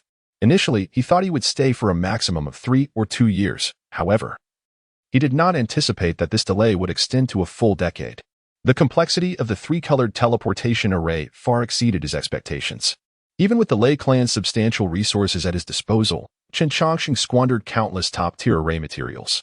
Furthermore, progress on the celestial repair ointment stagnated at a certain stage, as he could not decipher some of the ingredients' descriptions. Attempts to substitute with other materials also ended in failure. During these 10 years, apart from a Li and a man, no one from the Witch clan could see Qin Chongqing. With the decree of the Gu Li clan leader in place, Qin Chongqing's name gradually faded from the consciousness of the Witch tribe. Brother Chongqing, the tricolored teleportation array has been repaired, Amon exclaimed joyfully, rushing to share the news with Qin Chongqing. Upon hearing this, Qin Chongqing, who was engrossed in alchemy, lifted his head. It has finally been restored. It is time for me to depart, he remarked, proceeding to gather his belongings. However, as he intended to leave, Amon spread her arms to obstruct his path. Brother Chongqing, I wish to accompany you. Gazing at Amon before him, Qin Chongqing replied, Amon, you understand me. You are aware of my choices. In response to Qin Chongqing's words, Amon beamed radiantly. Brother Changxing, I know you will not linger for anyone, and I feel the same. You tread a long and seemingly endless journey. Nevertheless, you cannot reject those who wish to walk alongside you. I wish to accompany you, even if this journey is but a fleeting moment in your life. Faced with Amon's earnest request, Chen Changxing fell silent. After a considerable pause, a smile graced his face. Very well. Chapter 62, The Great Simulation Art. The journey of seeking Ali. You've squeezed right up against Brother Changxing. Could you shift over a bit? Ali found himself persistently nudged by a hand, his face uncomfortably close to the coffin. Ali, surely, this is excessive. The stone coffin is ample enough for 3. It's not as if we are to consummate here, is it? Indeed. Upon learning of Chen Changxing's impending departure, Ali earnestly requested to accompany him out of the 10,000 great mountains. The rationale was simple. The world is vast, and I yearn to explore it. Although Ali was not formally accepted as a disciple, he could be considered a half-disciple in Chen Changxing's eyes. Faced with this modest request, Chen Changxing would naturally not decline. Thus, the aforementioned situation ensued. Although the coffin of the 100 Defeats Immortal Sovereign was spacious, lying down with 3 individuals still felt rather cramped. Chen Changxing lay in the center, flanked by Ali and A-Man on either side. A-Man, disapproving of Ali's substantial physique encroaching upon Chen Changxing, caused Ali's face to press against the coffin wall. Time passed, and the commotion outside finally subsided. A frustrated Ali lifted the coffin lid. Sir, could we not employ other methods? What respectable person sleeps in a coffin daily? Ignoring Ali's complaints, Chen Changxing rose to inspect their surroundings. The ancient bronze hall was in a state of disrepair, much of its structure long since vanished.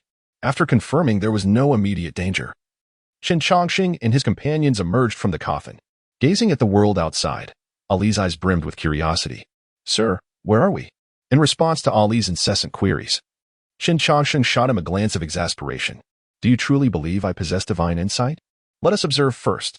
With that, Chen Changxing stepped out of the ancient bronze hall to further examine their environment.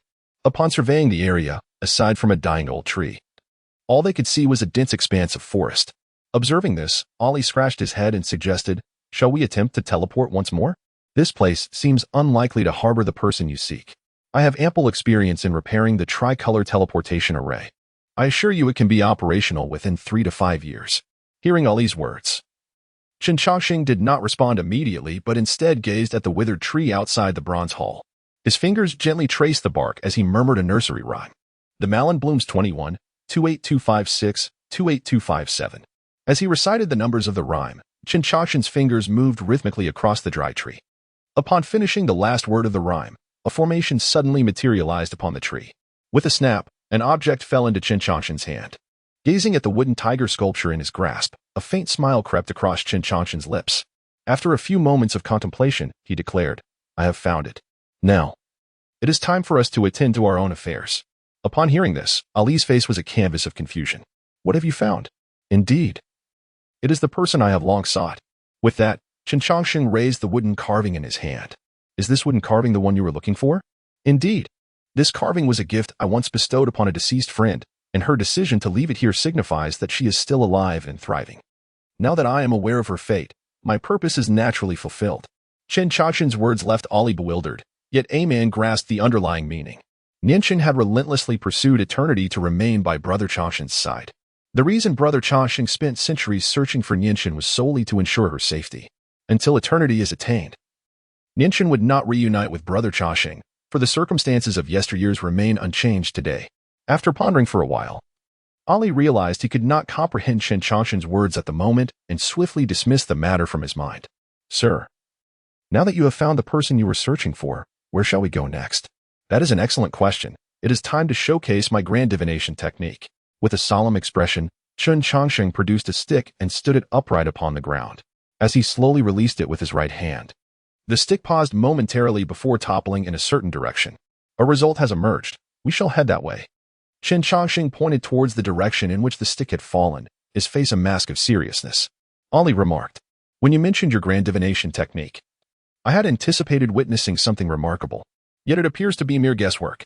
After silently critiquing Chen Changxing's absurd conduct, Ali tentatively inquired, Sir, is it perhaps inappropriate to choose our path in such a manner? In response, Chen Changxing nodded in agreement. It is not merely inappropriate, it is utterly absurd. Since you have questioned this absurd method, why not select a direction for us? Observing Chen Changshen's earnest demeanor and glancing around at the unfamiliar surroundings, Ali decisively replied, "Your grand divination technique is truly remarkable. I am more than willing to follow the direction you have chosen." Seeing that Ali was somewhat perceptive, Chen Changshen shot him a sidelong glance before setting off in a particular direction. For one who has no home, every place in the world may be considered a home. As the saying goes, wherever one may be, one is at home. Dear brother, death is irreversible. I urge you to accept this with grace. Although the loss of a loved one brings profound sorrow, those who remain must continue to live. This establishment proudly presents our latest offering, a Zeatonwood coffin. Available for merely $998. Not a penny more. Furthermore, with the purchase of this coffin, for an additional $398, your loved one shall receive comprehensive funeral services. Moreover, the proprietor will personally select a location of auspicious feng shui for you. A young man is fervently promoting a coffin. Logically, such an item should not be marketed, as it often invites hostility. However, the proprietor of this establishment possesses remarkable skills. 3 years prior, there were rumors of a family encountering a resurrection. Subsequently, the shopkeeper was inexplicably summoned. It was initially presumed that the shopkeeper would be overwhelmed with fear. Yet upon arrival at the scene, he simply assumed a lotus position and spoke eloquently. In an instant, a myriad of miraculous phenomena unfolded, and the supposedly resurrected corpse was successfully guided to the afterlife. Since then, this nameless coffin shop has flourished. After bidding farewell to the last customer of the day, the young man wearily settled into a chair and lamented, "Ah man, what is going on with the people from Kunlun sacred land? They have been incessantly coming to purchase coffins, leaving me utterly exhausted." Chapter 63. The Saint of Kunlun, Jiang Bufan, encounters trouble upon hearing such complaints. A woman emerged from behind. "Brother Changsheng, your temperament is rather peculiar. When business is slow, you are idle and complain. When it flourishes, you still voice grievances. What exactly do you desire, prosperity or stagnation?" In response to a man's remarks, Chen Changsheng smacked his lips and replied, "Concerning a business such as a coffin shop, I neither wish for it to thrive excessively nor dwindle too much. Life and death are the natural order, and an excess of mortality can lead to complications, just as too few deaths can pose issues. In essence, we must maintain an appropriate balance. By the way, where has Ali wandered off to?" Hearing this, a man placed the meal she was holding on the table and remarked, "He is likely off with the people from the Kunlun Holy Land in search of spiritual sources. We arrived here 40 years ago, and you kept him in the shop for a full 20 years. Naturally, after you released him 2 decades ago, he would want to indulge himself." Listening to a man's report, Chen Changsheng leisurely savored his delicious meal. Confining him for 20 years served 2 purposes: to familiarize him with this environment and to ensure he cultivates sufficiently to attain at least a modicum of self-defense capability. Once he possesses the ability to protect himself, I will certainly allow him to venture out. Furthermore, we should prepare to depart soon. I have a premonition that this place is about to become tumultuous." Upon hearing this, a man paused, perplexed. What about Ali? He is unlikely to return in the short term. Precisely because he is away, we should leave, Chen Changsheng asserted. His aspirations lie within this vast world, not confined to my humble coffin shop. Remaining by my side would only hinder his growth. Away from me, his potential will undoubtedly soar. Upon hearing Chen Changsheng's response, a man smiled gently. "Brother Changsheng, I shall always support your decisions. I will begin tidying up now." "Oh, take your time. I am not departing immediately. Come, sit and enjoy your meal." At this, a man chuckled and joined Chen Changsheng for dinner. Their interactions were calm and familiar, a routine they had maintained for 4 decades. A man relished this tranquil companionship. For her, such presence was more than sufficient. Suddenly, a voice echoed from outside. "Jiang Bufan of the Kunlun Holy Land requests an audience." Upon hearing that the Saint of Kunlun sought an audience, a man instinctively rose. However, Chen Changsheng halted her. "No need to respond. He is merely a nuisance." Upon hearing this, a man glanced at the young man outside, but ultimately complied and sat back down.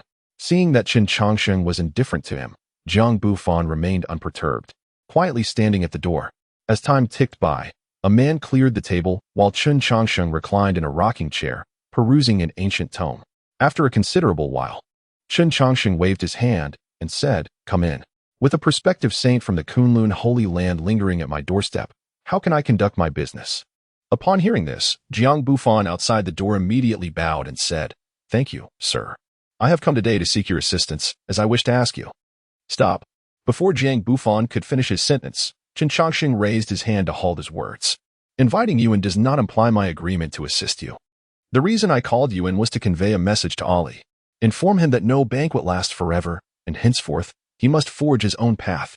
Furthermore, my abilities are rather limited, and I am unable to provide any substantial aid to the Kunlun sacred land.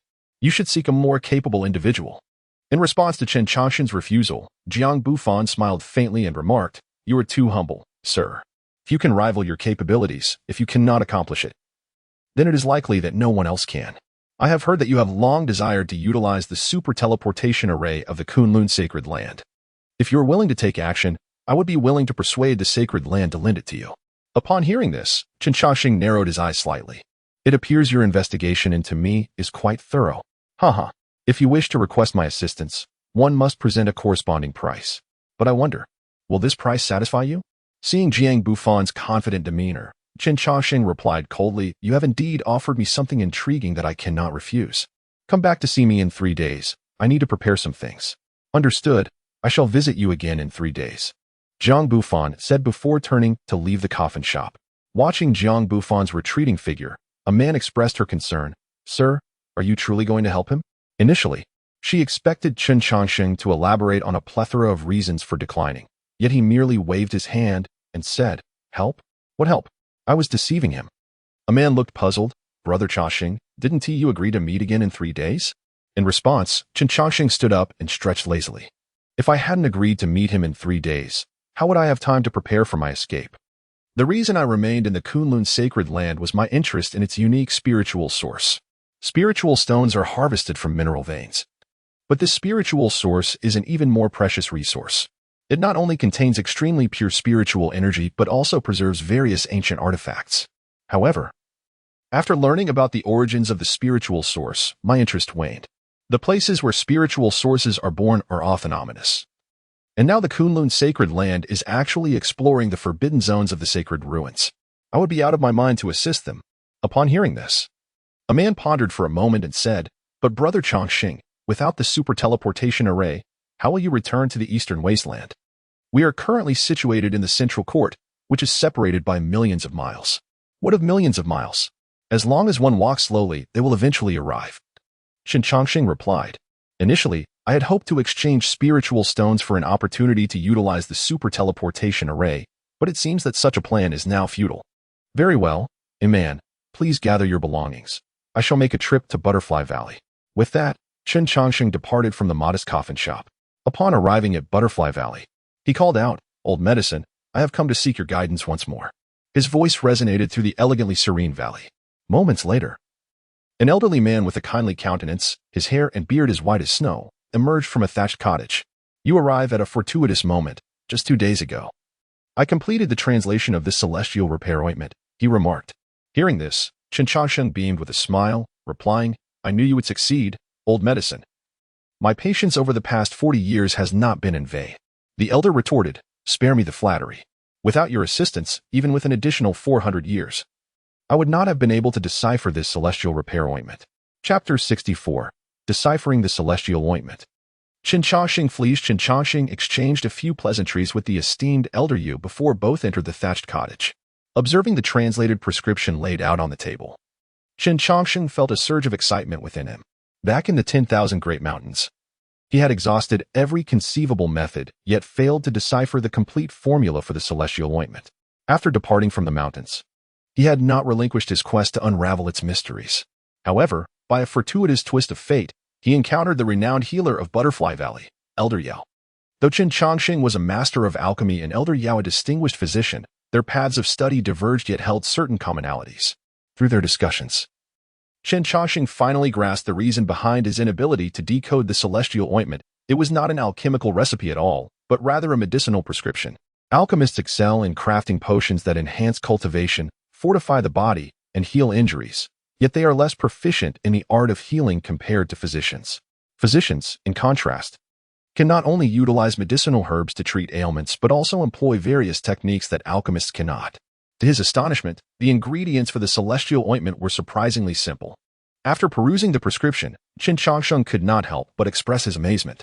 Elder Yao stroked his beard and remarked, "To enhance one's cultivation, One must indeed utilize precious spiritual herbs, for they harbor immense energy. However, for treating ailments, sometimes ordinary herbs are more effective than the rarest of spiritual medicines. The predecessor who devised the celestial ointment, using such commonplace materials to create a life-restoring elixir, possessed a talent that is truly unparalleled. Upon hearing Elder Yao's words, Chen Changxing carefully stored the jade tablet and the translated prescription. You have translated the formula for the celestial ointment. You should have it firmly etched in your memory. As a friend, let me offer you a word of caution. Even if you possess the ability to concoct the celestial ointment, do not let it see the light of day for a century. The Kunlun sacred land is planning to explore the sacred ruins, and many lives have already been lost recently.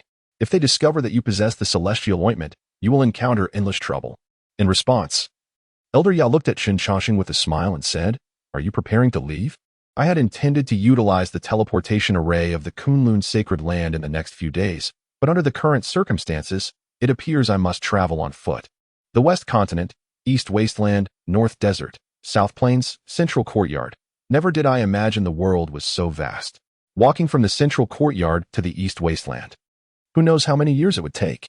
To Chen Changxing's complaints, Elder Yao chuckled and then produced a jade tablet from his robes, offering it to him.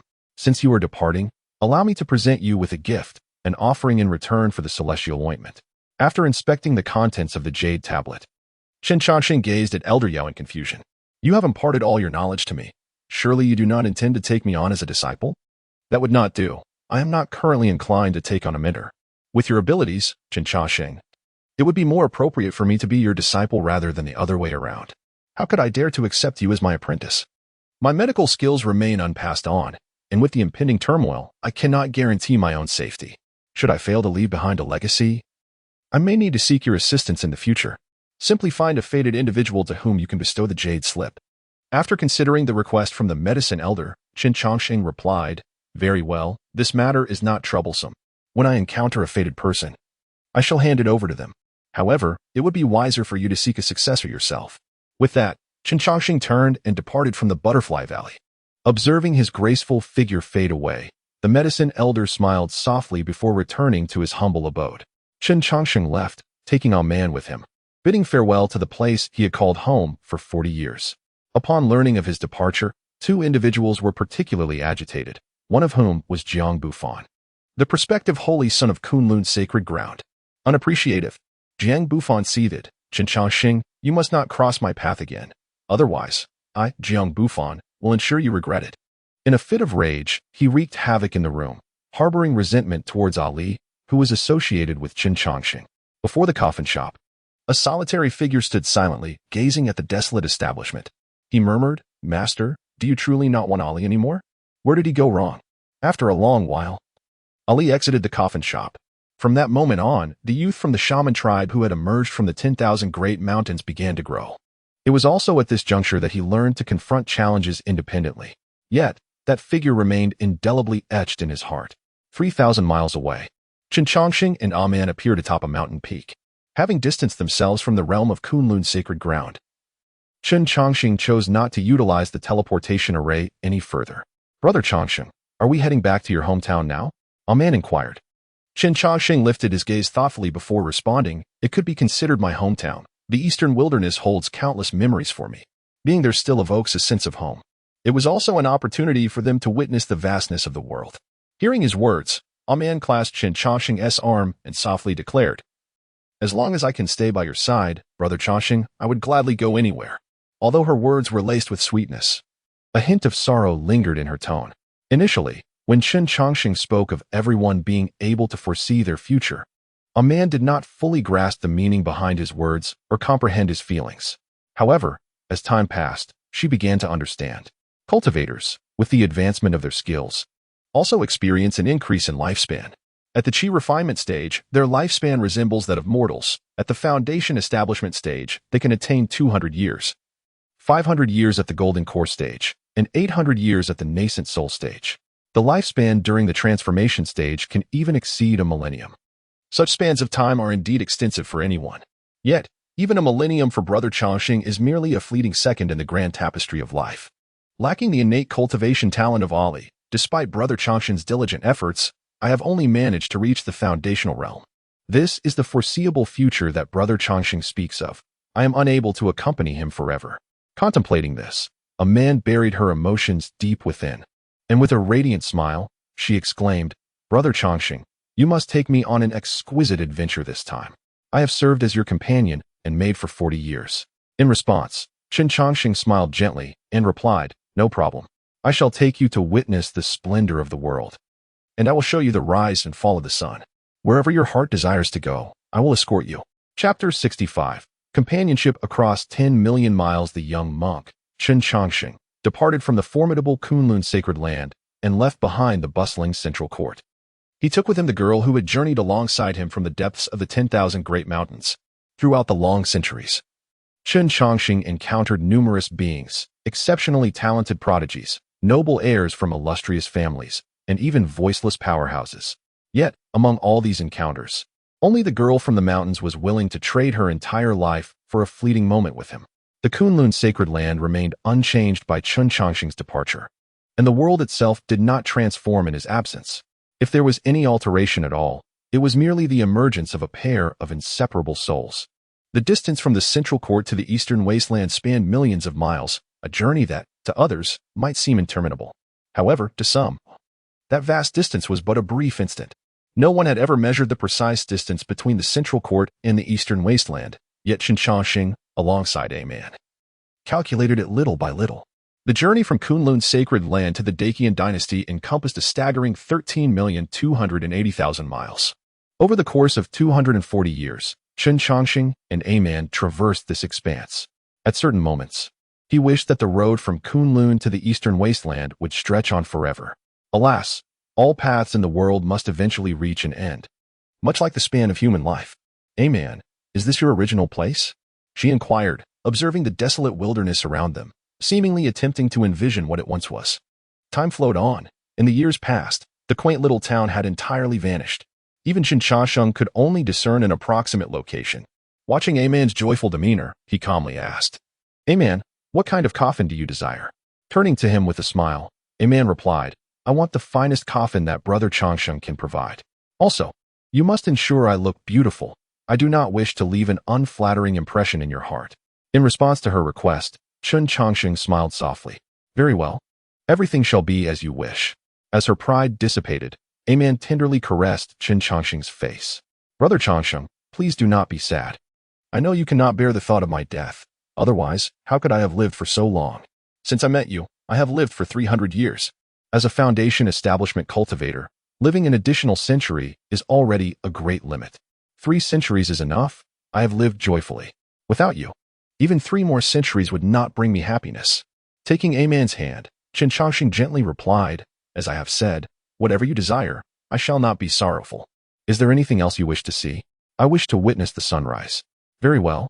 After speaking, Qin Changxing, accompanied by a man, ascended to the highest peak, where they leaned against each other in tranquil silence. As the eastern horizon began to faintly glow, a man pouted and remarked, "Brother Changxing, a man is rather selfish.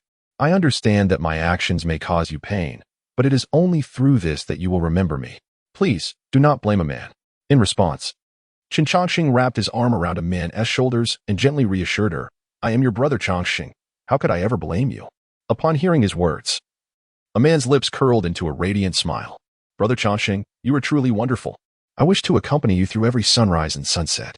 Yet, I find myself weary, and I wish to take a short rest, so I shall not join you for this dawn." Before she could finish her sentence, her hand fell limply to her side. The first light of morning illuminated the two of them. Silence enveloped the scene.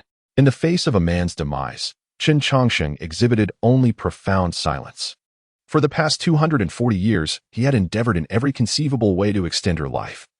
Her endurance had solely stemmed from the unwavering tenacity within her heart.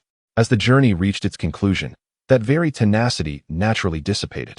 After an indeterminate period, Qin Changxing slowly rose, holding a man in his arms.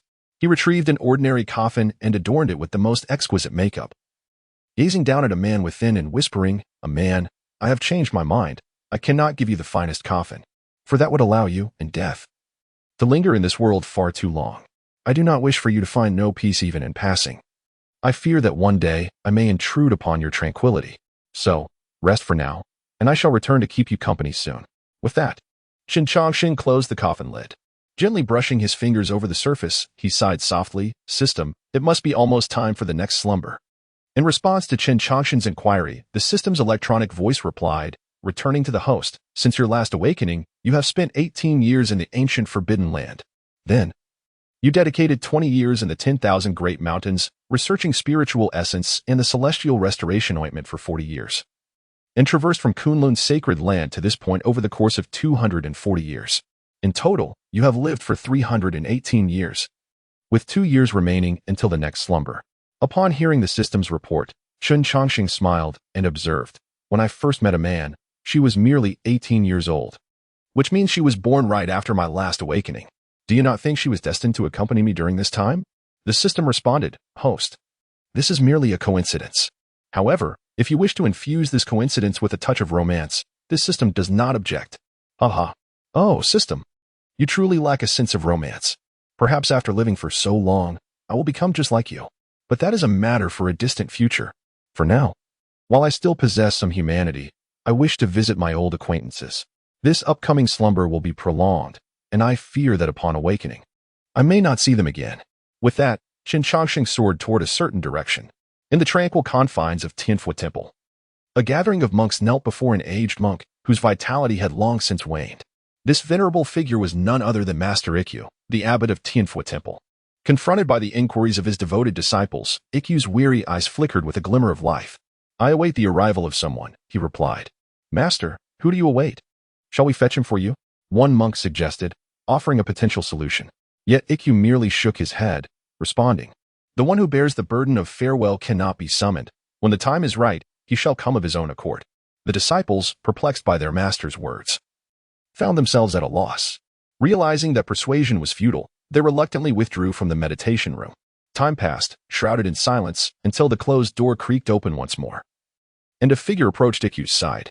Chapter 66, Ominous Reappearance. Bidding farewell to an old friend gently caressing his bald head, the figure settled beside Ishio. "Little monk, after merely a few centuries apart, how have you transformed into this state?" Upon hearing the familiar voice, a glimmer of clarity sparked in Ishio's murky eyes.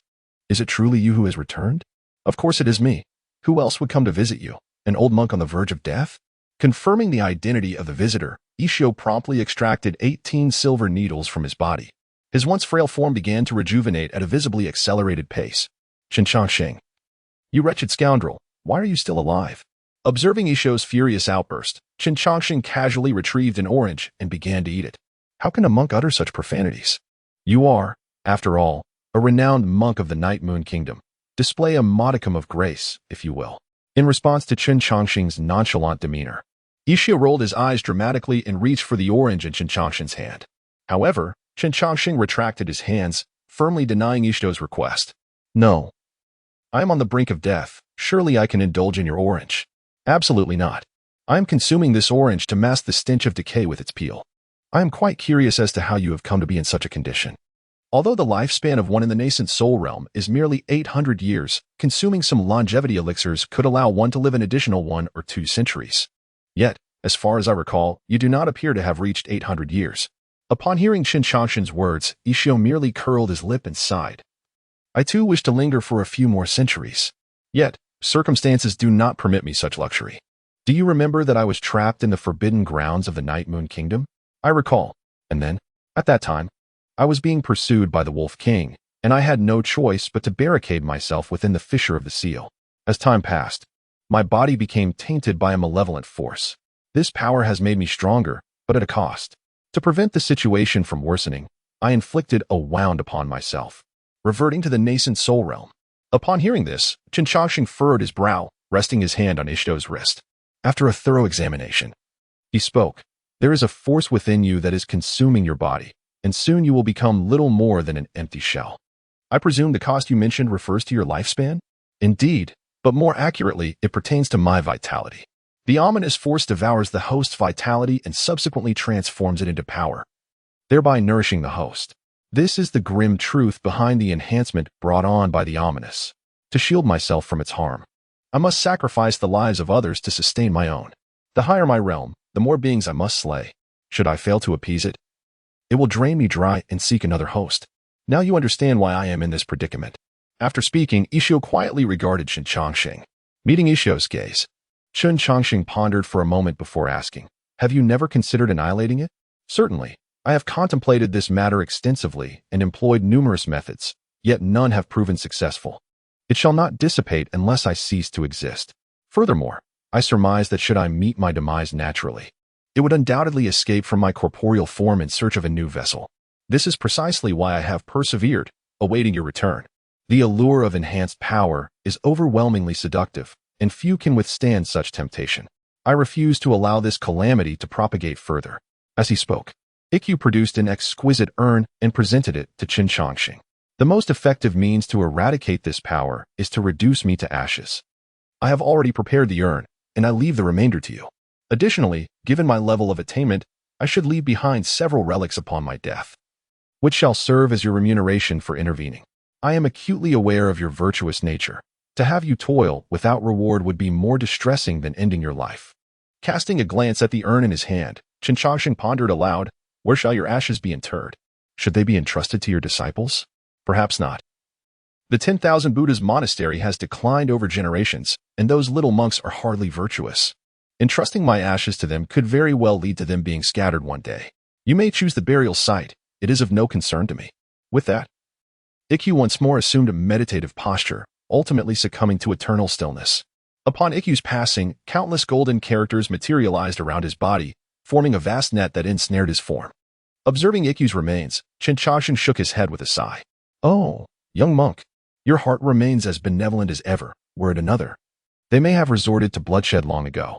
As these words left his lips, Chen Chongqing vanished, and Ikkyu's body similarly disappeared from the meditation room. However, 3 prominent characters were etched upon the wall: the mourner, in the forbidden grounds of the Night Moon Kingdom. An enchanting woman stood silently before 3 desolate faces. Suddenly, a flippant voice broke the silence. "Xiaobai, how have you been lately?" Without hesitation, the captivating woman immediately launched an attack towards the source of the voice. "Do not strike. It is I." Chen Chongqing evaded her assault and swiftly revealed his identity. However, upon recognizing him, the woman intensified her onslaught. Noticing her unwillingness to relent, Chen Chongqing shook his head in resignation and unleashed the law of the universe. With a resounding blow from the Nameless Fist technique, the woman was sent hurtling away. Following this, Chen Chongqing traced intricate runes with his right hand, binding her tightly. After securing her, he set up a temporary formation to ward off any intruders.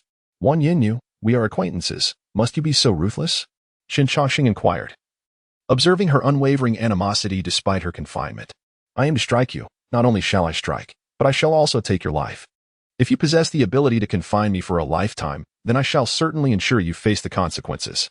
In response to the fury of Wan Yinyu, Chen Chongqing smacked his lips and remarked, "Can we converse civilly? If you continue to speak in such a manner, I might just have to give you a rather trendy haircut." Upon hearing this, Wan Yinyu's body quivered, as the humiliation buried deep within her memory surged to the surface once more. "How dare you? What is there that I would not dare? I can demonstrate it to you right now." With that, Chen Chongqing produced a razor and advanced toward Wan Yinyu. Faced with the glinting blade, Wan Yinyu finally relented. "Do not approach me. I shall not oppose you." "Now, that is more like it. Why unleash such fury upon an old friend upon our reunion?" Chapter 67 Farewell to an Old Friend. 320 years of slumber, the shackles have been released.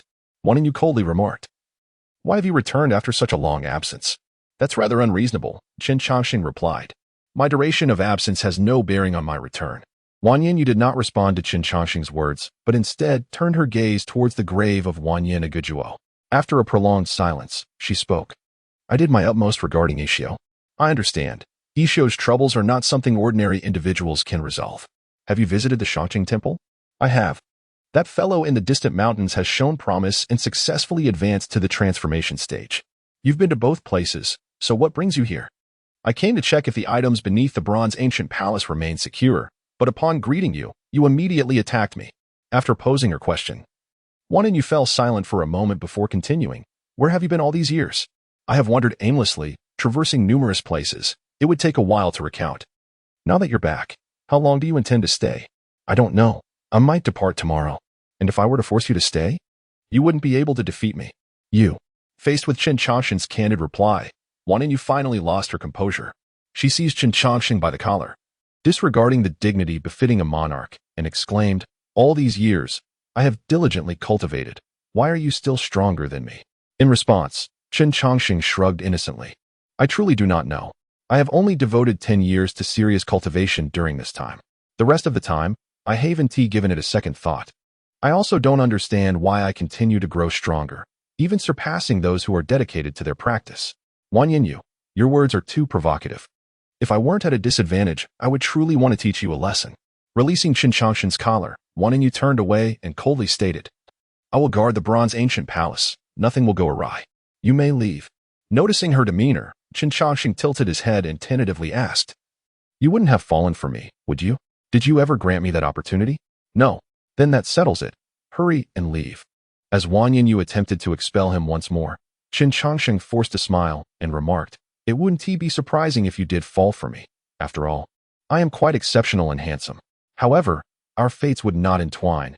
You are a wolf, and I am but a human. Our offspring might very well become wolves. I'll slay you." In a fit of fury, Wang Yinyu charged at Qin Changxing once again, facing her relentless assault. Qin Changxing vanished into the horizon at an astonishing speed. Watching him disappear, Wang Yinyu's chest heaved, clearly agitated. After a while, she composed herself and turned away, heading towards the cold and lonely imperial palace. In our youthful encounter, the process was absurd yet indelibly etched in memory. It is because of him that I survived. And it is because of him that my father did not meet a grim fate. Furthermore, it is through him that the great vengeance of the Night Moon Kingdom has been avenged. To be precise, my fate intertwined with Qin Changxing was imbued with serendipity. However, the bonds of fate in this world vary in depth and duration. From the moment the immortal feathered one passed away, the connection between Qin Changxing and myself had reached its conclusion. I cannot forsake the Night Moon Kingdom, nor would Qin Changxing linger for the sake of any individual. He may become my confidant, friend, or old acquaintance, yet he shall never be my Dao partner. Ah, my dear, I have visited all my former acquaintances. That little bald one remains as kind-hearted as ever, and surprisingly, my little junior has managed to break through to the transformation stage. Thus, I need not worry about awakening to find him absent. Leaning against the gravestone of Amon, Qin Changxing engaged in aimless chatter. Beside the gravestone lay a freshly dug pit, prepared by Qin Changxing for himself. After speaking, he produced the stone coffin of the 100 Defeats Immortal. He placed the coffin into the pit and deftly reclined within. Gazing at Amon's grave, he murmured, "People often say that in life, we cannot share a bed, yet in death, we seek to share a grave. In this life, I have wronged you. If there is a next life, may you never encounter me again." With that, Qin Changxing closed the coffin lid, activating the formation outside. A deluge of earth enveloped the coffin, burying it beneath the ground. Thus began his third slumber, this time lasting a full 320 years. As the sun rose and set, and the seasons changed, the precious time, cherished by countless souls, slipped away silently. 320 years is an eternity, long enough for mountains and rivers to transform. The two tombs, painstakingly erected by Qin Changxing himself, had long since vanished without a trace. Suddenly, a towering tree trembled, and with a tremendous force, it was uprooted. Spitting out the soil that had inadvertently entered his mouth, Qin Changxing surveyed his surroundings. The memories of his slumber had long ceased to align with the present environment. After a thorough glance around, Qin Changxing directed his gaze to the system panel. Host, Qin Changxing. Strength, 200, mid-Yuanying. Speed, 260, late Yuanying. Defense, 280, perfect Yuanying. Spiritual power, 200, mid-Yuanying. Lifespan, 640. Gazing at the data displayed on the system panel, Qin Changxing nodded in satisfaction. Ever since discovering that during his slumber, his spiritual power would dissipate outward, he had been pondering a solution. Ultimately, he decided to create a sealed environment using the heavenly absolute formation to contain the outward spread of his spiritual energy. Now, it seems that although not entirely successful, the results are quite commendable. Adhering to his customary practice, Qin Changxing allocated all 320 attribute points directly to his defense. However, the subsequent label regarding defensive attributes left Qin Changxing somewhat bewildered. Instead of transforming into transformation or refinement, it simply evolved into the phrase fifth realm. Observing this change, Qin Changxing inquired, "System, what does this mean?"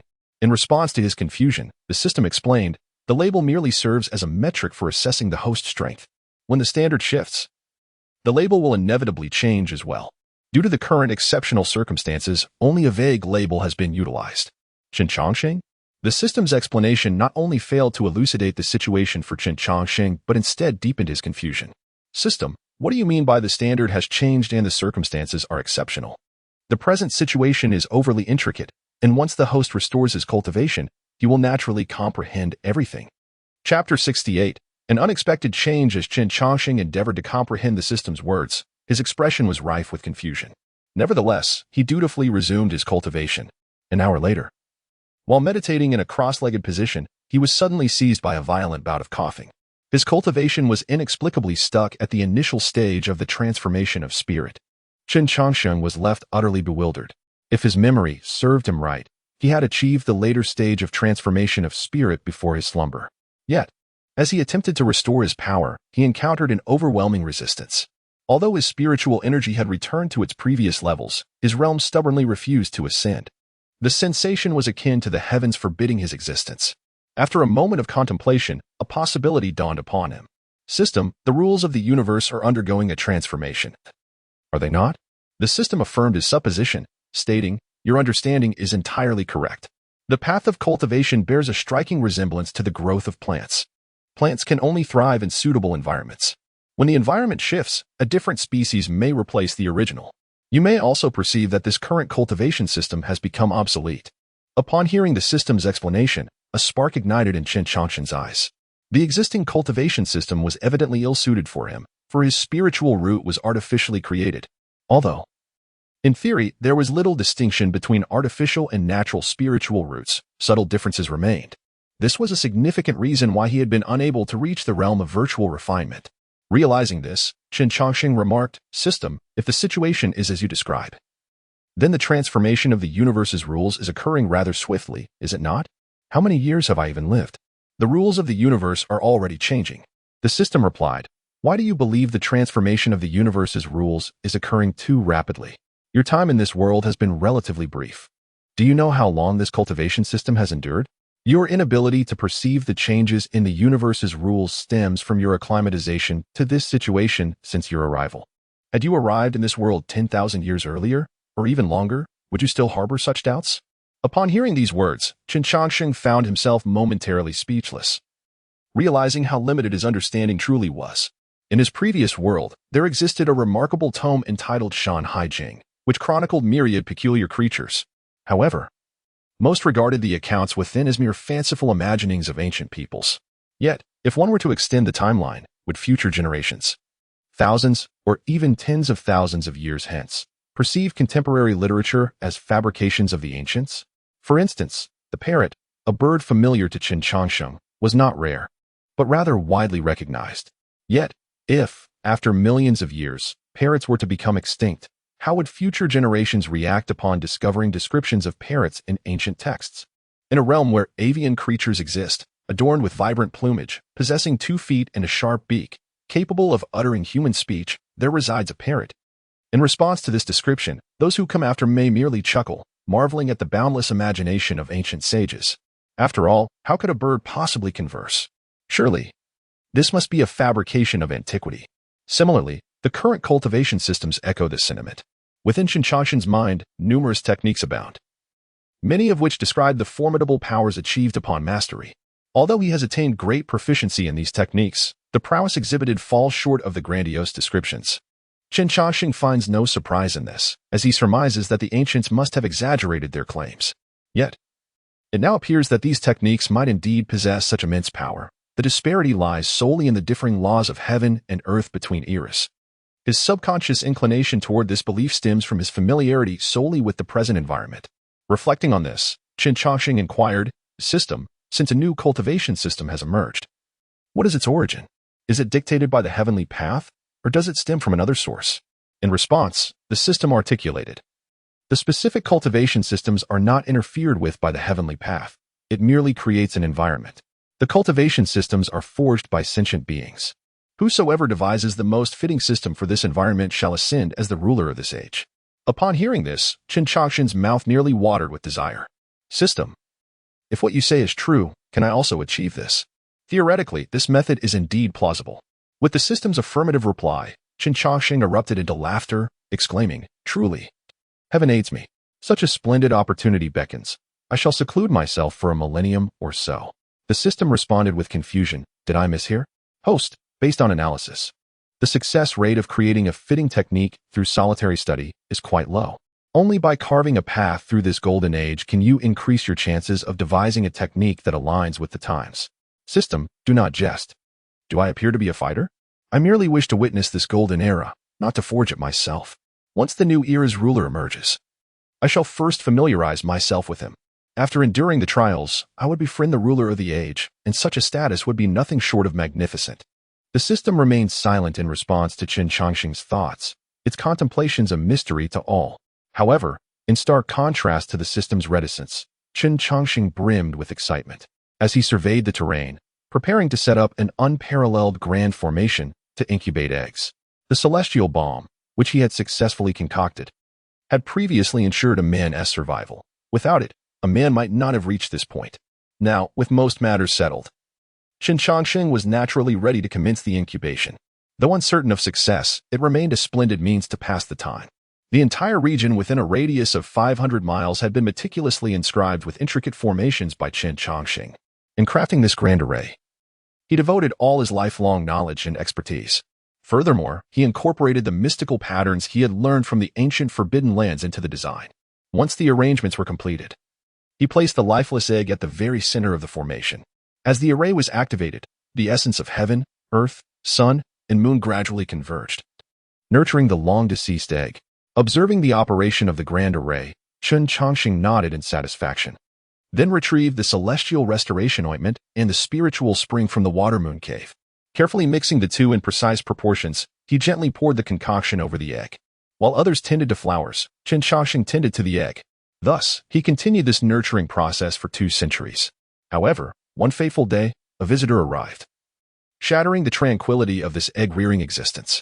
Chapter 69, The Gathering of the Talented Qin Changxing. Am I the disciple of the Undertaker? The junior, Yi Henxing, pays his respects to the elder. Before the vast expanse of green mountains stands a young man clad in a Taoist robe, with his sword-like eyebrows and starry eyes. He clasps his hands in a gesture of greeting, seemingly on a visit to someone. Yet, in response to his salutation, the boundless mountains offer no reply. Noticing the silence from the mountains, the young man appears somewhat anxious. However, as he attempts to step forward, he finds himself thwarted by a formidable array of protective enchantments. While pondering a solution, a youth of around 18 or 19 emerges from the distant mountains. The lad, barefoot and carrying a hoe, dons a straw hat and ambles leisurely towards a nearby thatched cottage. Seeing someone emerge from the grand formation, Yi Henxing hastily approaches and inquires, "Might I trouble you to convey a message on my behalf?" The youth, perplexed by the stranger's words, responds with confusion. "Convey a message? What do you mean?" Yi Henxing elaborates, "My master shares a deep connection with the esteemed elder residing here. I have come to invite the elder to descend from the mountain." Upon hearing this, the young lad scratches his head and sizes up the newcomer. "Do you know the name of this esteemed elder?"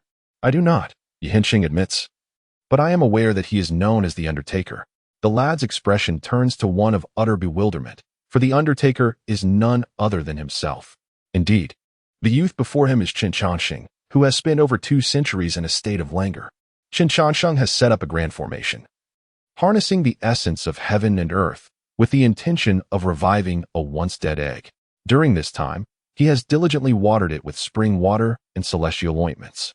Over time, Qin Changxing, immersed in the essence of the world, has undergone a transformation that has rendered him youthful. While this transformation does not extend a cultivator's lifespan, it certainly rejuvenates one's physical appearance. Faced with his continuously youthful visage, Qin Changxing finds himself in a state of distress, for he does not wish to bear the form of a child.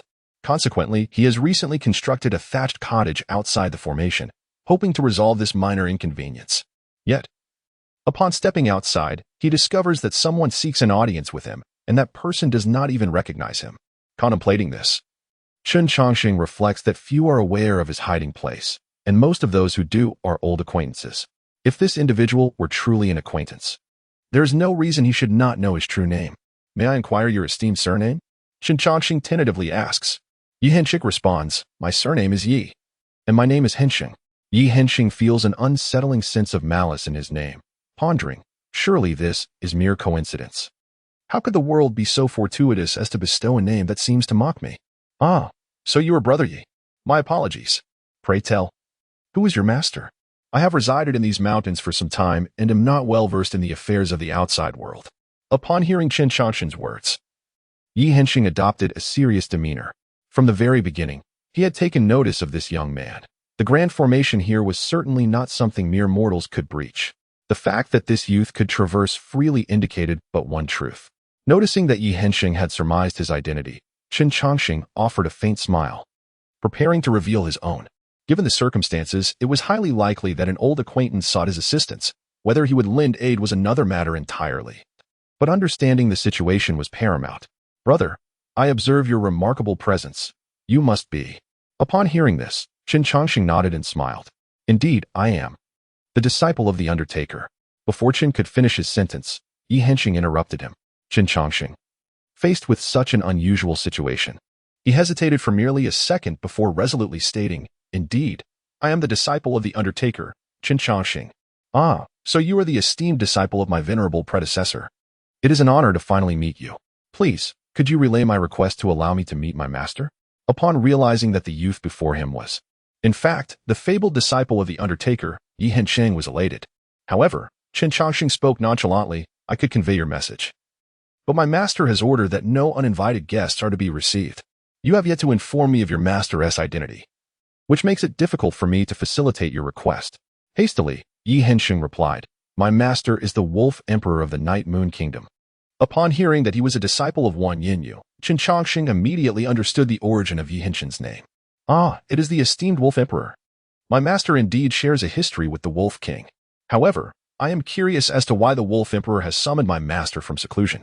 Yi Hensheng's expression wavered as he responded, My master has instructed that this matter must be conveyed directly to your venerable predecessor. Is that so? Then you may wait patiently. I cannot predict when my master will emerge, Chen Changxing said, shouldering his hoe and preparing to return to his humble abode. Observing this, Yi Hensheng grew anxious. Brother Chen, this matter is of utmost urgency. I implore you to convey my message. Ignoring Yi Hensheng's pleas, Chen Changxing continued toward his thatched cottage. The Celestial Gathering. The Central Court is about to hold a celestial gathering, and your venerable predecessor's presence is required. Upon hearing the mention of the Central Court, Chen Changxing finally halted. What is this celestial gathering? The Celestial Gathering is a grand event hosted by the Kunlun Sacred Land of the Central Court. This time, it will gather the top talents from the Central Court, Western Continent, Eastern Wilderness, Northern Desert, and Southern Plains. The purposes of this gathering are twofold. First, to identify the divine source ores extracted from the sacred ruins. Second, to collectively discuss the eradication of the malevolent sorcerer forces plaguing the Central Court. After listening to Yi Hensheng's explanation, Chen Changxing turned to him and said, Surely, your master should not be seeking my master for such matters. The Celestial Gathering is an event for the youth. My master and your master are contemporaries. How could they possibly participate in such affairs? Moreover, your master possesses considerable strength.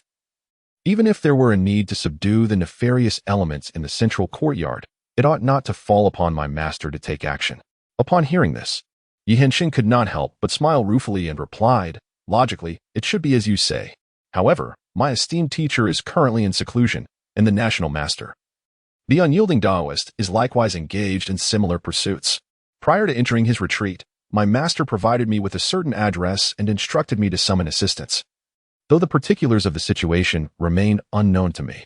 After listening, Chen Changxing slightly curled his lips as he finally comprehended the essence of the matter. It was evident that Wang Yinyu and Song Yuanshan sought to evade responsibility and had delegated the task of safeguarding the Tao to me. Chapter 70. The Sickly Puppy and the Kindergarten Rampage. Upon discerning Yi Hensheng's intentions for this journey, Chen Changxing felt an overwhelming reluctance.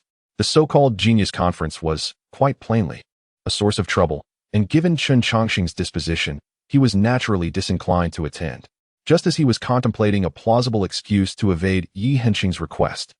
The latter spoke once more. Brother Chen, this Genius Conference is unprecedentedly grand. With your prowess, do you not wish to witness it firsthand? At these words, Chen Changxing was momentarily taken aback. By age alone, he was not qualified to partake in such a gathering, for he had already lived nearly a millennium.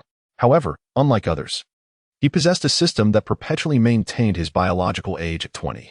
Thus, by all accounts, he could indeed be considered a genius at this juncture. With this realization, Qin Changshan's eyes sparkled with intrigue. While he may not prevail against the world's formidable experts, he was confident in his ability to handle those fledgling practitioners who had only just embarked on their journeys. The thought of wreaking havoc upon the kindergarten was exhilarating. Moreover, if memory served him correctly, Ali's original name was Wu Li. After several centuries apart, Qin Changxing truly yearned to reunite with that youthful spirit. Pondering this, he feigned deep thought and replied, "Brother Yi, to be candid, my master has actually mentioned this matter previously. Is that so?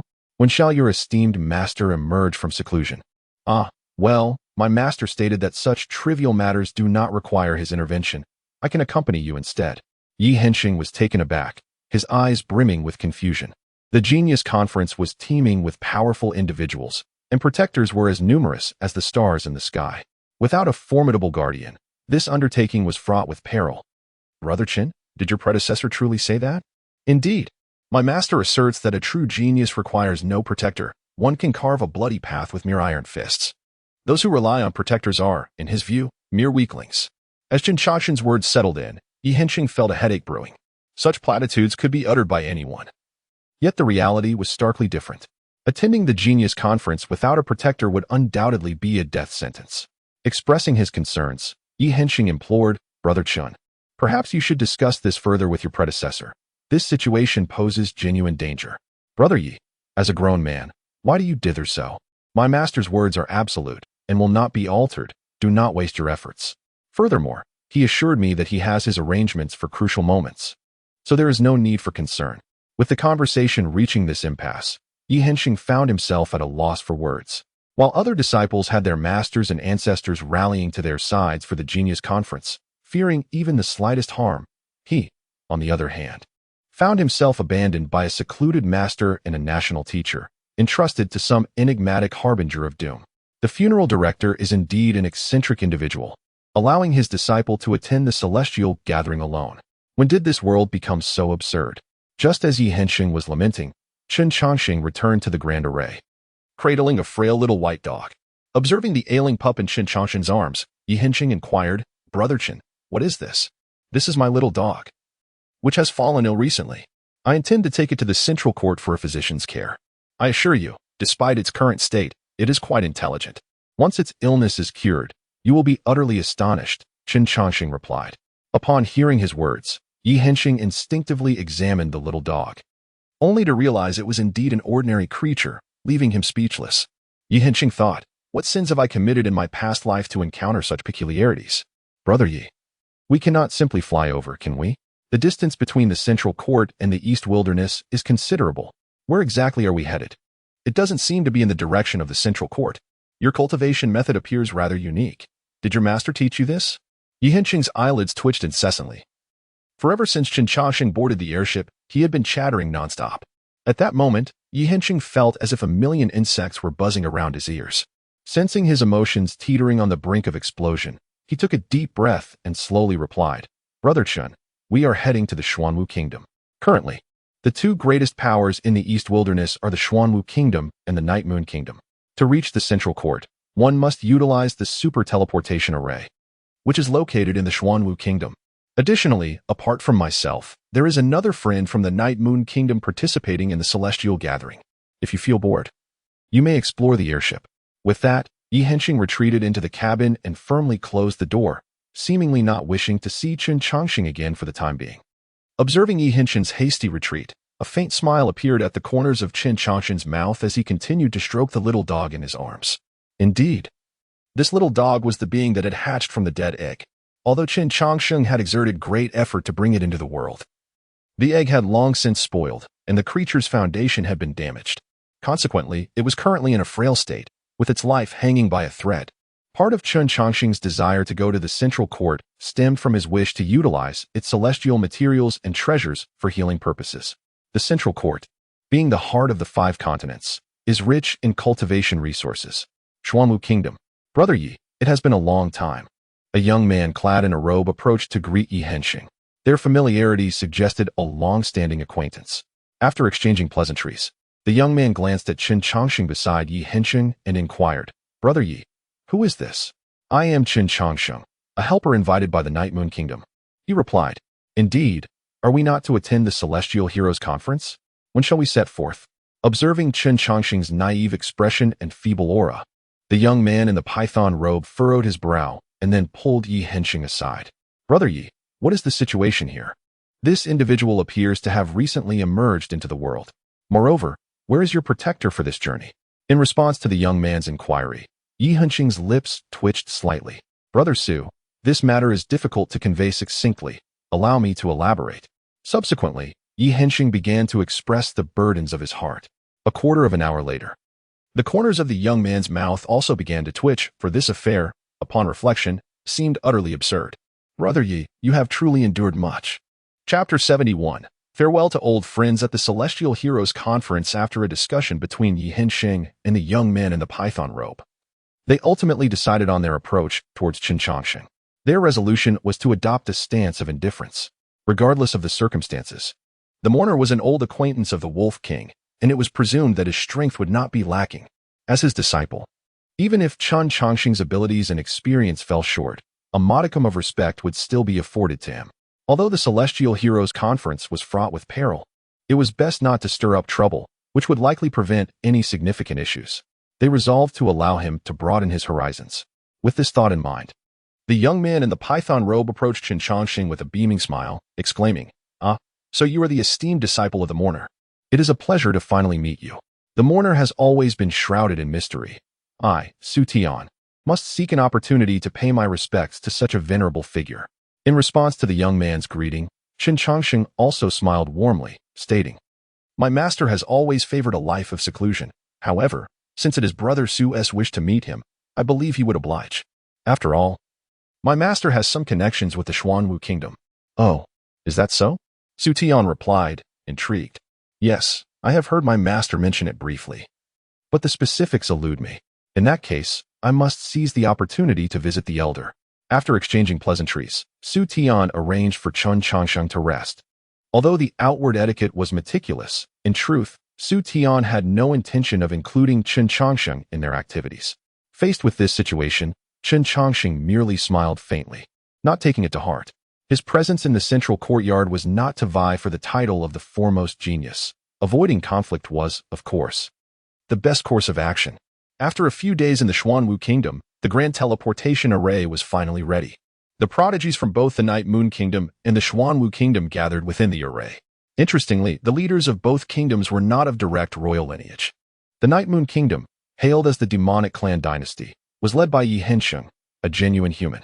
In contrast, the leader of the Xuanwu Kingdom was Su Tian, who was not of the royal bloodline. Due to his extraordinary talent, he had been adopted as a son by the left emperor of the Xuanwu Kingdom and granted the title of Duke of the Side. As the departure to the central courtyard approached, the reclusive left emperor, Zhuoxinghe, made a rare appearance. Observing the prodigies within the array, Zhuoxinghe delivered a few motivational words in accordance with protocol before activating the grand teleportation array. Although the prodigies from both kingdoms were commendable, they ultimately paled in comparison to the prodigies from the central courtyard and other regions. The purpose of this Celestial Heroes Conference was merely to expose them to the broader world. Zhuoxinghe held no expectations for them to distinguish themselves. As he prepared to turn away from the radiant array, Zhuoxinghe suddenly spotted a familiar face amidst the crowd.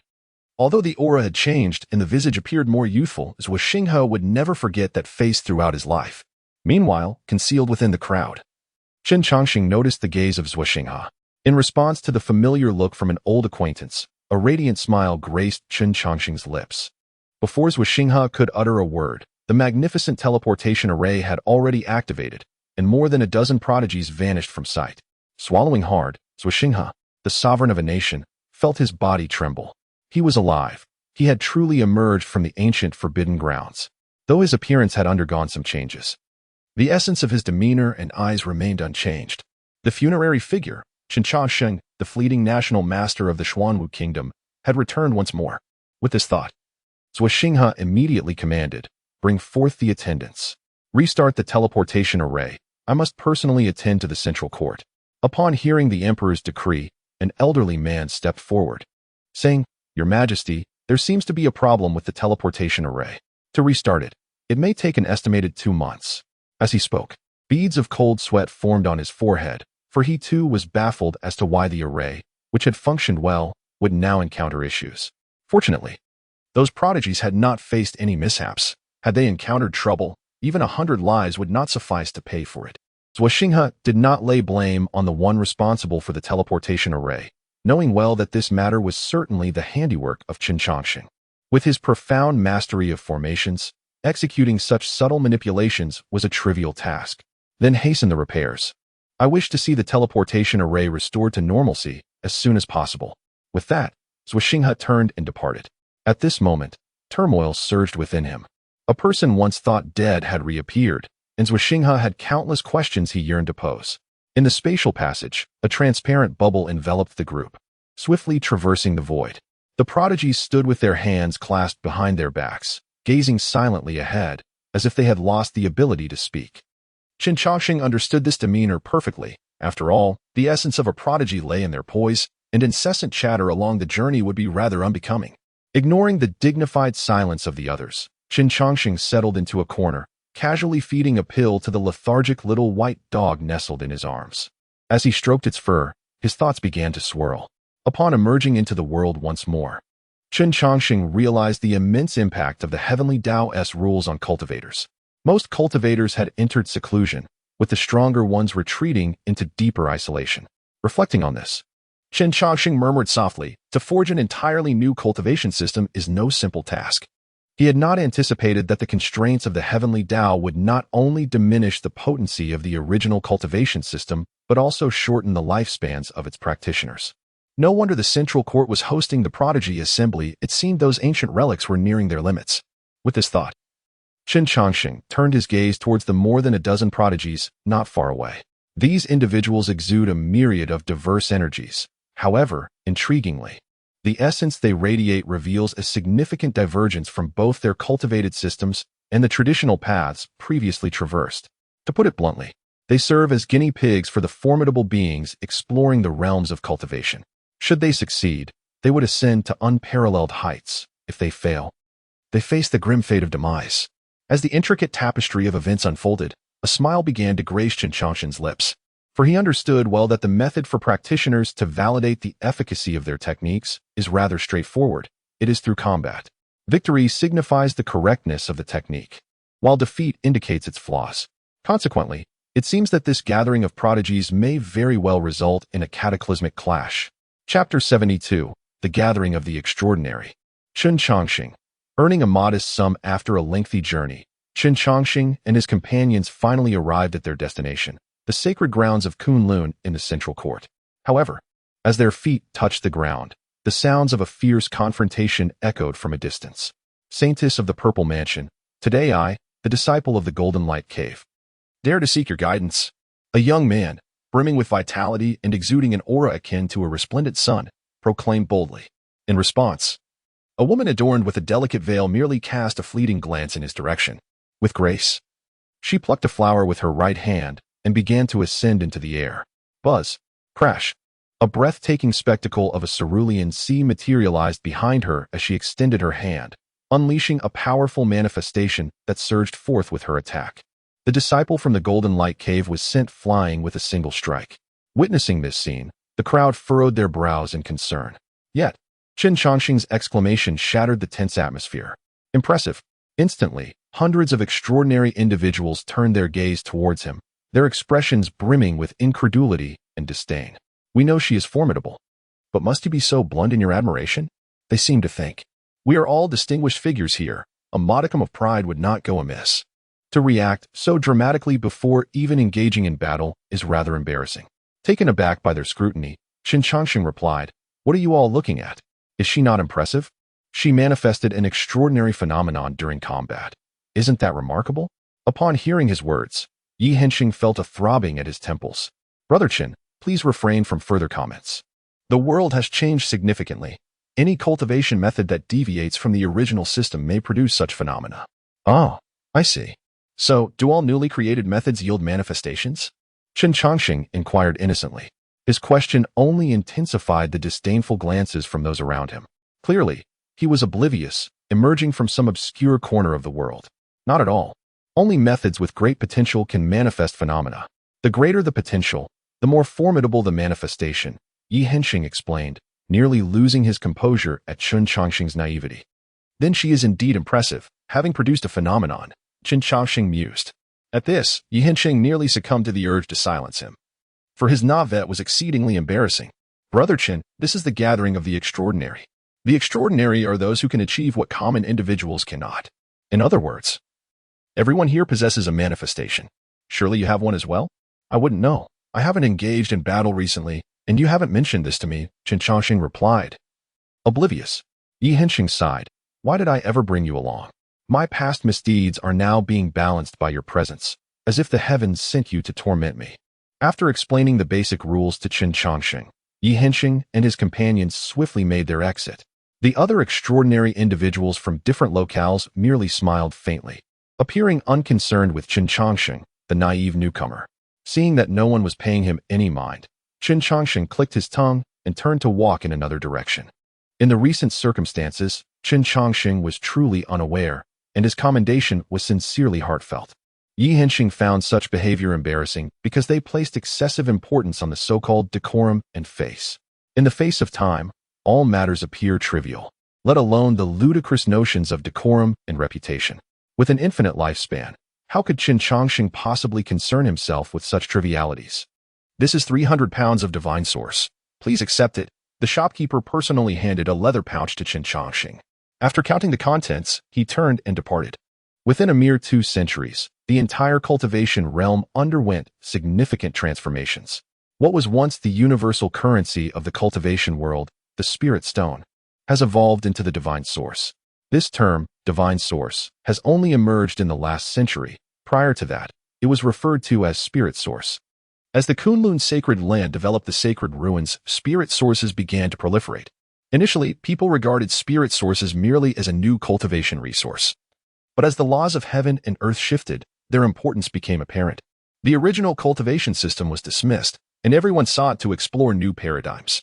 Gradually, it was discovered that in this quest for a new cultivation system, the efficacy of spirit sources surpassed that of spirit stones. Eventually, the term spirit source was replaced by divine source, which became the exclusive cultivation resource for the prodigies. Observing the 300 pounds of ordinary divine source in the leather pouch, Chen Changxing remarked, with a 10-to-1 exchange rate, I feel I've lost quite a bit of money. It seems I must recoup my losses elsewhere. With that, he lifted his gaze towards the nearby stone gambling house. Amidst the changing laws of heaven and earth, some ordinary divine sources began to surface within the former spirit stone veins. However, certain exotic divine sources could only be found in ores extracted from forbidden grounds. The stone skins encasing the divine sources obstructed all forms of probing, prompting various powerful factions to establish stone gambling houses to ensure profit. Here, one might enjoy small gains. Yet the backers would never incur losses. Coincidentally, Chen Changxing possessed considerable knowledge of divine sources, formerly known as spirit sources. After all, several centuries prior, divine sources were not particularly valuable. As for the ores mined from forbidden grounds, they could be acquired with a bit of spirit stones. To thoroughly study the properties of divine sources, Chen Changxing excavated an entire mountain's worth of ore. The divine sources he extracted seemed of little use. So he gifted half to Ali, while the remainder was buried beneath a grand formation as a foundational element for the array. In the Kunlun stone house, countless cultivators were selecting stones of various sizes, for among them, there was a possibility of containing exotic divine sources. The adage one cut brings poverty, another brings wealth resonated throughout the stone gambling house. Boss, I wish to purchase this stone. Chen Changxing's voice echoed within the stone gambling house, causing all present to cease their actions and regard him with expressions of bewilderment. As Chen Changxing sought to purchase the stone, it became evident that it was the emblem of Kunlun Stone Workshop. The crowd murmured, surely, you cannot be so entranced by gambling on stones that you have lost your senses. That is merely an ordinary rock, placed at the entrance as a decorative piece. What were you thinking? Before long, the steward of Kunlun Stone Workshop arrived, his expression dark and foreboding. My friend, you cannot possibly be here to cause trouble, can you? Do you not know how to conduct a conversation? I have come to gamble on stones. Is it not entirely reasonable to wish to buy a stone? Chen Changxing replied. Yet, the steward's demeanor remained far from amiable. This enormous rock, apart from bearing the inscription of Kunlun Stone Workshop, possessed no exceptional qualities. In such circumstances, if the individual before him was not seeking conflict, he might as well gouge out his own eyes to tread upon them. Very well. This stone requires a weight of divine essence for exchange. You need only provide 1,000 pounds of divine essence. Chapter 73, an 80-pound hammer. The source of the exotic fire dragon. Upon hearing these words, Chen Changshan glanced at the stone before him and remarked, "Isn't 1,000 pounds rather cheap? This stone weighs at least 4 or 5,000 pounds. In response, the steward scoffed disdainfully, saying, "Theoretically, this stone should indeed be worth 4 or 5,000 pounds of divine source. However, considering your earnestness, I shall graciously offer you a discount." Disregarding the steward's sardonic tone, Chen Changshan meticulously examined the stone sign. After a thorough assessment, he nodded and stated, "This price seems fair, yet I possess only 300 pounds of divine source. Might I request a deferment? I can arrange for the funds and return to purchase it later." At this, the steward's expression darkened instantly. "Dear guest, I fear this solution is not viable. Today, you have two options. First, produce 1,000 pounds of divine source to acquire this stone. Second, we shall have to throw you out." Noticing the tense atmosphere, onlookers quickly gathered around, for witnessing such drama was undeniably entertaining. As for the stewardess' threat, Chen Changshan remained unfazed.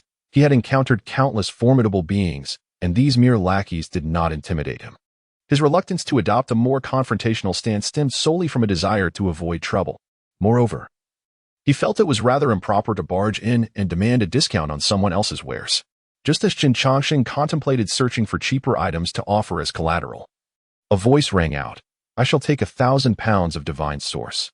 Turning to see who had spoken, he found it was none other than the Holy Maiden of the Purple Mansion. Upon her arrival, the steward immediately donned a smile and said, "I have the honor of meeting the Holy Maiden. May I inquire if this gentleman is your friend?" "Not at all." At this reply, the steward found himself in a predicament. "Holy Maiden, the Purple Mansion has always maintained a cordial relationship with the Kunlun sacred land. If that is the case, why do you wish to assist this troublemaker?" In the face of Wang Defa's inquiry, the Holy Maiden replied coolly, "The stone shop is a place for selling stone materials. As long as the materials are available, I wish to purchase this stone. Is that not permissible?" "Of course, if it is the Holy Maiden who wishes to buy. Then 800 pounds of divine source will suffice." With a swift motion, the Holy Maiden tossed a beast hide bag into the stewardess' hands, yet Chen Changshan was displeased. "Wait, what is the meaning of this? I never said I didn't want this stone. Isn't this rather excessive?" Hearing Chen Changshan's words, Wang Defa retorted coldly, "Young man, do not be ungrateful. Were it not for the Holy Maiden intervening on your behalf, you would likely not leave this Kunlun stone shop today. Do not forget to express your gratitude." As Wang Defa reprimanded Chen Changshan, the Holy Maiden gracefully approached him. "This stone is a gift for you." The crowd. Chen Changshan. The sudden turn of events left not only the onlookers bewildered, but even Chen Changshan himself was utterly confounded. "According to my recollection, I have no prior acquaintance with this Holy Maiden. Why would you present me with this stone, weighing 800 pounds of divine essence? This is no trifling sum. If measured in spirit stones, it amounts to 800,000. In response to Chen Changshan's bewilderment, the Holy Maiden's bright eyes remained unwavering. 800 pounds of divine essence is merely a trifle. Should you choose to pledge your allegiance to the Purple Mansion Holy Land, I would be willing to offer you 8,000 pounds of divine essence." A collective gasp echoed through the crowd upon hearing this figure. 8,000 pounds of divine essence could purchase the life of a late-stage nascent soul cultivator. 8,000 pounds is somewhat lacking. That price is insufficient. I shall simply offer you 800 pounds for this stone. With that, Chen Changshan grasped the Holy Maiden's hand and placed a leather pouch in her palm. "This contains 300 pounds of divine essence. The remaining 500 will be settled later." He then produced a hefty iron hammer, spitting into his palm before declaring, 80. With a resounding crash, he struck the stone, chipping off a corner. Witnessing Chen Changshan's brutish actions, Wang Defa's expression darkened considerably. Such behavior hardly resembled that of someone extracting divine essence. Although the essence is indeed hard, it cannot withstand such force. This man is clearly intent on causing a ruckus. Once the Holy Maiden departs, I shall see how to deal with you. As Chen Changshan's peculiar exclamation echoed, the sign of Kunlun Stone Workshop lay in ruins. After 9 strikes, the once whole stone was reduced to the size of a basin. At this juncture, The crowd was nearly unanimous in believing Qin Changsheng was here to create chaos at Kunlun Stone Workshop. Yet, the Holy Maiden's gaze showed no sign of alteration. During the teleportation, she had encountered this man. While everyone else expressed astonishment at her anomaly, he remained unperturbed. To be precise, he lacked that look of surprise. Such an expression typically arises in two scenarios. Either he is stronger than I, or he has encountered someone even more formidable. Regardless of the circumstance, this individual is worthy of cultivating a friendship. 800 pounds of divine essence is hardly a steep price. Upon completing the 9 strikes, Qin Changsheng expended all his strength, delivering a final, forceful blow. 80. As his proclamation faded, an unusual crimson light erupted from the stone. Regulars of the stone workshop, often found among gamblers, shouted in exhilaration. It's rising. Witnessing Qin Changsheng genuinely extract divine essence, not only was Wang Defa left speechless, but even the Holy Maiden was taken aback. The stones within the workshop had been meticulously selected by masters, and the likelihood of extracting divine essence was minuscule. This individual managed to draw divine essence from what appeared to be a mere waste stone. He is evidently no ordinary person. After breaking through the outer stone layer, Qin Changsheng rummaged through the contents and ultimately retrieved 2 fiery red pieces of exotic divine essence. The 2 pieces of divine source, one large and one small, were strikingly different in size. The larger one was comparable to a man's fist, while the smaller one was scarcely the size of a bird's egg. After gauging their weight, Qin Changsheng turned to the saintess of the Purple Manor and remarked, I am not particularly familiar with the market value of these exotic divine sources. Given that the Purple Manor also possesses a stone shop, perhaps you, as the esteemed saintess, could appraise them for me. Upon hearing this, the saintess cast a glance at the exotic divine source in Qin Changsheng's hand and responded, the Kunlun sacred land once extracted a mountain-sized mine from the sacred ruins, from which they ultimately procured a divine source resembling a fire dragon, entirely crimson in hue. Hence, this type of exotic divine source has been designated as the fire dragon source. 1 pound of fire dragon source can equate to 100 pounds of ordinary divine source. After considering the price provided by the saintess, Qin Changsheng nodded in acknowledgement and then tossed the bird egg-sized fire dragon source to her. Despite its diminutive size, the divine source possessed an exceptionally high density, weighing no less than 5 or 6 pounds. In terms of value, this piece was just sufficient to settle his debts.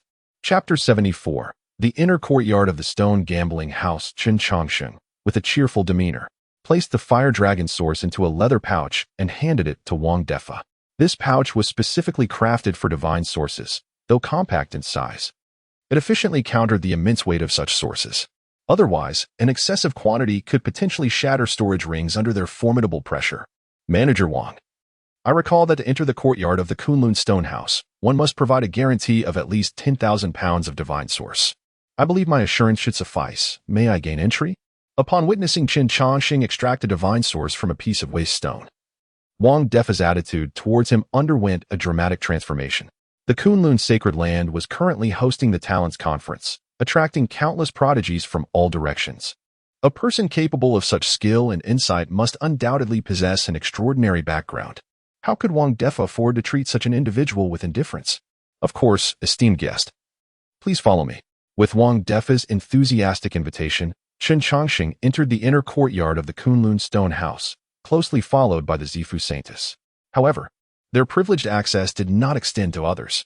Soon, the entire Kunlun sacred land buzzed with the news of an unnamed prodigy seeking to gamble on stones in the inner courtyard, drawing the attention of other talented individuals. In the inner courtyard of the Kunlun Stone House, the number of stones was markedly sparse compared to the outer courtyard. In this vast space, only a little over a dozen stones were available for selection, yet each possessed an extraordinary presence. Some stones resembled a welcoming pine tree, swaying gently with the breeze, while others were disappointingly small, merely the size of a fist, yet their perfectly rounded shapes allowed them to roll about freely in a dish. After carefully examining the stones in the inner courtyard, Qin Changsheng furrowed his brow. The aura emanating from these stones was remarkably dense. If he were not mistaken, they were likely extracted from the depths of the sacred ruins. What treasures these stones might yield was uncertain, leaving him somewhat apprehensive. Young master, may I ask which stone has caught your eye? Wang Defa inquired. I find that welcoming pine quite appealing. To be candid, I have heard the sound of wind rustling through leaves emanating from within the stone. In response to Wang Defa's enthusiastic promotion, Chen Chongqing rolled his eyes and replied, I am more aware than you of the wonders concealed within the stones of the sacred ruins, but I also understand that 9 out of 10 are empty. Here, the least expensive stones are priced at 5,000 divine sources per pound, with individual stones costing tens of thousands or even hundreds of thousands of divine sources. If you permit credit, I might be interested in opening 3 or 5 stones. Upon hearing this, Wang Defa rubbed his hands together. A forced smile plastered across his face. Esteemed guest, you jest. We are a modest business, and credit is simply not feasible. However, for someone of your stature, a sum of 100 to 180,000 divine sources must be trivial. Notify your superiors, for the matter I have presented is beyond your jurisdiction. I cannot possibly afford the tremendous quantity of divine essence, which amounts to several million pounds. I must resort to collateral. Upon hearing this, Wang Defa laughed heartily. No problem. Esteemed guest, please wait a moment. I shall return shortly. With that, he summoned attendants to bring forth spiritual tea and respectfully withdrew. Seated in the pavilion, Chen Chongqing continued to observe the surrounding stones while savoring the tea, utterly indifferent to the enchanting aura of the sacred maiden of the Purple Mansion.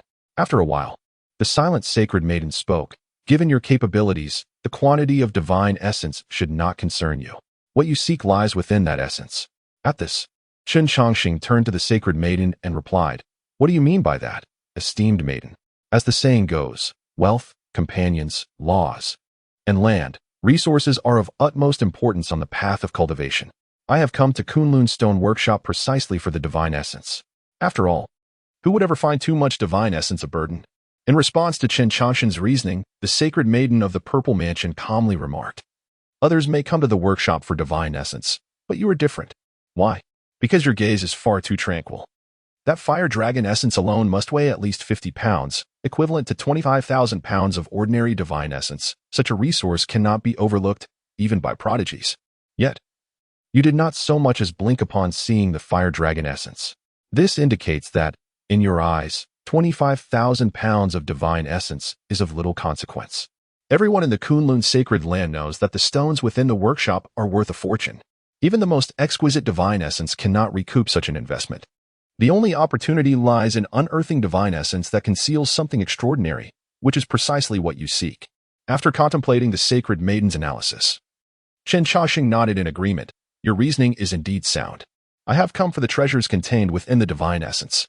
You are aware that the ores within the forbidden grounds have a high probability of yielding divine essence, which may also harbor remarkable treasures, such as rare spiritual herbs known for their miraculous life-restoring properties. I am in need of such herbs, hence my visit. By the way, after conversing for so long, I am yet to learn your esteemed name. Zining, came the response from beneath the delicate veil of the sacred maiden. Zining. What a beautiful name, Chen Chongqing remarked. I am Zhua Xinghe, and I thank you, Miss Zining, for your earlier assistance. Crack. A fissure appeared in the teacup held by Zining, and a formidable aura emanated from her being. Zhua Xinghe is the given name of the current left emperor of the Xuanwu Kingdom in the east. Although you reside in the central court, you should not be ignorant of such matters. Do you perhaps look down upon Zining? Haha. Indeed, Miss Zining, your insight is remarkable. I extend my apologies on behalf of Su Tian. Boom. Without the slightest hesitation, Zining acted decisively. For the individual before her continued to deceive himself. Su Tian was the leader of the prodigies from the Xuanwu Kingdom. Upon encountering the peculiar man, I took it upon myself to conduct a thorough investigation. To my surprise, I discovered discrepancies in the personnel list of the Eastern Wilderness. More specifically, it appeared that an additional individual had emerged among the esteemed group of prodigies. Bang, bang, bang. Chen Chongqing and Zining engaged in over 100 exchanges, relying solely on their physical prowess rather than employing any spiritual energy. However, by the 136th exchange, Chen Chongqing effortlessly subdued Zining. He grasped her delicate arm with his left hand and held her swan-like neck with his right. With a furrowed brow, Chen Chongqing remarked, Why does a young lady always seek out conflict? Despite being overpowered by Chen Chongqing, Zining remained composed. The Xuanwu Kingdom places great emphasis on physical strength. And in terms of corporeal fortitude, none among the prodigies could rival hers. Why are you absent from the list of prodigies? Who are you truly? Just as Zining pressed Chen Chongqing with her inquiries, a multitude of other prodigies arrived to observe the scene. They were met with the rather intimate posture of the two. Onlookers. Is this quite exhilarating? Chapter 75. Elder Jiang Feng of the Kunlun sacred land, the site of Qinchangxing, and the Holy Maiden of the Purple Mansion in such a posture left many of the gathered prodigies momentarily speechless. The Holy Maiden of the Purple Mansion is widely acknowledged as one of the three most beautiful women among the younger generation in the central court. The sudden emergence of this situation caught many off guard. Yet, in the face of such an awkward scene, Qin Changxing maintained his composure and released his hold on Zining. Dear guests, do you not grasp the principle of one should not gaze upon what is improper? I am merely engaging in a friendly spar with Miss Zining. Do you not find it rather rude to stare so intently? Upon hearing this, several prodigies hastily offered their apologies and lowered their heads. However, a few others became noticeably agitated. Miss Zining, is this man treating you with disrespect?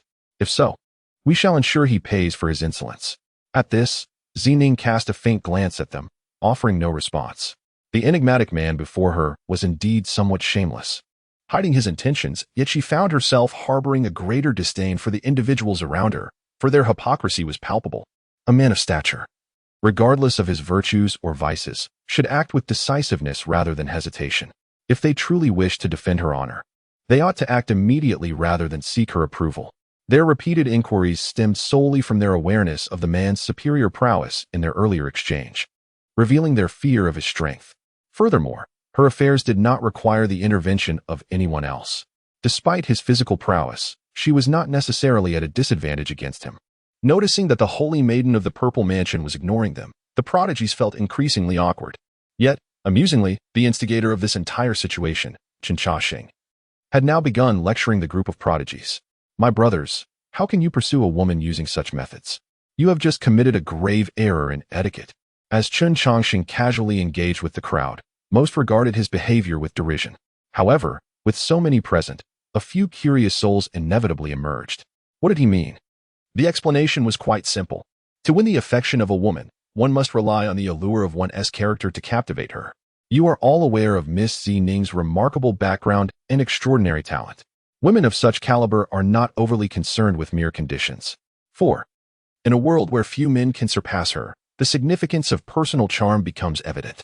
Take our recent encounter as an example. You should have acted without hesitation. Any delay would only portray you as hesitant and fearful. Pray tell, how could such a man ever capture Miss Zining's attention? Qin Changxing's refreshing discourse piqued the interest of those prodigies who had previously dismissed him. Gradually, more and more individuals gravitated towards him. Now do you understand where you went astray? Upon absorbing Qin Changxing's insights, the numerous prodigies suddenly experienced a moment of enlightenment. One individual casually inquired, Brother Qin, what if the opponent were exceptionally formidable? What of it? In the sacred grounds of Kunlun, would your adversaries truly resort to lethal measures over such trivial matters? Furthermore, those present are all paragons of their generation. Despite minor disparities in strength, they are not so weak as to lack the ability for self-preservation.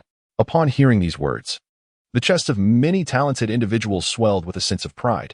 Although they acknowledged the superiority of certain peers, they were confident in their own capabilities after years of arduous training. Noticing the shift in the attention of these young elites, Qin Changxing's lips curled into a slight smile. The young lady from the Purple Mansion has a penchant for focusing on him, which could lead to unnecessary complications. To alleviate this predicament, Qin Changxing felt compelled to offer some guidance to her admirers. The average age of participants in this gathering of elites was barely a century. Deceiving these youngsters was hardly a challenge. Once she became preoccupied with the multitude of suitors, she would naturally lose interest in him. Qin Changxing, what brings you here? Just as Qin Changxing pondered how to further mislead the crowd, a voice emerged from among them.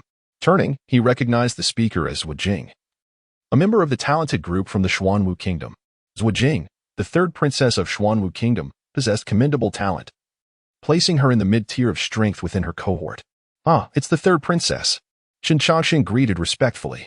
I am here to discuss certain matters of cultivation with my esteemed friends. By the way, have Brother Su and the others not arrived yet? In response to Qin Changxing's inquiry, Zhu Jing replied, Su Tian and his companions are currently preparing for the elite gathering in 3 days. I heard there is an unnamed prodigy here preparing for a stone gamble, so I came to witness this. You arrived quite early. Do you know who this unnamed prodigy is? I do not. I came to the Kunlun Stone Workshop for a stroll, and suddenly, the crowd increased. I did not catch sight of any unnamed prodigy.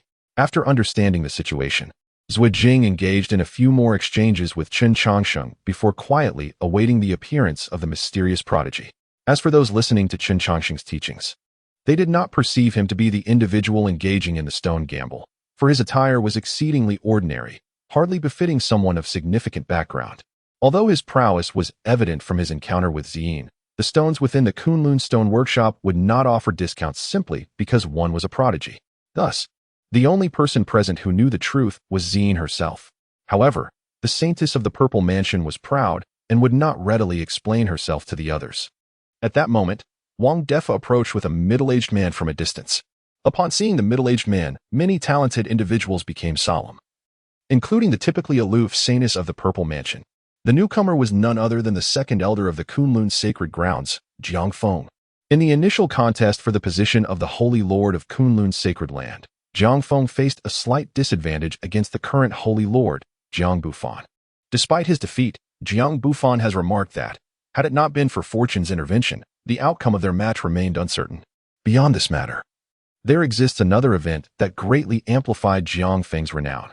6 centuries ago, the malevolent villain Wu Li emerged in the central court, casting a shadow over the younger generation. Ultimately, Wu Li encountered the equally youthful Jiang Feng, and the two engaged in a fierce battle that raged for 3 days and nights, concluding in a stalemate.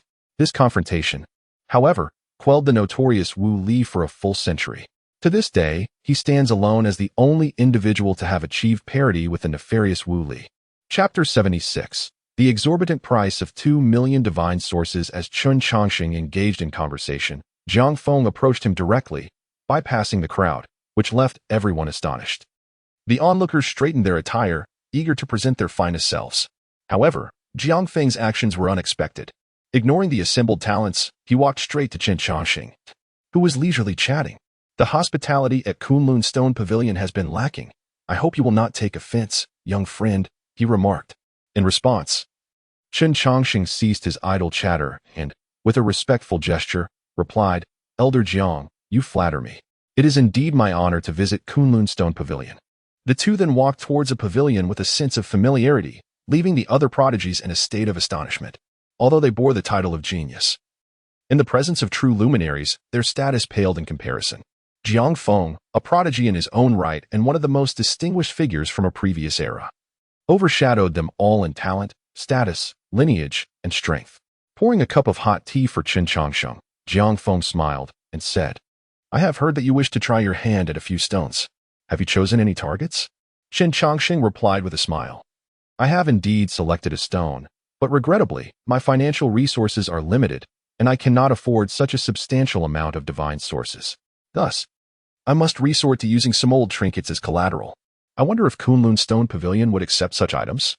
Ah, young friend, you jest. While divine sources are indeed precious, they are cumbersome to carry. To be honest, I do not even possess 100,000 divine sources on me, Jiang Feng said warmly, engaging Chen Changsheng in conversation. Meanwhile, amongst the crowd, one individual stood with reddened eyes, Princess Jing of the Xuanwu Kingdom. Observing Chen Changsheng, Jing clenched her fists, overwhelmed by an unprecedented sense of humiliation. This man had deliberately concealed his circumstances, disregarding the members of the prodigy group entirely. Reflecting on the previous attitudes of those around her towards Chen Changsheng, Jing's expression darkened significantly. After their conversation concluded, Chen Changsheng addressed Jiang Feng, Elder Jiang. The hour grows late. May I select the stone materials now? Of course, young friend. Please follow me, Jiang Feng replied, personally guiding Chen Changsheng. After browsing, Chen Changsheng ultimately chose a stone that rolled continuously. This stone, no larger than a fist, had an exceptionally smooth and rounded exterior. Unlike the other stones that lay still, this one rolled persistently within the jade plate. Upon witnessing Chen Changsheng's choice, Jiang Feng seized the opportunity to elaborate. This stone is known as the Rolling Pearl and was extracted from the depths of the sacred ruins. Interestingly, it is encased within another divine source. Originally, Kunlun's sacred land intended to slice the stone, but due to certain peculiar circumstances, it was sent to the stone pavilion instead. Upon hearing this, Chen Changsheng picked up the rolling pearl and inquired, Is that so? What makes this stone so special? Since you dare to venture into the inner courtyard to gamble on stones, you must have some knowledge of the ores that encase divine sources, Jiang Feng replied. The stone encasing the divine essence remains impervious to spiritual power and divine perception. However, this particular stone exhibits a remarkable distinction. Both spiritual energy and divine awareness can penetrate it, yet upon doing so, they vanish without a trace. In response to Jiang Feng's explanation, Qin Changxing scrutinized the walking orb in his hand and remarked that among various stones, there exists a type known as black carbon stone. This material similarly absorbs divine perception and spiritual energy, presenting an ever-changing form that eludes capture. More intriguingly, the weight of this stone bears a striking resemblance to the divine essence. When enveloped by a layer of stone skin, it can create the illusion of containing divine essence within. If the external stone skin of this walking orb is exceedingly thin, concealing a piece of black carbon stone within, it could indeed lead to a phenomenon where divine perception penetrates, yet disappears. It is precisely due to the considerable risk that the Kunlun sacred land has refrained from unearthing this stone. Upon hearing Qin Changxing's words, Jiang Feng smiled and said, "You make a valid point, my young friend. However, the stone workshop is a place of gambling with stones, if we could be certain of the contents within. Why would the Kunlun sacred land not excavate the stone ourselves? Wouldn't you agree?" Jiang Feng's assertion was indeed reasonable. Yet the question lingered. How much divine essence would be required for this walking orb? 2 million divine essence. Jiang Feng calmly announced an astronomical figure, his gaze fixed with a smile upon Qin Changxing. The stones in the inner courtyard of the workshop are reserved for formidable beings. A young man daring to gamble here must possess an extraordinary background. Otherwise, Jiang Feng would not have taken the time to entertain this junior. Upon hearing this staggering figure, the talented individuals present collectively gasped. Even Xiling furrowed her brow at the mention of such a price. 2 million divine essence far exceeded the resources she could mobilize. Although she was the holy maiden of the Purple Mansion, her available resources amounted to around 300,000 divine essence. Even if she were to liquidate her entire fortune, it would barely reach 500,000 divine essence. It was common knowledge that the stones in the inner courtyard of the workshop were exorbitantly priced, that she had never imagined them to be so costly.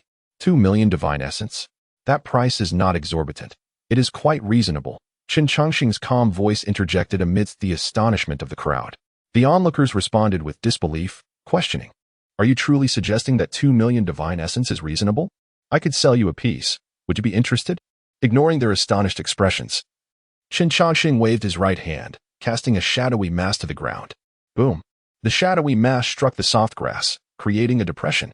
Qin Changxing glanced at the walking orb nonchalantly and said, "Elder Jiang, please estimate a price." Realizing what lay on the ground, Jiang Feng exclaimed in astonishment, "Purple gold copper mother." Sensing Jiang Feng's surprise, Qin Changxing finally shifted his gaze from the walking orb to him. "Why are you so astonished, Elder Jiang? The Kunlun sacred land is vast and prosperous. Surely you must have access to purple gold copper mother. Zijin copper mother is indeed a material I have encountered before. It is the quintessential substance for crafting weapons and serves as the finest component for forging alchemical furnaces. However, the rarity of Zijin copper mother is well known, and I must confess that I have never seen a piece as large as a basin. Fortunately, I stumbled upon this particular specimen right at my doorstep, Elder Jiang. You may assess its value accordingly." The onlookers were left speechless, pondering why such a treasure was not found at their own thresholds. Upon hearing this, Jiang Feng contemplated for a moment before offering a price of 800,000 divine sources. A fair valuation indeed. Boom! Qin Changxing casually remarked and then tossed out a piece of metal. The mere appearance of this metal caused even Jiang Feng to lose his composure. "My young friend, where did you acquire this?" he inquired. "I unearthed it while tilling the land," Qin Changxing replied. Jiang Feng was left astounded, thinking, "Could you not weave a more convincing tale?" As for the two metals presented, Qin Changxing remained utterly unconcerned, for he possessed an abundance of such materials. The thunder beasts, by their innate nature, have a talent for exploring various metallic ores and subsisting on them. After subduing 100,000 thunder beasts in the Great Mountains, their treasures naturally found their way into Qin Changxing's possession.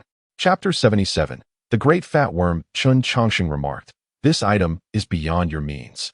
Observing Qin Changxing's reluctance to divulge the origins of the item, Jiang Feng wisely refrained from pressing further. After confirming the metallic substance on the ground, Jiang Feng spoke. "Shinming iron essence, a vital auxiliary material for forging weapons by supreme beings. Its texture may not be particularly hard, Yet it possesses an unparalleled advantage, the ability to merge most different metals seamlessly.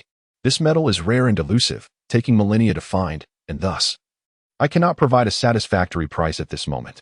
Listening to Jiang Feng, Chen Changshan continued to examine the Zipanzu. Elder Jiang observed the situation and concluded, given the grandeur of Kunlun's sacred land, they would not intentionally undervalue it.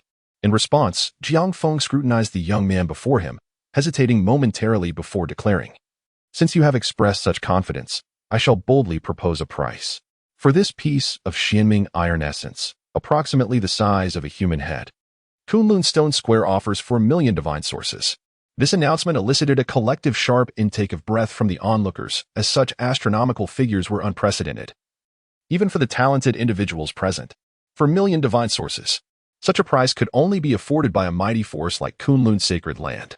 Upon hearing Jiang Feng's offer, Chen Chaoxing nodded and remarked, the price is somewhat modest, yet fair, considering this is merely an auxiliary material, including this piece of Xianming iron essence. My collateral at Kunlun Stone Square should amount to 480,000 divine sources, to be precise, 482,500 divine sources. After deducting the price of the Zipanzu, I will have 282,500 divine sources remaining. Let us set this aside for now, as I wish to open another stone tomorrow. For today, I shall proceed with this one. As he spoke, Chen Changshan extended the Zipanzu towards Jiang Feng. Observing Chen Changshan's serene demeanor, Jiang Feng smiled and said, your generosity is unmatched, perhaps surpassing even that of some sacred landmasters. It is a true fortune to assist you in this endeavor. With that, Jiang Feng accepted the Zipanzu from Chen Changshan, while the magnificent array of Kunlun Stone Square gradually activated. Within the divine sources, peculiar items occasionally surfaced. The protective array served to mitigate unnecessary troubles. Additionally, as wealth can stir covetous hearts, should any extraordinary treasures emerge from the inner courtyard's materials, the array would shield against prying eyes. With a deep exhale, Jiang Feng's formidable presence unfurled instantly. As a practitioner of the sixth realm, even Chen Chaosheng couldn't help but raise his brow in surprise. The previous golden core system had been constrained by the laws of nature, prompting many prodigies to forge their own paths and develop new techniques. 600 years prior, the pressure from these rules began to intensify. Ali's foundational practice was the 8-9 mystic art, a unique method that remained unaffected by these constraints, which contributed to his dominance over the younger generation of the central court. Jiang Feng's ability to match Ali in prowess confirmed that he too had carved out his own path. A stream of sword light emanated from Jiang Feng's fingertips, each beam grazing the surface of the Zipanzu. With every stroke, a small amount of stone powder was dislodged from the surface of the Zipanzu. The stone skin of the Zipanzu was exceedingly thin. Thus, this method of extraction was undoubtedly the most effective. Employing alternative methods risked damaging whatever lay within. As the stone skin was gradually worn away, a golden light began to emanate from the Zipanzu. By merely observing the radiance, the onlookers discerned that this was the most exquisite kind of golden divine essence. A single pound of golden divine essence could be worth 1,000 pounds of ordinary essence. Such quality would constitute an immense fortune in anyone's hands. However, at that moment, all attention was diverted from the golden divine essence itself. The Zipanzu was too diminutive. Even if it yielded golden divine essence, it could not possibly recoup the exorbitant price of 2,000,000 divine essence. The only remaining hope was to ascertain whether anything lay within the golden essence. With a swift motion, the final beam of sword light sliced through, completely stripping away the stone skin of the Zipanzu without causing any harm to the precious golden essence within. There was something inside the divine essence. A voice from the crowd exclaimed, snapping everyone back to reality, their focus returning to Jiang Feng's astonishing technique. Inside the golden divine essence, a plump, white, and tender silkworm was wriggling. Upon seeing the creature, Jiang Feng furrowed his brow, for he had never encountered such a thing before. Just as he pondered over this unfamiliar worm, Chen Changxing's voice reached him. Elder Jiang, the stone has been successfully opened. May I have the contents now? Chen Changxing's words jolted Jiang Feng back to the present. Of course, it now belongs to you, my young friend. Accepting the divine essence orb from Jiang Feng, Chen Changxing shook it lightly, a smile gracing his face. I never expected to encounter you here. It seems fate is indeed wondrous. Hearing Chen Changxing's words, the usually reticent saintess of the Purple Mansion also expressed curiosity, inquiring, do you know what this creature is? I certainly do, but you are likely unaware, he replied. To put it into perspective, the combined value of Xianming iron essence and purple gold copper mother pales in comparison to even its foot. Well then, as the evening draws near, I must return to rest. I shall come back tomorrow to open another stone. With that, Qin Changxing confidently stowed the divine essence orb and began to stride away. Young friend, please wait. Just as Qin Changxing lifted his foot, Jiang Feng called out to him. Elder Jiang, do you have further business? May I inquire if the recently unearthed item is for sale? Certainly, but I fear the price is beyond your means, Elder Jiang. Oh, your words pique my interest. While I cannot assert that Kunlun's sacred land is the foremost in the central court, its strength and heritage are evident. I am quite curious to know what price would be deemed too steep even for Kunlun's sacred land. Upon hearing the pride in Jiang Feng's tone, Qin Changxing offered a slight smile in response. Elder Jiang, you have misunderstood my words. I did not imply that the Kunlun sacred land is beyond my means. Rather, it is you who cannot afford it. If you desire what I possess, you must offer 1/3 of the Kunlun sacred land in exchange. Upon hearing this, Jiang Feng's expression darkened instantly. Young friend, surely you jest, he remarked. Rest assured, I am not jesting. Elder Jiang's astonishment stems from your lack of understanding regarding the true worth of this item. Should you comprehend its value, you would realize that 1/3 of the Kunlun sacred land is an exceedingly reasonable price. However, it appears you lack the authority to make such a decision, which is why I assert that you cannot afford it. Jiang Feng retorted, even at that price, the sovereign would be unable to procure it. The sacred land is not governed by a single individual. To offer 1/3 of it for a mere insect is an act of folly. Chapter 78. The Witch Clan's Golden Silkworm Goo, the embryonic form of immortality. Noticing Jiang Feng's cold silence, Qin Changxing chuckled lightly and refrained from probing further into the matter. After all, even if the Kunlun sacred land were willing to offer such a price, he might not be inclined to part with it. By the way, Elder Jiang, having proposed such a remarkable treasure, I trust it won't attract unwelcome attention? In response to Qin Changxing's inquiry, Jiang Feng composed himself and replied, during the Tianjiao conference, no one is permitted to lay hands on the prodigies. Those who violate this will be deemed a provocation against the Kunlun sacred land. We shall pursue them relentlessly. However, conflicts among the prodigies are permissible. That is indeed reassuring. Having proposed such an exquisite item, I too fear the gaze of ill-intentioned individuals. With Elder Jiang's assurance, I can rest easy. Furthermore, the stone in the inner courtyard won't be replaced tomorrow, will it? I have my eye on another stone. Upon hearing this, Jiang Feng's eyelid twitched slightly. The birth of a living spirit from the orb was indeed extraordinary, and while he was unaware of its origins, it was evidently no ordinary object to be sealed within the divine source. The thought of such a treasure being taken away caused him genuine distress. Now that Qin Changxing expressed interest in another stone, Jiang Feng felt a twinge of anxiety. Young friend, you jest. The Kunlun Stone Workshop operates with integrity and would never engage in such underhanded tactics. What is the state of affairs today shall remain unchanged tomorrow. Indeed, the Kunlun Stone Workshop is just, so we shall meet again tomorrow. With that, Qin Changxing swaggered out of the Kunlun Stone Workshop. While none present dared to entertain any ulterior motives, the ability to produce substantial celestial gold and possessing physical strength that surpassed even the Purple Mansion Sanus, coupled with an enigmatic background, made anyone contemplating harm against Qin Changxing think twice, especially during the ongoing Tianjiao conference. East Wilderness Courtyard. Qin Changxing returned to the small courtyard prepared for the East Wilderness Prodigy Group within the Kunlun Sacred Land. After securing the doors and windows, he finally retrieved the Divine Source Orb from the Kunlun Stone Workshop. Gazing at the plump golden silkworm writhing within the Divine Source, Qin Changxing murmured, I never imagined that such a living golden silkworm goo truly exists in this world. If only the witch clan of the 10,000 Great Mountains had you, they would not be in such dire straits. Indeed, the plump silkworm within the Divine Source was none other than the witch clan's goo god, the golden silkworm goo. Years ago, Qin Changxing had unexpectedly ventured into the 10,000 Great Mountains, where he subsequently encountered various conflicts with the Thunderbeast clan. Having spent considerable time there, he naturally became well acquainted with the intricacies of the witch clan's goo worms, particularly the golden silkworm goo, which he understood best. According to the ancient texts of the witch clan, the golden silkworm goo was the nemesis of all insects. Reflecting on this, Qin Changxing drew forth the fractured Jinwu sword and gently sliced open the Divine Source Orb. Swish. Crack. The moment the Divine Source Orb shattered, the golden silkworm goo lunged directly onto the Jinwu sword. A faint sound reached Qin Changxing's ears. The nearly indomitable Jinwu sword bore a minuscule dent, no larger than a grain of rice, inflicted by the voracious Jinshan Gu. Witnessing this, even Qin Changsheng could not help but be astounded.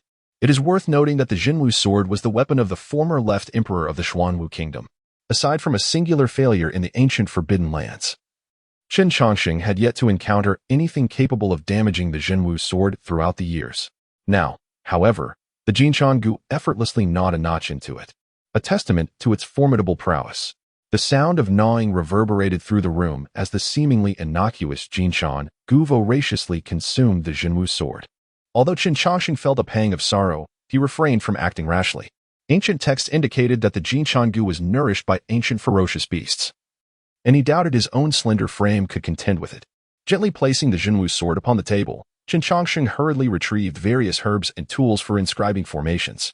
The Jinshan Gu, a creature of the witch tribe, was well documented in their lore, which included methods to subdue it. Soon, an intricate and archaic formation was drawn. Sprinkling specially prepared powder and activating the formation, Qin Changsheng cautiously extended his right hand toward the consuming Jinshan Gu. Seemingly sensing Qin Changsheng's summoning, the plump Jinshan Gu lifted its small head to gauge the situation. In a flash, before Qin Changsheng could react, the Jinshan Gu had already materialized in his palm. With a sharp snap, its tiny beak pierced through Qin Changsheng's formidable defenses and burrowed into his hand. Observing the bulge rising on his arm, the excruciating pain caused Qin Changsheng's lips to twitch involuntarily. After what felt like an eternity of torment, the Jinshan Gu finally crawled to the vicinity of Qin Changsheng's heart. Without a moment's hesitation, it breached the walls of his atrium and began to spin silk within one of the chambers. With a sudden jolt, Qin Changsheng spat forth a mouthful of blood as his heart sustained damage. The searing agony drenched his forehead in cold sweat, yet he gritted his teeth, enduring the suffering. The peril of nurturing a Gu in such a manner was indeed immense, but the potential rewards were equally unfathomable. Time seemed to stretch indefinitely until the Jinshan Gu finally emerged from Qin Changsheng's chest. The flesh that had been torn apart by the creature healed at an astonishing pace. At that moment, Qin Changsheng felt a profound connection, as if he shared a bloodline with the Jinshan Gu. Hungry, the Jinshan Gu's desire resonated clearly in Qin Changsheng's mind. Observing the somewhat fatigued creature, he presented a fist-sized thunder pill before it. Without hesitation, the Jinshan Gu eagerly descended upon the thunder pill, swiftly delving into its depths. With the Jinshan Gu's hunger appeased, Qin Changsheng finally found the opportunity to examine the internal changes within his body. Amongst the leaden and mercurial vitality coursing through him, strands of golden silk emerged, emanating from his heart and spreading throughout his veins. Jinshan silk, a substance impervious to divine weapons, was also an unparalleled healing elixir. Contemplating this, Qin Changsheng grasped the Jinwu sword nearby and made a small incision on his fingertip. Before much blood could cascade down, a faint golden thread arrived at the wound. The golden thread swiftly stitched the wound, and once the wound was closed, the scar vanished at an astonishingly visible rate. Confirming that the golden silkworm toxin was indeed as miraculous as described in ancient texts, Qin Changsheng could not help but burst into laughter. It seemed that I had acquired yet another card to safeguard my life. With the golden silkworm silk enveloping my entire body, even decapitation would not ensure my demise. The profound mastery of the 8-9 mysteries and an abundance of attribute points had already rendered my physique remarkably robust, and now, with the added regenerative capability, it would be exceedingly difficult to meet my end. Feeling a surge of pride, Qin Changsheng turned his gaze to the system panel. The current cultivation system was exceedingly intricate. Even a learned individual like Qin Changsheng could not gauge his strength merely by assessing his realm. Fortunately, he possessed a system, and the various attribute points could still provide him with a semblance of guidance. Chapter 79, Distorted Defenses. Qin Changsheng's unease. Host, Qin Changsheng, Strength, 300, 4th Realm, Speed, 300, 4th Realm, Defense, 520, 6th Realm, Mana, 240, 4th Realm, Lifespan, 640. The data in Chapter 67 was incorrect and has been amended. As Qin Changsheng scrutinized the data displayed on the system panel, he found himself scratching his head in confusion. Following his last awakening, the suppression of the laws of heaven and earth had gradually intensified. True to his nature, Qin Changsheng was not one to endure such indignities. Thus, a century ago, he dismantled his original cultivation system in favor of a new one. In embracing this self-created cultivation system, Qin Changsheng found the process to be remarkably intuitive, with his metrics soaring at an astonishing pace. However, despite over a century of cultivation, he remained perplexed about his true level of prowess. Judging solely by the figures, his strength and speed should have already ascended to the transformation realm, corresponding to the 5th tier of his previous cultivation system. Yet, the system still classified him as being in the 4th realm. As for his defensive attributes, it was only with the assistance of the golden silkworm goo that he managed to increase his score by 20 points, thus elevating it from the 5th realm to the 6th realm. In his frustration, Chen Chongqing inquired, "System, is the span of the cultivation system I created truly so vast?" To this, the system responded, in reply to the host, "The cultivation system you have devised is not yet perfected and is insufficient to serve as a benchmark for power. The standards employed by this system are among the most expansive and formidable of the existing cultivation frameworks. Ultimately, only the strongest cultivation system will endure. However, the host should understand that the labels do not affect the host's intrinsic power. This is precisely why the system did not incorporate labels initially." Upon hearing the system's explanation, Chen Chongqing grasped the situation. In simpler terms, the standards of the entire world had been thoroughly disarrayed. For instance, previously, advancing from the golden core to the nascent soul stage required an increase of 100 attribute points to be deemed a success. However, now, the same transition from the 3rd to the 4th realm might necessitate an enhancement of 150 or even 200 attribute points. Consequently, although the realms appeared identical, the disparity in power was indeed vast. Reflecting on this, Chen Chongqing remarked, "No wonder the Tianjiao tournament is to be held. In such circumstances, there is truly no better solution than engaging in battle. However, I seem to have an aversion to fighting." Muttering to himself, he then cast his gaze upon the ailing little white dog. In the presence of this pet, Chen Chongqing's previously vibrant thoughts settled into a calm contemplation. The sight of it evoked memories of a certain individual and a series of events. Years ago, while following the trail of the bronze ancient palace, Chen Chongqing had pursued the leads to the central court. Although he had successfully ascertained the fate of Nianqin at that time, as the years passed, the peace he had once found began to unravel, and his heart was once again ensnared by lingering concerns. From the atrium to the eastern wilderness, 240 years have elapsed, followed by a slumber lasting 320 years, not to mention the subsequent years of languid existence. In total, 760 years have passed, and this does not even account for the years preceding those. If one were to consider the earlier epochs, Nianqin has already lived through a millennium. A millennium is an exceedingly protracted span of time, and it represents the utmost limit that most cultivators in the world can aspire to. The question lingers, has this girl, Nianqin, truly perished, or does she still breathe? Contemplating this, Chen Chongqing shook his head, cradling the little white dog in his arms. Shohei, you say that in this vast sea of humanity, where shall I seek clues about Nianqin? He continued, moreover, this girl is truly something. No matter the circumstances, she ought to send word home. She offers no solace whatsoever. Upon hearing Chen Chongqing's lament, the little white dog let out a feeble whimper, which served as a response to Chen Chongqing and an expression of discontent with its name. Observing the dog's expression, Chen Chongqing scoffed, "A name is merely a designation. What it is called is of no consequence. I recognize your pure white form, yet I insist on calling you Xiaohei. Is it too much to fulfill such a modest request? Also, who was it that left you in the Bronze Ancient Hall? I am not overly concerned about the ominous troubles, for I have discerned that formidable beings are quietly addressing these issues from behind the scenes. However, I am apprehensive about the giant hands chronicled in the Bronze Ancient Hall. The Witch clan within the 10,000 Great Mountains was one of the 18 races that once guarded the Bronze Ancient Hall. You have just witnessed the ferocity of the golden silkworm goo. Such a race was subdued by those giant hands. Ultimately, it was only through the power of the ominous that they were repelled. If those giant hands were to descend once more, how would I counter them? Others may not live long enough to witness the arrival of the giant hands, but I can see them. I still have a lengthy existence ahead of me." Chen Chongqing poured forth his grievances to Xiaohei, yet the weary little dog succumbed to slumber. Noting this, Chen Chongqing gently patted Xiaohei's head, grumbling, "You ungrateful little creature, how can you fall asleep while I am conversing with you? Once you are healed, I shall certainly feast on dog meat hot pot. I just wonder what methods I should employ to save you. Brother Chen, are you there?" A voice interrupted Chen Chongqing's soliloquy. Recognizing the somewhat familiar voice, he immediately knew it was the group led by Yi Henxing. Rising to take a seat facing the entrance, Chen Chongqing languidly gestured, "Come in, I haven't locked the door." As soon as he spoke, Yi Hengsheng and two others entered. These two were Wang Sutian, standing shoulder to shoulder, and the third princess of the Xuanwu kingdom, Zhu Jing. Yi Hengsheng's expression bore a hint of gravity, his eyes revealing a trace of astonishment. Wang Sutian's face, on the other hand, was lit with eagerness, clearly eager to challenge Qin Changsheng. Yet, among the three, the most intriguing was undoubtedly Zhu Jing. She cast a glance at Qin Changsheng, her eyes reflecting a hint of anger, and her demeanor bore a questioning air.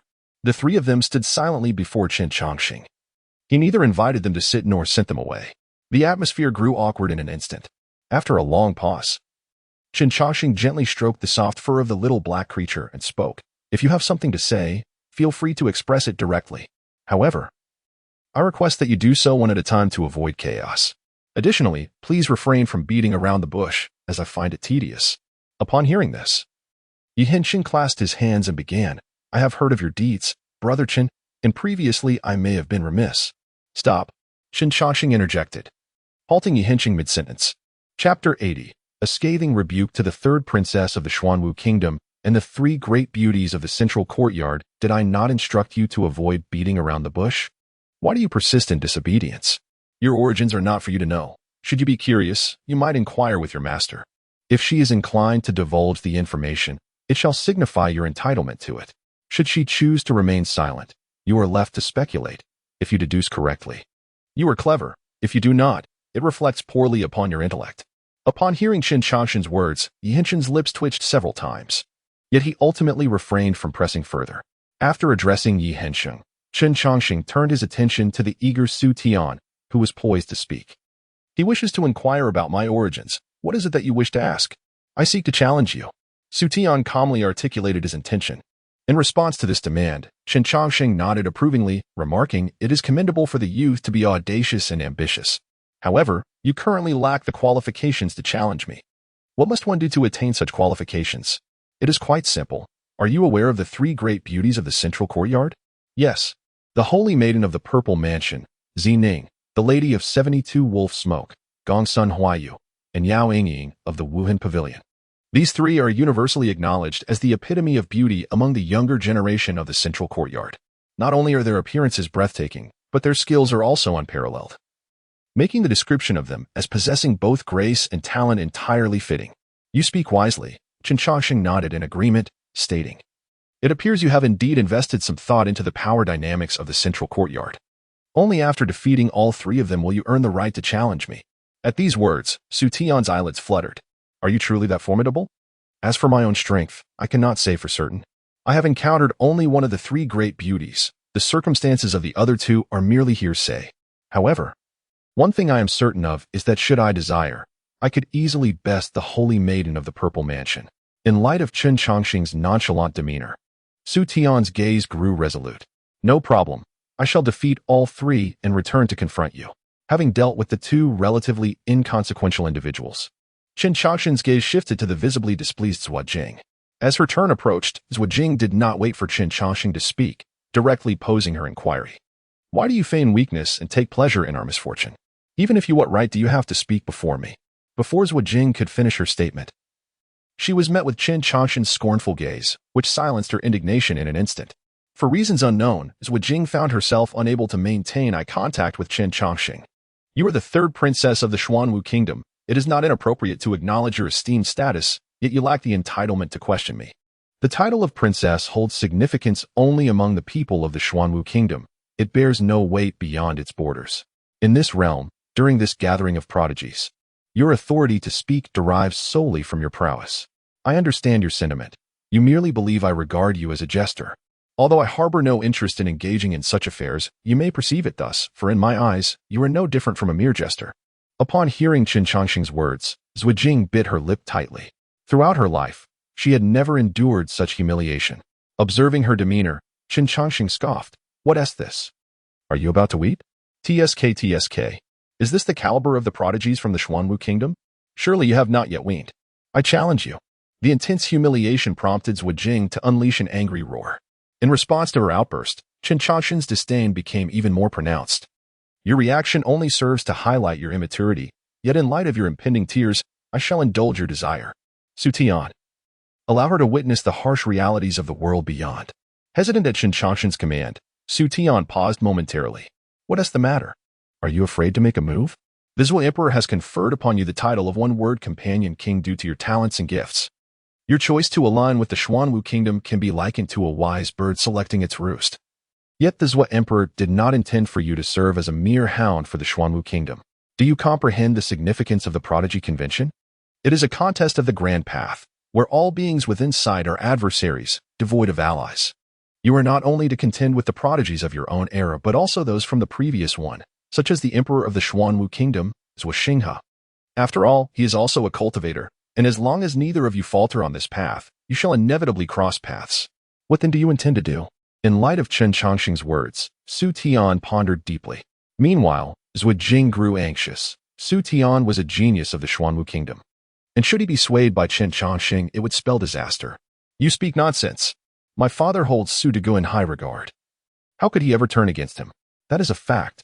You do not represent the Xuanwu Kingdom, nor does your father. Chen Chongqing replied. The Xuanwu Kingdom can exist without you, and it can exist without your father, but it cannot thrive without a guide. For without a guide, the Xuanwu Kingdom is destined for annihilation.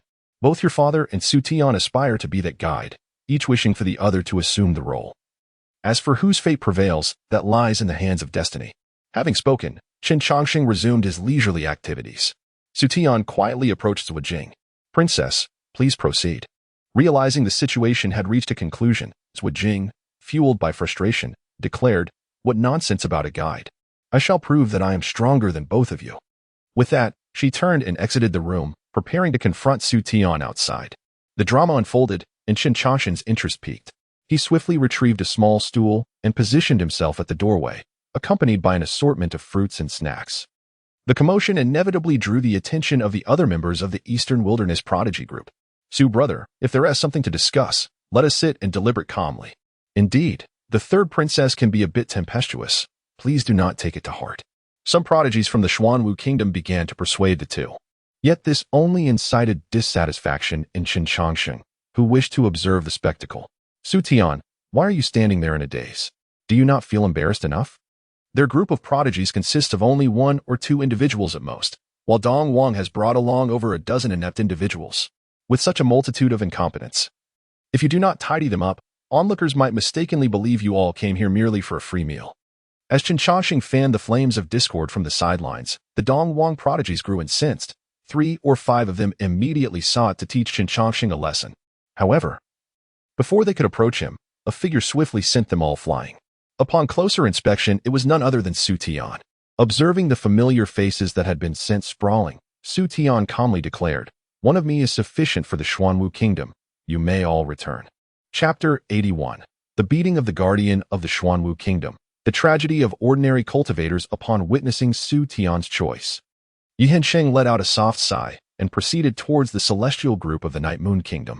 Since arriving at the Kunlun sacred land, Yi Hensheng had been deeply concerned about the safety of the celestial group.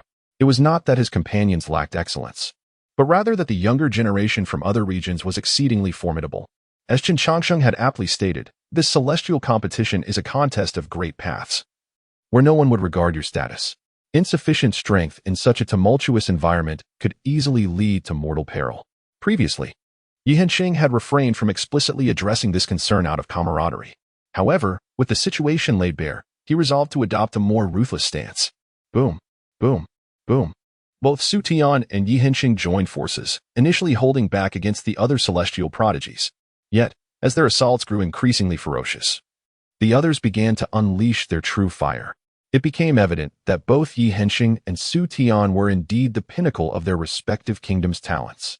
In a 2 versus 10 scenario, they not only held their ground but forced their opponents into retreat. Observing the distant battle, Chen Chongqing lifted the drowsy Xiaohong before him and remarked, Xiaohong, after such a prolonged period of inactivity, I finally emerge only to stir the bloodlines of old friends and disciples. Is this not rather unfair?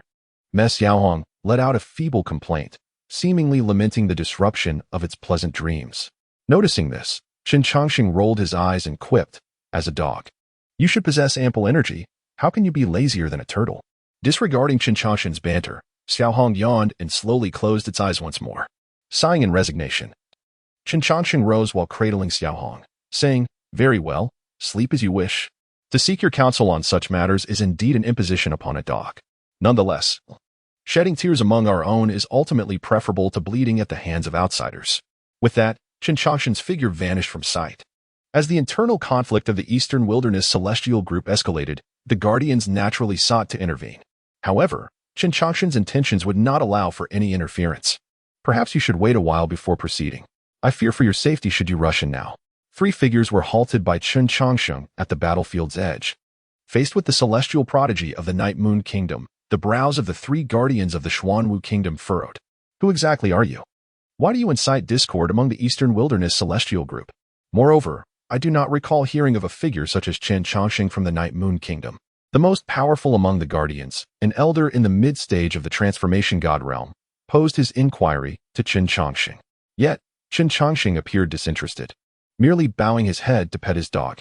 As the battle grew increasingly fierce in the distance, the 3 guardians found themselves unable to remain passive. Since you refuse to speak, I shall have no choice but to subdue you and present you to His Majesty for judgment. With that declaration, the elder in the mid-stage of the transformation god realm immediately summoned a gourd-shaped magical artifact to attack Chen Changsheng.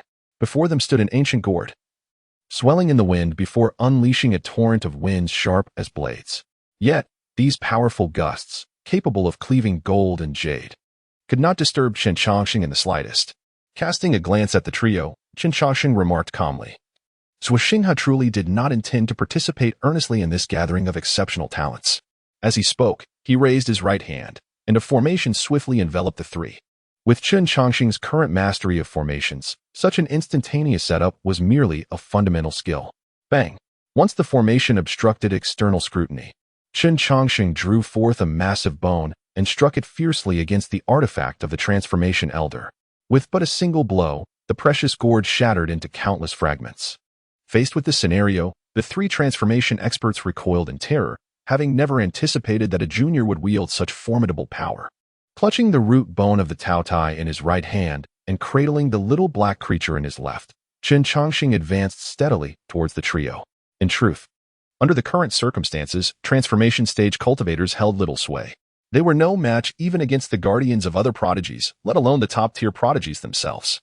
Still clinging to their original cultivation systems, how could they hope to contend with those prodigies under the suppression of the heavenly Tao? As Chen Changsheng elucidated the situation to them, he simultaneously delivered punishing blows with the Taotai root bone. Among the 3 transformation masters, 2 practiced external cultivation, while 1 focused on internal refinement. Typically, their combined strength would be formidable. Yet, they were unfortunate enough to confront Chen Changsheng, who excelled in both internal and external cultivation. In terms of artifacts, Chen Changsheng possessed the Taotai root bone, and his expertise in formations was unrivaled in the present age. In physical prowess, he had mastered over 90% of the body refinement techniques of the Xuanwu nation, augmented by an additional 500 points of defensive attributes acquired from the system. Thus, he overwhelmingly surpassed them in nearly every aspect. Were it not for the suppression of the heavenly Tao, the 3 might have stood a chance to exchange blows with Chen Changsheng. However, under such constraints, they could only endure a beating.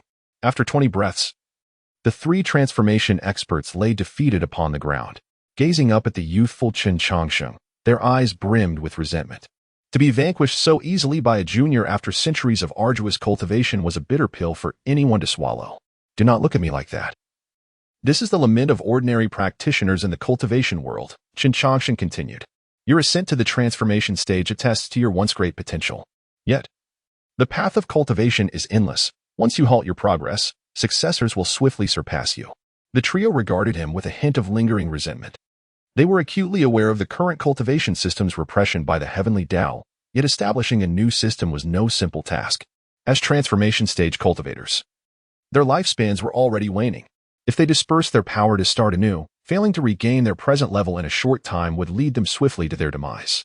Setting aside the path of reformation through dispersing one's power, the seasoned masters of your have another avenue to pursue.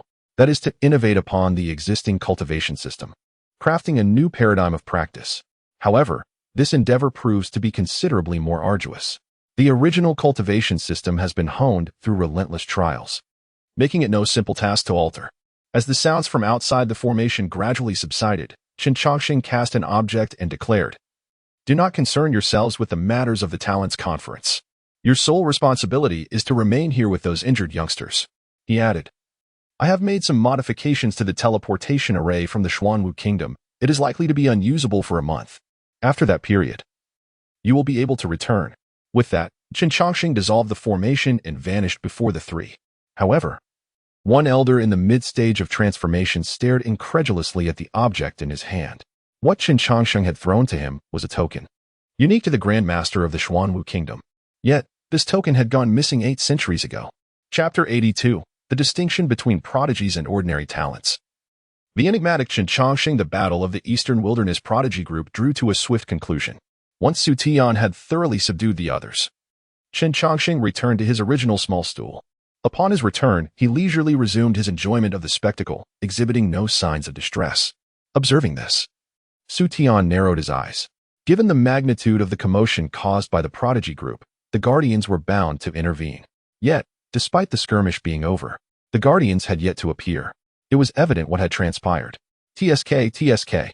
They were companions after all. How could they be so ruthless? In light of those prodigies lying on the ground, bloodied and defeated, Qin Chongqing feigned indignation. The crowd, naturally incensed by his shamelessness, could only grit their teeth in resentment. Villain, although the means by which you have manipulated Brother Su and Brother Yi remain unclear, this matter shall not be left unaddressed. Both the Night Moon Kingdom and the Xuanwu Kingdom will surely seek retribution. Upon hearing a prodigy's threat, Qin Chongqing let out a laugh. It seemed you truly despised me to the core. Otherwise, how could you conceive such a malicious jest, attempting to render me lifeless with laughter? Do you even comprehend where this is? This is the central courtyard, a distance of millions of miles from the eastern wilderness. Surely, you understand the principle of being out of reach. Even if I were to order someone to thrash you, let alone take your life, the eastern wilderness would be powerless to act against me. The reason I struck you was merely to spare you the embarrassment of venturing out.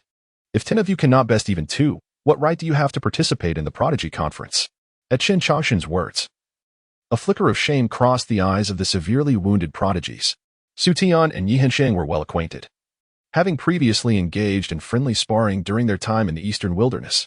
However, it was a consensus among them that, despite any disparities, they should not be insurmountable.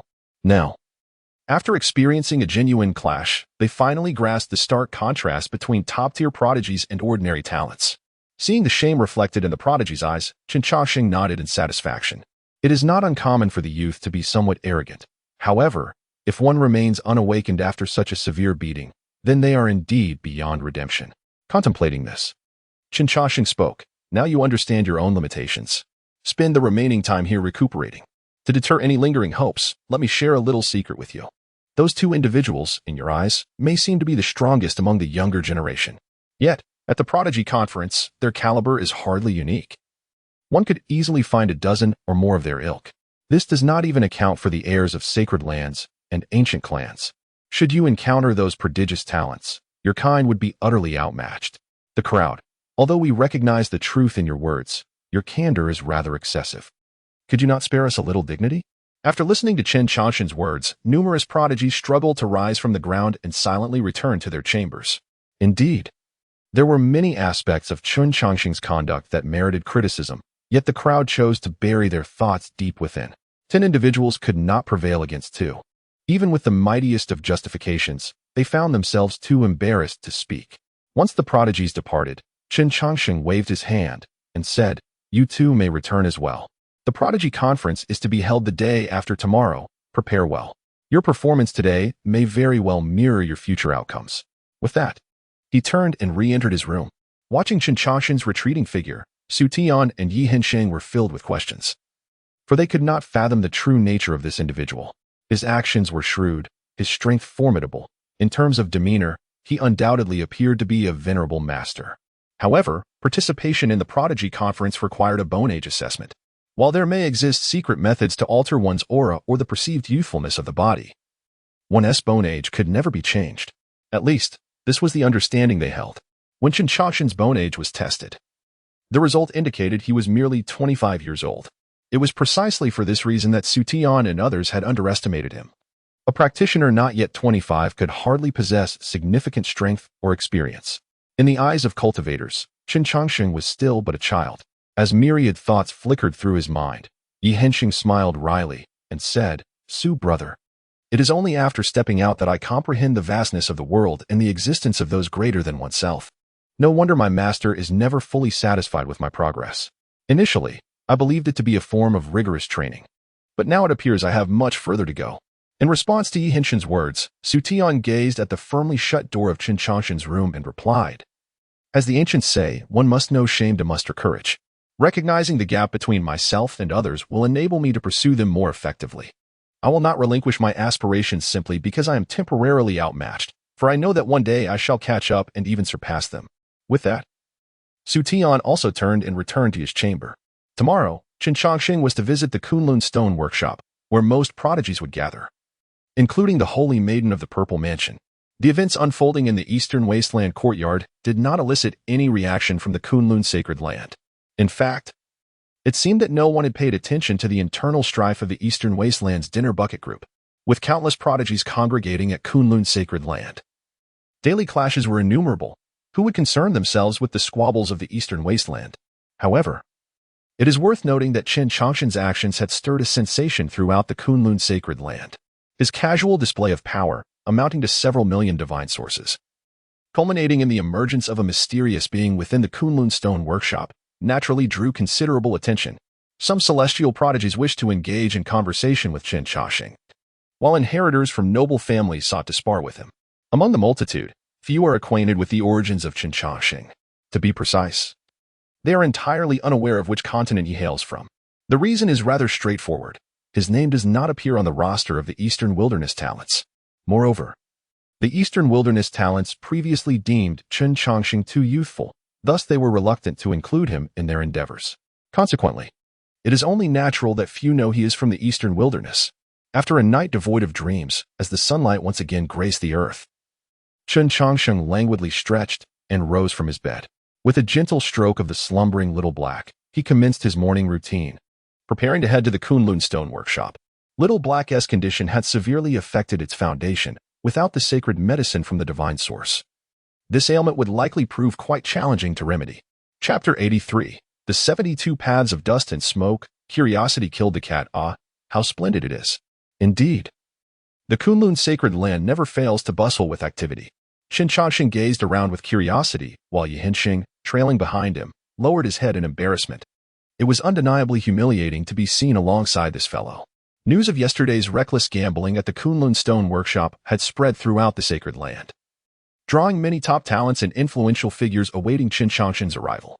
Yet, this individual seemed unfazed, wandering aimlessly instead.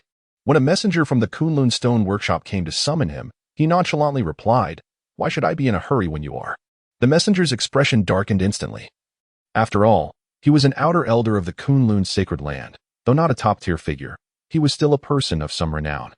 Qin Changshin's dismissive response left the messenger incensed as he departed in a huff. "Sir, how much for this item?" Qin Changshin inquired, picking up an object from a small stall. The stall owner, seeing a potential customer, beamed with delight, exclaiming, "Ah, you truly have an eye for treasure. This is my prized possession.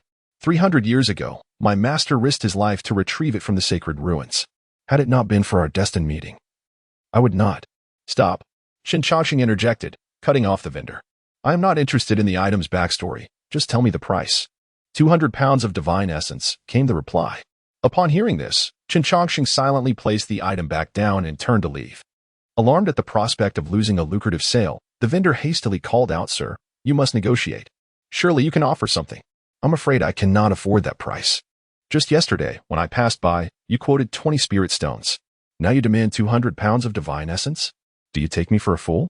The vendor, realizing his ruse had been uncovered, chuckled awkwardly and said, "Ah, I see you are quite the connoisseur. Had I known, I would not have made such a jest. Please, name your price. I will not haggle. I do not wish to spend money, but I can offer a trade." Saying this, Qin Changshin produced a jade tablet and inscribed an unusual symbol upon it. The vendor's expression shifted dramatically upon seeing the symbol. Rising to scrutinize Qin Changshin closely, he tentatively asked, "I have been feeling rather fiery of late, and my vision has become somewhat blurred. Might you possess any eye medicine to restore clarity?" At this, a smile played upon Qin Changshin's lips, further confirming his suspicions. The earthquake shakes the high ridge, a timeless beauty of the western mountains. In response to Qin Changshin's words, The vendor narrowed his eyes and softly murmured, "The door faces the sea, where the three rivers converge and flow for millennia. Are you red or black? What path do you walk?" Upon hearing the vendor inquire about his affiliations, Chen Chongqing smiled once more and lifted the weathered scale he had just selected. "This is something you need not concern yourself with. Take the items back. In due time, someone will comprehend." With those words, Chen Chongqing turned and departed. The stall owner, momentarily taken aback by the sight of Chen Chongqing's retreating figure, hastily gathered his belongings and left as well. Observing Chen Chongqing delightfully toying with the fragmented scales, Yi Henqing felt a gnawing curiosity within him, yearning to understand the recent occurrence. Noticing his intrigue, Chen Chongqing coolly remarked, "If you have questions, feel free to ask." Holding them in is rather uncomfortable, isn't it? Upon hearing Chen Chongqing's invitation, Yi Henqing organized his thoughts and cautiously inquired, "Brother Chen, may I know what just transpired?" "You may learn a little," Chen Chongqing replied, lifting the shattered scales. "These belong to an old acquaintance. I was just exchanging signals with him. If all goes well, he should come seeking me shortly." At this juncture, Chen Chongqing paused, allowing a meaningful smile to grace his lips. "I suddenly feel you could know a bit more. Are you interested? If Brother Chen is willing to share, I would certainly be eager to listen. The signals I just used are exclusive to the 72 paths of dust and smoke." Upon hearing this, Yi Henqing's curiosity evaporated, replaced by a desire to slap himself in frustration. The 72 paths of dust and smoke were the sworn enemies of the Kunlun Holy Land, led by the notorious scoundrel Wu Li, who had long terrorized the central court. Anyone associated with the 72 paths would be regarded as a foe by the Kunlun Holy Land. Realizing this, Yi Henqing wore a bitter smile and said, "Brother Chen, please, do not jest. Such words cannot be spoken lightly." "Who is jesting? This is information more genuine than gold." Chen Chongqing retorted, "Since your curiosity is piqued, I happen to have even more explosive news. Would you care to hear it?" "I find myself no longer curious." "Not in the slightest." Yi Henqing quickly shook his head, knowing that the more secrets one hears, the swifter one's demise. Observing Yi Henqing's anxious demeanor, Chen Chongqing chuckled softly, deciding not to tease him further. "Oh, little fellow, always inquiring about this and that. How easily you frighten." At the Kunlun Stone Workshop. After a leisurely exploration throughout the day, Chen Chongqing and his companions finally arrived at the workshop. The once sparsely populated inner courtyard was now bustling with an increased number of visitors. Upon seeing Chen Chongqing, a young man with sharp eyebrows and bright eyes strode forward, saying, "You must be Brother Chen. I am Jiangping of the Kunlun Holy Land. I was unable to welcome you personally yesterday due to pressing matters. I hope you can forgive me." In response to the Kunlun Holy Sun's hospitality, Chen Chongqing beamed and replied, "It is indeed my honor to be personally received by the Holy Sun. I have come today to engage in stone gambling, and I hope Brother Jiang will offer me guidance." After exchanging pleasantries, Jiangping turned his gaze to Yi Henqing and his companion. "These two gentlemen must be the prodigies from the Eastern Wilderness. I did not realize that Brother Chen hails from the Eastern Wilderness. Why is your name absent from the roster of prodigies there?" "Ha ha ha. Brother Jiang, you flatter me. In the East Wilderness, exceptional talents abound, and my modest skills are hardly noteworthy. Thus, I am merely a supplementary presence. A small figure unworthy of appearing on the list of the celestial talents of the East Wilderness." Upon hearing Chen Chongqing's explanation, a glimmer of amusement flickered in Jiangping's eyes. If someone of Brother Chen's caliber cannot grace the roster of the East Wilderness celestial talents, it appears that this esteemed group is indeed remarkable. I must seize the opportunity to witness it firsthand. Please, follow me. There are several fellow cultivators awaiting introduction. With that, Jiangping led Chen Chongqing and the others towards a charming pavilion adorned with elegance. Within the pavilion sat 5 individuals, 3 men and 2 women. Among them, Chen Chongqing recognized one, the holy maiden of the Purple Mansion, with whom he had interacted the previous day. Chapter 84, A Gathering of Geniuses. The mysterious Mago. Upon arriving at the pavilion, Jiangping pointed to the most refined gentleman on the far left and remarked, "Brother Chen, this is Mei Yongxi, the heir of the Langyu Pavilion, renowned as the Qilin talent." Hearing Jiangping's words, the elegant gentleman slightly inclined his hands in greeting towards Chen Chongqing. After observing the heir of Langyu Pavilion, Chen Chongqing spoke, "In the central court, where remarkable individuals and profound spirits converge, if one were to inquire about the strongest force, perhaps no one could provide a definitive answer. However, if the question pertains to who possesses the most profound knowledge throughout the entire central court, it undoubtedly belongs to the Langya Pavilion by the banks of the Jinsha River." with knowledge of heroes traversing the world. I bow before the esteemed Mei Lang of the Jiangzhou.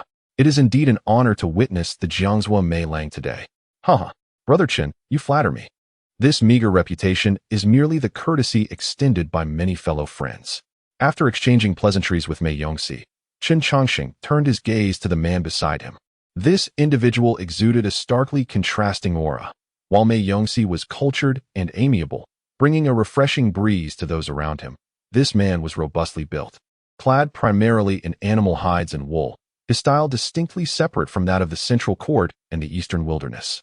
After a thorough assessment, Qin Changxing formed a conjecture in his mind. Before Jiang Ping could speak, Qin Changxing interjected, "This brother's attire and demeanor are markedly different from those of the Central Court. He appears to hail from the South Plains. I have heard tales of the South Plains. It is said that there emerged an extraordinary prodigy who could tear apart tigers and leopards at the age of 5 and was bestowed the title of the first warrior by the 36 tribes of the South Plains at 18. Upon hearing Qin Changxing's words, the burly man grinned widely and replied, "I did not expect you to be so well versed in the affairs of the South Plains. The Central Court does not emphasize physical cultivation. Having been here for some time, I have yet to find a worthy opponent. I have heard that there exists a powerful nation in the Eastern Wilderness that places great importance on physical training.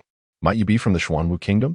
In response to the burly man's inquiry, Qin Changxing smiled slightly and said, "Although I hail from the Eastern Wilderness, I am not from the Xuanwu Kingdom. If you wish to witness the talents of the Xuanwu Kingdom, you may seek out this gentleman beside me." Brother Su is a title-bearing prince of the Xuanwu Kingdom and stands as one of its most distinguished prodigies. Upon hearing this, the burly man turned to Su Tian. "I sense an aura of strength emanating from you. Your fighting spirit soars higher than that of eagles in the sky. Your battle intent is fiercer than that of wolves on the grasslands. I wish to engage in combat with you. My name is Borzijin Bachelu. You may also call me Bachelu." In response to the burly man's invitation, Su Tian cupped his hands and replied, "I am Su Tian, the title-bearing prince of the Xuanwu Kingdom. I, too, wish to spar with you." In the grasslands, Bachelu signifies a warrior, since you dare to bear that name. Your strength must be formidable.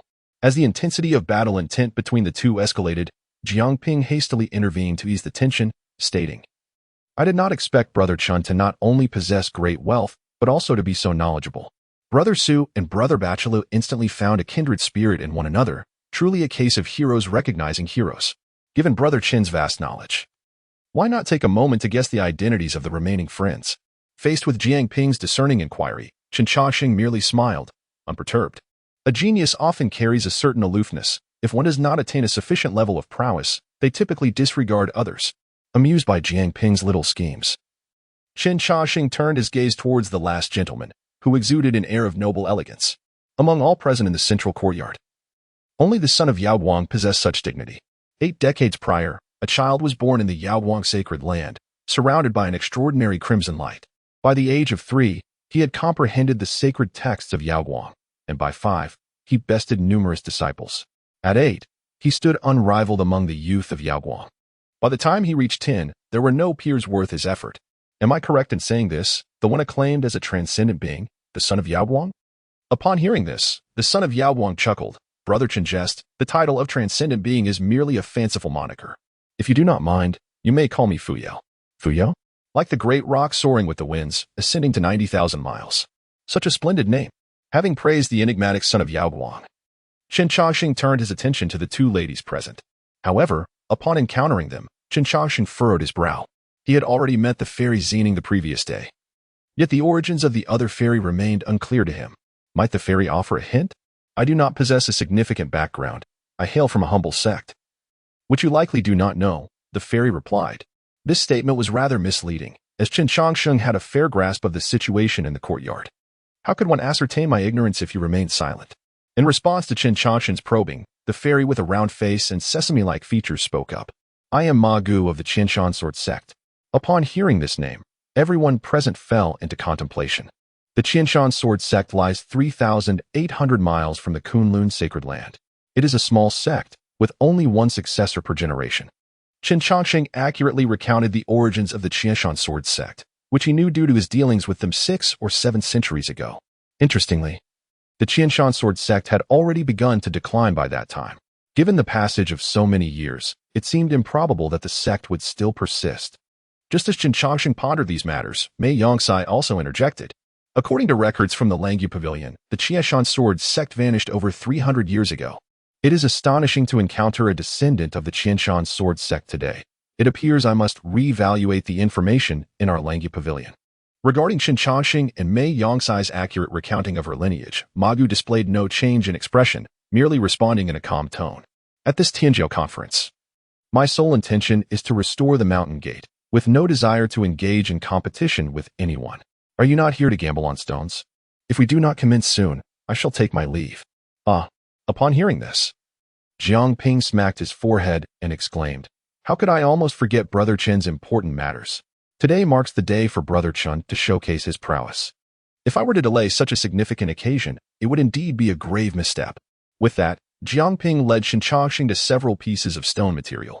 Beside these stones, numerous prominent figures were already gathered in anticipation. Clearly, prior to Qin Changsheng's arrival, many had employed their methods to probe the materials. Chapter 85, Assault on the Sacred Land of Kunlun, the manifestation of Tao patterns upon the arrival of Qin Changsheng. The eyes of many formidable beings sparkled with intrigue. The materials within the forbidden zone remained inscrutable, yet this young man had remarkably unearthed something on his very first attempt. Such a talent is indeed extraordinary. The only uncertainty that lingered was whether he possessed genuine skill or merely stumbled upon good fortune. Should he truly wield such a unique ability, Qin Changsheng would undoubtedly ascend to the status of a distinguished guest among the powerful factions. Young friend, how did you rest last night? Are you satisfied with the accommodations arranged by our sacred land of Kunlun? Jiang Feng greeted Qin Changsheng with a warm smile. After a night of inquiries, Jiang Feng had gathered considerable information about Qin Changsheng's background. He had arrived alongside the elite of the Eastern Wilderness, but did not belong to any faction of the Night Moon Kingdom or the Black Tortoise Kingdom. This significantly heightened the likelihood of his recruitment. Thank you for your concern, Elder Jiang. I had an exceptionally restful night. However, I do hope not to cause you distress by taking another valuable stone from the stone workshop today. Merely a couple of stone materials. Our sacred land of Kunlun can certainly afford it. If you are willing to join us, I would be delighted to gift you these stones. Jiang Feng extended an olive branch, yet Qin Changsheng merely smiled and chose not to pursue the topic further. Observing this, Jiang Feng remained unperturbed and quietly accompanied Qin Changsheng as he selected the stones. A genius who could be easily recruited would no longer be deemed a genius. After a moment of contemplation, Qin Changsheng halted his steps. Elder Jiang, these 9 peculiar stones are indeed remarkable. However, from their exterior, I fear I cannot discern much.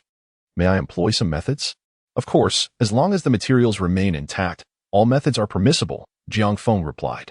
With this affirmation, Qin Changsheng entrusted his small companion to Yi Hengxing and began to gesture with his hands in the air. Golden patterns materialized out of thin air. Witnessing this spectacle, Zining instinctively gasped. Tao patterns. Having uttered this exclamation, she set aside all else and intently observed the Tao patterns that Qin Changsheng conjured. Tao patterns are manifestations of the great principles of heaven and earth, attainable only by extraordinary beings. While various sacred lands possess some Tao patterns, few have truly comprehended them. Furthermore, these patterns are regarded as treasures and seldom revealed. The revelation that Qin Changsheng understood Tao patterns was nothing short of astonishing. As he etched these patterns, all present seized the opportunity to delve into their significance. The holy son of Yaoguang emitted a radiant golden light from his eyes, striving to engrave the patterns into his memory. Soon after, a divine luminescence enveloped him, and he began to rise gently off the ground, evoking the sensation of ascension. Aside from the holy son of Yaoguang, others also displayed their unique talents. The holy maiden of Zifu manifested a grand spectacle behind her. As the tranquil sea transformed into tumultuous waves, and a cerulean sky reappeared above the waters. The azure sea and sky represented the complete manifestation of the Holy Maiden's powers. Aside from these 2 individuals, the circumstances of the others pale in comparison. No extraordinary phenomena manifest around them, clearly a deliberate concealment. However, in terms of aura, the manifestations of these prodigies are not inferior to the 2. Go. With a flourish of his right hand, Qin Changsheng inscribed the golden Tao patterns directly into 9 blocks of stone. As the intricate formations embedded themselves, 9 indistinct images began to materialize upon the stones. An elderly man, nearly bald, excitedly pointed at one of the phantoms, exclaiming, I want that weapon. Whoever dares to contest me shall face my wrath. A spectral divine sword radiated an overwhelming sword energy, and merely the emanating aura caused the onlooker's skin to prickle with discomfort. Such a divine artifact stirred immense excitement among the great figures present. Moreover, the images revealed by the other 8 stones were equally remarkable, albeit less distinct than the one in question. Moments later, as the Tao patterns dissipated, Qin Changxing wiped the sweat from his brow. The intricacies of the Tao patterns were profound, and being able to inscribe even a fraction of them had exhausted his utmost efforts. In fact, it was during his time in the ancient Forbidden Lands that Qin Changxing had first discovered the existence of the divine source. However, at that time, he was in perilous circumstances, struggling for self-preservation, let alone the ability to study the stones beneath the unparalleled formations of the ancient Forbidden Lands. Considering the connection between the Tao patterns and the divine source, he decided to experiment with the patterns he had comprehended, unexpectedly yielding results. Elder Jiang, I have selected my stone, Qin Changxing announced, prompting the others to understand that the opportunity to comprehend the Tao patterns had slipped away. Although all present were formidable powers and extraordinary prodigies, the fleeting nature of the manifestation, coupled with the fact that it was merely a small part, meant that none could glean anything substantial. Oh, which piece have you chosen, young friend? Jiang Feng's gaze towards Qin Changxing grew increasingly fervent. Each time Jiang Feng believed he had witnessed Qin Changxing's limits, the latter would unveil new capabilities. To put it plainly, Qin Changxing resembled an inexhaustible treasure trove. Such a genius was someone that the Kunlun Sacred Land would undoubtedly seek to recruit. I have chosen this piece, Welcoming Pine, Qin Changxing declared, revealing his selection. Upon hearing this, some of the antiquarians exhaled with relief. Although they had claimed to covet certain stones, rules were rules. As Qin Changxing arrived first, it was only natural for him to select first. The Kunlun Sacred Land would not tolerate breaches of its regulations. Now that Qin Changxing had made his choice, the remaining 8 stones were left for fair competition. Boom. Suddenly, the entire Kunlun Sacred Land trembled, a voice resonating in the ears of all present. Kunlun Sacred Land. I have come to take my revenge. Where is that scoundrel Jiang Feng? Upon hearing this voice, Jiang Feng's expression immediately hardened. With a flash, Jiang Feng appeared above the Kunlun Sacred Land, and many formidable beings rushed to provide support. The grand formation of the Kunlun Sacred Land was being relentlessly hammered by a giant. 72 masked masters were exerting their utmost efforts to decipher the grand formation. Wooly, do you still dare to approach? Today, I shall show you no mercy. A hearty laugh erupted. Do you truly believe I fear you? If you possess the courage, step forth and engage me in 300 rounds. With a disdainful snort, Jiang Feng brandished an ancient bronze sword that materialized in his hand. Observing Jiang Feng's serious demeanor, Wooly smirked contemptuously, effortlessly creating a fissure in the grand formation before slipping through it. The arrival of the 72 wolves of smoke took everyone by surprise. At that moment, Jiang Ping turned to Qin Changxing and remarked, Brother Chun, one of the 3 renowned beauties of the central court, Gongsun Huayu, hails from the 72 wolves of smoke. Why not engage in a contest to see who can capture this rogue woman first? It would be quite delightful to serve her tea and refreshments. However, before Qin Changxing could respond, the usually unassuming Magu interjected, Dare you drink the tea I serve? Chapter 86. The 3 Beauties. Has Gongsun Huayu and Qin Changxing been captured? Boom. Without a moment's hesitation, the instant Jiang Ping heard Magu speak, he turned and unleashed a formidable palm strike. The powerful shockwave severed numerous trees in the inner courtyard. Simultaneously, many prodigies blocked all escape routes for Magu. Mei Yongxi gazed at Magu before stating calmly, Miss Gong's son, the Qieshan sword sect has been extinguished for 3 centuries. The information from our Langya pavilion has never been erroneous.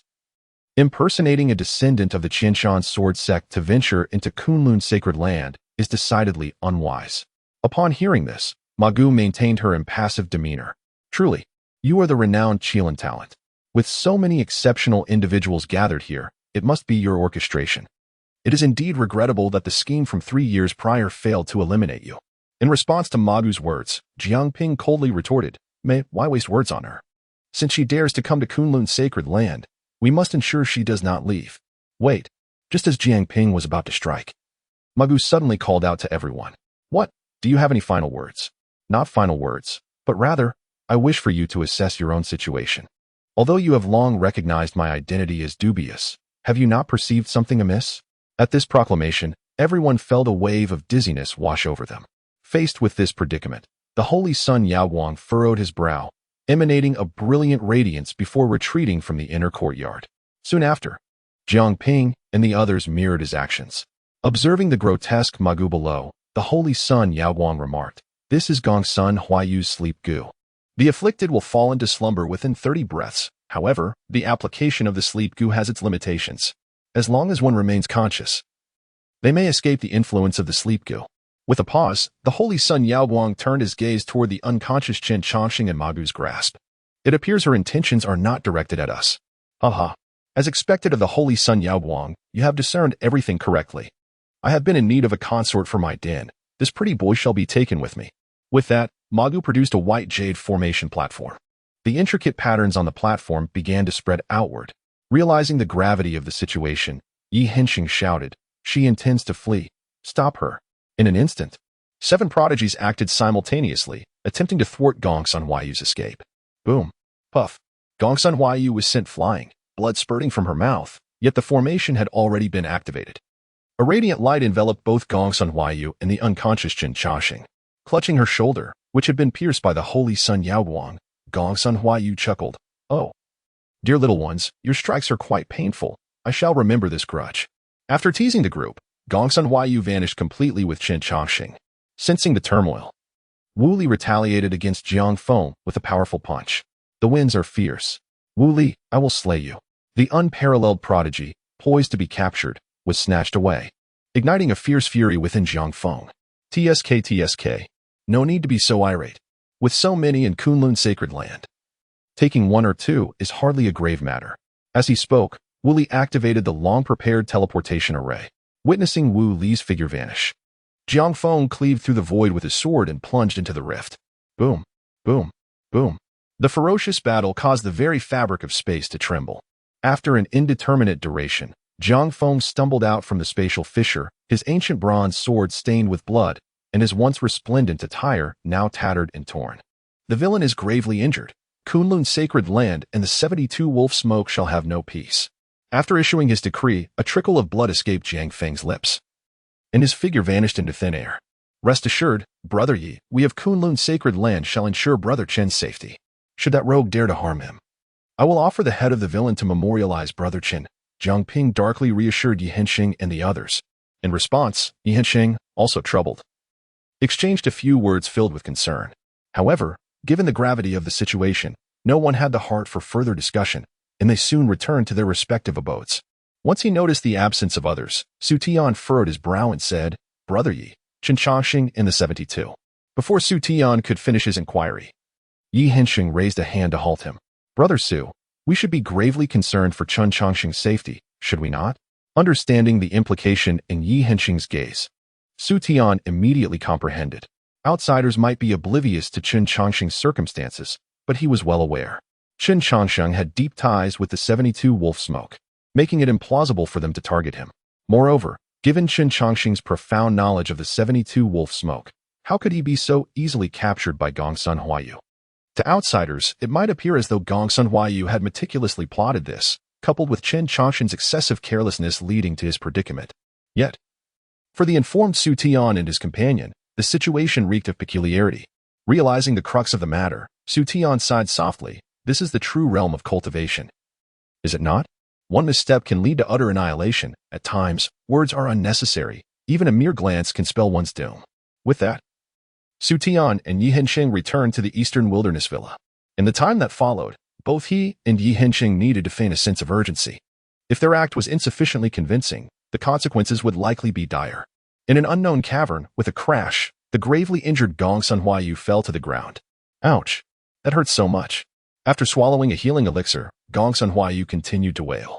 Surrounded by 7 top-tier prodigies, her survival was a testament to her extraordinary prowess. Had it been anyone else, they might have already found themselves interred. Once her injuries had somewhat abated, Gongsun Huayu limped toward the unconscious Chen Chongqing. Slurp. Gently licking the drool that was about to spill, Gongsun Huayu chuckled. "It is worth all the effort I expended to bring you forth. To casually squander 4 million divine sources is indeed a remarkable windfall. Allow me to see what treasures you possess." Just as Gongsun Huayu was about to reach for the items nestled in Chen Chongqing's embrace, a powerful hand firmly seized her wrist. "Child, even after sustaining such grievous injuries, you still covet treasures. Are you willing to forsake your life?" Startled by the sudden awakening of the unconscious Chen Changsheng, Gongsun Huaiyu was taken aback. In her fluster, she raised her hand to strike at Chen Changsheng. Yet, even at her prime, Gongsun Huaiyu was no match for Chen Changsheng, how much less so in her wounded state.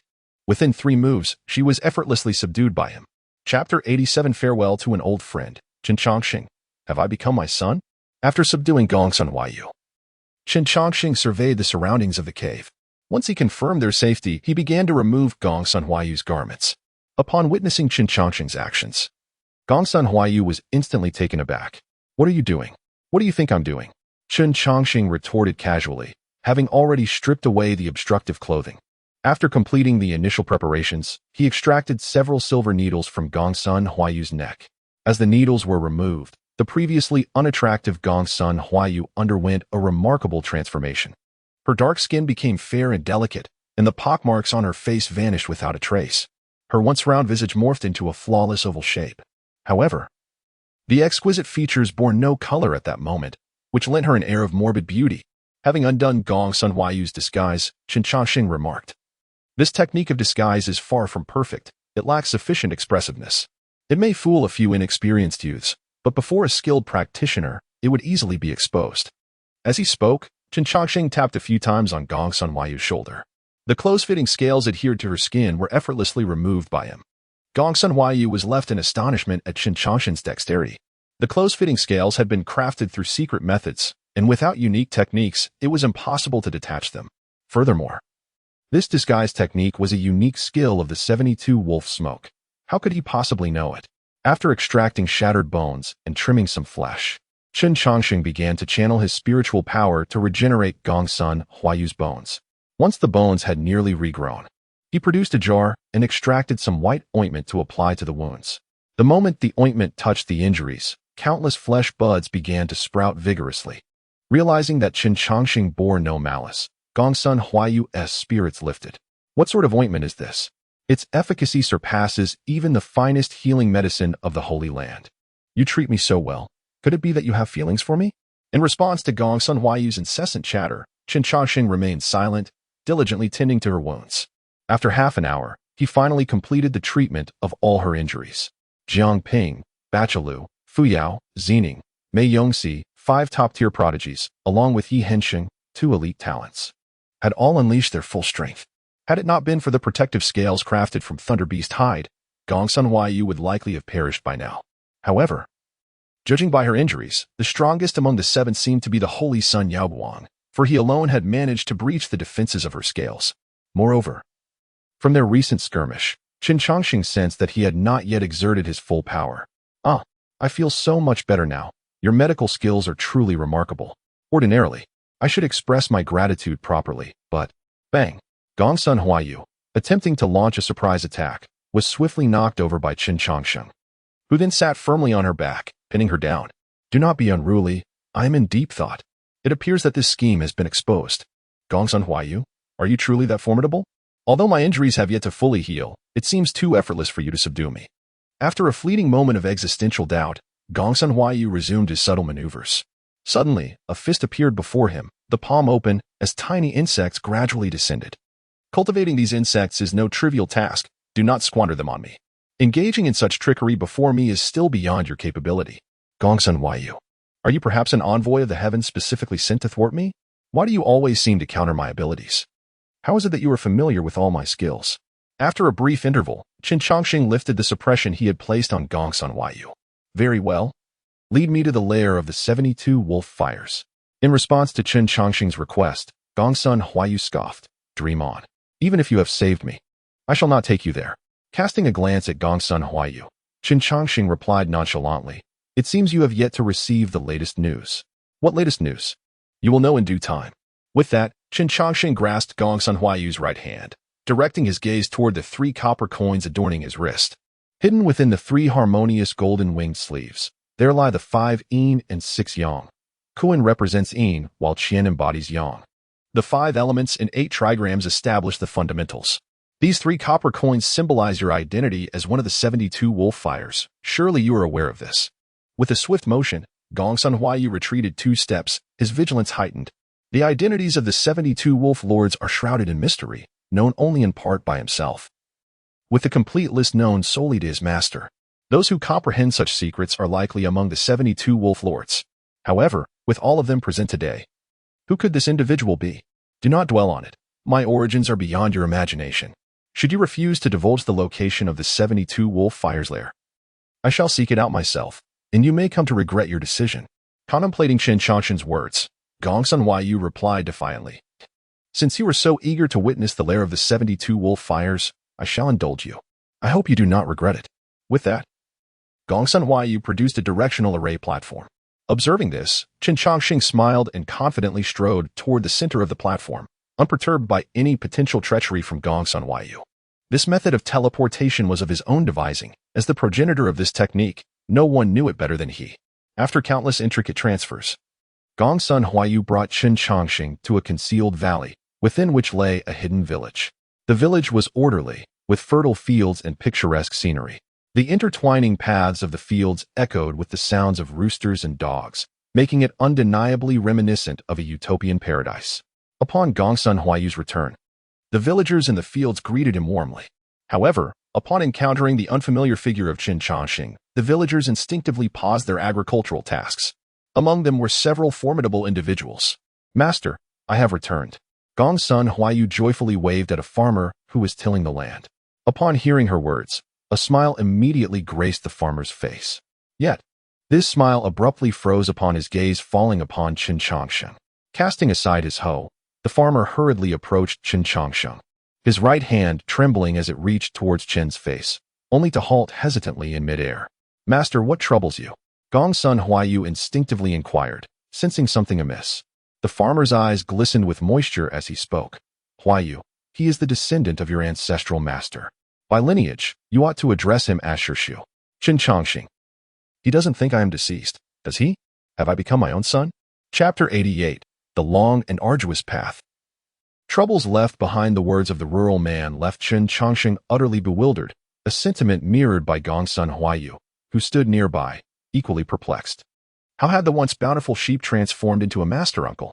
Observing the increasing number of onlookers, Qin Changxing calmly suggested, This is not a suitable place for conversation. Might we find a more secluded spot? He chided himself for not having considered this sooner.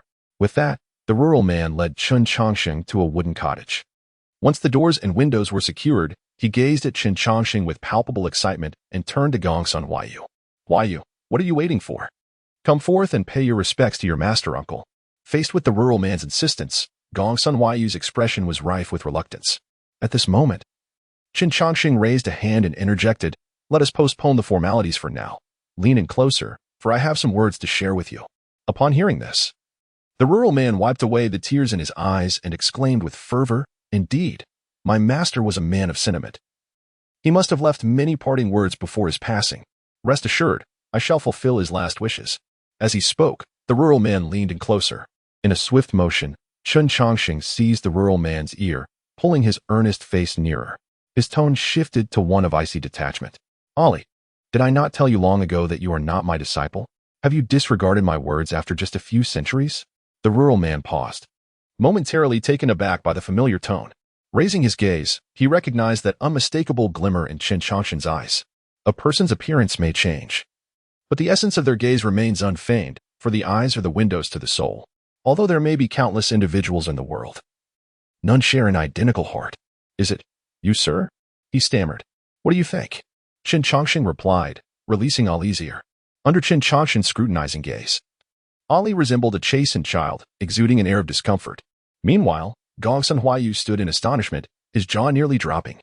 He had heard from his master that all of his skills were imparted by a mysterious figure, one who never acknowledged having a disciple, though it was unspoken.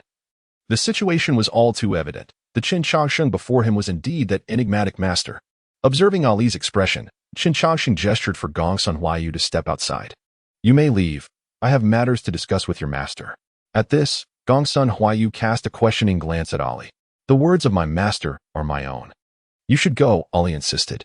Despite the multitude of questions swirling in his mind, Gongsun Huaiyu chose to comply with his master's directive. Thud. Once Gongsun Huaiyu exited, Ali knelt before Qin Changxing. I failed to uphold my promise and imparted your teachings without permission. I beseech you to impose punishment upon me. Observing Ali kneeling on the ground, Chen Chongqing sighed softly and shook his head. I do not hold you accountable for the matter of the cultivation technique. What perplexes me is why you have failed to heed my counsel. I once told you that if you aspire to carve a path through the realm of cultivation, you must not leave yourself with any vulnerabilities. Yet, look at your current state.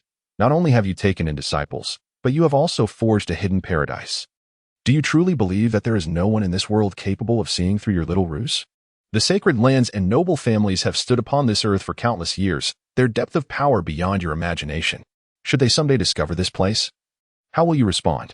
In the face of Chen Chongqing's inquiries, Ali merely bowed his head in silence. For he knew that creating this hidden paradise had indeed been a grave error. The Lay Beast clan had once been immensely powerful, yet I, in my weakness, had brought about its downfall. Today, the 72 Wolf Fires are far inferior to the Lay Beast clan, and the influence of the sacred lands is incomparably greater than I once faced. I am genuinely curious, how did you dare to act so recklessly? Upon hearing this, Ali's lips trembled slightly as he murmured, They are orphans of my brothers who fought alongside me. There was a time when their identities were exposed. Had I not intervened, they would have faced certain death. Did I not tell you that upon embarking on the path of cultivation, the concept of emotion must be relinquished? If you cannot let go of this emotion, why did you even step onto this path in the first place? Have you managed to do so, Master? Ali raised his gaze to meet Chen Chongqing's eyes. Faced with Ali's clear and innocent look, Chen Chongqing was momentarily speechless. According to the system's regulations, after a tenth of his total lifespan had passed, he could enter another slumber. Thus, the swiftest and most effective means of strengthening oneself was to continuously fall into sleep. Yet, for millennia, Chen Chongqing had always lived to the very limit of his waking time before succumbing to the next slumber.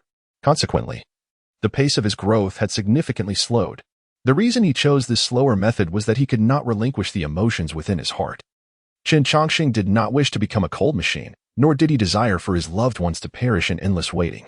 After a long pause, Chen Chongqing spoke again. To cultivate while carrying the burden of emotion is a path fraught with pain and length. Because I am aware of the suffering it entails, I wish to spare you from it. Yet you have ultimately treading the same path I once did. Now do you comprehend why I repeatedly refused Aman? While Aman and I shared affectionate feelings, your ties with those outside are akin to a blood bond of kinship. The pain of severing these two emotions is sharper than any blade. I could not prevent Aman's demise, and you two cannot avert their deaths. The struggle for the great path is destined to be soaked in blood. Are you truly prepared for this? In response to Chen Chongqing's words, Ali smiled wryly and said, Master, I cannot turn back now. Sighing deeply, Chen Chongqing replied helplessly, Rise. Since there is no turning back, you must tread the path ahead with utmost care. With each life extinguished outside, your heart will feel as though it has been pierced anew.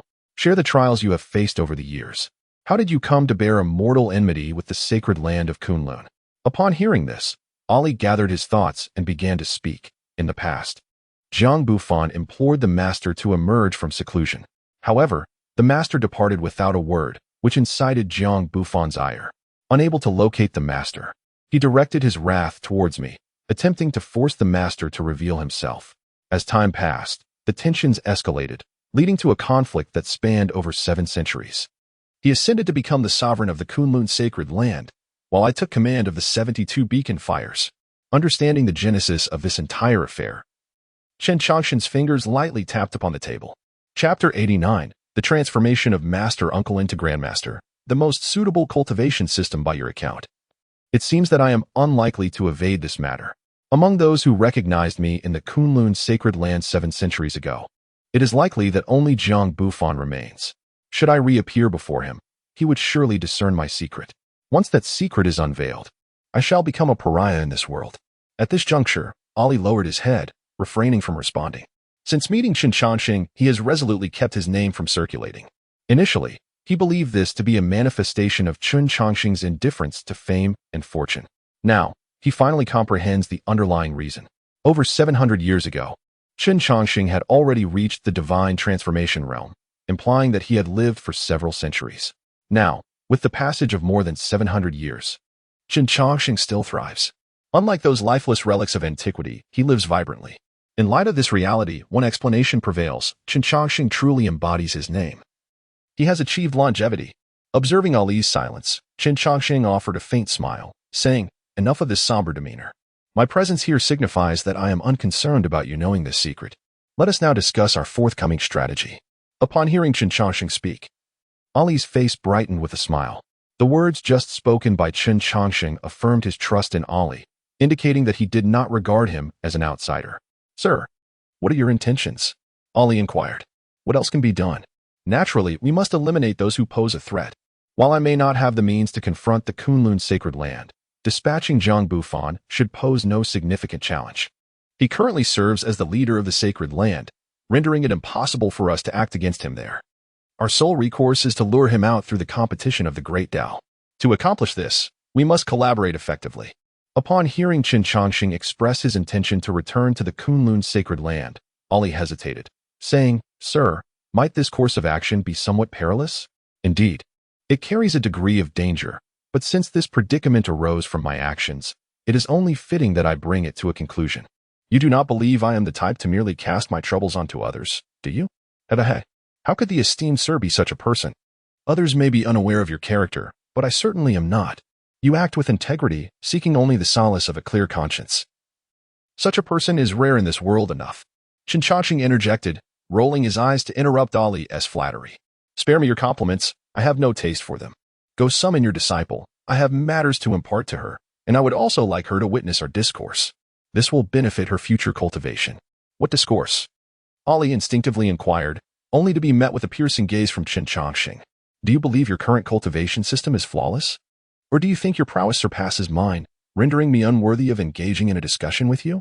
How shameless it is to take on disciples when one is yet to master their own practice. In response to Chen Chongqing's words, Ali repeatedly apologized and hurriedly fled the room. Within the confines of that space, Gongsun Huayu, once imperious, now stood like a docile child, frozen in place. The gravity of Chen Chongqing's origins was too daunting to comprehend. After all, his own master had been taught by Chen, and now he had come to participate in the Tianjiao conference. It is essential to note that there are strict prerequisites for participation in this esteemed gathering. Namely that one's bone age must not exceed 100 years. The fact that Chen Chongqing successfully entered the conference could only indicate two possibilities. Firstly, his abilities were beyond the ordinary, enabling him to alter his bone age. If this were the case, Gongsun Huayu would merely be astonished by Chen's extraordinary prowess. However, what truly unsettled her was the second possibility, the concept of longevity. This notion, a mere hypothesis throughout history, had now manifested as reality. The mere thought sent shivers down her spine. Observing Gongsun Huayu's expression, Chen Chongqing remarked lightly, Child, your intuition has led you to some truths, which reflects your keen intelligence. However, knowing something does not grant you the liberty to speak carelessly. Do you understand?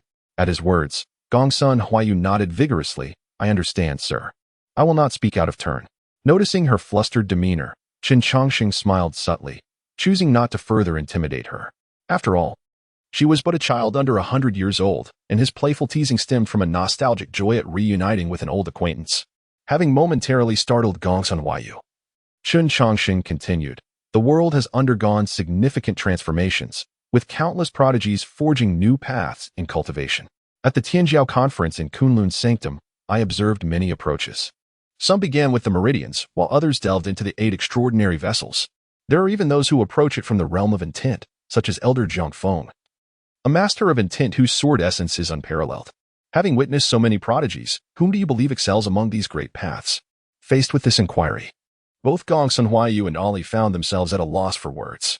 In an era teeming with exceptional talents, each prodigy represented a distinct cultivation system. Although some among them were stronger than others, determining which cultivation system reigned supreme was indeed a perplexing task. After a moment of contemplation, Gongsun Huayu tentatively asked, Sir, I cannot answer this question. Do you have an insight? Regrettably, I do not, nor is it necessary for me to know, Chen replied. Gongsun Huayu was taken aback. If you are uncertain, why do you speak with such mystery? You must understand that the path to the pinnacle has never been singular. The myriad paths of the universe are as plentiful as the stars. Each path, when cultivated to its utmost, can lead to the summit. While the golden elixir system may face rejection by the heavens, it does not imply its fallibility. It simply indicates its incongruence with this era. When you become fixated on identifying the strongest path, you have already strayed into misconception. To be precise, you should seek a path among the myriad that is the most stable and aligned with this age. After all, Only those who endure to the end can truly claim victory. Upon hearing Qin Changxing's words, Ali's eyes flickered with myriad emotions, and simultaneously, some of his doubts regarding cultivation began to show signs of resolution. At the same time, Gongsun Huaiyu suddenly realized, Master, are you suggesting that we should not confine ourselves to the hierarchy of realms? For instance, within a particular cultivation system, the second and third realms may be somewhat inferior to others. However, once we reach the fourth realm, a profound transformation occurs. Ha ha ha. Qin Changxing chuckled and pointed at Gongsun Huaiyu, saying, Ali, your disciple possesses a certain insight. For Qin Changxing's praise, Gongsun Huaiyu felt a small surge of pride within him. After all, such commendation came from his esteemed master. Once he steadied his excited heart, Gongsun Huaiyu continued, Master, which path among the current myriad of ways is the most suitable? Surely, it is the one we are cultivating. I have explored the realms of vital energy, meridians, acupoints, and the essence of intent. Based on these dimensions, formidable cultivation systems can indeed be forged, yet none align perfectly with this era. The path most harmonious with our times is none other than body cultivation. Body refinement? No, it is body cultivation. Chapter 90, The Precious Nature of the 8-9 Profound Arts and the Philosophical Discourse Among 3 Generations of Master and Disciple confronted with this entirely novel term. Gongsun Huaiyu's face was a canvas of confusion. Despite being regarded as a contemporary prodigy and having witnessed a fair share of the world, he had never encountered the concept of cultivating the body. Observing Gongsun Huaiyu's perplexity, Qin Changxing remarked with a hint of indifference, do not dwell on it. I coined this term, and you certainly have not heard it before. Ah, I see. May I inquire, esteemed sir, what distinguishes body refining from body cultivation? There is indeed a distinction, and it is a significant one. Before the fundamental laws of heaven and earth underwent considerable change, the predominant cultivation systems on this land were classified into 2 categories, internal cultivation and external cultivation. Internal cultivation primarily revolves around the opening of the dantian and the condensation of the golden elixir. The advantage of this system lies in the potency of one's spiritual awareness and spiritual power. However, while the golden elixir system has its evident strengths, it also bears notable weaknesses, namely, a frail physical form that is exceedingly reliant on innate talent. Yet, no matter how exceptional one's talent may be, it will ultimately reach its peak, and when that threshold is attained, the path of cultivation comes to an end. In contrast to internal cultivation, the other cultivation system is external cultivation, commonly referred to as body refining. This path is less dependent on innate talent and places greater emphasis on resources and rigorous training. To fortify the physical body, one must engage in relentless daily practice. Upon achieving mastery, one can wield physical strength capable of moving mountains and filling seas, especially when methods are employed to compensate for deficiencies in spiritual awareness. In confrontations between cultivators of equal standing, the outcome may be uncertain. However, among the survivors, there will invariably be body refining practitioners. These practitioners possess formidable survival abilities, yet their shortcomings are glaringly evident. The scarcity of resources. The resources for cultivation are finite, a truth you should be well aware of. Upon hearing Qin Changxing's words, Gongsun Huaiyu felt a tempest brewing within his heart. The knowledge he shared could be deemed as common sense within the realm of cultivation. Yet this was the first time Gongsun Huaiyu had encountered such a meticulous analysis of the 2 systems. Such insights had never been of concern to those prodigies who had always focused on creating more potent techniques, themselves included. With this in mind, Gongsun Huaiyu, filled with eagerness, inquired, Sir, you have yet to elucidate the nature of the body cultivation system. I have already conveyed that to you. Both internal and external cultivation possess their respective advantages and disadvantages. Does not the harmonious integration of both lead to perfection? Ah, Gongsun Huaiyu's small face was etched with confusion. It is common knowledge that one cannot simultaneously attend to both internal and external cultivation. Countless individuals in the cultivation world have attempted to pursue both, yet all have met with failure. You are correct, Qin Changxing nodded, yet the original incompatibility of internal and external cultivation lies in a specific issue. Do you grasp the crux of the matter? At this, Gongsun Huaiyu earnestly shook his head. Observing this, Qin Changxing pointed to his lower abdomen and explained, the issue resides above the dantian. For practitioners of internal cultivation, the foremost task is to open the dantian and form a whirlpool of spiritual energy. Subsequently, they must forge the foundation of the Tao, condense energy into elixir, and ultimately transform the elixir into an infant. To simplify, the internal cultivator concentrates all their power in the dantian, which is the reason for their physical weakness, as most of their physical strength has been siphoned away. In contrast, the body-refining cultivator aims to distribute their strength throughout the body, resulting in a fundamental conflict between the two cultivation systems. Upon hearing this, Gongsun Huayu pondered for a moment and remarked, "If what you say is true, it seems there is a way to resolve this issue. By increasing the acquisition of cultivation resources, wouldn't it be possible to balance both approaches? Theoretically, this is indeed the case. And there have been individuals who have attempted it. Long ago, there was a genius who meticulously maintained a balance between internal and external cultivation, expending countless resources in the process, achieving a harmonious integration of both. However, when faced with others in combat, this formidable genius was effortlessly defeated. The reason for their defeat was not due to a lack of strength, but rather the fragility of the balance within their body. At this point in the discussion, Gongsun Huayu felt she lacked the qualifications to continue debating with Chen Changxing, as her knowledge and experience were insufficient to tackle such matters. At that moment, Ali, who had been deep in thought, spoke up. "Sir, I have some insights I would like to share, if permissible. Feel free to express yourself. And let your disciple gain some insight as well. You have largely been on the right path, yet it seems you always fall short at the crucial moment." Upon hearing this, Ali pointed his right hand into the air, and a stream of golden energy erupted from his fingertips, forming into the shape of a person.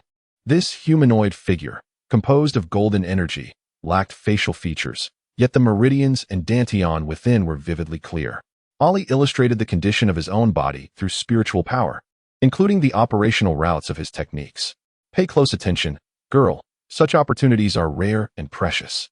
To reveal one's complete condition is something even a father and son might not do. Hearing Chen Changxing's words, Gongsun Huayu hurriedly observed her master's technique operation. A demonstration of a sixth realm cultivator's technique is a privilege that even the Holy Land's disciples do not receive. Sir, if the issue of balancing internal and external cultivation lies above the dantian, then the solution should also be sought within the dantian, correct? Chen Changxing nodded in satisfaction at Ali's words. Very astute. You have pinpointed the crux of the matter. Your cultivation system is based on the 8-9 profound art. Essentially, the 8-9 profound art leans towards body refining techniques, but unlike other body refining methods, it requires the dantian to be opened. With the spiritual power from the dantian, one can refine the physical body. This approach has indeed pioneered a new path in the cultivation world, as body refining cultivators cannot utilize the spiritual power of heaven and earth to refine themselves. However, this method does possess a minor flaw, which may not be considered a true defect. Since all internal spiritual power is used to refine the body, the means of confrontation in battle become somewhat limited, as certain spells and evasive techniques require spiritual energy to activate. If others were to create such a technique, they would naturally pay little heed to this detail, as body cultivation practitioners are accustomed to it. However, the formidable being who conceived the 8-9 profound arts was not satisfied. Thus, they devised numerous immensely powerful divine abilities to compensate for these shortcomings. For instance, soaring earthly radiance and law of heaven and earth. Therefore, the most precious aspect of the 8-9 profound arts lies not in the technique itself, nor in the formidable divine abilities, but rather in the subtle art of refining the physical body with spiritual energy. As he spoke, a golden needle materialized at the tip of his right index finger. Release your defenses, and allow me to assist you in taking this crucial step forward. Chapter 91. The Forbidden Land Strikes, Destiny Revealed. In response to Chen Changxing's request, Ali did not hesitate for a moment and lowered his defenses. Under such circumstances, should Chen Changxing harbor any ill intentions, the leader of the 72 wolf signals would certainly face severe injury, if not death. With a swift motion, the sword pointed sharply at Ali's abdomen, and a golden needle pierced directly through his dantian. After executing this action, Chen Changxing quickly laid a formation around the house. As soon as Chen Changxing withdrew, Ali's physical form began to wither at a visible pace. Alarmed, Gongsun Huayu exclaimed, "What have you done?" Ignoring her inquiry, Chen Changxing fixated on Ali's reaction.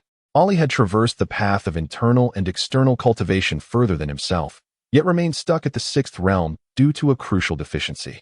Now, Chen Changxing had aided him in bridging that gap. With years of accumulation behind him, Chen Changxing was curious to see how far Ali could advance. Maintain your composure and do not panic. Do not forcefully obstruct or alter. Instead, adapt to the changes within your body. and it shall reveal the most suitable method for you." Upon hearing Qin Changxing's words, Ali relaxed his control over the surging power within him. As he did so, the energies within began to flow in a systematic manner. Spiritual energy, vital essence, and mental strength, all were voraciously consumed by Ali's body. After being devoured, these energies gathered once more in the dantian, eventually surging forth through the opening. A blood-golden energy erupted continuously, forming a vast ocean within the dantian. As these extraordinary energies returned through the meridians, Ali's body underwent another transformation. Boom! An immense wave of energy knocked Gongsun Huaiyu to the ground, causing even Qin Changxing's formation to tremble slightly. The once withered physique visibly rejuvenated, and unlike before, the skin now appeared exquisitely delicate, yet its strength had multiplied exponentially. Suddenly, Qin Changxing and Gongsun Huaiyu found themselves enveloped by an extraordinary phenomenon. Gazing at the boundless golden ocean around them, Qin Changxing couldn't help but exclaim, "My dear girl, this cultivation system seems tailor-made for your master. Look over there." Still bewildered by the current situation, Gongsun Huaiyu instinctively followed Qin Changxing's pointing finger. There, 9 indistinct figures emerged above the golden sea, each crowned by a resplendent sun. Soon after, a broad bridge appeared out of thin air from the golden ocean. As the bridge manifested, the golden sea surged again with towering waves. Boom! The overwhelming force expelled Qin Changxing and Gongsun Huaiyu from the phenomenon, shattering the formation he had established. A figure, larger than any celestial manifestation, emerged within the valley. At this moment, Ali's dark hair danced wildly, each strand radiating brilliance. Thunder rumbled across the clear sky, and all practitioners felt the shift in the rules. In the ancient Forbidden Land, the Black Mountains trembled slightly as a colossal eye emerged in the skies above. After 30,000 years, a person destined to unlock their fate had finally appeared. A voice, tinged with a hint of lamentation, echoed through the ancient Forbidden Land, followed by another voice. "Humph! What does unlocking one's fate matter? Only the strong can bear true destiny. Without a guardian, even the fated must perish." Upon finishing, a coffin soared from the depths of the ancient Forbidden Land. The lid opened, and a handsome young man awakened. Taking a deep breath of fresh air, with a smile, the striking youth declared, "What a chaotic world! What a destiny! This fate rightfully belongs to me." With that, the young man stepped toward the central courtyard. In the sacred ruins, a resounding explosion comparable to the size of a room erupted as a man with wings turned his gaze skyward. "This time, the destiny shall return to the ancient clan." As his words fell, a silver spear and a golden scroll flew forth from the depths of the sacred ruins towards him. Having lain dormant for 5,000 years for this very moment, the fated one emanated an aura of profound powers. "Seize the destiny and bring back the profound arts." Hearing the voice from the depths of the sacred ruins, the winged man coldly replied, "With me, I am invincible. The fated one is of no concern." After Ali resonated with the heavens and earth, many long-buried existences became aware. Yet the true architect of it all was reveling in his own creation. "Child, do you now comprehend what it means to cultivate the body? It transcends merely strengthening the flesh and absorbing spiritual energy. It involves unearthing one's latent potential. Spiritual power, vitality, and mental force. These 3 energies undergo the baptism of the body, ultimately transforming into a new form of energy. Through the body's baptism and the amalgamation of mental force, practitioners gain enhanced control over this power. Finally, by incorporating elements of the profound arts, the vexation of spiritual power failing to reinforce the body is entirely resolved. Thus, the body, cultivation, and consciousness are all harmoniously developed. This is the true essence of body cultivation, an integration of both internal and external refinement. Listening to Qin Changxing, Gongsun Huaiyu stared in awe at his immensely powerful master.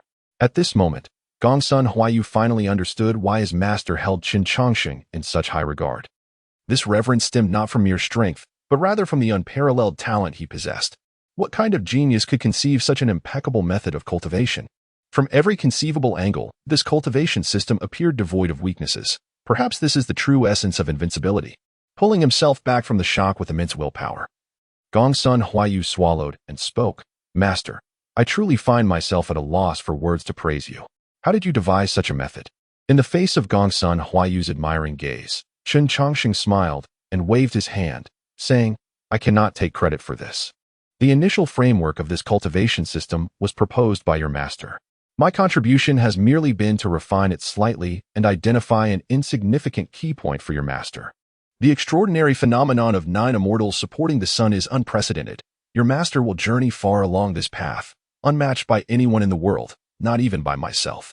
As he spoke, Ali also withdrew the extraordinary sight and knelt before Chen Changsheng. He did not expect that the absurd words spoken years ago remained etched in the master's heart. "I know I am unworthy to be your disciple, yet I shall forever regard you as my teacher." Having expressed this, Ali respectfully bowed 3 times. Seeing this, Gongsun Huayu hastily joined in the bowing. "Though I too lack the qualifications to be your disciple, I still regard you as my grandmaster." Observing the two kneeling before him, Chen Changsheng neither rejected nor acknowledged their gestures. It would be disingenuous for him not to feel joy at having such an exceptional disciple. The reason he refrained from formally recognizing this bond was solely due to his unique circumstances. Nevertheless, certain truths in the world do not cease to exist simply because they are unacknowledged. The sentiment alone suffices. Chapter 92. The Boundless Sea of Suffering. Turning back is the shore. Raising as a granddaughter after a considerable pause, Chen Changsheng finally spoke. "Rise, is it not chilly to kneel upon the ground?"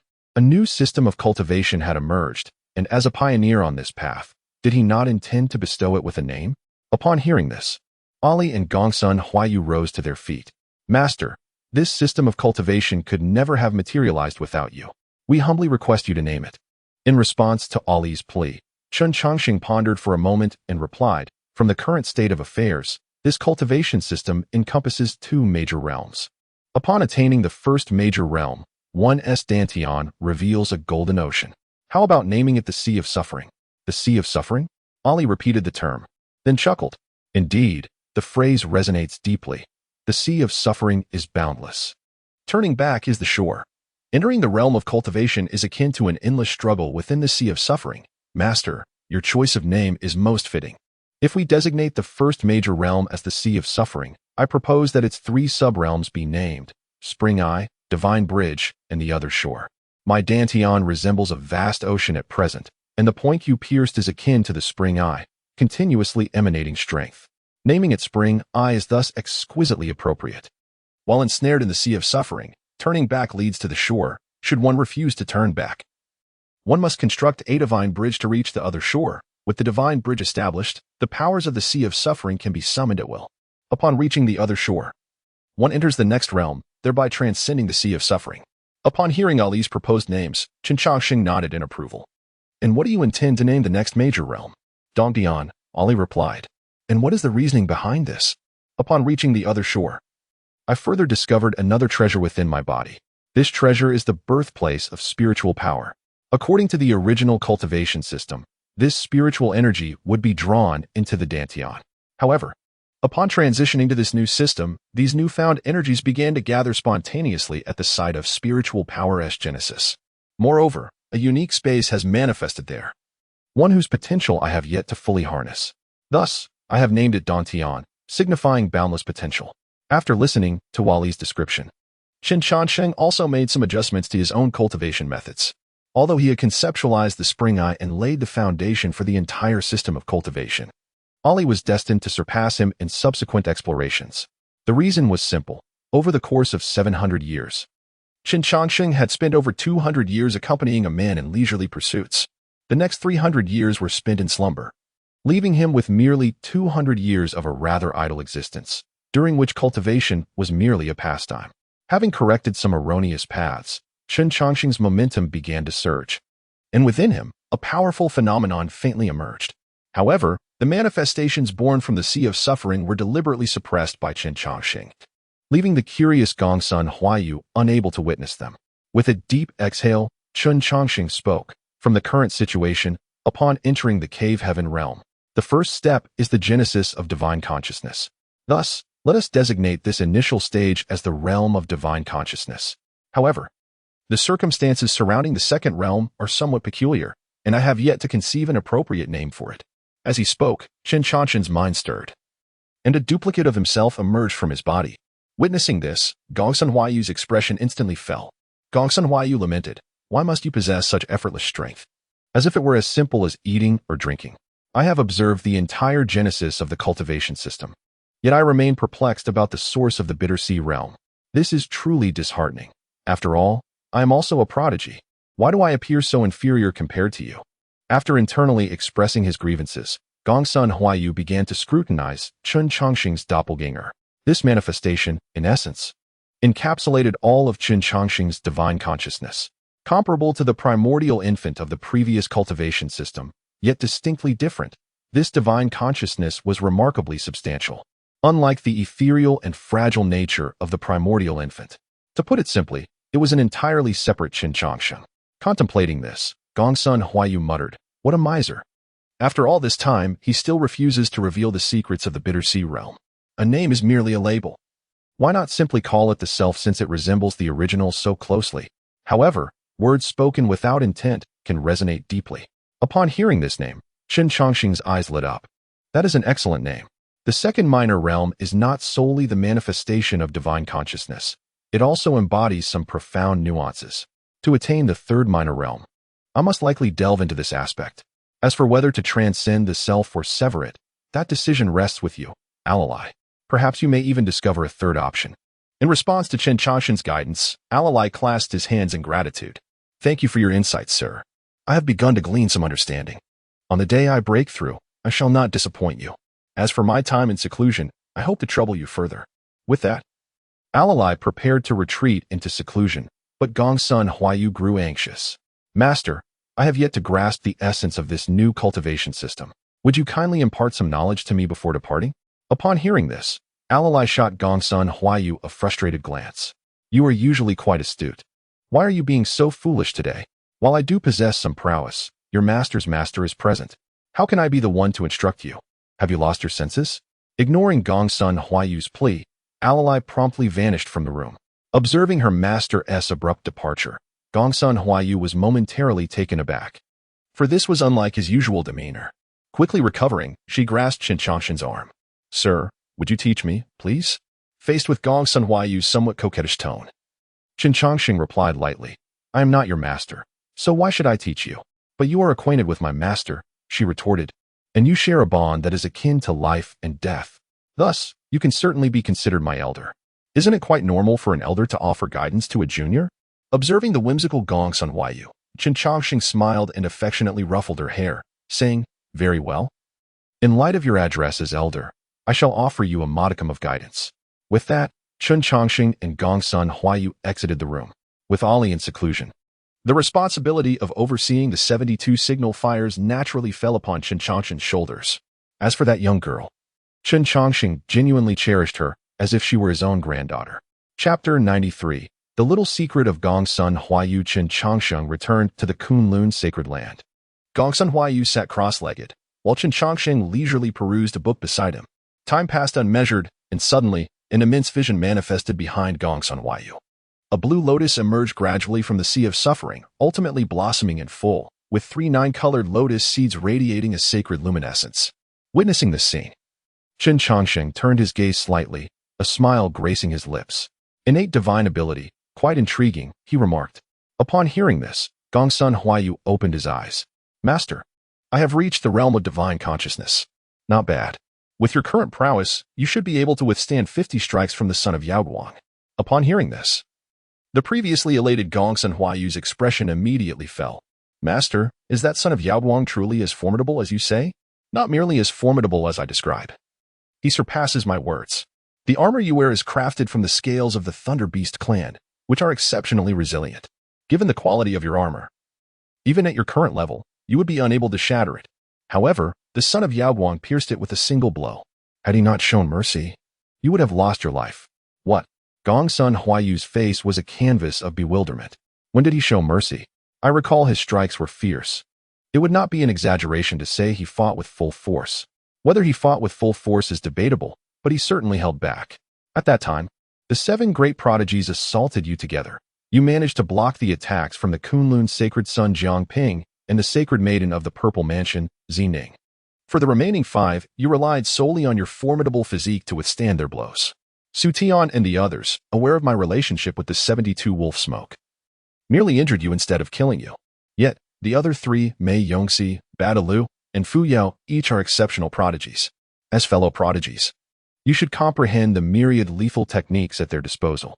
Not to mention, using hidden strength to shatter a few of your meridians would likely not pose a challenge for them. Yet, none of them did so. This is indeed peculiar. Listening to Chen Chongqing's analysis, Gongsun Huayu too began to sense the oddity of the situation. The reason he had not perceived anything unusual earlier was due to the succession of significant events. Now, upon reflection, it did seem somewhat strange. Master, what do you believe is the reason behind this? I do not know. I have only met them briefly, and you know them far better than I. How could I fathom their intentions? However, there is another matter that concerns me more. What is your purpose in visiting the Kunlun sacred land? Initially, I communicated with the members of the 72 Wolf Smoke, yet after meeting me, you did not recognize who I was. If I am not mistaken, you must have sneaked away, correct? Upon hearing this, Gongsun Huayu's gaze began to waver. The resources for cultivation at home have dwindled. I sought to capture a plump sheep to fill the void. Nonsense. The 72 smoke signals do not lack cultivation resources. And I have inquired about this matter with your master. He mentioned that you prefer to act first and report later, rushing out before conveying any news. Therefore, do you intend to speak for yourself? Or will you allow your master to come and inquire personally? As Chen Chongqing pressed on relentlessly, Gongsun Huayu promptly grasped his arm, shaking it gently. Sir, I promise I will tell you about this matter later. Please do not press me any further. She then attempted to divert the conversation. By the way, didn't you say we were to open stones today? Please teach me how to distinguish between materials. Once I am strong enough, I shall certainly gamble until they weep. Noticing Gongsun Huayu's shift in topic, Chen Chongqing smiled faintly and chose not to pursue the matter further. Having lived for over 1,000 years, Chen Chongqing possessed an astute perception. Gongsun Huayu's subtle intentions could hardly escape his scrutiny. Though she refrained from expressing her thoughts, he had already deduced much. All that remained was for her to gradually reveal her vulnerabilities. Very well, if you prefer not to speak, then so be it. As for gambling on stones, there is no real trick to it. The only surefire method is to seize everything and open it yourself. Gongsun Huayu did not believe a word of Chen Chongqing's assertion. Sir, if you were to open stones from the inner courtyard, there might be some means to explain the outcome. But how do you account for the reputation of the Kunlun Stone Workshop? How did you discover it when so many others failed to? Quite simply, because I understand the Fire Dragon's source. Long ago, what we now call the Divine Source was originally known as the Spiritual Source. When the Kunlun Sacred Land unveiled the entire Fire Dragon source, I was part of that endeavor. While everyone else was preoccupied with studying the peculiar dragon-shaped spiritual source, I focused on the stones enveloping it. I discovered that this spiritual source possesses a unique characteristic that causes the stones to become brittle, albeit at a slow pace. The signboard of the Kunlun Sacred Land is carved from the remnants of stones derived from the Fire Dragon source. However, the stones encasing the Divine Source are exceedingly hard. Those below, in their laziness, chose a relatively brittle piece for carving. Thus, I am certain that it contains the Divine Source. Upon hearing Chen Chongqing's explanation, Gongsun Huayu's mouth fell slightly agape. She had never anticipated that the method to acquire the spiritual source could be so straightforward. Is it truly that simple? Or did you think it was exceedingly difficult? Many things in this world are not as challenging as you perceive. You simply have not found the uncomplicated approach. With that, Chen Chongqing retrieved the welcoming pine from the inner courtyard of the Kunlun Stone Workshop from the system space. He had stored this stone the moment Gongsun Huayu initiated her attack. While conflicts may arise, one must not lose what belongs to oneself. Just as Chen Chongqing prepared to open the stone, he paused momentarily. By the way, do not rush regarding the matter of the Saint of Yao Guang. As time passes, you may yet prove to be his equal. Your manifestation of the Azure Lotus appears to be extraordinary. Once those 3 lotus seeds mature, you may very well comprehend 3 forms of divine abilities. The cultivation system that I and your master have established merely points you in the right direction. The specific path you must traverse requires your own exploration. In response to Chen Chongqing's words, Gongsun Huayu nodded repeatedly, yet her gaze remained fixed upon the stones before her. Observing this, Chen Chongqing smiled and shook his head, choosing not to remind her. After all, she is but a child, and her playful spirit is understandable. With the passage of time, she will come to comprehend it. Kunlun Sacred Land. Chen Chongqing has returned. A voice reverberated throughout the entire Kunlun Sacred Land, announcing the return of Chen Chongqing, who had been absent for over 20 days. Moreover, he returned alongside the enchanting Gongsun Huayu, who had been captured by thieves and subsequently rescued from their lair. How peculiar this situation appears. Chapter 94. Gongsun Huayu's shift from darkness to light. Challenge from Su Tian. The entire Kunlun sacred land resonated with alarm bells, as countless formidable figures flocked to its entrance. Among them were many prodigies who had come to participate in the Talents Conference. Ever since Qin Changsheng was captured, the Kunlun sacred land indefinitely postponed the event, declaring that until Qin Changsheng was found, alive or dead, the conference would not take place. The prodigies did not oppose the Kunlun sacred land's actions, as they too sought affirmation of the sacred land's capabilities.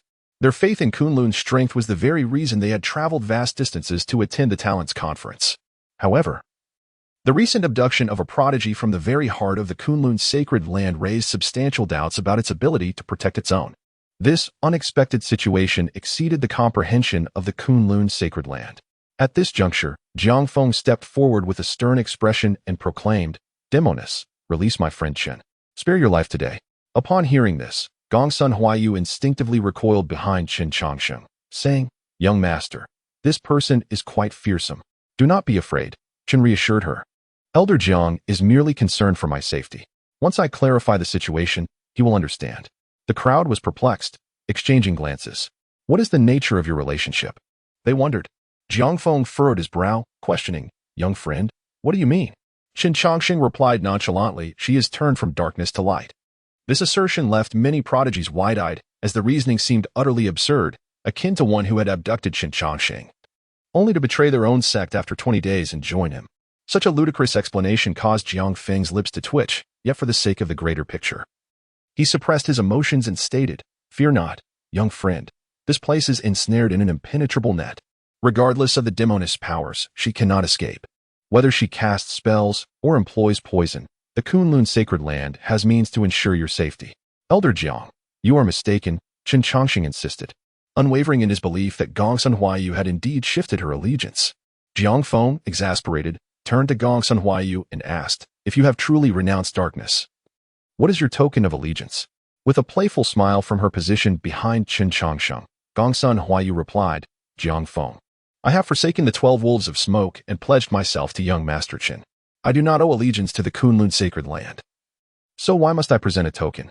If you do not believe me, we shall simply forego the Talents Conference." As she spoke, Gongsun Huayu attempted to lead Qin Changsheng away. "Humph.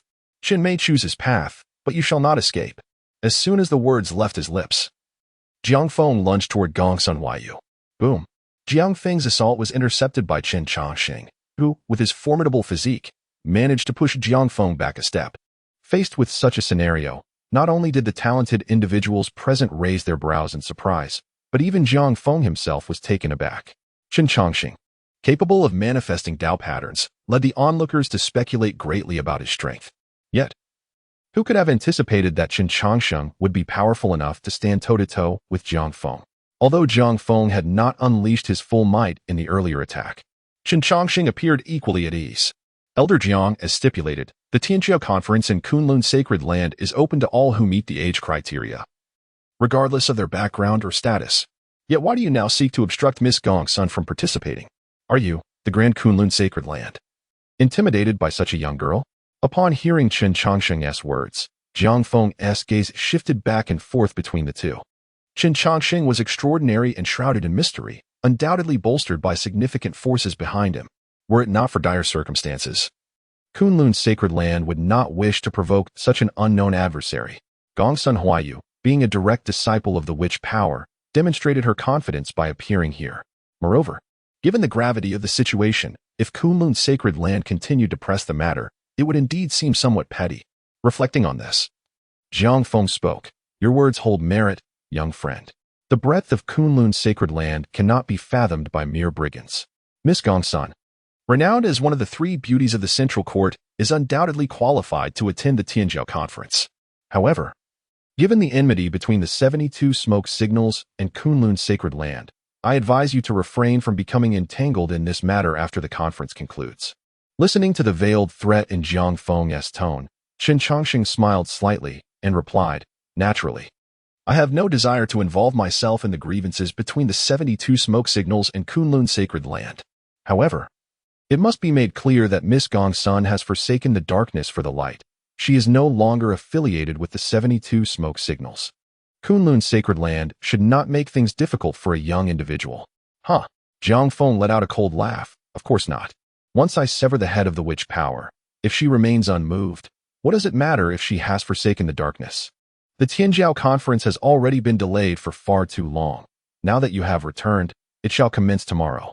You too, please proceed. With that, Jiang Feng stepped aside, allowing Chen Chongqing and Gongsun Huaiyu to stride confidently ahead.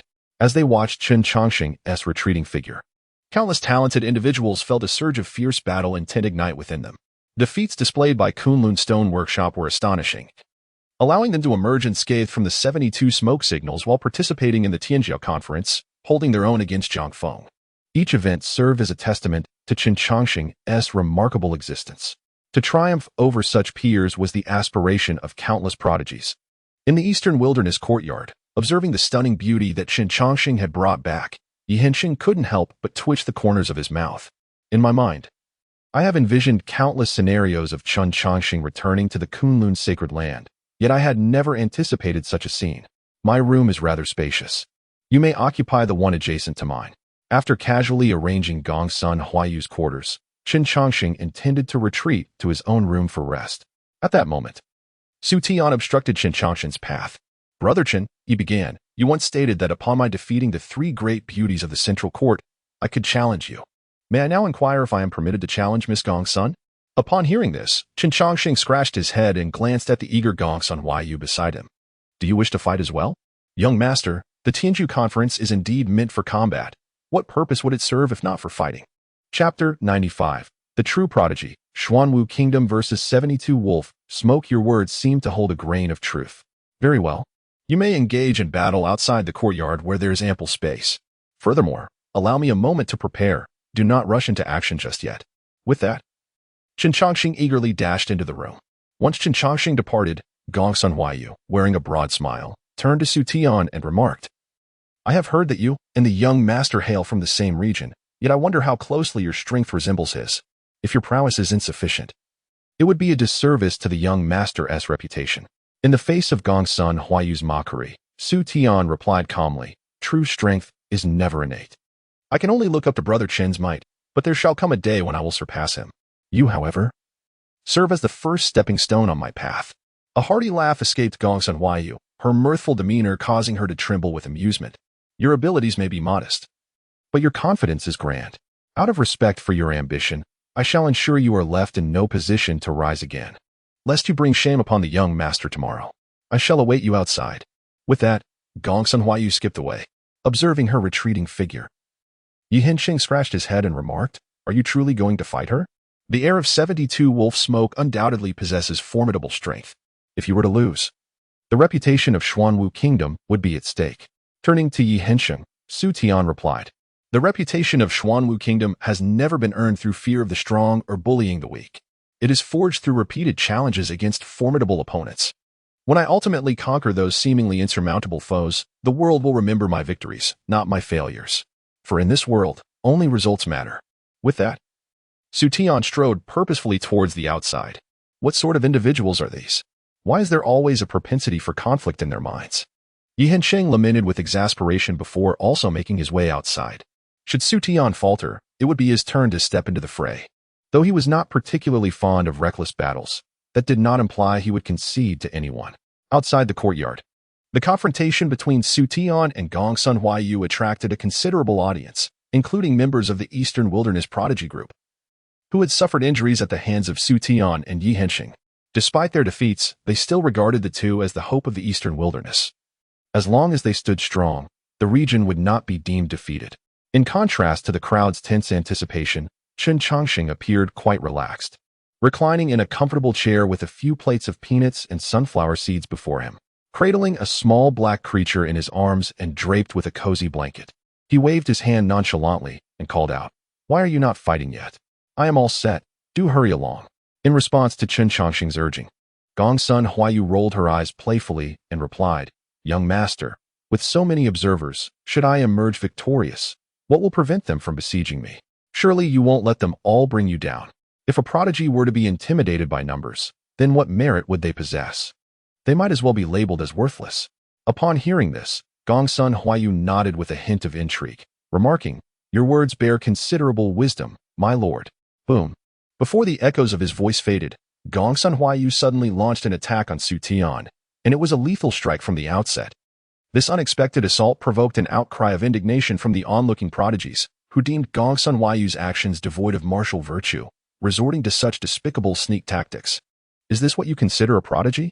questions Wu Jing, her expression tinged with pallor, as she furrowed her brow at Qin Changxing.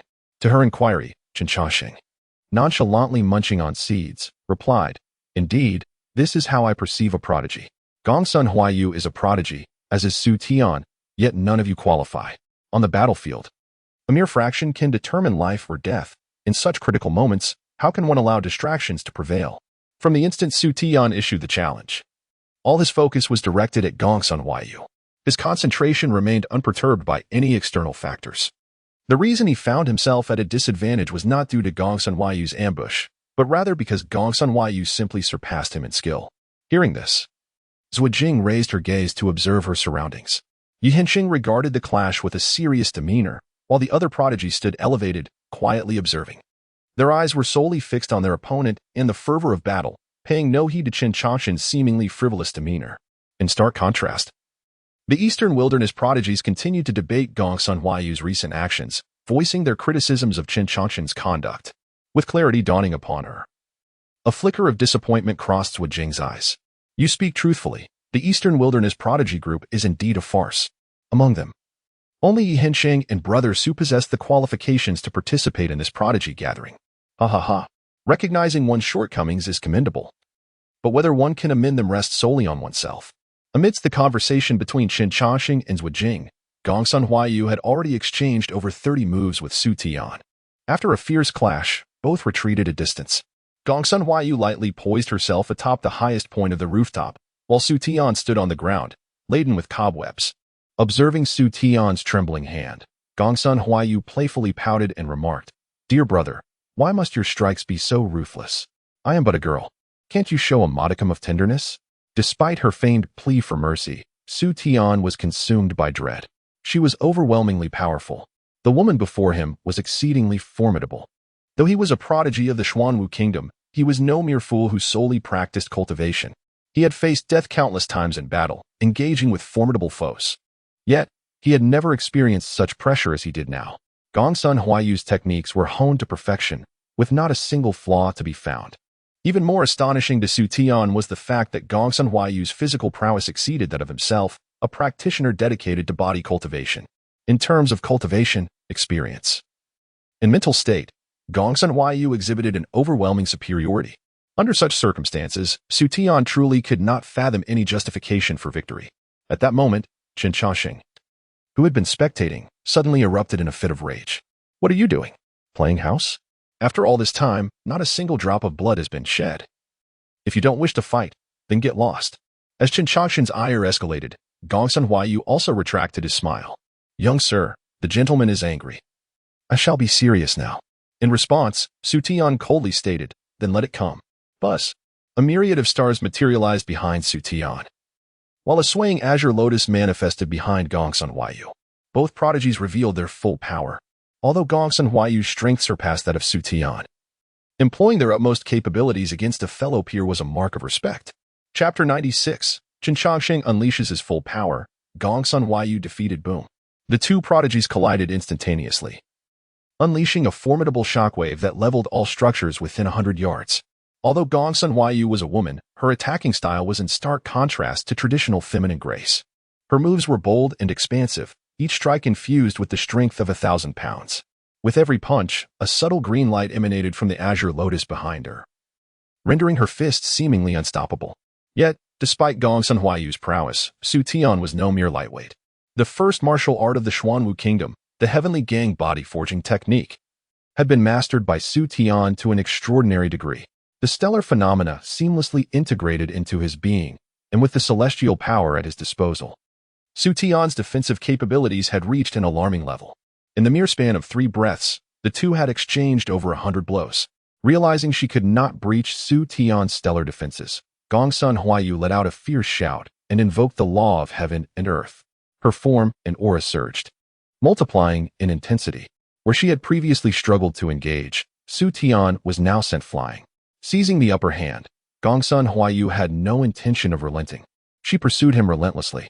Her fists, comparable to water barrels, rained down upon him, each shadow of her strikes driving Su Tian deeper into a pit. Boom. As the final punch landed, the towering Gongsun Huayu gradually straightened, a faint smile gracing her lips. Su Tian's strength indeed warranted his title as a prodigy. Had it been merely 20 days prior, victory would have been far from this effortless. However, having traversed the bitter sea and embarked on a novel path of cultivation, his strength had transformed significantly. With such impressive achievements, Gongsun Huayu felt a flicker of pride. Yet, her pride was short-lived, as a resonant voice boomed forth. I shall engage you. The moment the words reached Gongsun Huayu's ears, a fierce wind surged toward her, its speed so overwhelming that she could scarcely react. In that fleeting moment, she could only raise her arms in defense. Clang, clang, clang. The metallic sounds reverberated, piercing the eardrums of the onlookers with their intensity. The sheer force of the attack drove Gongsun Huayu's feet into the ground, her stance compromised. Helplessness engulfed her. This unknown assault was too swift and powerful.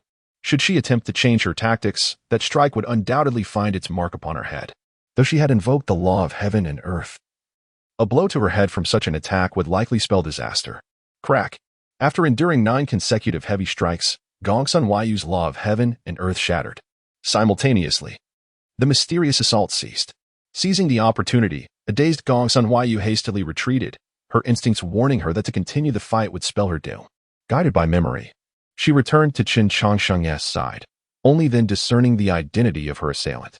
The towering figure naturally compels one to gaze upward, while the muscles, akin to small hills, inspire a sense of trepidation. A massive wooden club is casually hoisted upon his shoulder. The assailant, none other than Nan Yuan Tianjiao, Bachelor, muses. I never imagined a woman could be so resilient. It took 9 strikes for me to bring you down. That was merely a sneak attack. It doesn't T-count. Let us engage in another round. Surely, you possess many more techniques yet to be revealed.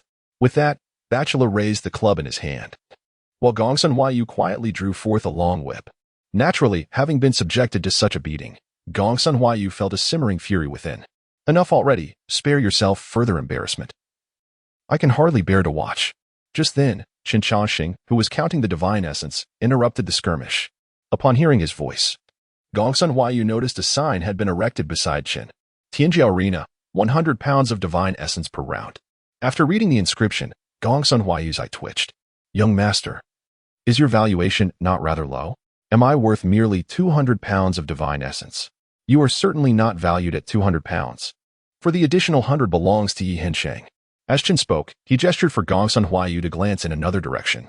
What exquisite boxing techniques! I am in awe. Brother Mei, you overestimate me.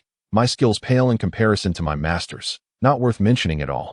However, I must express my astonishment at your prowess. Within such a brief span, you managed to employ 13 secret techniques. Truly, you are deserving of being called the prodigy of Langya Pavilion. Yi Hensheng and Mei Yongxi exchanged pleasantries, while the surrounding dilapidated structures bore witness to their recent fierce clash. The moment Qin Changsheng erected the sign, Bachelor and Mei Yongxi promptly paid the fee. Regardless of Qin's intentions, the opportunity for such a test without enmity was not one to be squandered by these combative talents. However, unlike Bachelor, Mei Yongxi's approach was primarily exploratory, resulting in a draw between the two. Just then, Qin Changsheng's voice rang out in admonishment. What are you still doing standing there? Aren't you embarrassed? Come over here. The tone of Qin's voice caused Yi Hensheng to shudder.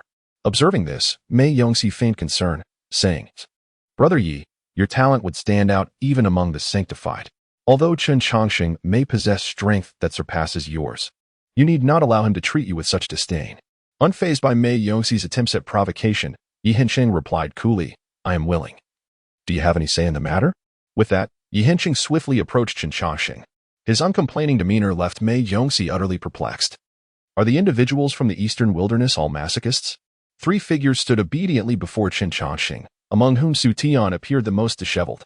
Not only was he covered in dirt, but he also bore significant injuries. Utterly disgraceful. You have brought shame upon yourselves. Qin Changsheng pointed an accusing finger at the 3 individuals, unleashing a torrent of invective.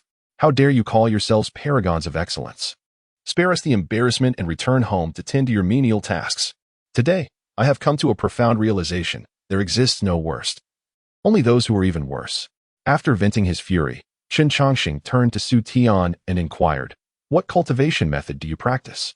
"The Heavenly Gang Body Refinement Technique," came the reply. "So you are aware of the technique you were cultivating? I had thought you had forgotten. If the emperors of the Xuanwu Kingdom were to learn that you have reduced the Heavenly Gang Body Refinement Technique to such a pitiful state, they would surely rise in indignation from their graves." Chapter 97, Mei Yongxi's Scheming and the World's Most Foolish Sect. The profound intricacies of the Tiangang body refining technique far surpass your imagination. Were it merely a method for physical cultivation, it would not have endured through the ages in the Xuanwu Kingdom. Observing Qin Changxing instructing others, Gongsun Huaiyu maintained a detached attitude, unconcerned that the ire might be directed towards him. After all, he was quite satisfied with his recent performance. Although he had been bested by Bachalu, it was due to a surprise attack. In a fair confrontation, the outcome could have been different. While Gongsun Huaiyu was lost in his own calculations, Qin Changxing's fury had already been unleashed. "You dare to laugh? Of the three of you, you are the most incompetent. Your realm surpasses Su Tian's, and the resources you have acquired are also superior. If I were in your position, I would ensure that within 30 moves, he would be left searching for his teeth. Do you know why I mentioned tofu? Because if you fail to succeed, you would be utterly humiliated as in the character for shame. Who told you that possessing a robust physique necessitates engaging in close combat? Don't tell me your forte lies in martial arts. Others capitalize on their strengths while you, in contrast, seem to flaunt your weaknesses. Perhaps you should establish your own sect. After all, being as foolish as you are makes you a peculiar flower in the realm of cultivation. I have even thought of a name for you, the world's most foolish sect." Qin Changxing's words caused Gongsun Huaiyu's face to flush with embarrassment. Though he had endured scoldings from his master during his training, he had never experienced such an approach. Qin Changxing's critique struck at the heart of the matter and was far from repetitive. In that moment, Gongsun Huaiyu would rather endure physical pain than face Qin Changxing's reprimand. Having successfully left Gongsun Huaiyu unable to lift his head, Qin Changxing sighed with relief and then turned his gaze towards the third victim. Upon meeting Qin Changxing's eyes, Yi Henqing felt a wave of panic. In his mind, he rapidly contemplated his recent shortcomings, hoping to preemptively admit fault and mitigate the chastisement. Your issues, although significant, are somewhat less severe than theirs. Moreover, your shortcomings do not stem from yourself, so let us set that matter aside for now. Come to my room tonight. I have some words for you.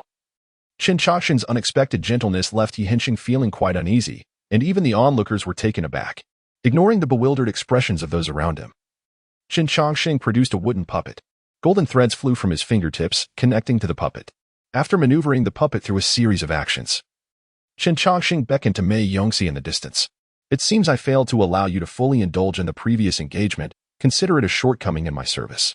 To make amends for your disappointment, how about I personally entertain you?" Mei Yongxi narrowed his eyes, a smile gracing his lips. "I found my earlier spar with Brother Yi quite satisfying. Perhaps it is best to leave it at that. Must I be the one to initiate a confrontation with you?" In response to Mei Yongxi's refusal, Qin Changxing merely uttered a calm remark. Upon hearing this, the smile faded from Mei Yongxi's face. "Since Brother Qin has extended such a warm invitation, I shall willingly accompany you, and perhaps witness your prowess." With that, Mei Yongxi slowly approached. "I wasn't entirely satisfied earlier. May I join as well?" Sensing a potential conflict, Bachalu immediately chimed in from the sidelines. "I only possess a single puppet. Would you kindly wait a moment?" Qin Changxing's tone remained exceedingly placid, yet his gaze transformed. Had Ali been present, he would have undoubtedly recognized this as the very look Qin Changxing bore when he vanquished the Lay Beast clan years ago. Observing this expression, Bachalu discreetly stepped back a half pace. Having dealt with beasts from a young age, Bachalu possessed an acute sensitivity to danger. "Perhaps we should refrain. You appear fatigued today. Let us reconvene another time." Noticing Bachalu's retreat, Qin Changxing chose not to pursue the matter further. He had long held on to the memory of how, at Kunlun Stone Workshop, several prodigies had spared Gongsun Huaiyu's life, and thus he orchestrated the brawl outside to draw these individuals in. At that time, 3 people had the opportunity to eliminate Gongsun Huaiyu: Nanyuan Bachalu, Langyu Pavilion's Mei Yongxi, and the holy son of Yaoguang, Fu Yao. Through recent observation, Qin Changxing had gained a modicum of understanding regarding 2 of them. Bachalu appeared unassuming, yet possessed a keen insight beneath his rough exterior. The 72 wolf smoke was a force within the central court. If Gongsun Huaiyu were to meet his end at Bachalu's hands, he would likely find it impossible to leave the Kunlun sacred land.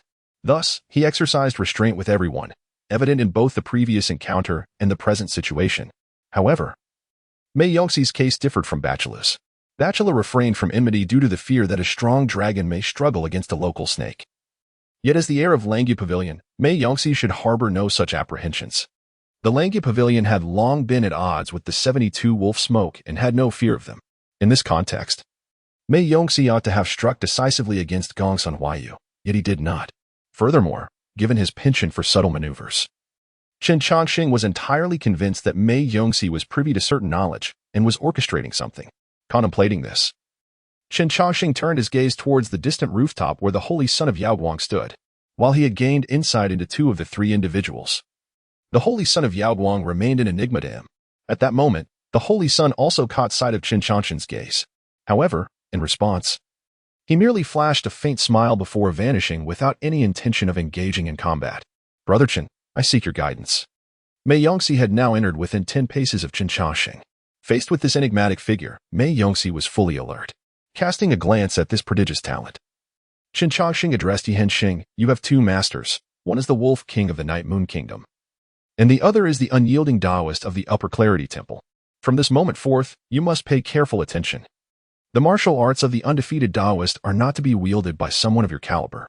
As his words echoed, Chen Chongqing directed the puppet to charge towards Mei Yongxi.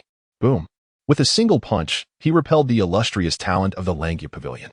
Witnessing the formidable technique executed by the puppet, Mei Yongxi's heart surged with tumultuous waves.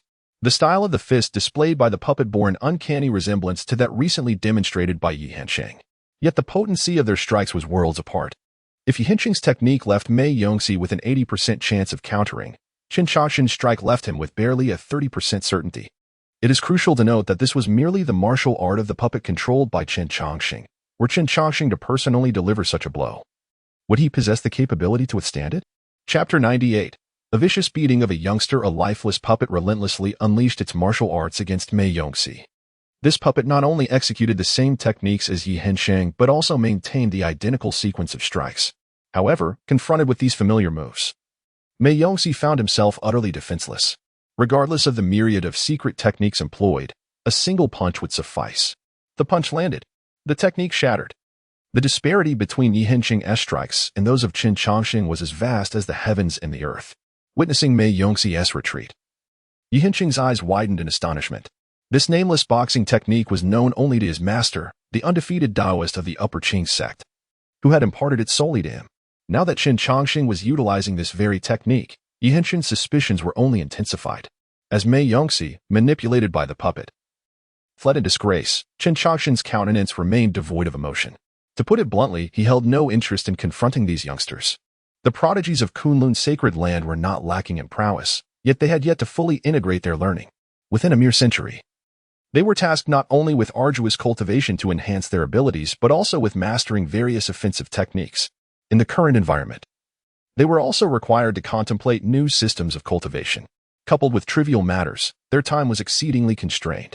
In contrast, facing Chen Chongqing, an ancient being who had diligently studied and absorbed the wisdom of countless schools over a millennium, it was almost effortless to subdue them.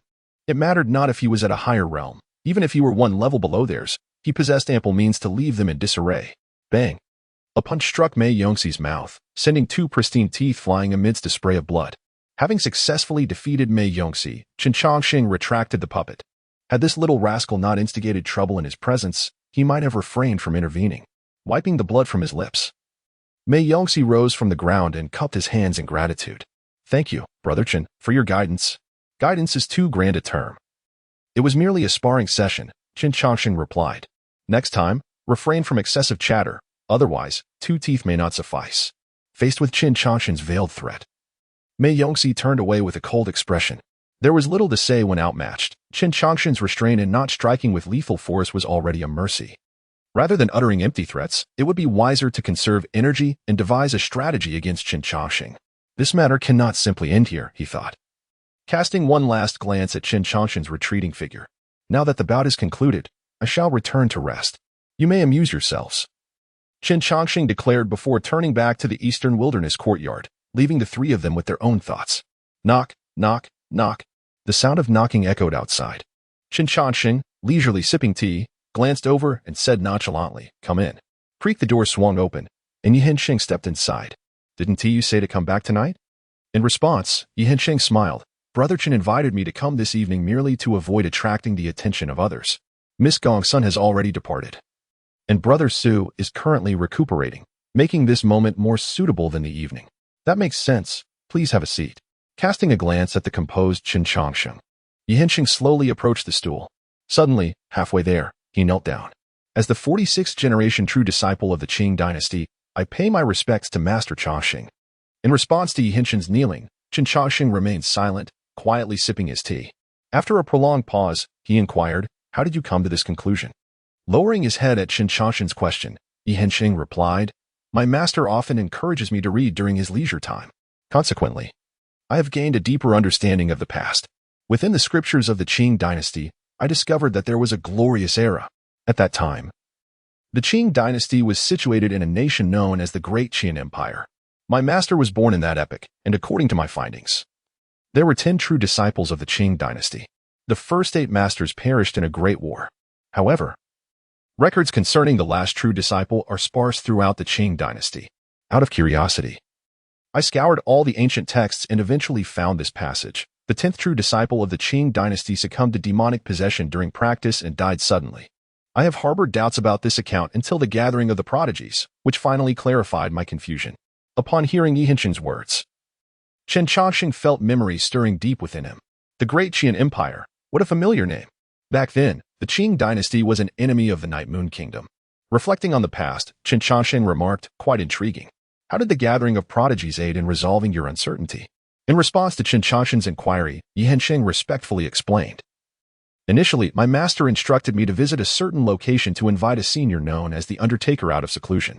Upon learning of this, my second master sought me out specifically. He mentioned that during this gathering of prodigies, I would have a formidable protector, hence he would not accompany me. At that moment, I was utterly perplexed and inquired further, but my second master merely replied, 'His martial arts are superior to mine.' After witnessing your martial prowess, I became even more convinced that you are indeed the disappeared true disciple." Hearing his identity revealed, Chen Changsheng laughed heartily. "Your master has yet to overcome his soft-hearted flaw. Had he not inadvertently leaked this, I would have intended to enjoy some time with you all. Although your second master assisted you, it has disrupted your master's plans. Given Wan Yu's temperament, your second master is bound to face a severe reprimand." With Chen Changsheng acknowledging his identity, Yi Hengsheng, filled with excitement, asked, "Master uncles, why have you not returned all these years?" The master and the second master often stand atop the mountain, gazing into the direction of your secluded dwelling. Are you truly unwilling to meet them? Upon hearing Yi Hengsheng's words, Chen Changsheng let out a gentle sigh and replied, "Well, would it change if we were to meet? They have their own paths to traverse, and I have mine.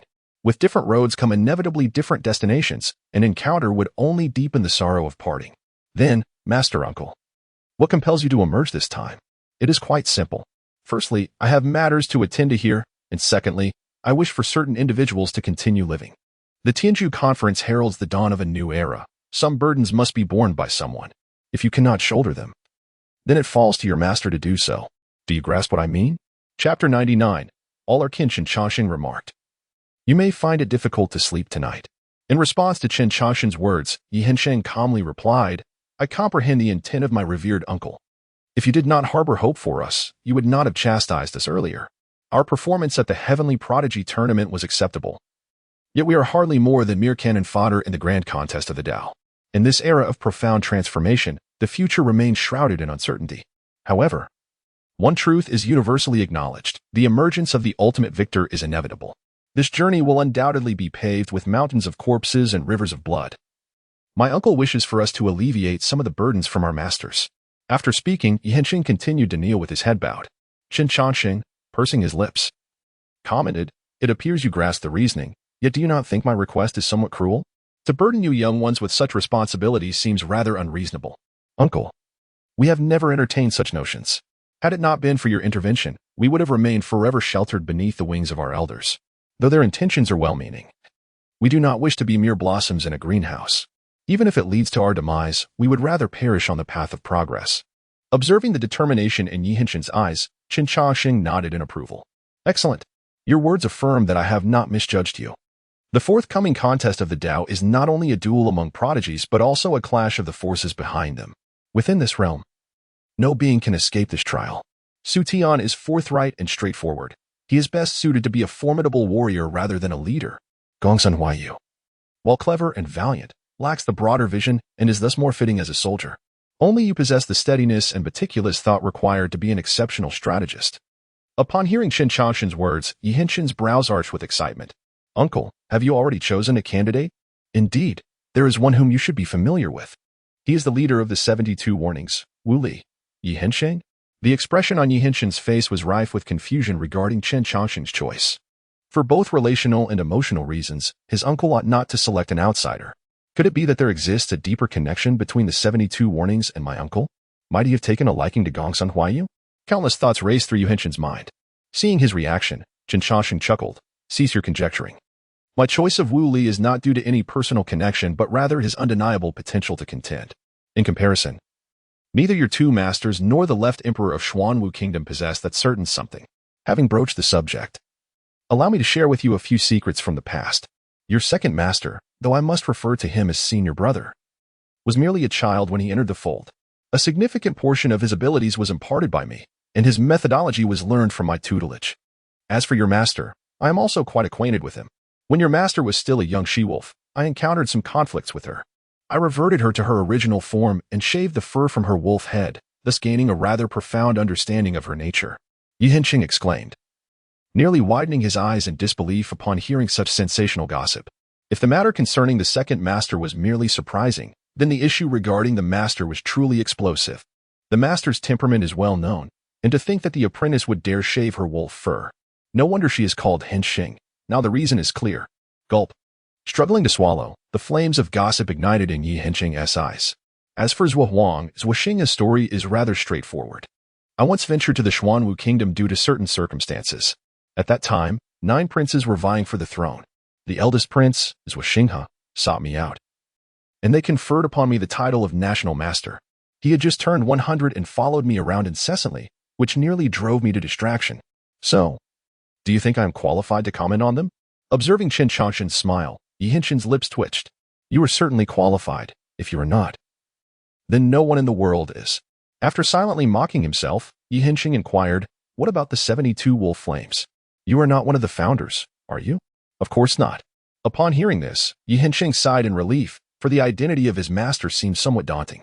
However, it is true that I taught Wu Li his abilities. Yi Hengqin was taken aback. The notorious rogue, Wu Li, is actually your disciple? Does that mean Gongsun Huaiyu must refer to you as his grandmaster? In theory, yes, but I do not accept disciples. Qin Changshan's calm demeanor rendered Yi Hengqin utterly speechless. The notorious rogue, who left the major holy places helpless, was indeed the master as disciple. Just how many identities does the master possess? After a moment of contemplation, Yi Hengqin's prior misgivings dissipated.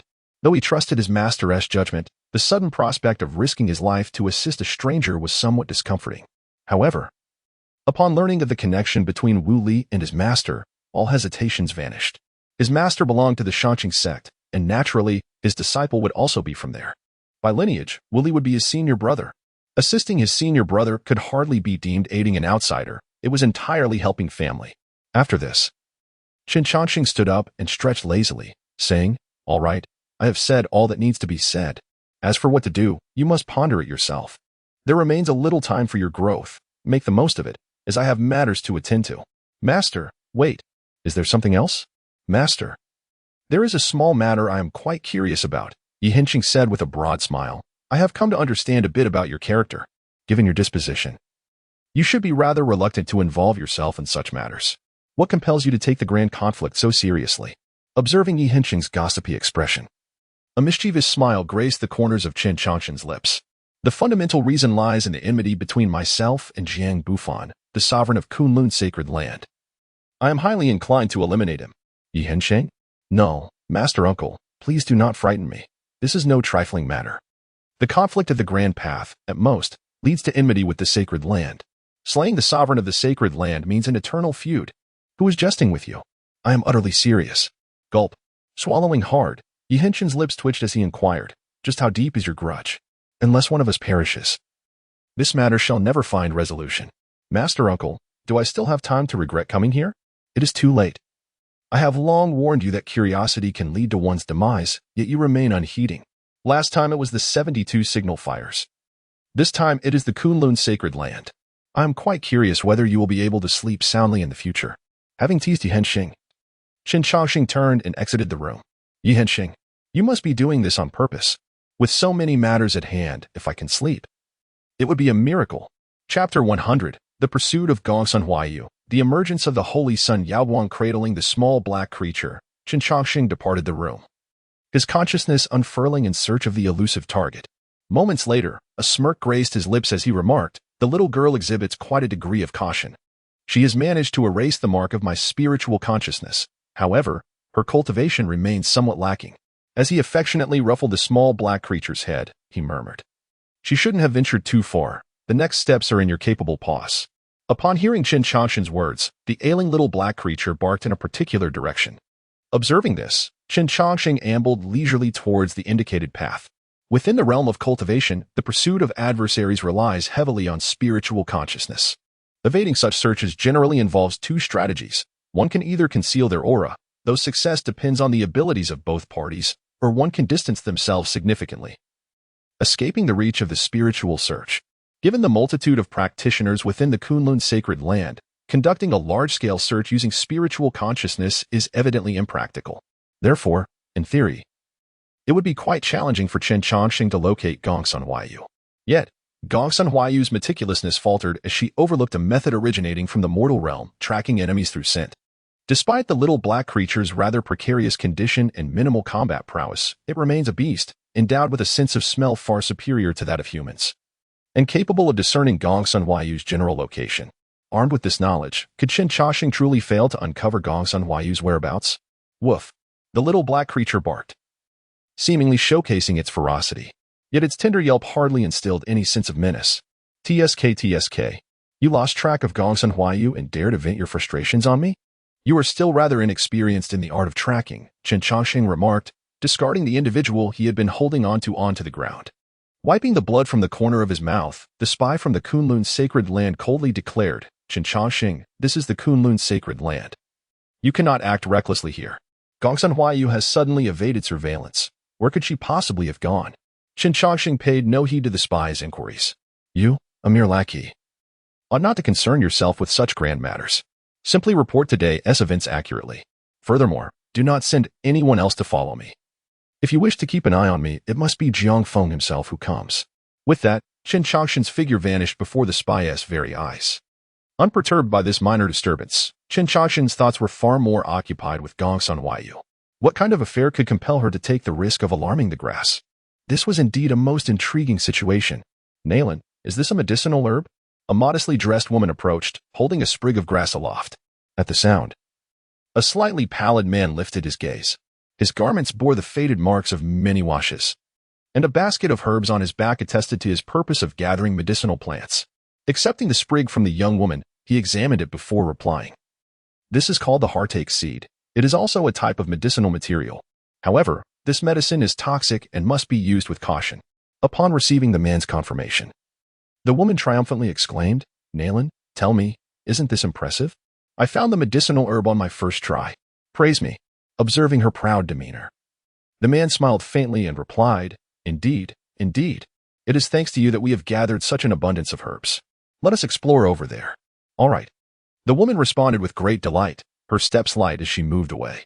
Yet, with each distance she covered, she would glance back to check on the man, seemingly concerned that he might lag behind.